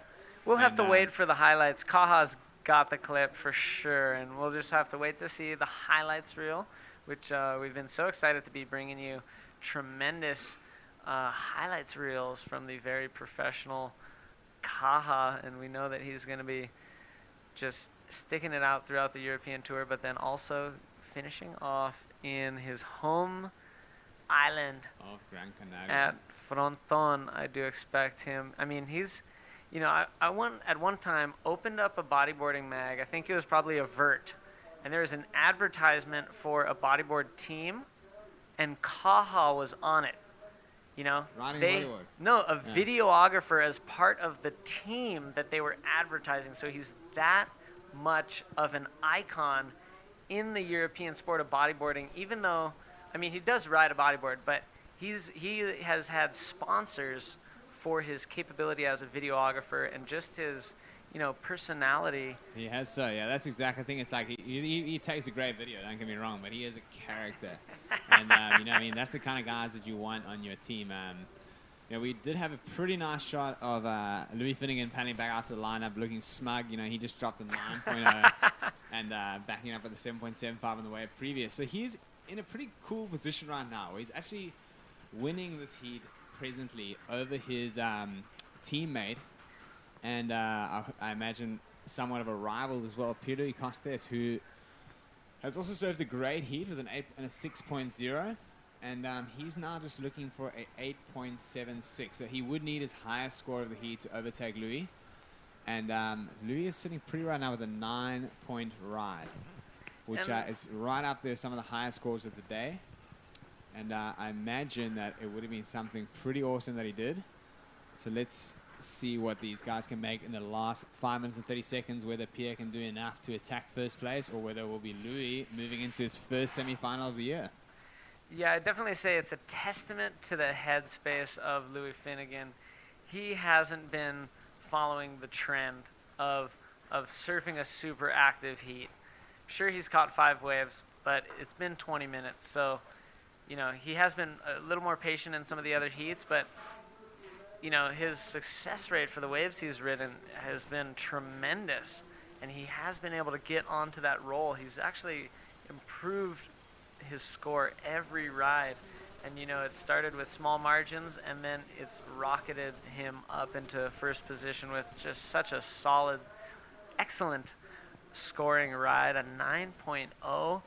And yeah, that maturity, that relaxed headspace, that, you know, sometimes I think it's, you know, just doing your thing out in the water, not getting wrapped up in tactics or what he should be doing, but just doing what he feels and what he knows to be the right thing. And, you know, I think that has been his, you know, kind of the, you know, signature of the way he's approached these heats is that he just does it his way. You know, he's not necessarily watching other guys and mimicking them. He's doing his thing. There you go, Pierre. He's racing down the line. He's looking for something big here, but cuts out. You know, Pierre's up against Pierre's in the position now where he's wanting to get a really good score here to move against Louis. Yeah, like you mentioned, this is another example of guys taking a slightly different approach. Pierre has kept pretty busy. Even though he's only had 2 waves more than Louis, it kind of just seems like he's been a lot more active, paddling up and down, you know, catching his wave at different peaks on the beach. It's interesting how you mentioned before that Louis takes an approach where he doesn't really worry too much about what other people are doing, kind of just sticks to his own game plan, surfs his own heat. And yeah, I mean, Louis done that to a lot of success in the past as well. He has, in fact, won a World Tour event back in Antofagasta in 2015. And he applied exactly the same strategy there. You know, he was just going about his heats. He was somewhat of a dark horse. You know, there were guys there that the contests were just blowing up, but Louis was just quietly chipping away and making heats. You got Pierre having a sniff at that one, but yeah, cutting out not too much an offer there. That is going to be another ride ridden for him, though. And with just 3 minutes remaining, it's really coming down to the wire here. It is, and it is coming down to the wire for PLC, and he is, you know, such a heavy favorite, the defending champion of the men's division in the Sintra Portugal Pro. He's put on a few of the highest scores of this event thus far. And here he is up and riding now. He's hoping for a big section, and he pulls a little bank reverse there. You know, good effort. He's way down the beach at this point. Incomplete ride, but you know, even going to that heat he had with Brahim, that was one of the heats of the event in any of the divisions. And so it did kind of seem like he almost got back on track with that momentum and with the performance that we're kind of, you know, expecting of such a terrific previous world champion in the Yeah. form of PLC. But yeah, Louis Finnegan kind of playing the dark horse again in this heat, and just a terrific way for him to, achieve one of the best results on the World Tour this year for the Western Australian Louis Finnegan. 100%. Very deserving rider, he's a very complete rider. Here he is looking for an update on the scores. He wants to know what Pierre did in that last wave, whether he's still in an advanced position or whether he needs to keep busy, what he needs to do. So, Pierre, at this stage, Louis would be getting pretty excited, but trying to maintain his calm to as well now fend off Pierre from achieving a 8.76. And I just have gotten word that if you go to the Facebook page, answer a very simple question, a fairly basic question, you could win a pair of Palm 3 sunglasses. So we know that you're tuning in on your computers and your mobile phones, and if you want to just quickly switch over to Facebook page, of course keep this window open so you can keep watching and listening to us, but jump on the Facebook page. We've just put up a post, answer a simple question, and you could win a nice pair of shades. At the same token, I'll mention U-Riding, the Journey mobile app, if you want to compete here in Sintra and you're not in Portugal, which you might think is a requirement to compete here at Sintra. You actually can compete here in the virtual realm on the U-Riding game, The Journey, on the mobile app. So check it out, compete, and also jump on the Facey to win a prize. The prize is also available with that U-Riding opportunity. We do have the final ride for PLC on this one, and I'll just make a bold claim. It's not a 8.76, and it does look like Louis Finnegan will be moving on. Jared Houston's been in here for 2 heats. If you'd like to say a final salutation, this would be your chance. Yeah, for sure. Yeah, just thanks for everyone watching, and huge well done for Louis for making it through that one. And big congrats to my fellow South African Ian Campbell. Good luck to Tristan coming up in this one. Shout out to all the South Africans who are watching right now. You guys got a loads to be excited about, and I'll see you guys back in Vienna for another crack. Terrific, and maybe we'll even see you in the booth tomorrow if you have enough time. But anyways, we want you to stay with us because 2 more quarterfinals coming up right after this break. I feel like I'm gonna drop real soon. My mind's hurting, I'm over the moon. Pulses sagging out, I'm losing the pace. It's the way you feel, man, now the way you taste. Rebel, I see you with your gun. Ladies and gentlemen, we have a real treat for you here in the booth. David Hubbard and myself, joined by Isabella Sosa, the new women's world champion for 2016. Welcome to the booth. You're going to help call the quarterfinal that features one of your really close friends and travel partners, Eder Luciano. Hello, Davey. How are you? Well, let's get right out into the action, and we'll begin to speak with Isabella about how wonderful it feels to be the world champion yet again. But for the visual aspect, let's get out into the water. It is going to be a terrific heat. Tristan Roberts and Eder Luciano. So just to open us up, I'd like to give you the opportunity to say hello to everybody in Brazil. Okay. And everybody who's supported you. I'm sure that you'd like to thank them for all the support. Yeah, I want to say thank you to everybody that was sending me a message yesterday. Thank you so much, guys. I'm really happy. It's like really like a happiness feeling, you know. And then I feel really nice with myself, with everything. And I'm really happy here to win the title in Portugal because I love Portugal. And then now you have my friend, Luciano, in the water. So they've invited me to do the live too, and I'm really happy to talk with you guys in home. And let's gonna see what's happening with Eder and Tristan. And even give a welcome to all our Portuguese viewers who are listening in Portuguese. You can please use your native tongue. Ok. E aí, galera do Brasil, a gente está aqui na bateria, que tem o Eder Luciano e o Tristan Roberts, também que é da África do Sul. Eu estou muito feliz de ter vencido. O Dave pediu para eu falar agora um pouquinho em português. Eu acho que o título mundial já tinha 2 anos ali que eu batia na trave e agora eu consegui o título novamente. Eu tô muito feliz mesmo. Hoje eu não vou competir, vai ser o feminino, a final do feminino vai ser só amanhã. Agora a gente está nas quartas de final do masculino. Então amanhã vai ter semifinal masculino e as finais do Dropini, da Pro Júnior e do feminino. Então hoje eu estou aqui só descansando e assistindo a bateria dos meus amigos. Terrific. And at this point, I will just mention well done to Jules Bursim and Jason Riek. They've won the Palm 3 pair of sunglasses, actually a pair each. The question was, who is the new APB World Women's Champion? And of course, the answer is sitting right next to me and will be for the next 20-something minutes. Here's your man, Eder. Talk us through it. I was going to see Eder Luciano, this wave, this right-hander. He tried found the section. Oh, good air. Yeah, good projection. And then, yeah, for sure you'll be like a good score. That was a great way to start. We saw Eder just flying down the line with so much speed, and he was waiting for that section and actually paid off to wait till the end. And I almost thought we were going to see Eder do an air reverse, which he does. He does do them, but very rarely. And I was so excited. I almost thought we were going to see Eder do an air reverse, but he stuck to the invert. It was a very consistent maneuver choice, and he got an 8.5. This is a good start. He needs big scores like that because Tristan Roberts has been on fire. Yeah. I saw the hit with Tristan. I think it was in the round 4.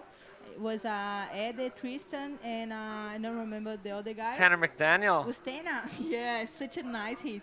And then Tristan get a good barrel, and then did a big backflip. Was sick wave. And for sure, this is one of the most heavy hits in this quarterfinal. I would agree with you, and Eder Luciano is starting it off the right way.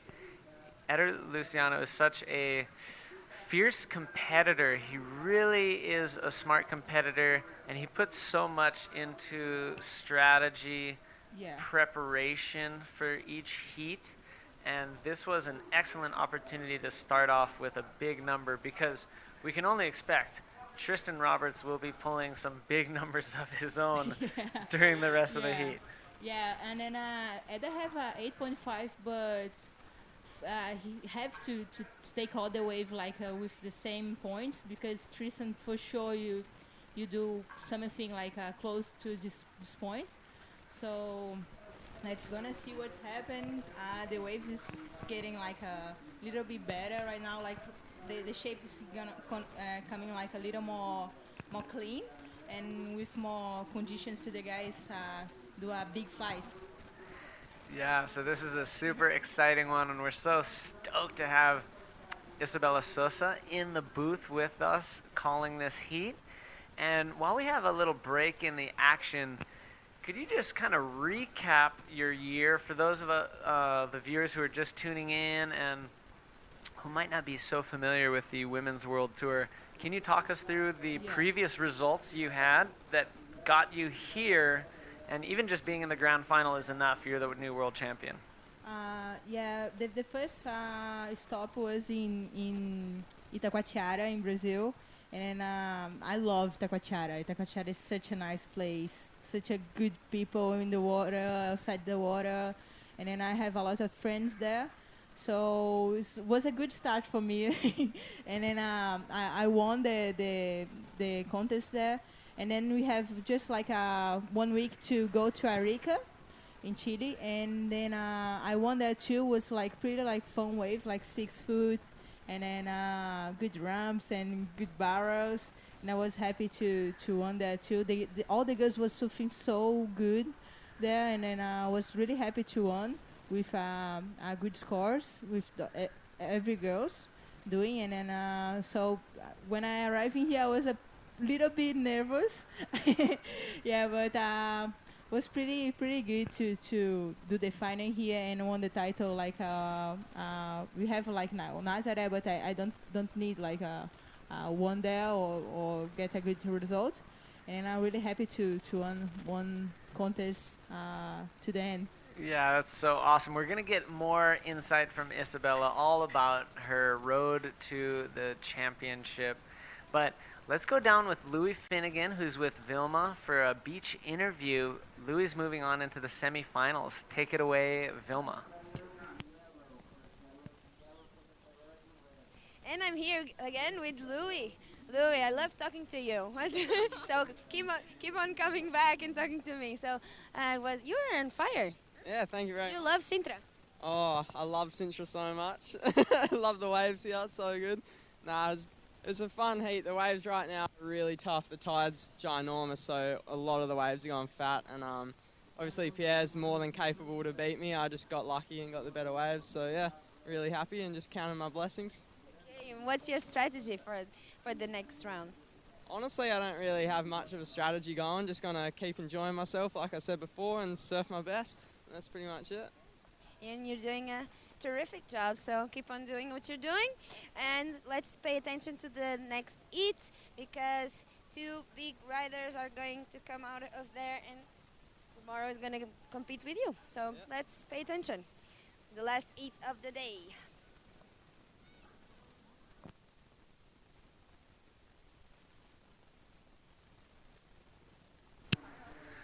Thank you so much, Vilma. Very excited, Louis Finnegan. Just so stoked, but still at the same time so calm. He didn't really show too much of that energy. Here's Eder Luciano with a nice ARS, and he completes it. And during the replay, Isabella's going to speak through this in Portuguese just for all the viewers supporting Eder Luciano down there in Brazil. O Éder pegou agora uma direita, outra direita, ele tem já um 8.5, vamos ver o replay. Ele vem procurando a seção, dá um RS ali. Acho que ele fez tudo que a onda estava para oferecer. Com certeza vai ser uma nota que vai somar para ele, porque ele só tem uma onda de 8.5 e um 0.50. Então saiu aqui a nota 5.25. Com certeza é uma nota que vai somar ali. Mas é uma bateria bem difícil. O Tristan é um atleta muito forte. Com certeza o Éder vai ter que trocar essa nota também mais lá pra frente, porque ele tem a melhor onda da bateria. O Tristan não tem nenhuma onda ainda. E agora é esperar para ver o decorrer do resto dessa bateria. Exactly that. I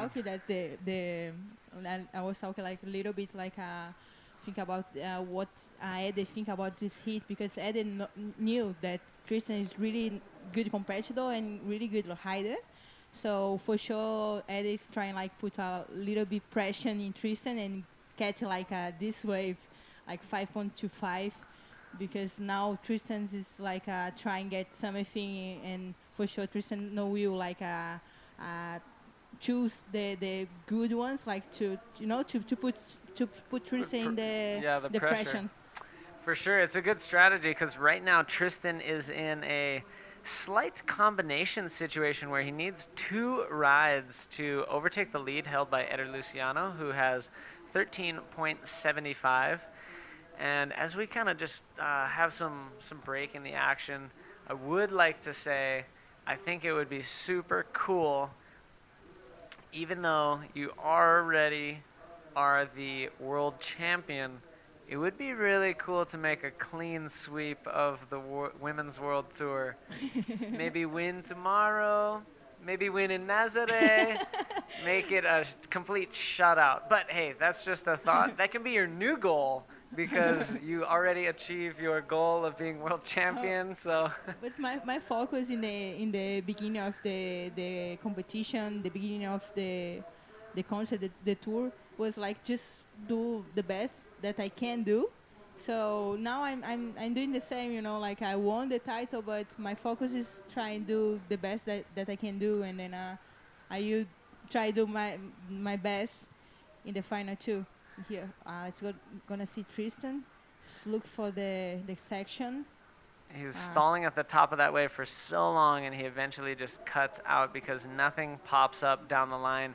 Eder Luciano now moves into first priority. He has put the pressure on Tristan Roberts. That was his first ride of this heat.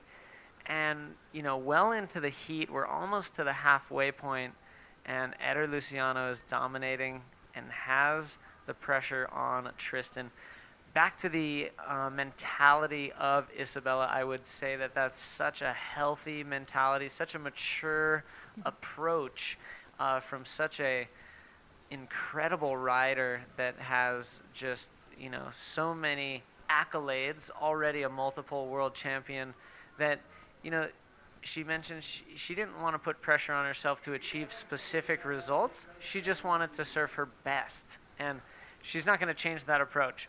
That's going to continue through tomorrow's final, as well as Nazaré, which personally I commend you for that approach, because I think it's the correct one for someone of your caliber to really kind of almost relieve yourself of the pressure of needing to get a specific result, because, you know, out in the ocean, anything can happen at any time, and even if you're the better rider in the water, somebody else could have a better heat, and they can pass sometimes if they get the better waves. So kudos to you. Good job with that mindset. Let's see the set. We're now into the second half of this heat. Eder Luciano has a look, but boy, this was a big wave, and he doesn't go for it. Oh my God! We didn't saw the wave of Tristan, but he make it 9.5. Let's gonna see if the replay can catch this wave. And if we don't get a replay, just give us a little bit of leeway, because the competitors are surfing in front of the area and a bit to the south, and into the south is directly into the sun, so it's very difficult for a cameraman to kind of catch those waves sometimes. And also it looked like Tristan would have caught that paddling back out from that short ride, so that's also very surprising when riders do that. But the judges and didn't. 9.5, hey, is surprise, and this point is more surprise, because it's like when you catch the wave in the inside, it was like a good point, but no, like 9.5. For sure, he make it like a big air. Something massive that he's been doing all event, and the good news is the judges didn't miss it. And so scores are coming in. It's a 9.5. Tristan Roberts now only needs a 4.26 to change the situation. And, you know, if anything like his previous heats continues, you know, once he gets on a roll, he tends to become unstoppable. So Eder Luciano, you know, started off this heat very well. He backed it up, and now the pressure is kind of on him. Even though he's in first position, he knows that he needs to get at least another, I'd say, 8.5, if not higher. You know, and being in first priority, being in the lead, at least for right now, he has a little bit of freedom and time to really assess that. Here he is. Gonna see Eder Luciano try catch like a right-handed. The waves was good. It's no good. So Eder paddles back out. There we see Tristan on screen. Tristan's got to be breathing a bit of a sigh of relief, as he had a really quiet 15 minutes to the opener of this heat. And now with 10 minutes remaining, he's got a 9-point ride in his scorecard. Eder Luciano still in the lead. He needs to replace that 5.25, sorry, because Tristan Roberts only needs a 4.26 at this point, and Tristan has priority. Let's talk a little bit about the beach here, Praia Grande in Sintra.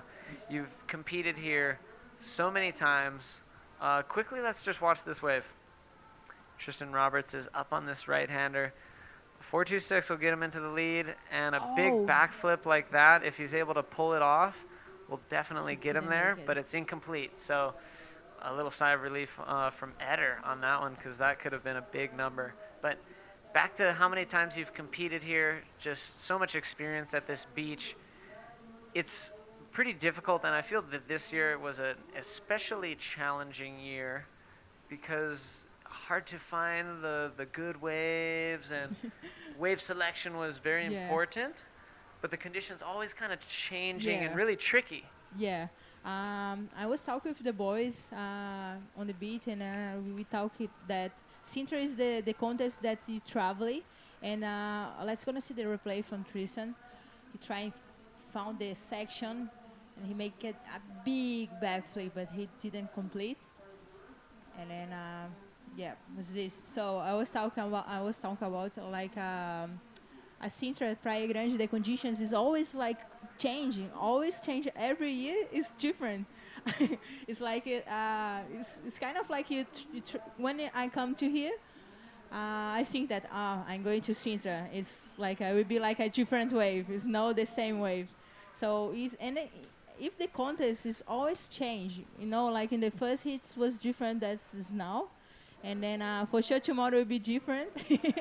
So I think the people that win in here is like the riders that can like like can be like looking for the like trying like look the waves every hit because it's changing, and the situation is changing, and you have to change too.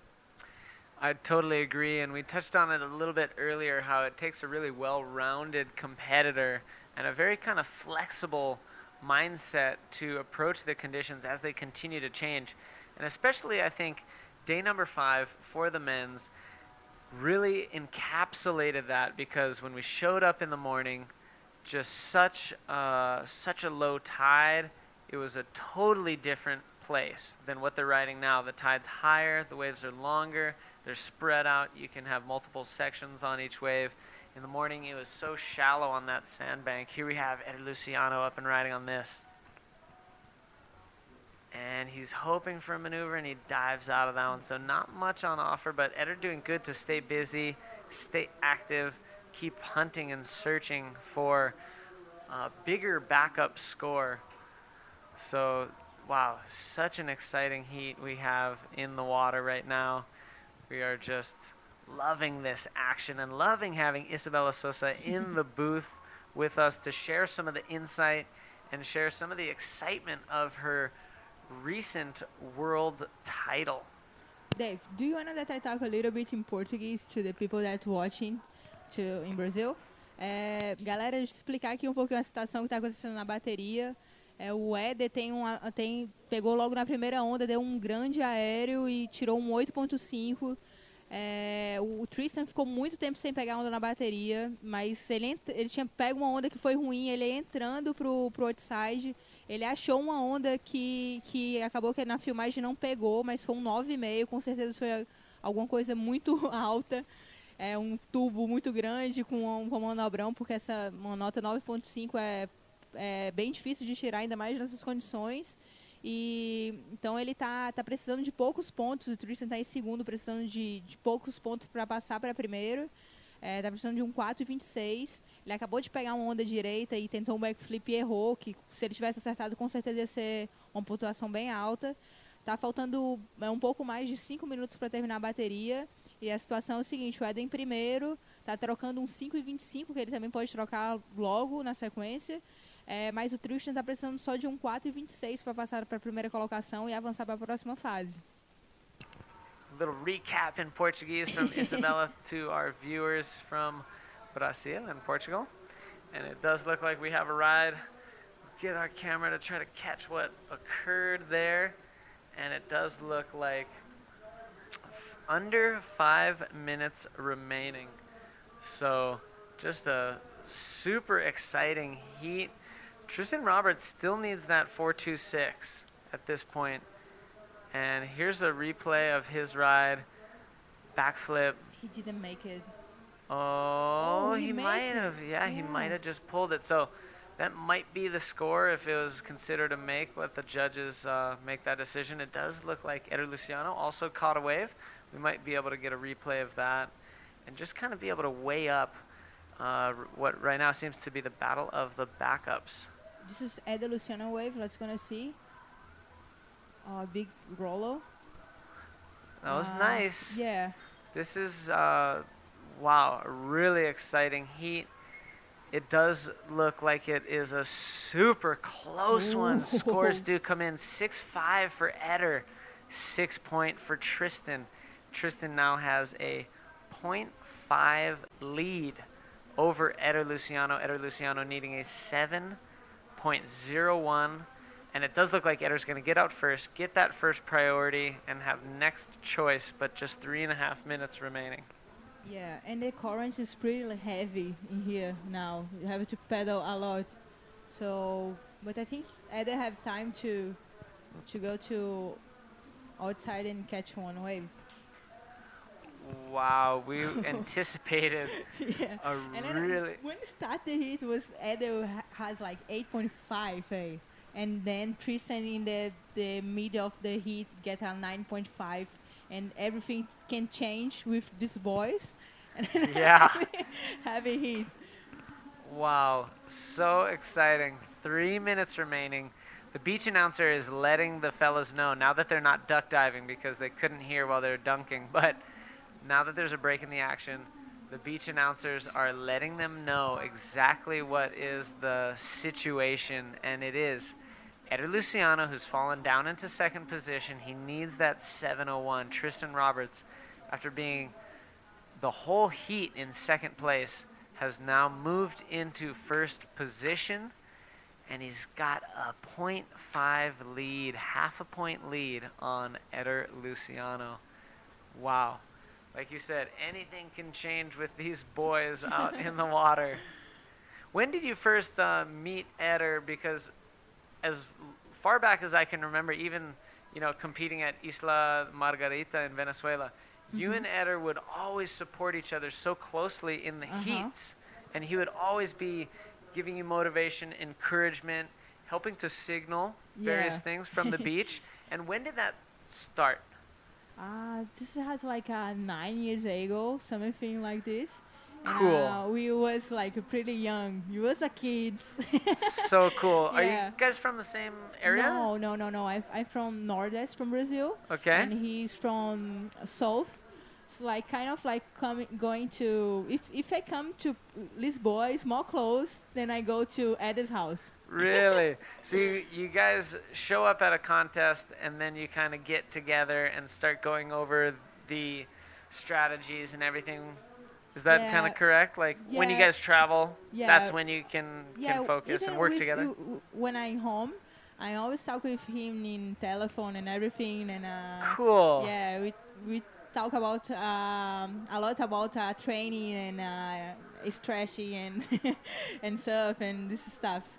That is so cool. And I mentioned it during some of your earlier heats when Roberto Bruno and Eder were on the beach supporting you. And, of course, they chaired you up the beach yesterday. Bruno lives, like, close of me. And the Bruno's brother is my training. Oh, yeah? Yeah. Cool. Such a nice family Bruno has.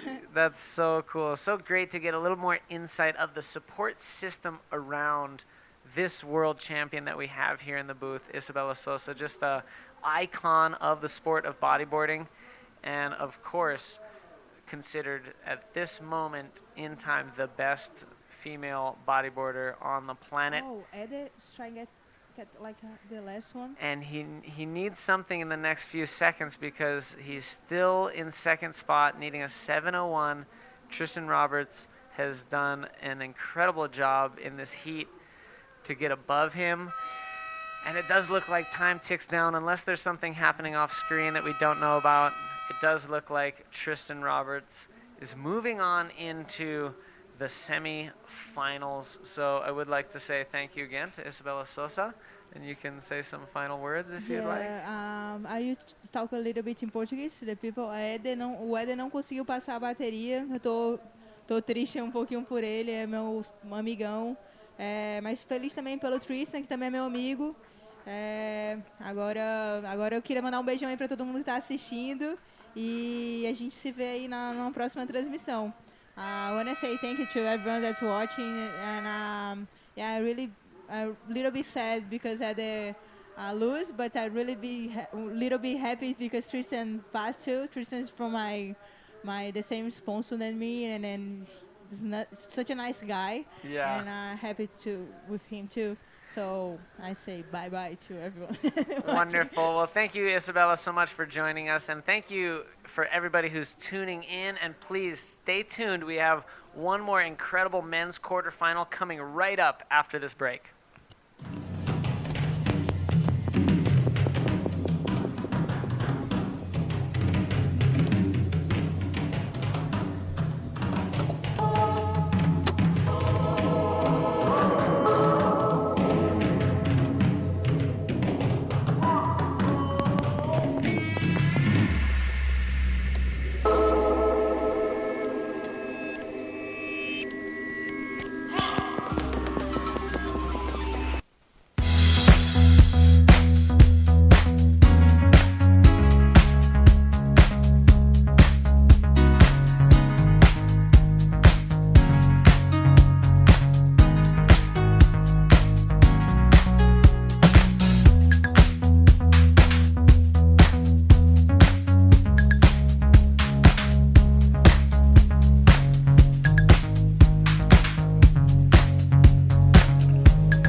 And welcome back to live action here at the 2016 Sintra Portugal Pro.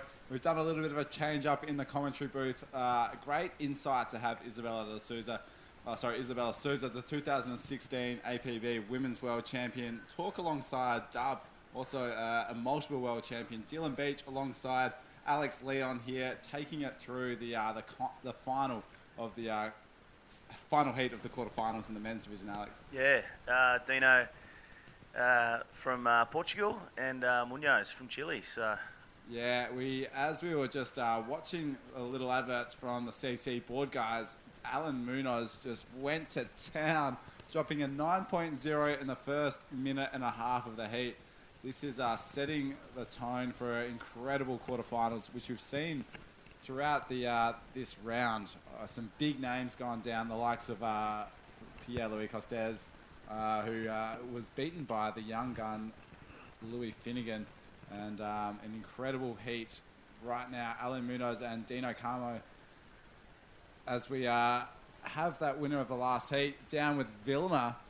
Take it away, guys, on the beach.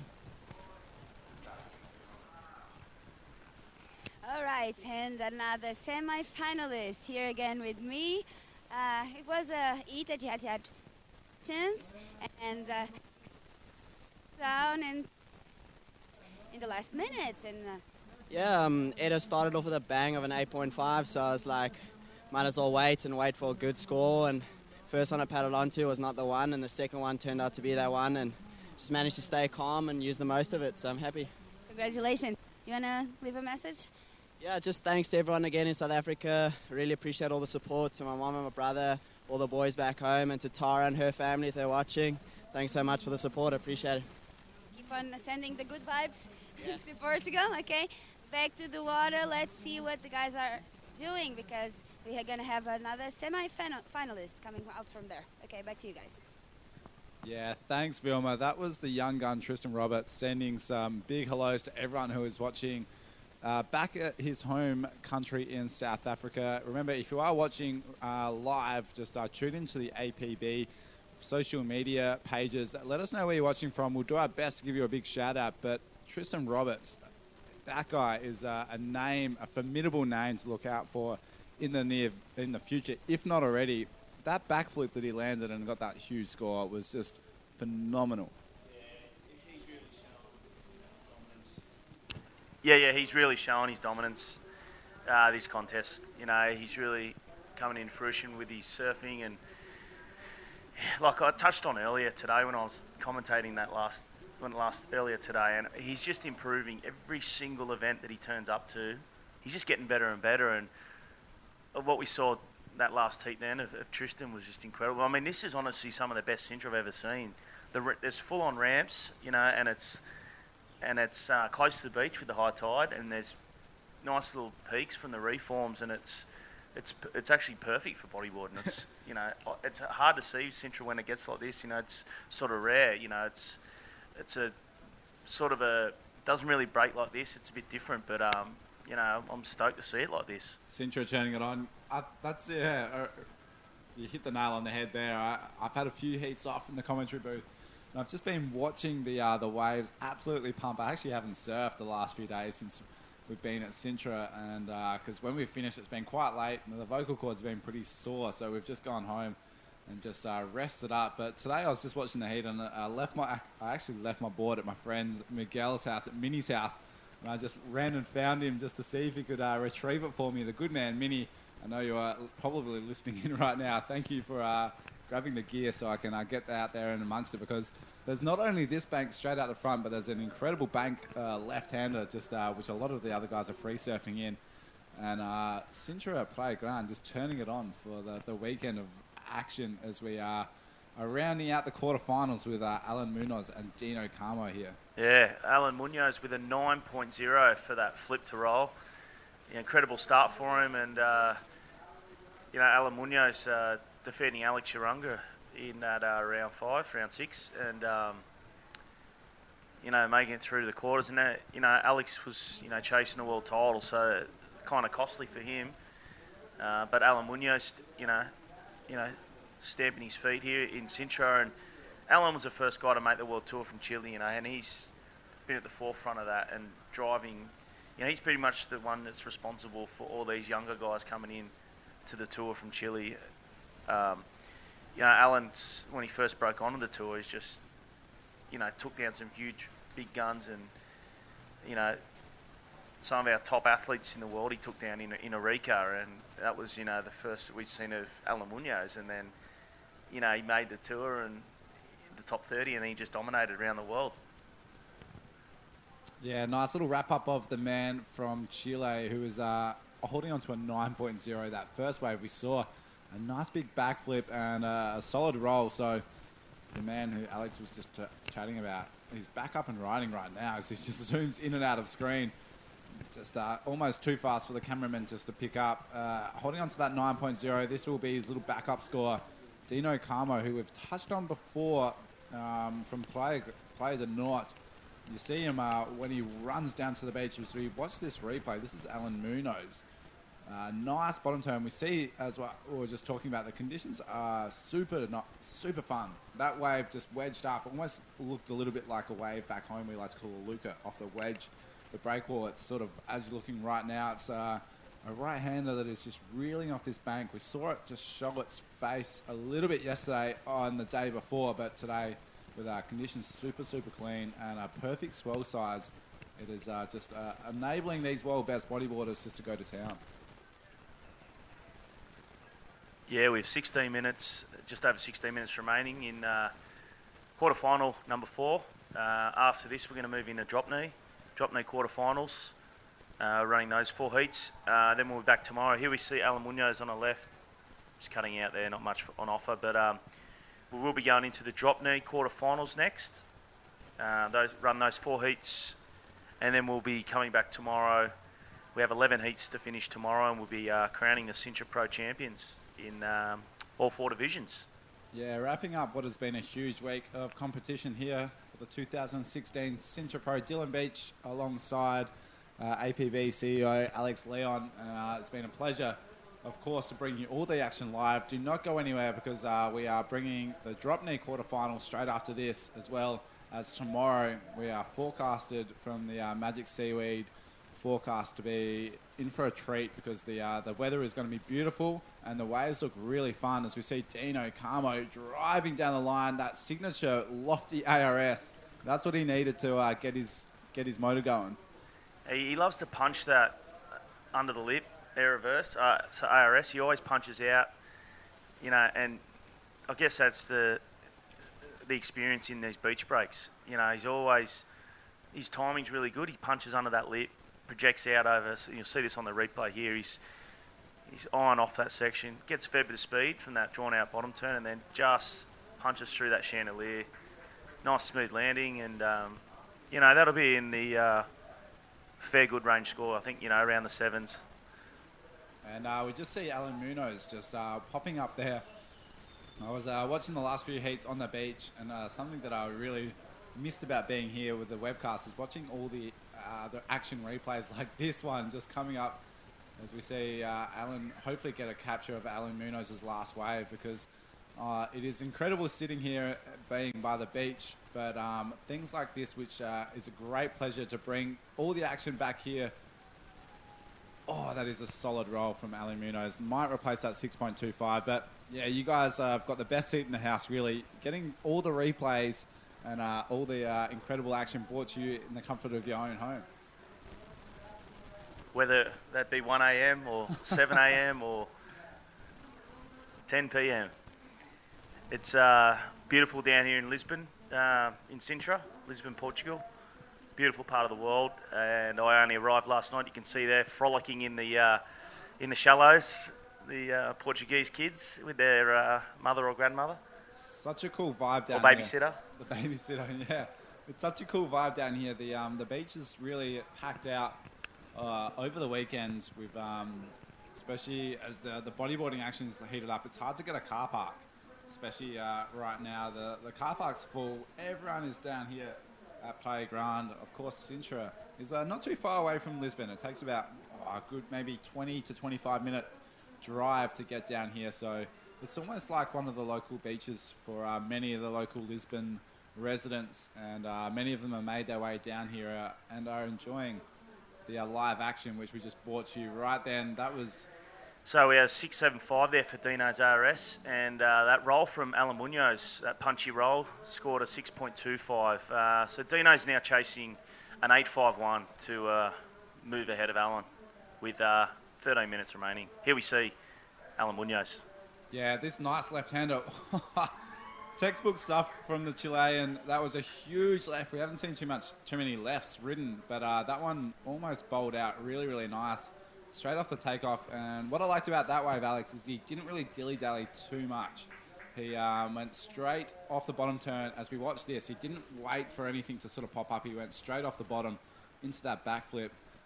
Dave Hubbard was talking about that yesterday, and for the riders, especially on this lower tide, which we saw yesterday, you know, wait for that section to pop up and almost miss the best part of the wave. But Alan Munoz just looking for a big score to drop there, looking to probably get rid of that 6.25 quite easily, I'd say.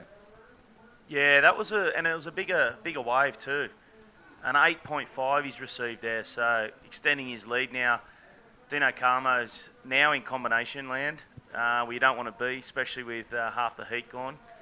So Alan Munoz is really dominating this heat now with a 9 and an 8.5, and Dino's just sitting on a 6.75 with no backup. So a lot of work to do here for the Portuguese local, Dino Carmo. It was really cool being in the commentary booth with Renato, the fellow Chilean drop knee, also really good friends with Alan Munoz, and a fellow travel mate of Alan Munoz, as we see a bit of live action straight out the front.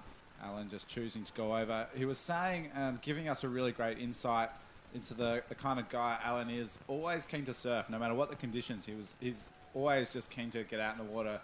And it does show in his surfing. He's really good in all conditions, as we've seen throughout the day and throughout the event. But, you know, just one of those guys that just surfs every type of wave, no matter what the condition, always keen to get out in the water.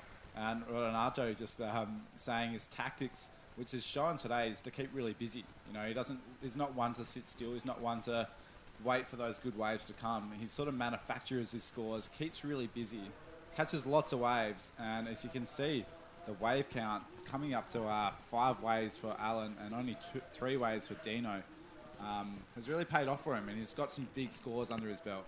As he's put Dino Carmo, the local Portuguese, yeah, as you said, that combination land, now chasing a 17.51.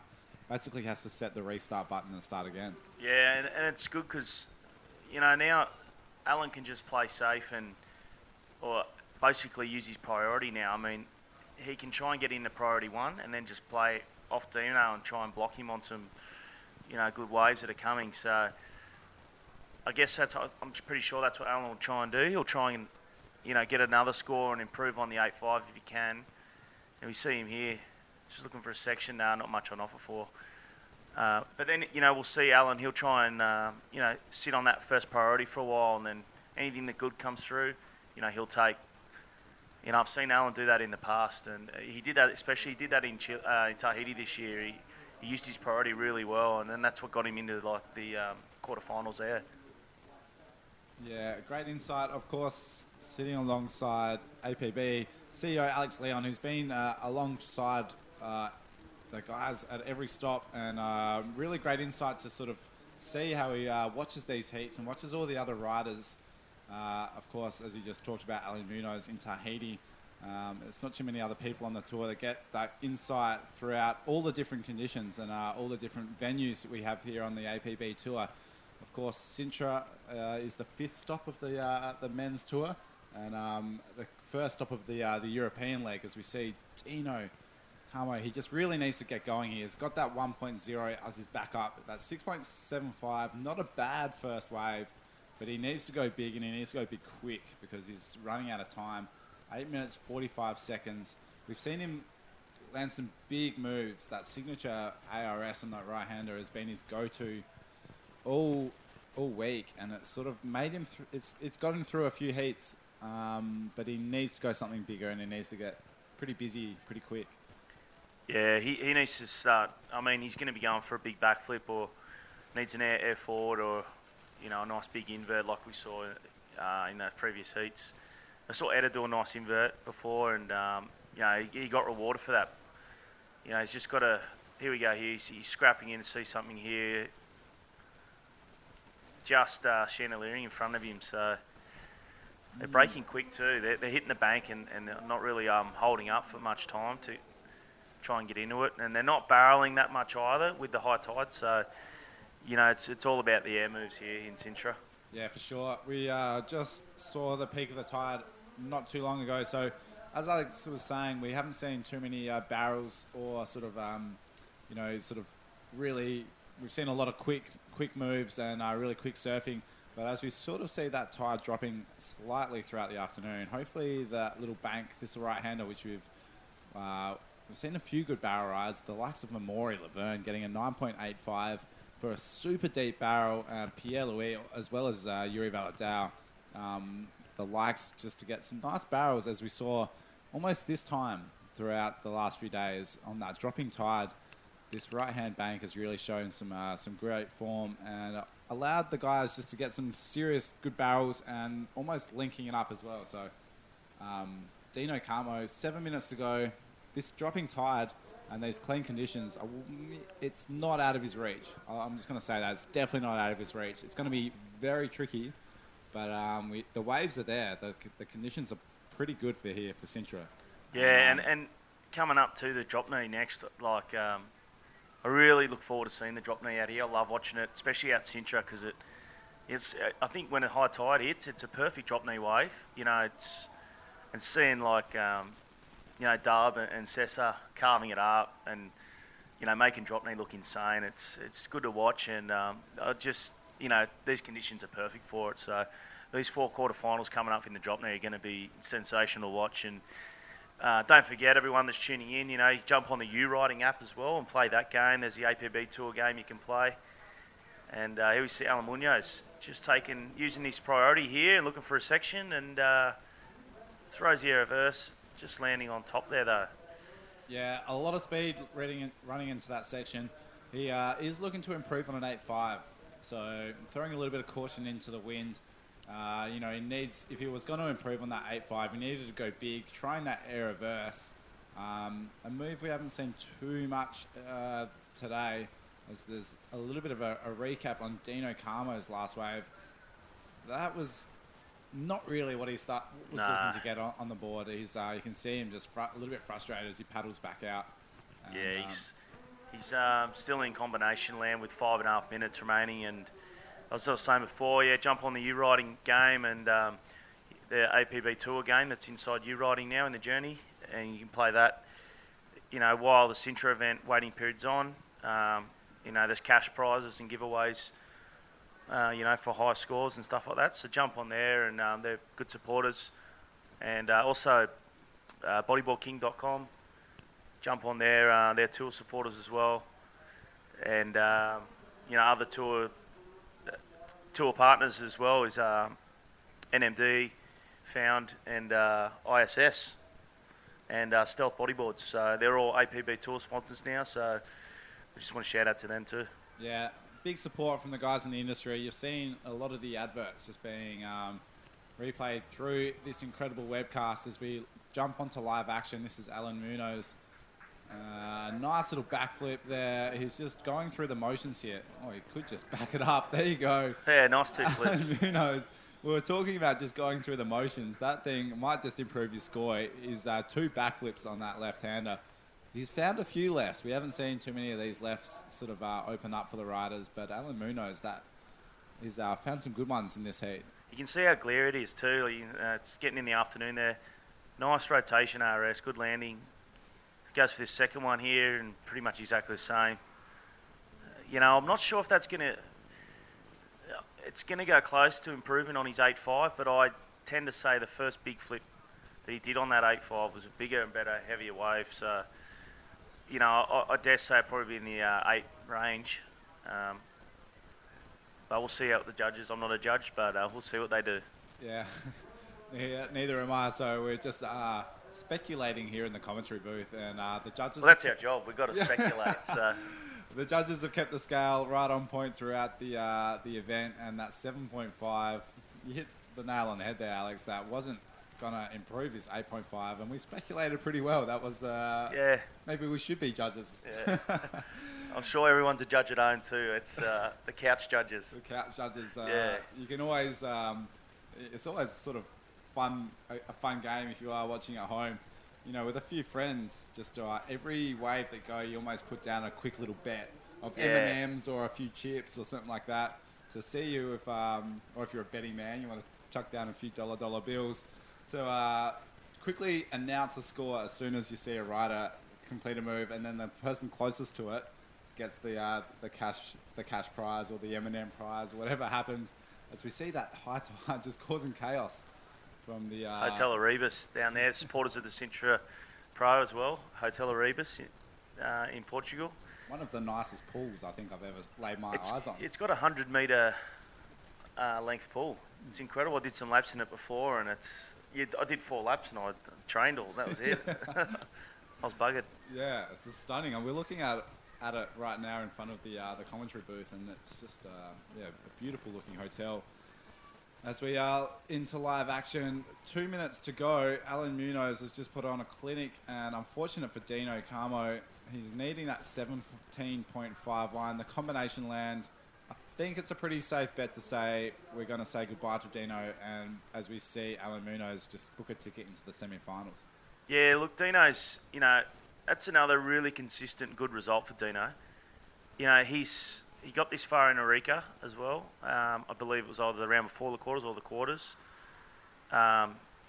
He really sort of having a go this year on the tour where, previous years he'd only do 1 or 2 events, and, he's followed the tour this year and he's getting results, and, we might see him in the qualifying the top 30 next year the way he's going. So, hats off to Dino. He's had a good year, and, it's not over for him. We've got Vienna and his home break Nazare coming up, which I expect to see a really good result from him there because, he's one of the best bodyboarders to come out of Nazare. What is really cool, and I've noticed a few of the wetsuits around, and one of Dino Carmo, of course one of Antonio Cardoso, and the name has just slipped my mind of one of the World Tour women's competitors we see live action, Dino Carmo. I'll come back to that thought right after this wave as we see him just, he's really just gone for broke, just gone and put on a show for the crowd. And a nice little invert. Teresa Almeida, is that who you're thinking of? Teresa Almeida, yeah, that's the Women's World Tour competitor. It's really cool to see that the council, Playa de Norte, have got behind these athletes and are giving them the opportunity to compete on the World Tour. They're obviously a major sponsor for many of the riders and also responsible for getting the World Tour up to Nazare.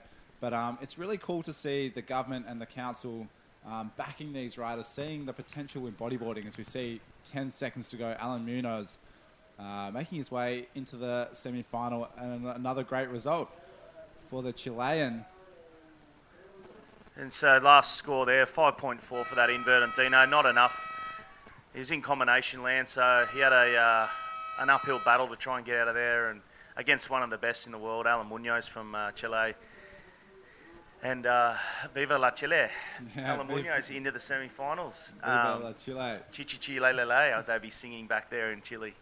Beautiful. All right, that does wrap up the men's quarterfinal round. Do not go anywhere. We'll be right back here with all the action straight after the break.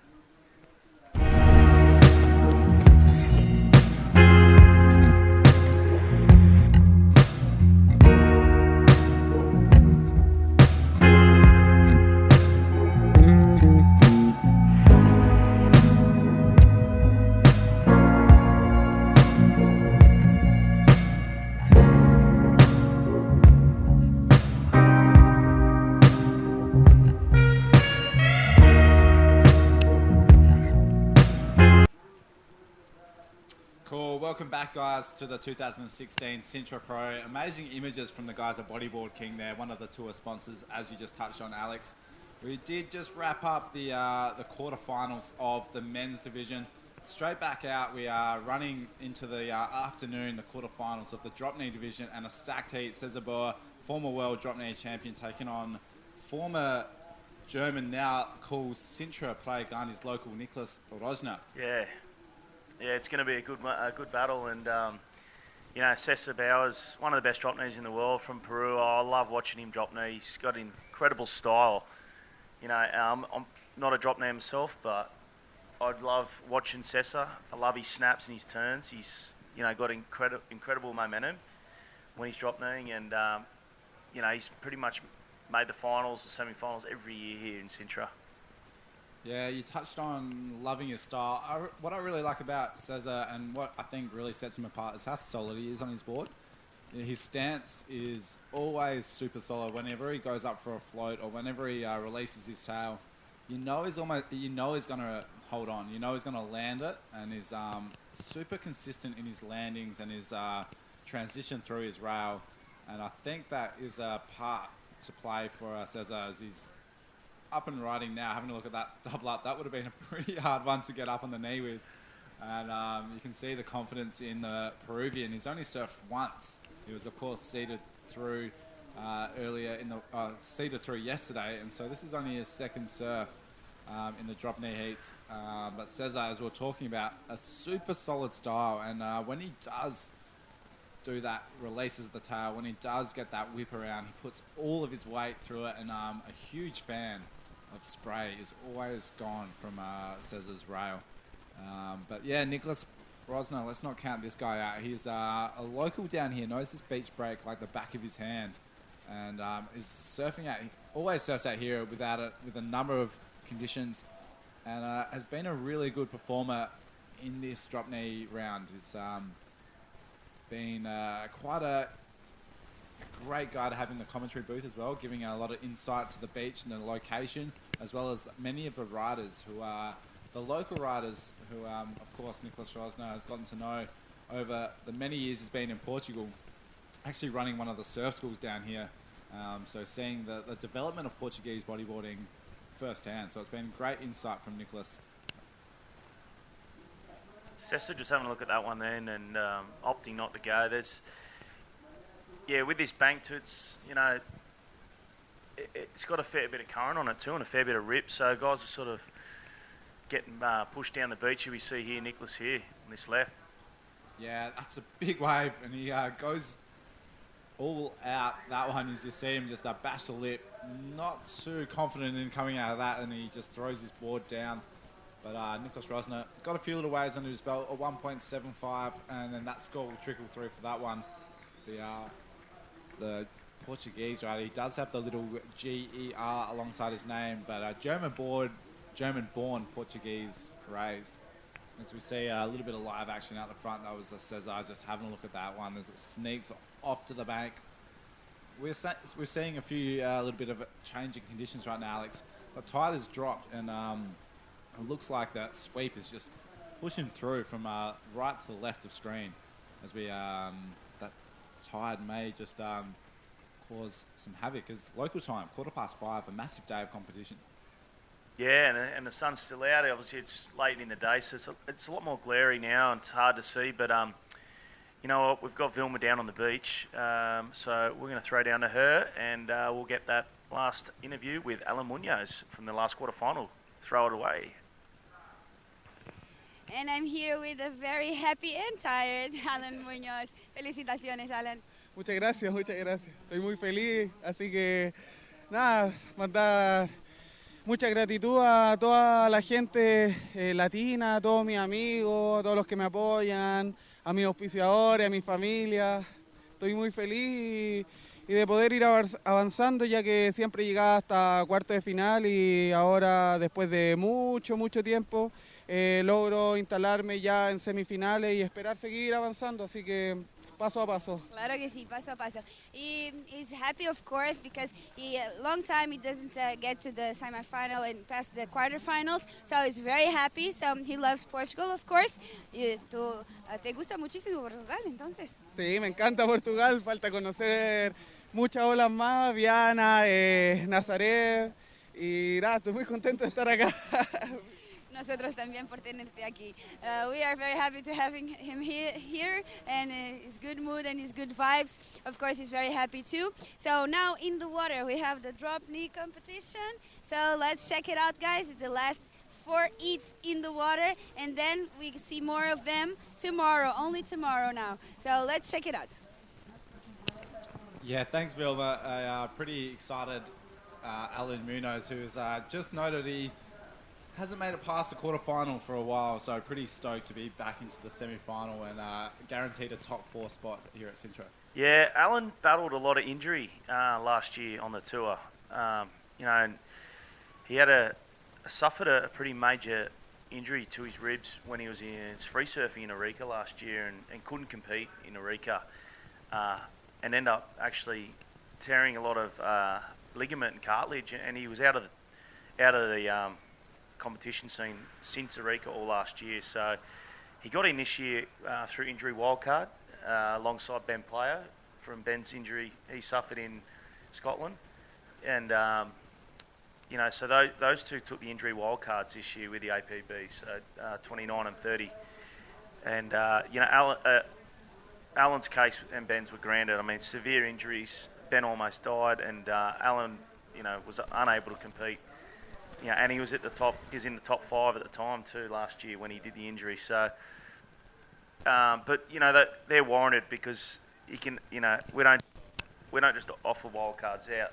Injury wildcards unless you're, got a severe injury and you're in the top echelon of the athletes and you've got good results. And Alan's warranted that. Now he's in the semi-finals of Sintra and it's his first major result since then. Must be a pretty big confidence boost for Alan Munoz. Especially, as you said, after a massive injury. It sometimes plays on an athlete's mind, the confidence in going back into competition. Sometimes it can creep into their mind saying, even if they know they're fully healthy and, back to their fittest, just that little bit of doubt can sometimes creep in someone's mind. And, as you watch the webcast series, or, the video series of some of the riders you watch on, Riptide TV and all the other media outlets, just can almost just sort of play into your mind as you're sitting back on the couch injured, and working your way to get a rehab, and then you come back into competition.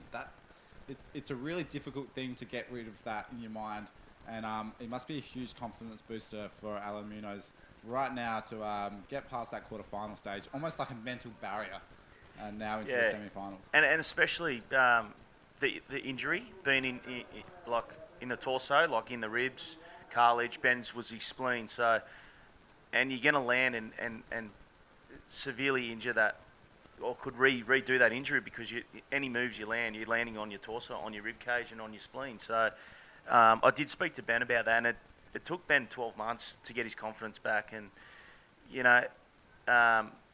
it was a Shark Island contest this year. He was, still in the back of his mind. He didn't want to really get too hurt because, that injury was so horrific for him that, it's going to take a while to overcome. And, I think he's there now, but it did take a while. And Alan was the same with his ribs and the cartilage he did there. It was hard for him to try and get back in the mix and start doing air moves because every time you land, you're landing on that same spot, and your torso suffers. And that happened with Jeff as well when Jeff hurt his back and then did his leg as well. He did his leg at Blackrock in Australia.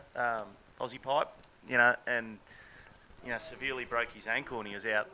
We saw him miss, events on the tour as well, and we've had over the last sort of 12 to 18 months, we've had some severe injuries. We see Nicholas Rosner here on this left-hander. Yeah, back into live action. Cesar Boa, 6.5 for his first wave. Nicholas Rosner just trailing him, holding on to a 1.75 and a 3.5. Action has just been a little bit slow in the water, only a few waves caught, hence whilst we're sort of diverging into the different sort of aspects as we watch Cesar up and riding. This is a nice wave from the men from Peru.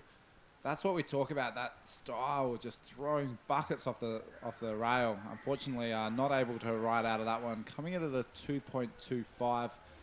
And if we're just jumping back to our previous topic, if you are really interested in how, we're talking about Ben Player, there's a really good little web clip done by Ben and the guys at Red Bull on that trip that he did that he actually injured his spleen on. If you haven't watched it, definitely I think it's about a 15-minute clip. It's one of the better produced bodyboarding clips I've seen in a long time. It's actually, it's a half-hour show called Breaking Ball. It's on the Ultimate Rush series on Red Bull TV, and actually I spoke to Ben about it. He's got a movie-length documentary coming out. That was only a teaser, but he's got a movie-length documentary coming out on that whole story, and it's going to be incredible. And I think it's coming out within the next couple of weeks.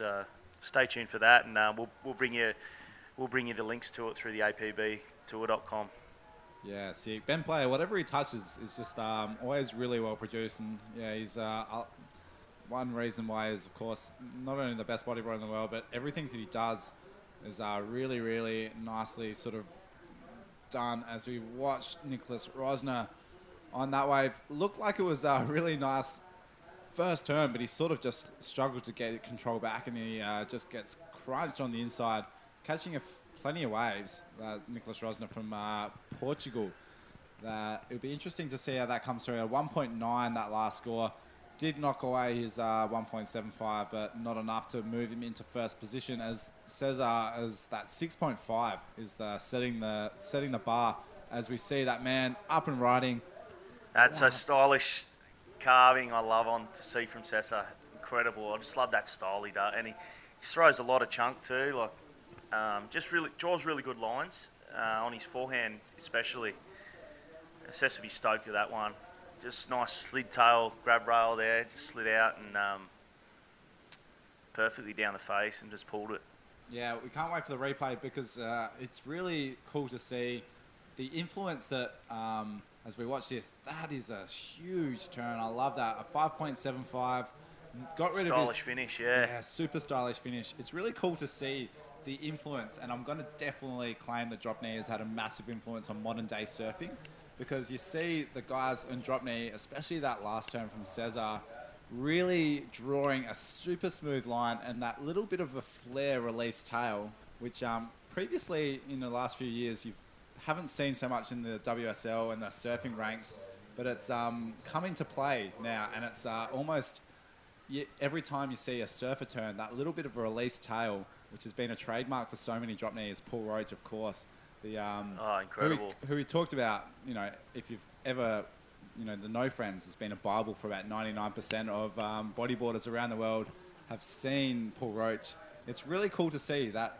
I think it's the flair from the drop knees that a lot of the surfing guys have taken a lot of inspiration from. Yeah, I grew up watching Dave Ballard every day at Shark Island, backhand, and he was just an inspiration for all drop knees to come out of Australia. He was incredible, and it was like he was the Australian sort of side. Here we go, Cesar here on another one, just trying to tuck into a little backdoor pit, and comes through that one there, and little snap at the end there for Cesar. Still milking it. He might get another section here on the inside, a little reform. It's a bit glary there from the sun, but it'll turn off the top there. So that's a good backup for Cesar. I think he'll probably improve on his 5.75. As we just fade to white, that glare is pretty relentless. Right to the sun, yeah. Right into the sun. Local time, 5:25 in the afternoon. Massive day here for day number 5 of the 2016 Sintra Portugal Pro. this is the replay of that last wave from Cesar. Just puts his hand in. I love that. That's so cool. And slows all the way down, comes through that little barrel, a little bit of a shampoo and conditioner over the head, but that's not all she wrote for this one. I like how he just sort of stuck with it and rides it into the sunset, and he just finishes it really smooth there.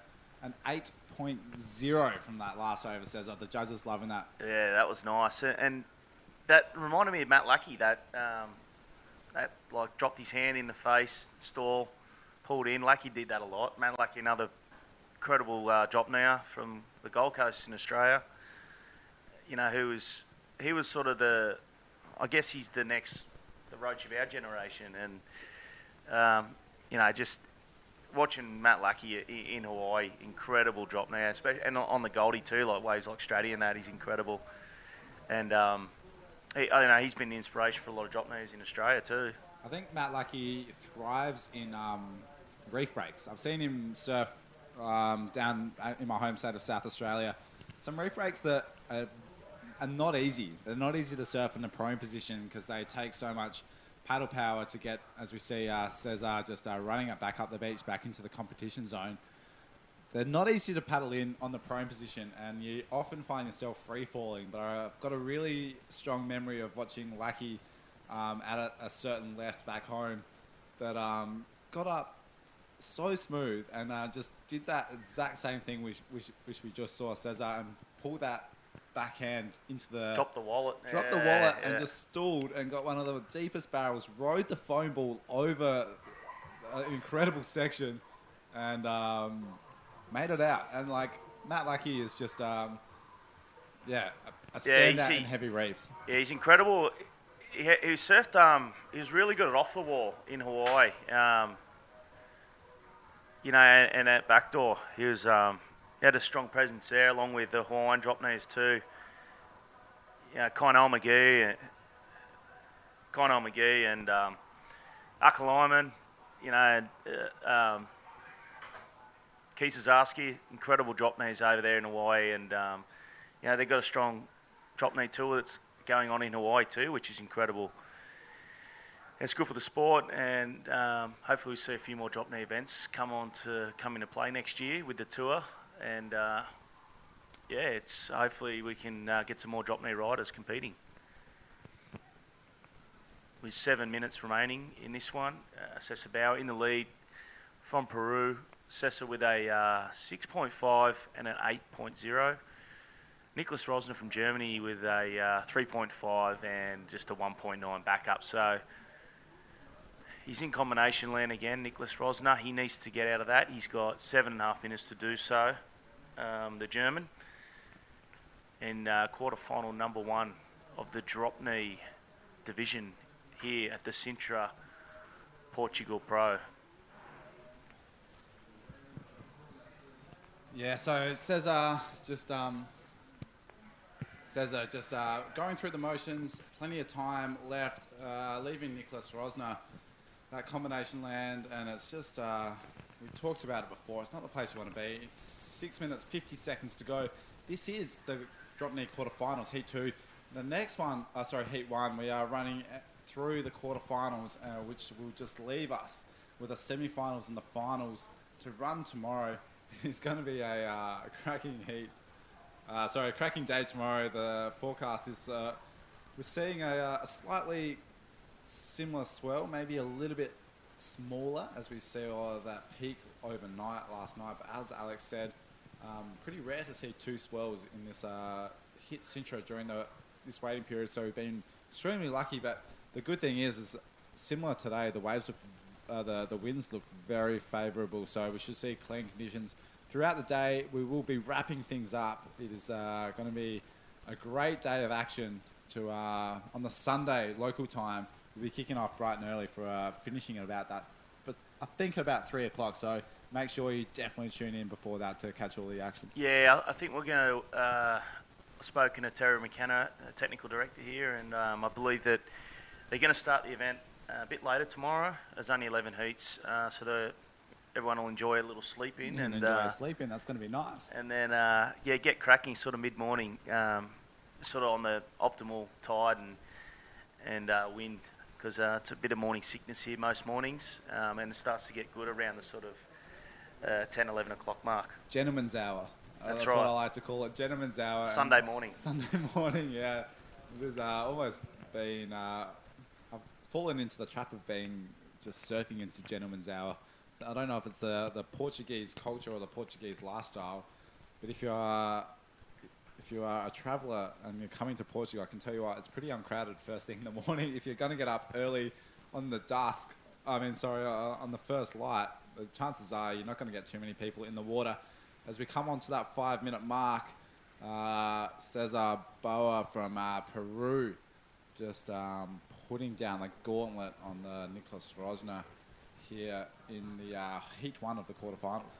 And let us know where you're tuning in from around the world. And we'll give you a shout out too. Jump on the Facebook page, APB Tour. And myself and Dylan will give you a shout out. And all those drop knees around the world too, they're tuning in to watch their boys shred Sintra apart. Let us know where you're tuning in from. Appreciate all the support and the audiences out there. The more fans, the better for the APB. And hopefully enjoying the action. Yeah, it's been an action-packed day. We've kicked things off early this morning with men's round number 5, and we smashed through a few rounds with round 5, round 6, quarterfinals of the men's division, and now we are running through the quarterfinals of the drop knee. So it's been a huge day. We wanted to make a massive day today so we could finish it off with, as Alex just noted, only a few heats to do tomorrow, only 11 heats to run through, so we wanted to make sure that we could get through everything on the optimum tide and the optimum conditions for the finals, because we want to make sure that these finals go off in incredible waves. And we're having a look at this thing. Talk about incredible. Look at this thing at the back. This swell. This is continuing to pulse. This is incredible to see. It's just hasn't reluctant. It's been reluctant to sort of slow down throughout the week. This week's gone so fast. It's all sort of turning into one blur as we almost wrap up. Of course, another great event tomorrow, and this festival atmosphere at Sintra. I'm looking outside, almost to like I think it's like a dance class, right? So all happening here. We've got live tattoos on the beach, a dance class right out the front of the event site. But mixed culture down here. There's a tattooist, music, dancing. It's all happening down here on a Saturday afternoon in Sintra. The sun's out, people frolicking down on the beach. The high tide's sweeping away wallets and umbrellas and purses, as we saw earlier today. And it's just a great day down here in Portugal. It's always, there's this shot there of the, not sure what kind of dance that is, but it's kind of fluoro and funky. Yeah, it's drawing a crowd, that's for sure. I love it. As we are, got a whistle too, I think. What a better way to bring in Saturday afternoon than a nice dance to get ready for the shenanigans that are going to kick off a little bit later. For many of the people down here, it's such a festival atmosphere, which just talks about. And look at this. This is just so much fun. I love to see this thing just kicking off as it's drawn quite a big crowd. It is incredible. If you are down here for the watching all the action, or if you're not down here, because you will be watching all the action on either your computer or your tablet or your smartphone, make sure you come down for finals day tomorrow.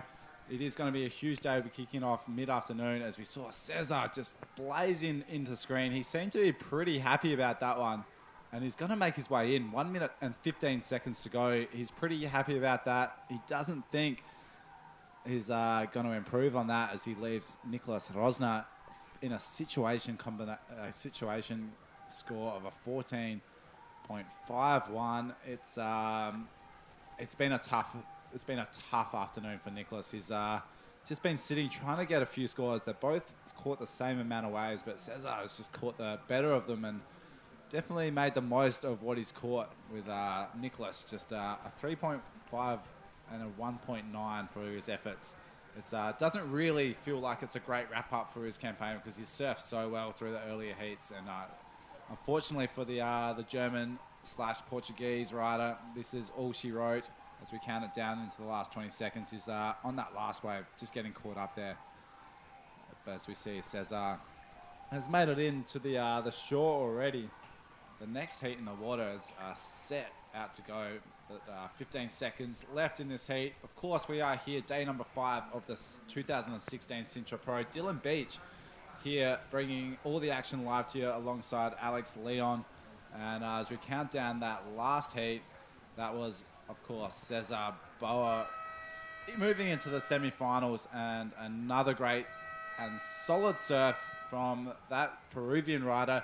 Do not go anywhere. We are here this afternoon bringing all the action live to you at the Sintra 2016 Portugal Pro. We'll be right back here bringing all the action live after this break. Stay tuned.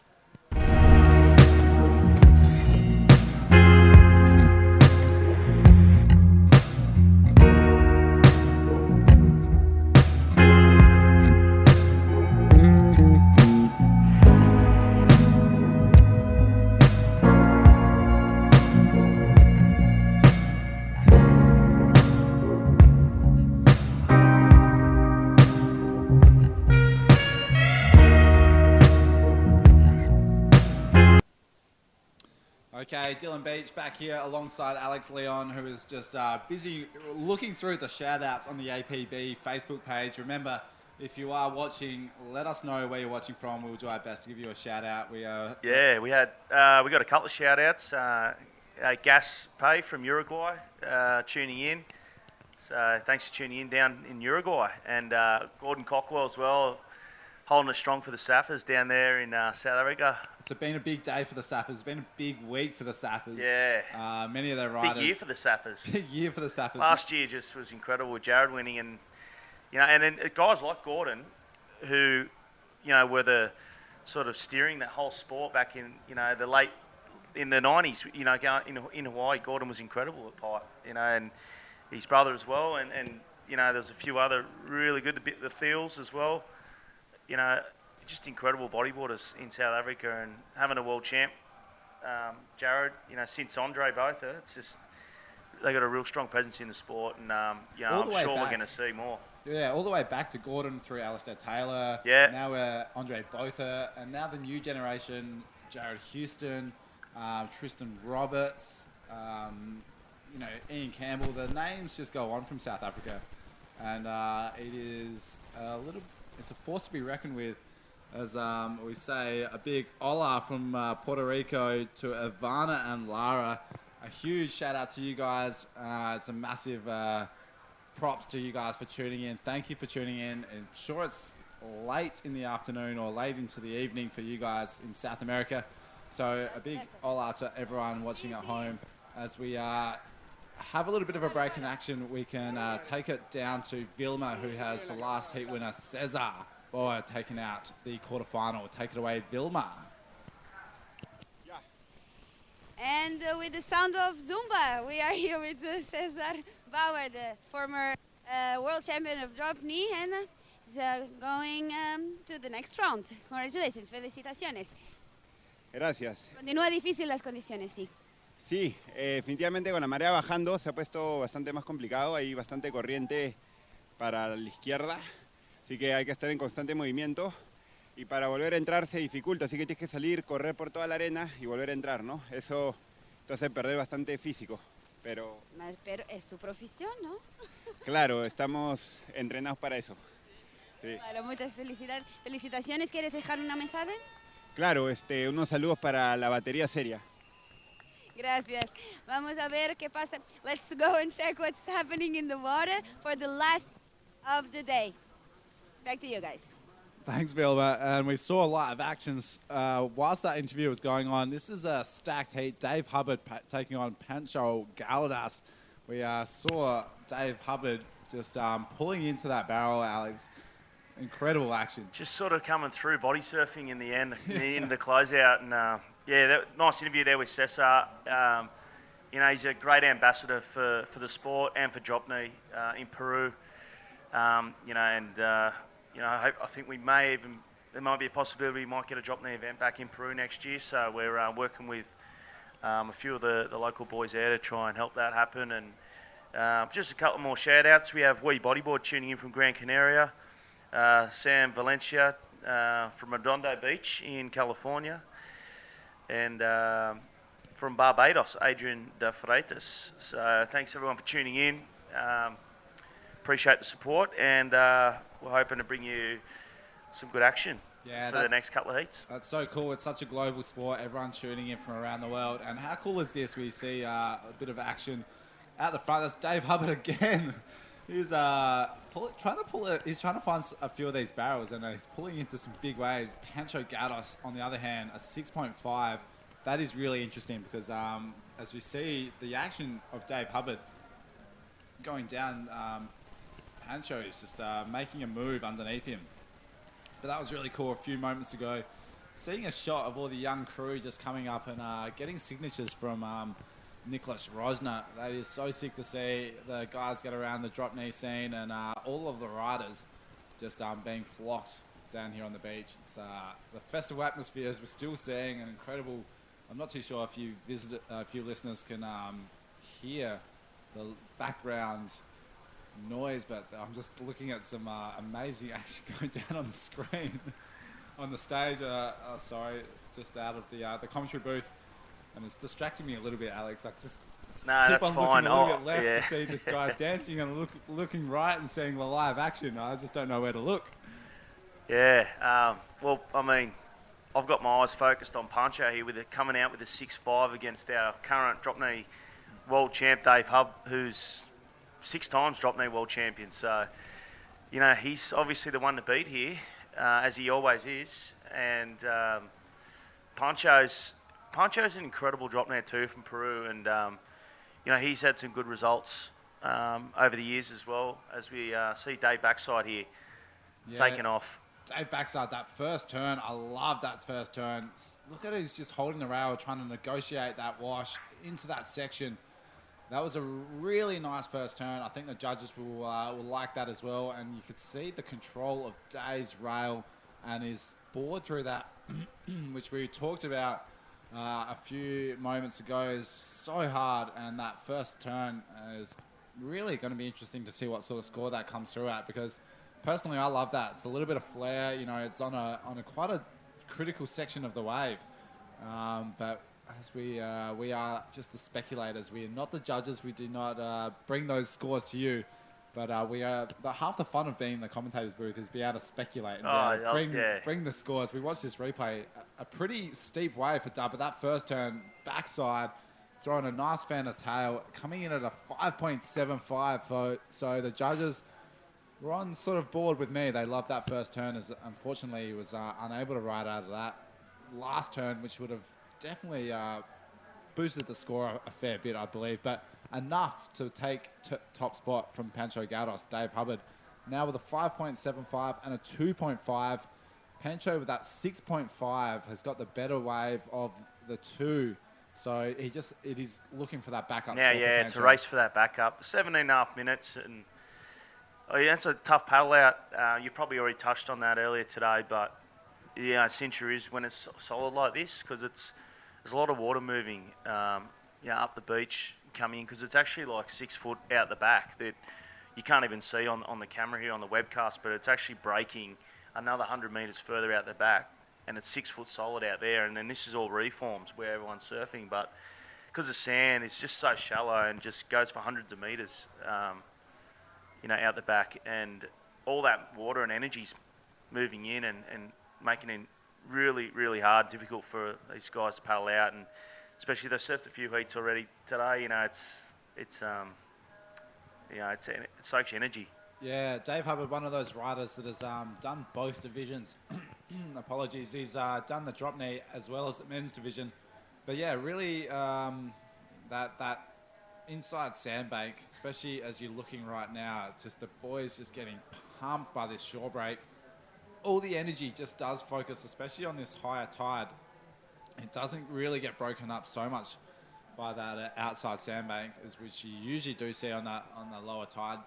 So with this a little bit of more water on the bank, all the energy does focus on right where the guys are right now. So does make it tough, especially for the rider, especially Dave Hubbard, who's at the back now. Surfed a few heats today, and his legs must be burning a little bit, especially getting up into the drop knee stance. Yeah, and just just want to give a wrap to the Peruvians, especially the drop knees, Cesar and Pancho, and there's a few more that are so talented, and especially some of the prime bodybuilders like Miguel Rodriguez. He's had a real powerful year this year. Had some good results in South America, Brazil and Chile, and we're going to see more and more Peruvians coming onto the tour, just with being so close to Chile and Arica, and how obviously positive they are with the sport and the performances they've had, and it's sort of moving up the coast now. We're going to see a lot more action from the Peruvians. Moving into Central America, we're going to start to see some more talent arising out of there as well. For someone that, like myself, that's never been to that South America and Central America region as a bodyboarder, you've obviously, following the tour around, you get a first-hand view of how bodyboarding is progressing in those regions. You did touch on, it is going to get really strong over the next few years. What is it like now?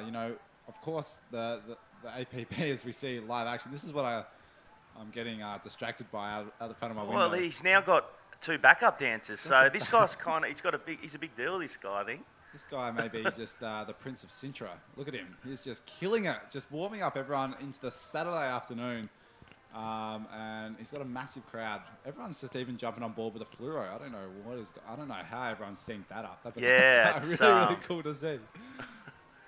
But I'm sorry, we're continually getting distracted by this guy. I want to bring this back to the point of the state of bodyboarding in South and Central America, because as I said, never been there myself as a bodyboarder, but you see a lot of riders coming out of that, and the the South American national tour, like the Brazilian national tour, seems to be really, really strong, and there's so many talented riders coming from Peru, even Argentina, of course, Chile. It seems to be on the rise, and it seems to be sort of coming up pretty damn quick. Yeah,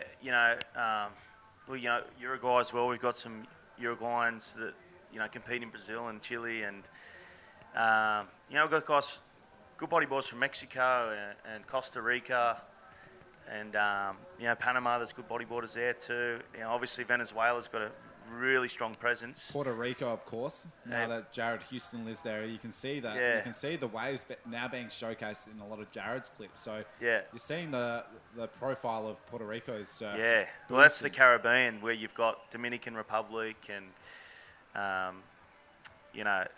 Barbados, Martinique. The whole of the Caribbean's only new too, and it's with what the APB's done with Natasha in Puerto Rico in the previous years. It's developing the sport there as well.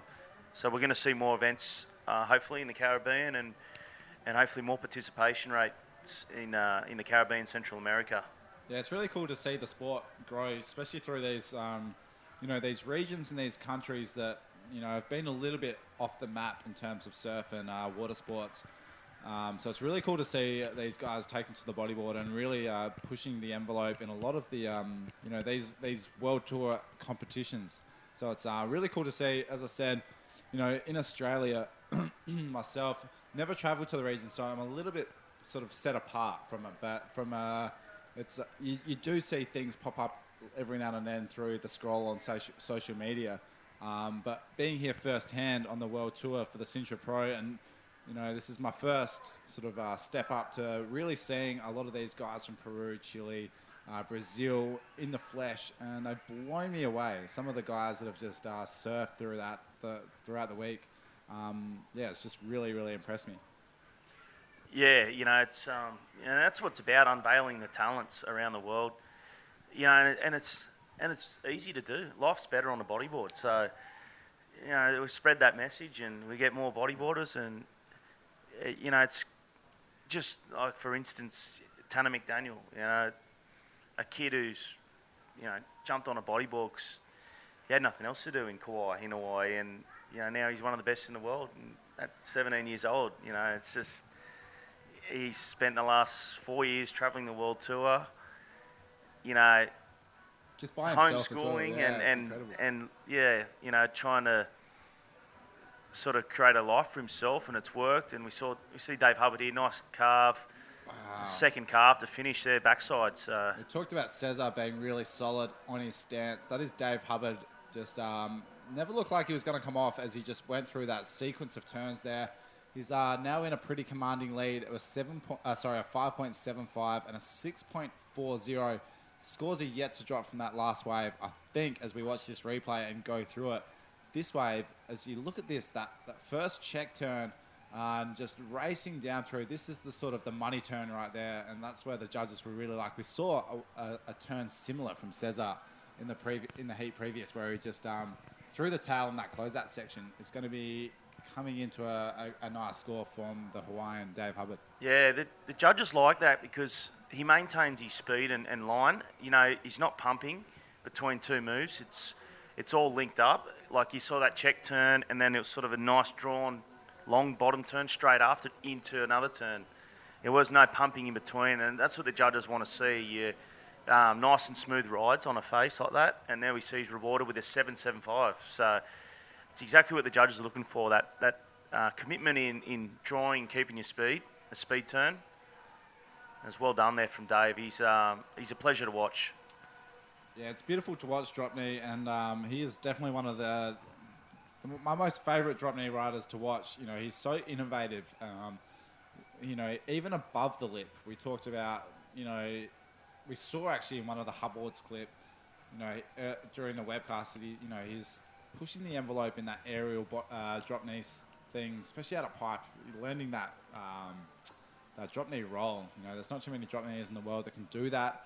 And Dave Hubbard, who you are watching live here at the Sintra Pro, is one of those really talented riders that can do them many different ways. But this is Pancho Gaudos. He's not too far behind. That is a nice turn there from the Peruvian. The crowd love it as we hear the cheers from behind the webcast team. Yeah, that was a sick turn. A lot of drop knees out there, complimenting on that turn. And you know what? That's going to be a high. I think that might be better than a 6.5. That was a pretty powerful turn. He's in a really good situation as we watch this replay here. We talked about just that silky smooth, that one big turn. Alex touched on it before. You know, the judges don't really like to see the riders pump and try to manufacture the speed. But what you saw in Pancho Gaudos, that wave just there, super smooth, and that transition into that turn, and just drawing so much power, coming in at a 6.55. And good rotation on the turn.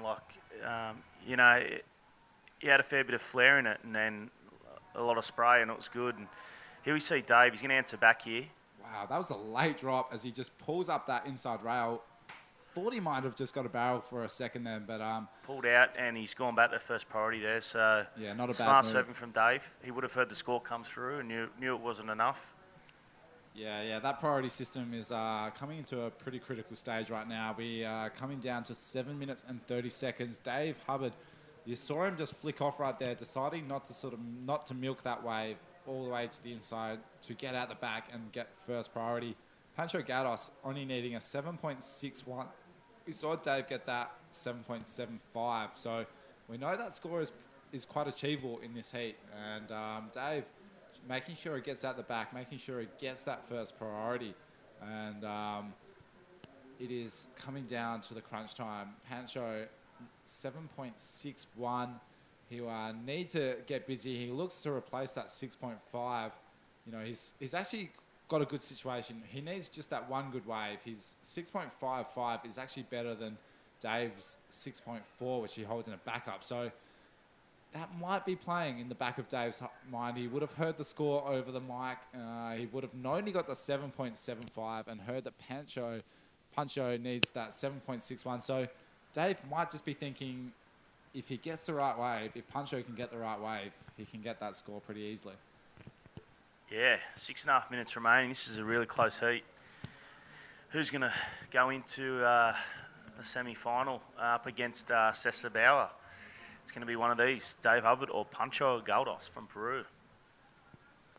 And now we just... I thought that dancing was over. Let's just start it back up again.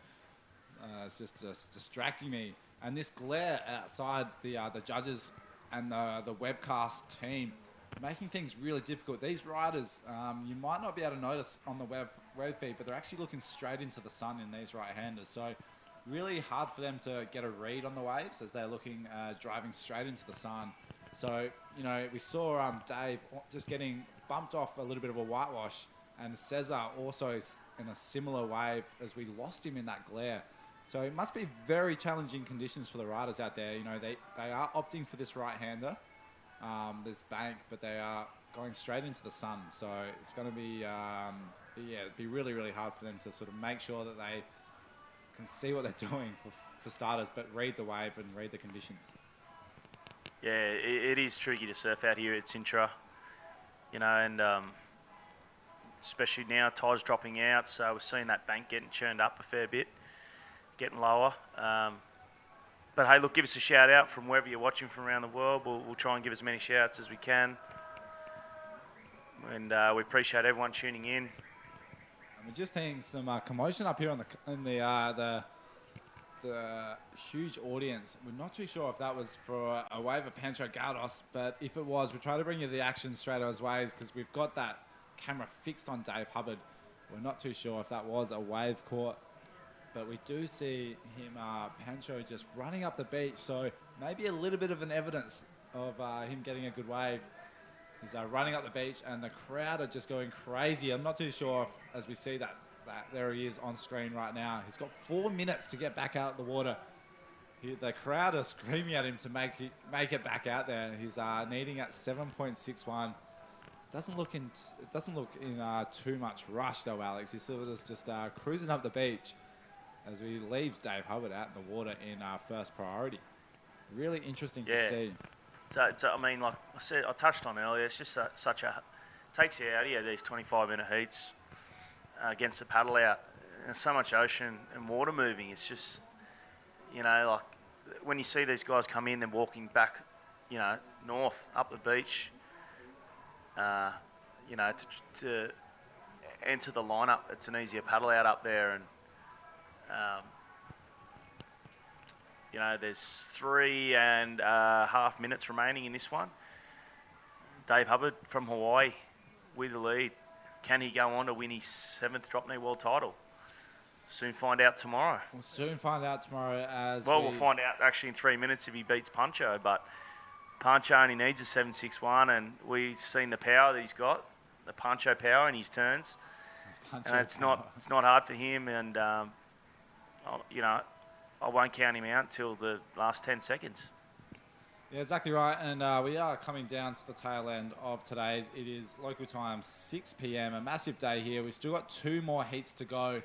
This is, of course, the quarterfinals in the water now, the drop knee division, heat number 3. Coming up next in the water at the moment, though, Dave Hubbard with a commanding lead over Pancho.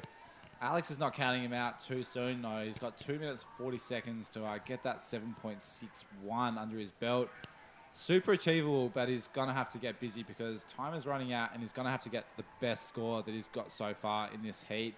As Dave Hubbard, that 7.75 was definitely one of the standouts for this heat for me. I love that linking maneuver and that transition through rail to rail. Super smooth surfing from Dave. And you know, a few more shout outs too.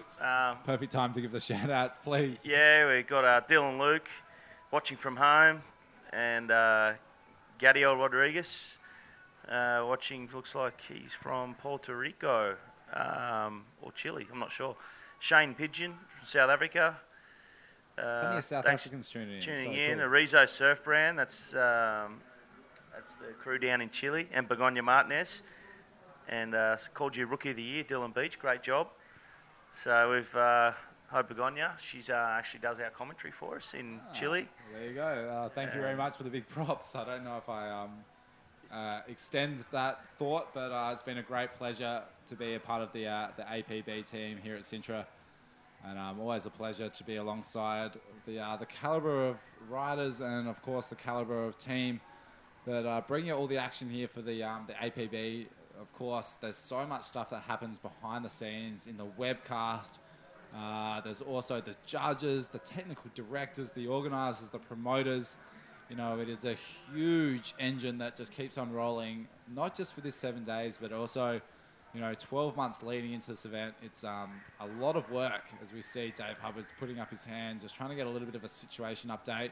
He's got a minute left. We can't see Pancho in the lineup. I'm not too sure if he's made it back out or not, but looks like Dave Hubbard will round out a great day of surfing into the semi-finals. So we'll just hold on tight, because you never sort of count your chickens until the last hooter, because we've seen history on this event. You know, Jake Metcalf, of course, in the prone division, making it through with pretty much 20 seconds to go. So it's you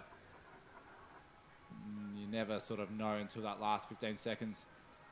But here we go, Dave Hubbard up and riding. Use his priority up on this one. It's a beautiful looking left-hander on his front side. Big carving, and the crowd just go crazy. And that huge float, that is a beautiful way to finish off the heat as we count that out. Incredible finish there from Dave. Just coming unstuck on that floater, but you know, that was the sealer there. Let's see the replay here. Nice ball, hard to see with that flare. Beautiful turn there, and finished with the float there, but just coming unstuck. But that first turn was the money. That was a great turn. That was a beautiful turn. That was Dave Hubbard moving on through to the semi-finals here at day number 5 of the 2016 Portugal Pro. Do not go anywhere. We'll be back after the break. Stay with us here, and we'll see you back here live.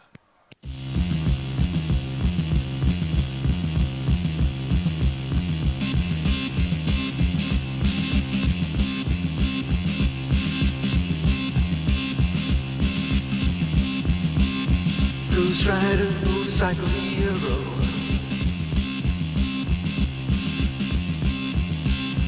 Baby, baby, baby, he's a looking so cute.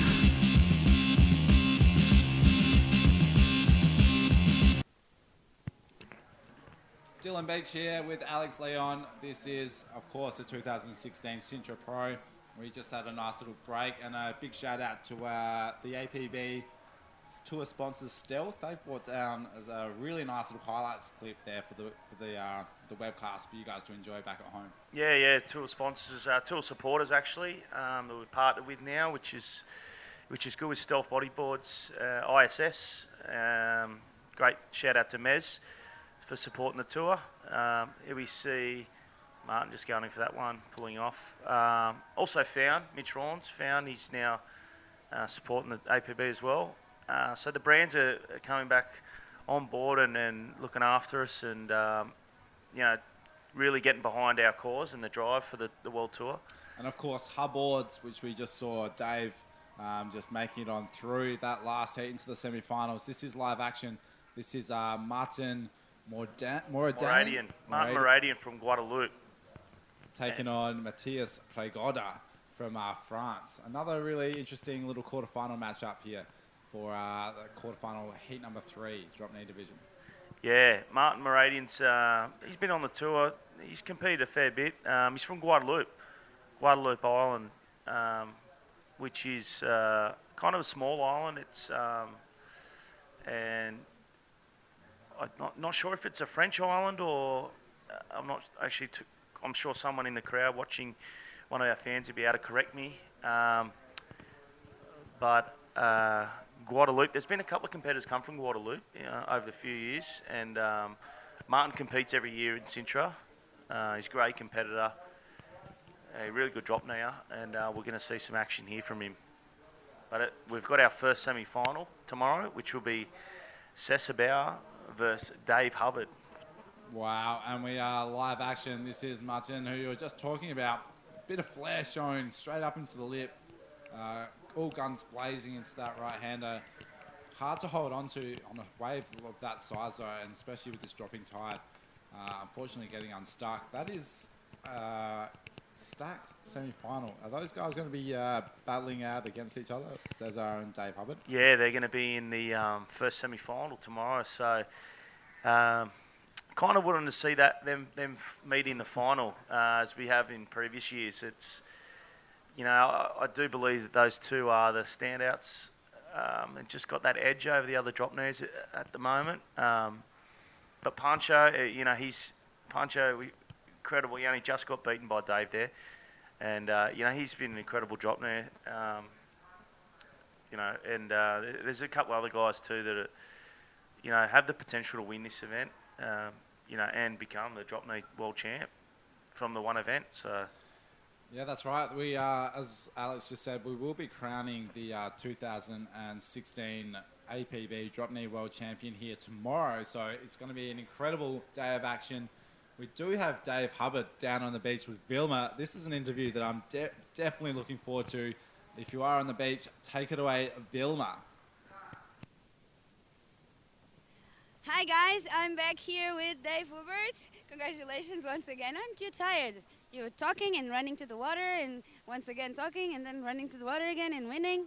Yeah, it's a little tiring out there, and the paddle outs are quite difficult as well. I noticed my opponent, Pancho Galdo, spent some time running on the beach, and I figured that would only tire me out more, so I just stayed in the water and was able to make it back out every time that I caught a wave. What do you think about tomorrow? Really excited to be in the final day of competition tomorrow in the drop knee and to be in one of the finals. I'll surf the semifinal, and depending on how I do, maybe the grand final or maybe the podium final. Either way, I'm very stoked to be surfing again tomorrow. Okay, I know that you're here as a rider, but I will take advantage of your presence and ask you some other stuff, like in the open competition, for example. What are your expectations? Wow, Tristan Roberts has been on fire for sure. Ian Campbell, his fellow countryman, has been surfing really well, but I think Louis Finnegan, bit of a dark horse, and I think he's going to find what he needs. I think it's just going to come to him, and I think he's going to take top spot with the South Africans right underneath him. But we never know, so please keep watching with us or come here to Praia Grande, Sintra. If you're in Portugal, please join us because tomorrow is going to be good. Okay, guys, back to you to the last eat of the day. Yeah, thanks, Vilma. A super amp, Dave Hubbard down there. That guy is a multi-talented man. He's spent his time in between the commentary booth and the competition, the competitors area, but not only in drop knee, but in prone. So ticking all three boxes, Dave Hubbard, the Hawaiian, and so much energy after that interview. Said he was tired, but on the looks of that interview, so it looks like he's still got plenty of energy to go this afternoon. Yeah, he's definitely pumped up. It's always good to see Dave, stepping out of the commentary booth, jumping in the water and putting the contest rashi on. He's a multitasker, as a lot of the crew here at the APB are. So, hats off to him for getting out there and getting through into the semis tomorrow. It's going to be a tough one against Sessa. And, it's going to be incredible to watch. And it's all going to be shown on the highlights too tonight. You'll see the highlights coming on the apb.com, and then we see Matisse, nice little top turn off the top there. Yeah, we haven't seen too many scores dropped in this quarterfinal number 3 as of yet. Dave Hubbard, he's like seamless in his transition, a top competitor, and no doubt in a few moments' time you'll see him back behind the commentary booth. Seems to really be able to switch on from commentary to competitor, the drop of the hat. So really great to see Dave Hubbard, and super amped to see him surf in the semi-final tomorrow. Going to be a tough one though. It is a stacked heat between Dave and Cesar as slowly watching time trickle down. 17 minutes and 30 seconds remaining. The conditions are slowly changing as we are watching that dropping tide. Winds are still really nice, and the swell is relentlessly just pouring in here. So conditions are clean, but this dropping tide is going to make it quite difficult for the riders in the next few heats. Yeah, you can see it's real steep. I see it, it's jacking up, not giving it much time to get in now with that low tide. It's breaking on the bank really quickly. It's just heaving over, which is difficult. Obviously, if drop knees have got to get up and they've got to try and get under that lip and crank in a turn or try and get a bit of an open face, which we're not going to see too much more as the tide drops out. Yeah, I think we'll might see the trend of that single big manoeuvre like we saw Dave and Cesar do get straight up and do that one big tail slide and that slashing carve. I think that might be a little bit more of a trend as we watch this tide drop. Maybe even that single floater might be become really relevant in these last two heats. Of course, Martin taking on Matthias Progada from France. I've watched a few of Matthias Progada's heats. What I love about him is those arms. He's just so much flair in his turns, and really emphasizes each one of his turn. And yeah, so one more heat to go for today. This is, of course, day number 5 at the 2016 Sintra Portugal Pro. Dylan Beach alongside Alex Leon. We're not too sure. We have seen a few waves being dropped, but we apologise for the scores not being updated. It's been a long day for the computers, and the refresh technology has been on point all day, all week. But a few little scores are still waiting to drop.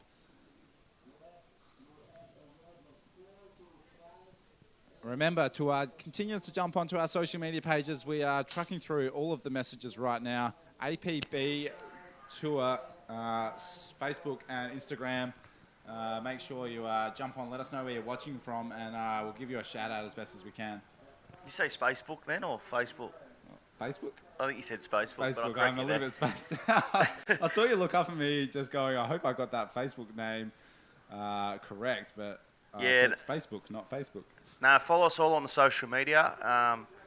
It's APB Tour. It's Instagram, Facebook, Twitter, and the YouTube, or /APB Tour, or at APB Tour. That's all our platforms. You will see daily highlights if you want to catch up on the previous days at Sintra and what's happened. And if you also want to follow what's happened on the tour this year, you can go to our APB YouTube channel, and you can scroll through all our live content plus all our highlights that are on there. And we'll be bringing all that to you in a short form soon when we launch apb.tv, which is going to be all our content, live post highlights, and of course our TV series that's getting created as well, and then daily content from riders as well. And there's going to be a fan page for our top 30 athletes to be reaching out and opening up the door to talk to some fans around the world. And of course we're going to have some drop news in there, and also some of our top women as well. It's a great way to connect. It's a great way for all of the riders and all of the top competitors in the APB Tour to be able to connect with all the fans. Social media, it is a beautiful thing. We sometimes criticize social media for us spending too much time on our phones and on behind our computers, but there's not too many other platforms that one person from France can connect with one of their favorite riders from Chile. So social media, remember to, of course, jump on to the APB social media web pages. As Alex did say, there's so much content throughout all of the pages. Incredible photos, really cool videos from the day's action. Remember to like it, comment on all the photos, share all the photos, and share the love, because that's how this sport gets bigger. Yeah, and our partners as well, especially where you check in forecasts. Magic Seaweed's our forecast partner, so we encourage people to jump on their website, magicseaweed.com, and get your local forecasts, or, if you're travelling, look them up, and they've got some good content. They back the APB Tour, so, they're part of our whole scheme moving forward, and they're going to be forecasting the Sintra Pro and Nazare and Fronton. Yeah, amazing stuff. Working with some of the world's best technologies and companies, of course, U-Riding alongside them. Remember to jump onto the U-Riding game. When you're falling asleep tonight, it's always, or waking up, or wherever you are in the world, it's always the first thing I like to do. Just play a few rounds of U-Riding. Of course, the Journey, Alex is playing, just opening up the app now. The Journey, you can jump online and compete at the 2016 Sintra Pro. Right now, we are live into action. This is Matthias. A nice little barrel. I think that's Matthias, as we get lost a little bit in the glare. But a nice little wave from the rider from France, I believe. But Martin has run away with this, dropping a 4.25 and a 5.75. We are currently in the heat right now. 11 minutes, 40 seconds to go. Matthias dropping a 5.0 and a 3.25. His last wave still yet to drop as we watch this replay, which I think was Matthias, as we saw that flash of yellow on the rash vest. A little bit of a head dip, getting up, that nice turn. I love that turn straight out of the barrel and making his way the whole way through to the inside as we jump straight back into that. That is Martin in from Guadalupe. That's what we're talking about. Guadalupe. Martin Moradian.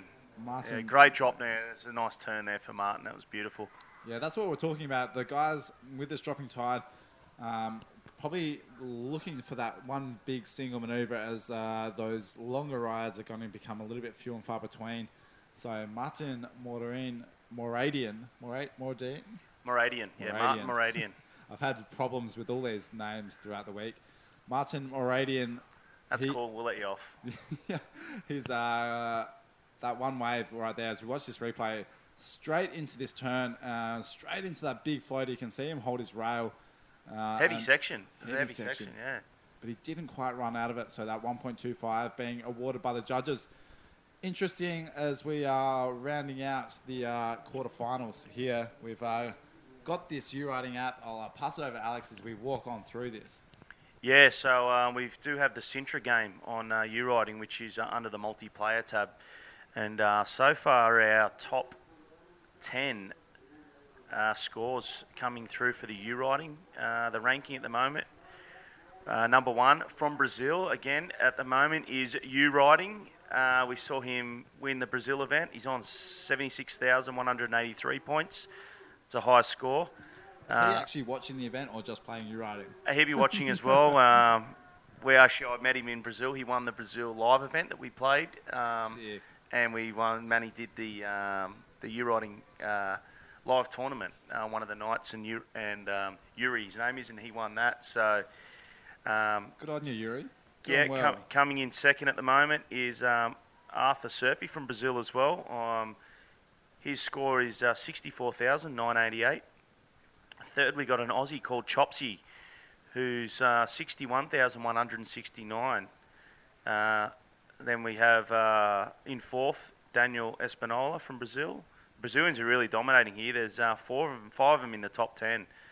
And he's sitting on 55,000. So there's, we can see there, Yuri from U-Riding, Yuri, he's on 76,000. That's 76,183. So get on the game, jump on, try and beat him. He's an incredible player, but I'm sure someone out there can beat him. It's pretty easy to find. Jump on the U-Riding app and hit the multiplayer tab and hit APB Virtual Tour. And that'll take you straight to the Sintra game, and you'll be able to play that while our event is live until tomorrow night. So cash prizes too to be won to the high score. Such a cool concept from the guys at U-Riding, and it's incredibly addictive game. You can play it on the plane, in the airport, driving in your car, in bed. It sort of takes away a lot of my time as we see live action. That was Martin Moradian from Guadalupe, just catching his rail there. He's still in first position, 7 minutes and 50 seconds to go.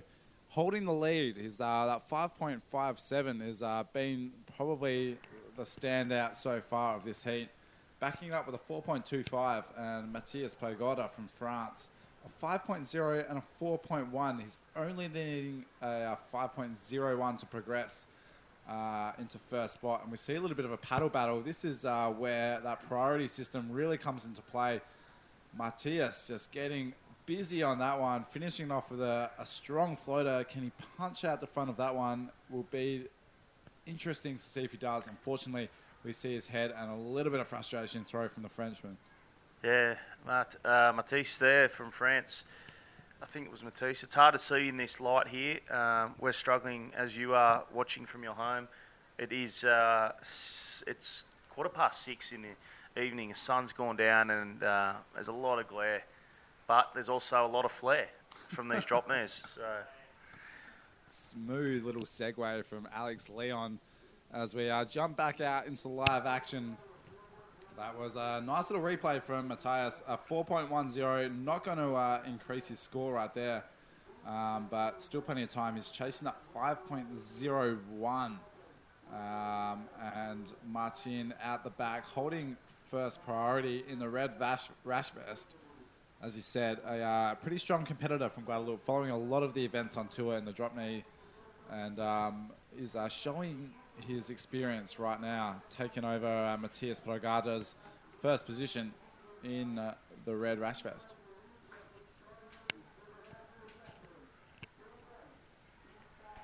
Six minutes remaining. Martin currently in the lead. Matisse from France, he's chasing a 5.01, so it's not a big ask, and this one's going to go right down to the wire, all with medium scores. Yeah, as we've just seen, Dave Hubbard, the multi-skilled man, just come straight back into the commentary booth. He's going to take a little bit of a rest and jump in on the next heat. I love that dedication, straight from the water into the commentary booth, wasting no time. He's booked himself a really interesting semi-final berth, which will kick off tomorrow. From mid-morning, we'll give you an approximate time as when we go off into that next day of competition. And a couple more shout-outs too. Sam Brown from Kauai tuning in. Thanks, Sam. Hope you're enjoying the show. And we got Roger Farrier from New Smyrna Beach in Florida. So we've got a bit of an audience down there in Florida, which is good. We've got arsbodyboarding.com watching from the UK. And sick to see the fellow Europeans getting behind the event, even though they couldn't come down to the event, still watching it. The guys from the ARS shop in the UK. And, we've got guys from Kauai like Sam Brown and Florida, Gran Canaria. It's a global event, global sport, so I appreciate everyone tuning in. Yeah. Live action, current heat in the water, 4 minutes, 20 seconds remaining. Martin Moradian from Guadeloupe holding down first position. 5.75 and a 4.25. Matthias Progata still chasing that 5.01. The waves have sort of slowed down in this heat. We've seen Martin catch plenty of waves, but he is holding down first position. And Matthias just falling a little bit behind on the wave count and on the scoreboard. Still chasing that 5.01. He's been sitting on that score for a while now, Alex. He's sort of he's tried to get a few waves under his belt, but he hasn't quite broken that 5-point barrier. Nah, and Martin's playing his priority smart too. He's letting those average-looking waves go through, trying to sell a few to Matisse. But you know what? I just had a thought, and look, I'm going to reach out to our great friends at U-Riding, and I'm going to see if we can, if they can develop a drop knee player in the game. I think it might be possible. So I'm going to reach out and see what they can do there, because I know there's a lot of drop knees that would love to be able to play the game and be able to choose a drop kneer and tear up the waves on U-Riding. Here we see Matisse go that one there, and we'll just try and pick him up in that glare of sunlight. It's hopefully we can try and pick up a replay. It's hard for the cameraman to follow, actually, looking through that lens straight into the sun. Yeah, as we look at conditions straight out to the left of our window, we do get the beautiful view that unfortunately you guys aren't able to see the live action from the commentary booth. Looking at it does look very, very difficult out for the water right now. There is a lot of whitewash moving, a lot of action going down, and a lot of water moving between the competition area. So not only difficult for the guys in the judges booth and the cameraman, but really difficult for the riders as they're trying to battle, as Dave touched on in his interview, really hard to stay in that one spot, and it is a lot of energy being exerted throughout the heat. We did see, as we cut back to live action, I think this is Martin on a really nice wave and just power smashes that one right at the very end. Just coming unstuck there. Too much water behind him, knocked him off. Yes. But it was a nice, I could see what he was going for, and he had a lot of speed moving into that too. Yeah, so much speed, and he, you could see, as you said, we could see from this angle what he was really trying to do: attack that oncoming section, and attack it with a little bit of vengeance. As we watch this replay right now, this is the Guadalupan. Just look at the speed as he just hits that section, bam, and that, as you said, you called that perfectly. That oncoming bit of whitewash just knocked him off. Yeah, he had a lot of energy and water behind him that just knocked him off. But he was. He would have got a high score if he completed that. That was a pretty sick turn. I liked it. Yeah, you saw on that wave as well, the wave just bottomed out a lot, as we've seen on this dropping tide. It started off, one on the outside bank, sort of a little bit fatter, but as soon as hit that inside bank, that inside section just really bottomed out and hollowed out, and that's where he generated a lot of his speed from. And might have almost just caught him by surprise, as, we saw on this lower tide this morning, these waves are just doubling up and hitting this inside bank really, really quickly, making it really hard for the riders to read as they're on the waves, and making it really hard to judge where they're going to attack the section, how they're going to attack the section, and what they're going to do on the wave. So that was maybe running through the mind of Martin Moradian as we see the last 25 seconds tick on over in this quarterfinal, heat number 3. It is, of course, day number 5 here at the 2006 APB Sintra Portugal Pro. This is up and riding. That is Matthias. His last-ditch effort. He needed a 5.01. You can see him trying to push himself at front of the whitewash and find a little bit of inside running here as he just a little bit of a foam climb. A 5.01, we'll leave that up to the judges. We're not entirely too sure. A close and pretty evenly fought battle between the Frenchman and the rider from Guadeloupe. We are here bringing you all the action for the 2016 Sintra Pro. We'll wrap things up after this next heat. Do not go anywhere. We'll be right back after the break.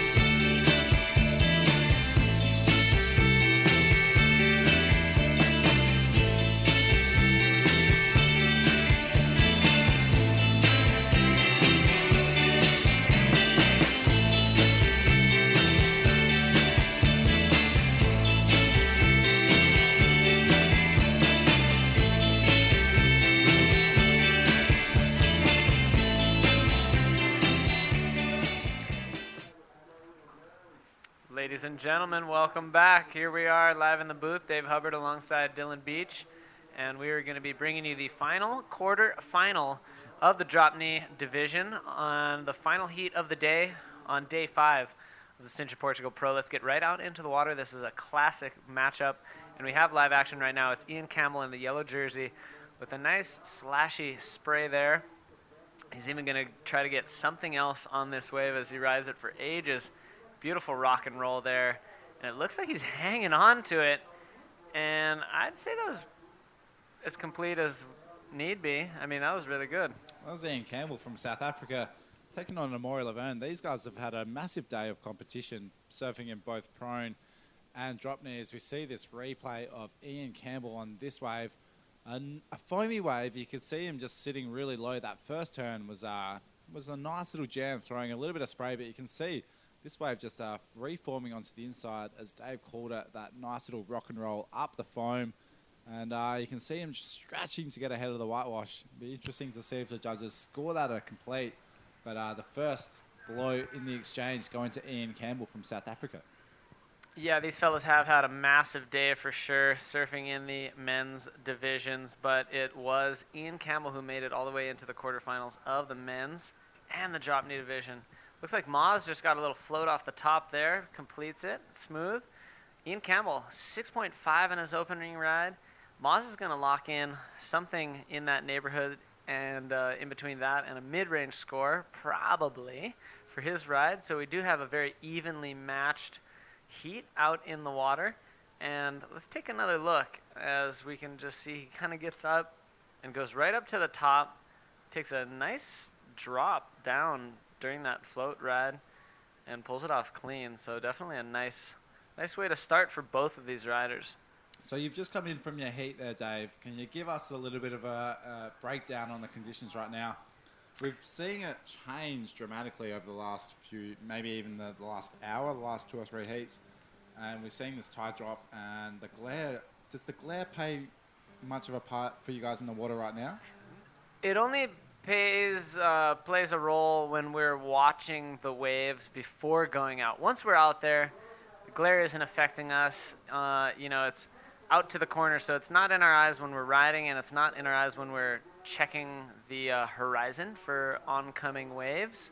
So it is nice in that respect, but the paddle outs are still pretty tricky, and I did feel that, the tide is now on its way out and starting to drain off the bank again, forming up those rip currents again, and it did seem like less opportunity for nice, smooth rides and not a lot of opportunity for long, multiple maneuvers on the rides like we saw in some of the men's quarterfinals. So we do see scores coming in. Judges weren't keen on that floater, Moz, sorry, 375. So he's working at, just about a 55% deficit of what Ian Campbell had on his first wave. Ian Campbell's holding priority. Ian Campbell's had a big day, and he's looking the goods to have 4 heats tomorrow.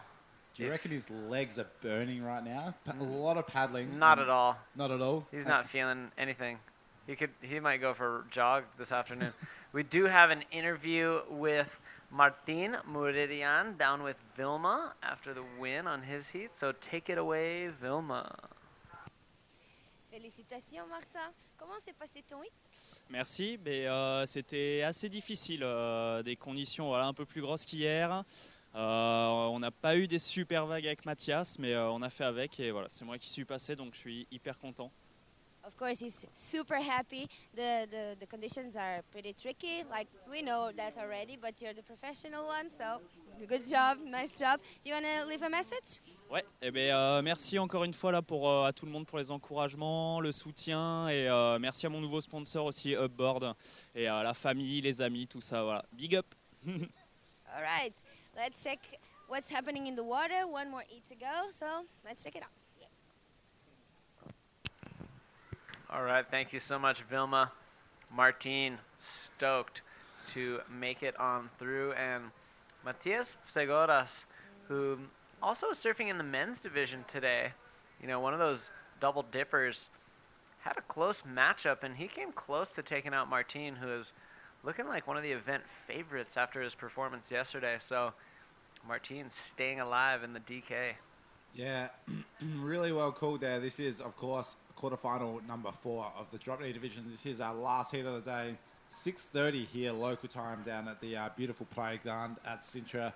Another massive day of competition, and I tell you what, cannot wait for tomorrow. Finals day, we'll be crowning the drop knee men's world champion.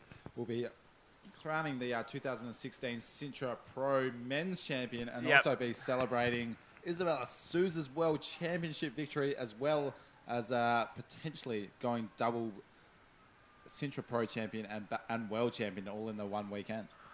It's totally possible. So a lot of action happening tomorrow. You're definitely going to want to tune in, as Dylan was, kind of mentioning. The drop knee world title will probably be given out tomorrow, and we'll be crowning the Sintra Pro champion in the Pro Juniors and in the men's, and giving that world title over to Isabella Sosa, as well as crowning the women's Sintra Pro champion, which may or may not be Isabella Sosa. We'll just have to wait and see. Yeah, it's really cool to get a great insight. You had an interview earlier with Isabella as she came into the booth and gave you a great insight into her year and into her winning her title. She is such a bubbly personality around the comp sites, super friendly, always really, really happy and amped to be involved. And, she was so cool to be in the into the commentary booth. It was a great little interview. Yeah, I don't know if it was just the atmosphere that, she had just won, so she's kind of a hot topic, but she was one of my favorite guests that we've had into the booth this entire APB tour because, yeah, she's just so excited, has such a positive energy, but she just brings that kind of a different dynamic and being able to pick her brain about the relationship she has with Eder and Roberto, who've been supporting her so strongly, not only at this event, but basically for the last 11 years. And, you know, just allowing her that opportunity to say all sorts of cool stuff to the supporters of hers in Brazil, but all over the world as well. Very special moment, and one of the highlights for me in the booth for sure was Isabella Souza coming on in. Yeah, really cool, and what a great ambassador to have in women's bodyboarding. None other than Isabella Souza. As we see, that is a live action. I think that is Ian Campbell in the yellow rash vest. Just looking to back up that 6.5. Really hard, as we said, the glare is just coming down here as we watch this replay. Ian Campbell, take us through this one. Not a massive wave, Dave, but actually not much of a wave at all. Yeah, well, the cutout was cool. Even the takeoff was cool. Everything in between was, you know, kind of lackluster, really. But, you know, the intent was there, and it was definitely good. We do see Ian Campbell continuing his modus operandus for continuing to search out and hunt waves.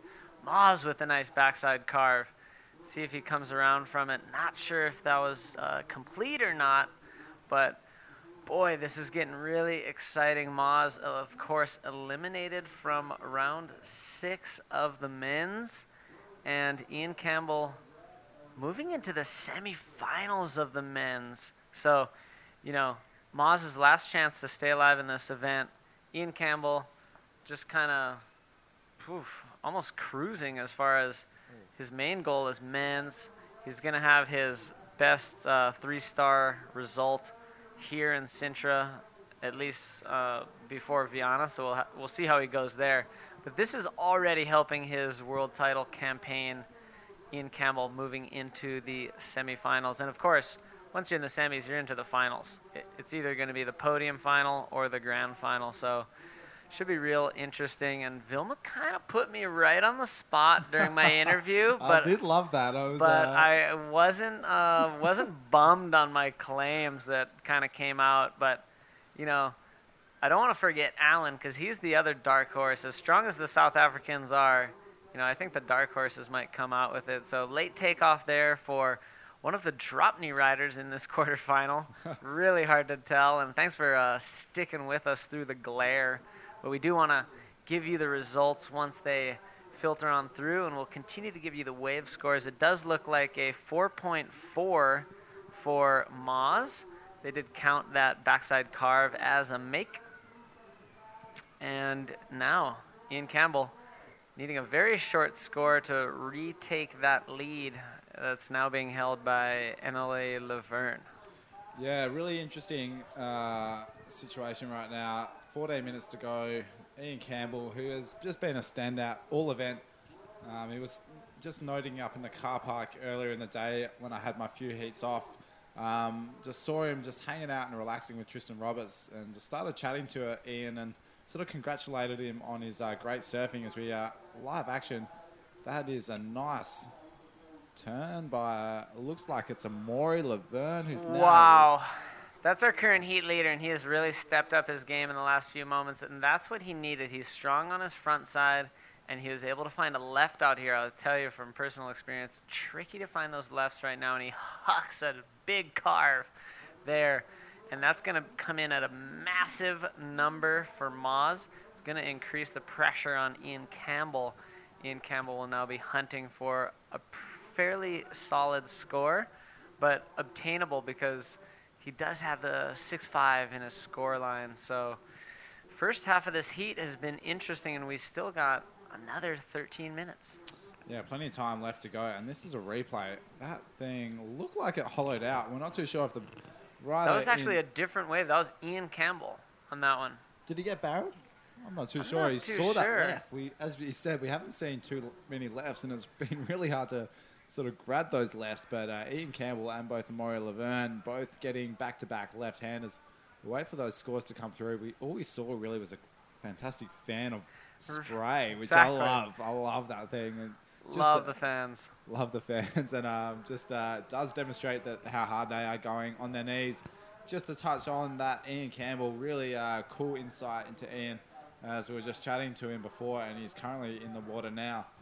Wasn't too confident leading into this event. He said the last week and the week before wasn't really too happy in the way he was surfing, and wasn't too amped on how he was performing back at home coming into this event, but felt like from that Eddie Luciano heat where he just turned up a gear that his confidence just went up a step.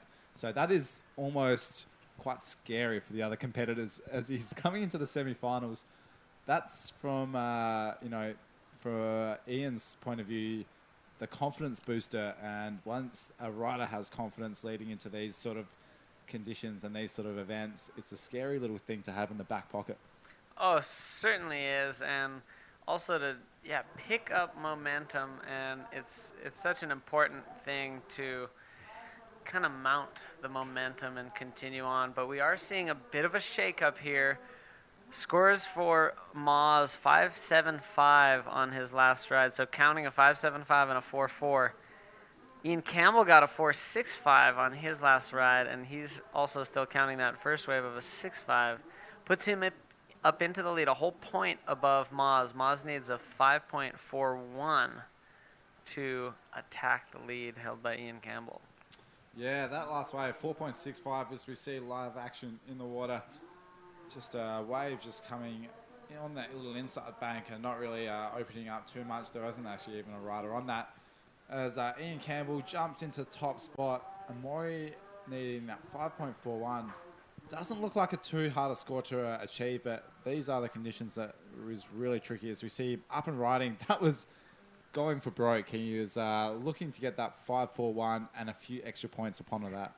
Yeah, and the section got so frothy that it really just kind of manhandled him, and he just kind of lurched out into the abyss, as it were, and just got swallowed up by the explosion. So Moz is continuing to keep at it, and love to see these matchups, because these two guys, I'd say, if bodyboarders were to, send any athletes to any sort of event besides a bodyboarding event, I think these are the two guys we'd send.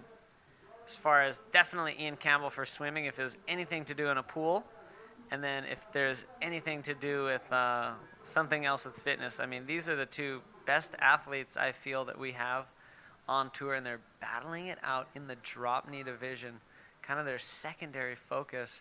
But they're in the quarterfinal. One of them is going to make it into the finals, and this is just so radical to see, as we see a couple short opportunities for both of these riders, and Ian Campbell just kind of floating back out into the water, lineup rather. Yeah, exactly right. And Amaury Laverne, he is just one of the most solidly built athletes on the APB World Tour. He is, you could just cut cheese on his abs. That thing is just ripped. And he's super, also like, I think it's also a really incredible trait to his fitness is his flexibility. He is like super flexy, and really pays off for when he's landing those big moves. I remember, there's numerous little things that pop up on social media, and you see Amaury Laverne, a strong focus on his fitness and stretching, and his way of eating is really, as you said, he's an all-rounded athlete. All-rounded athlete, and any conversation about Moz that you bring up the physique, you just have to mention that he continues to adorn his skin with decorative tattoos just to accentuate the musculature on his skeletal system. And one other thing about Moz, you mentioned the elasticity. It's so cool that he is so flexible on land, but then really contains that when riding. He's not all over the place. He's actually occasionally, you could say he almost looks a little stiff at times in the water, prone and drop knee. And for such a flexible guy, that's just a testament to how much he holds his body in posture together in the moment. Let's see live action, Ian Campbell. Ian Campbell on a nice size right-hander, and that could have been a really nice score if he can ride out of that one. He's looking to improve on a 4.65. He's currently in first position. It did hit that bank really, really nicely off the start, and leaving Amaury Laverne in in the camera and center of screen, as we see Ian Campbell just making his way back out. A 1.10 did start off really, really nicely, but of course, as we see that trend, as we look at that dropping tide, just braking a little bit too quick and not really allowing these drop knee riders to get around the section and link a few moves together. And this is going to come right down to the wire. You know, this is day 5. We're running probably the longest day we have yet. This is looking something like a 10-hour day. I mean, just a massive day for the men. And then we're throwing the DK guys out there for this quarterfinal. This is the last heat of the day.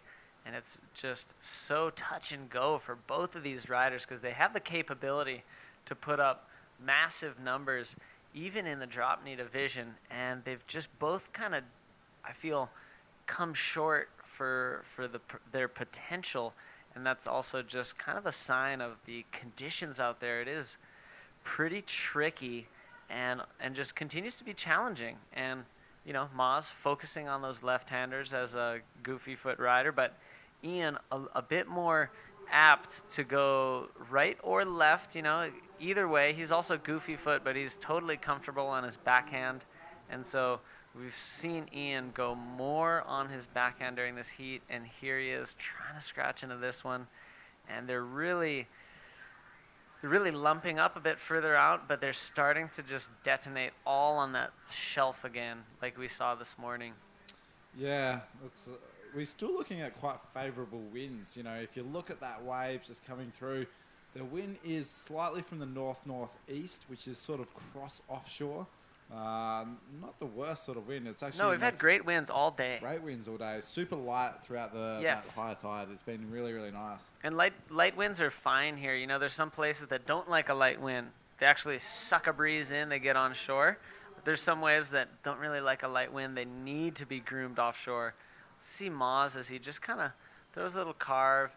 Not sure if he spun it into a carve 360 or not, but he needs that 541. Again, he's probably going to be kind of in the neighborhood. I feel he's not quite going to get it, but we'll just have to wait and see because the judges have a better vision of it than us from their angle. They're using glare protectors in their corneas, so it's a terrific to have the judges in such great conditions here at the Sintra Pro.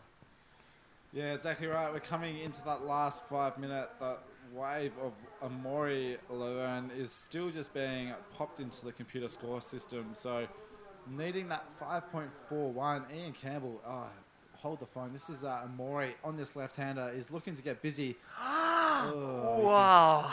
I feel a massive missed opportunity. As soon as he caught that wave, I felt this is the score he needs. The heat has changed.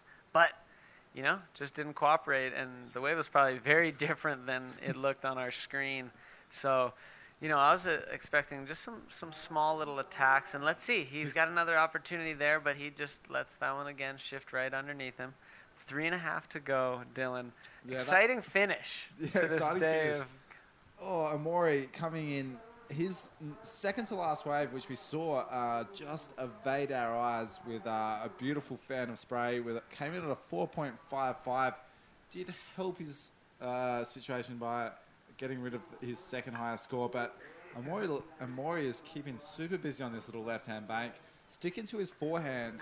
That last wave, which you just saw live action, and we'll bring it straight into the replay right now. This is Amaury. And look at that, it's going straight for the foam. He does land it, throw his fist up in the air just to make sure the judges saw the completed move. He was excited. He was excited about that. Needs a 5.41, and interesting to see how that will pan out in the judges' eyes.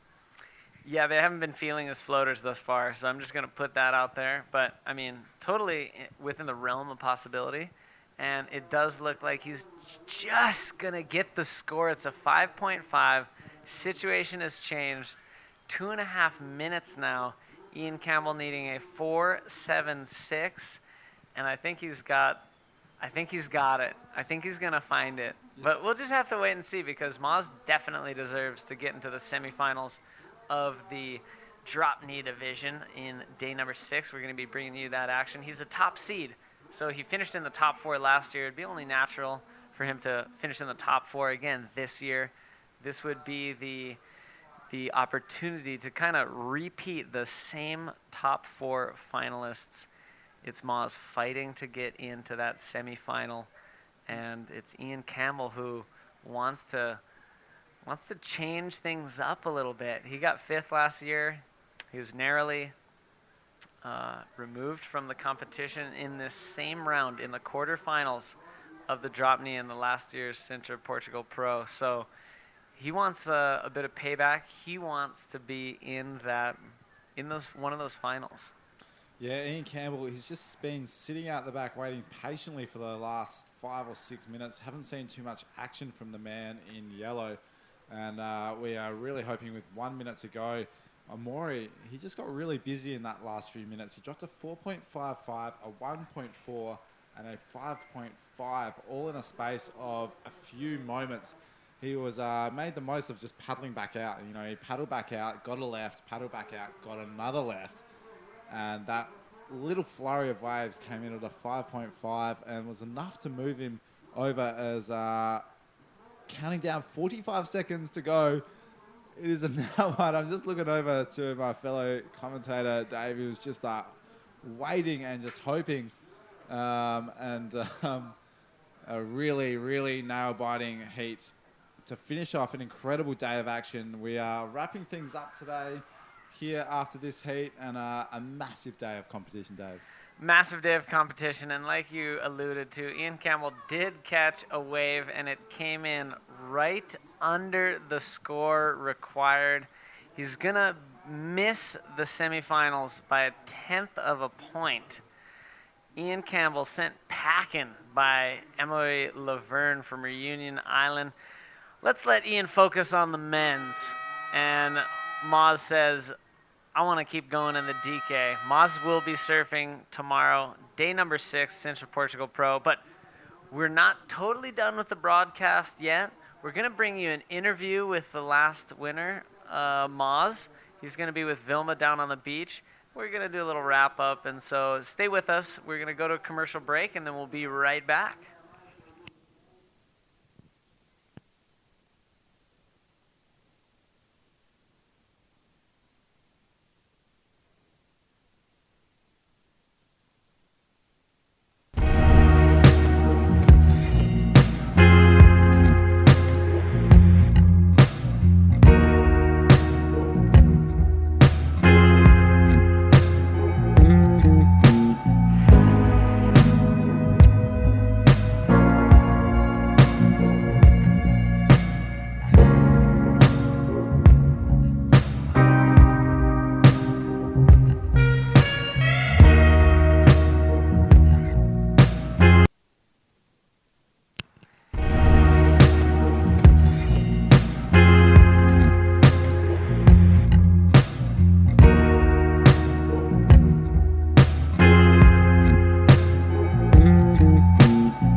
Ladies and gentlemen, welcome back. Day 5 of the 2016 Sintra Portugal Pro is just wrapping up now. It's been a long day, especially for this guy, Dylan Beach, really pulling his weight around in the commentary booth, really living up to the Rookie of the Year. Okay, I'm super comfortable with it now, especially after your performance today, Dylan. That was solid. Yeah, thanks very much. But I enjoyed every moment of the webcast, and a massive day by all, of course. Nuno, our fellow commentator, has just smashed out the whole day on the beach commentary. We've really missed him in the commentary booth, but looking forward to bringing you all the action on finals day. during the break, we were just going through a little bit of a scenario of who we might think would be in the men's division. We've got Ian Campbell, Louis Finnegan, Tristan Roberts, and Alan Muniz in the semi-finals. But that's not all the finals, as we have the drop knee and the women's coming up in tomorrow. And even Pro Juniors. So we got 4 Pro Juniors for the 4-man Pro Junior final. We're going to have Joanna Schenker and Isabella Sosa in the women's grand final. And then we've got semifinals of drop knee, semifinals of men's. We do have an interview with, I'm sure, a very relieved, very excited Emily Laverne down with Vilma. So let's go right down there and take it away, Vilma. And to finish the day, what better way to finish the day than with Amélie Laverne? Was with a lot of struggle. So tell me. Yeah, it was pretty tough out there. I'm pretty tired. Been doing 2 heats already today. My 3rd heat. Tough conditions now, a lot of current. I'm physically tired. But I'm stoked to make this heat, and I had a pretty bad start at the beginning, and yeah, finally finds good wave at the end. Pretty tough for drop knee now. But yeah, really happy to make it. I lost in the prone, so yeah, I'm going to try to focus on drop knee now and have fun tomorrow. Yes, and tomorrow, please come back with us because tomorrow we start at 9 a.m. So come back. So please show up here in Praia Grande, Sintra, right, to see the best. Okay, see you guys tomorrow. Yeah, I invite you. It's going to be some crazy bodyboarding action. And so yeah, I will see you guys at the beach.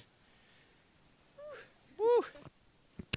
Super stoked. Maz will be one of the drop knee riders featured on day 6 of the Sintra Pro Finals Day.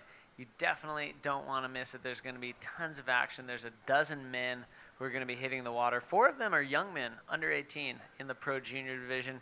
And we have 2 women in the grand final. And we're actually even going to surf the podium final as well. So 16, I think, humans are going to be just tearing it. And I've said it before, the cream really rises to the top, and I think we are going to see the best action yet. And that's a big claim because we've seen incredible stuff throughout this event. It's been an incredible event, but I think you are exactly right.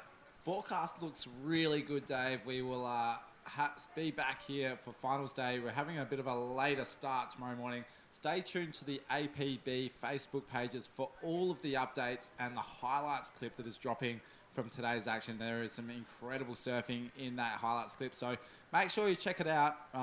My name is Dylan Beach. Dave Hubbard to my right here, and we are wrapping things up for day number 5 of the 2016 Sintra Portugal Pro.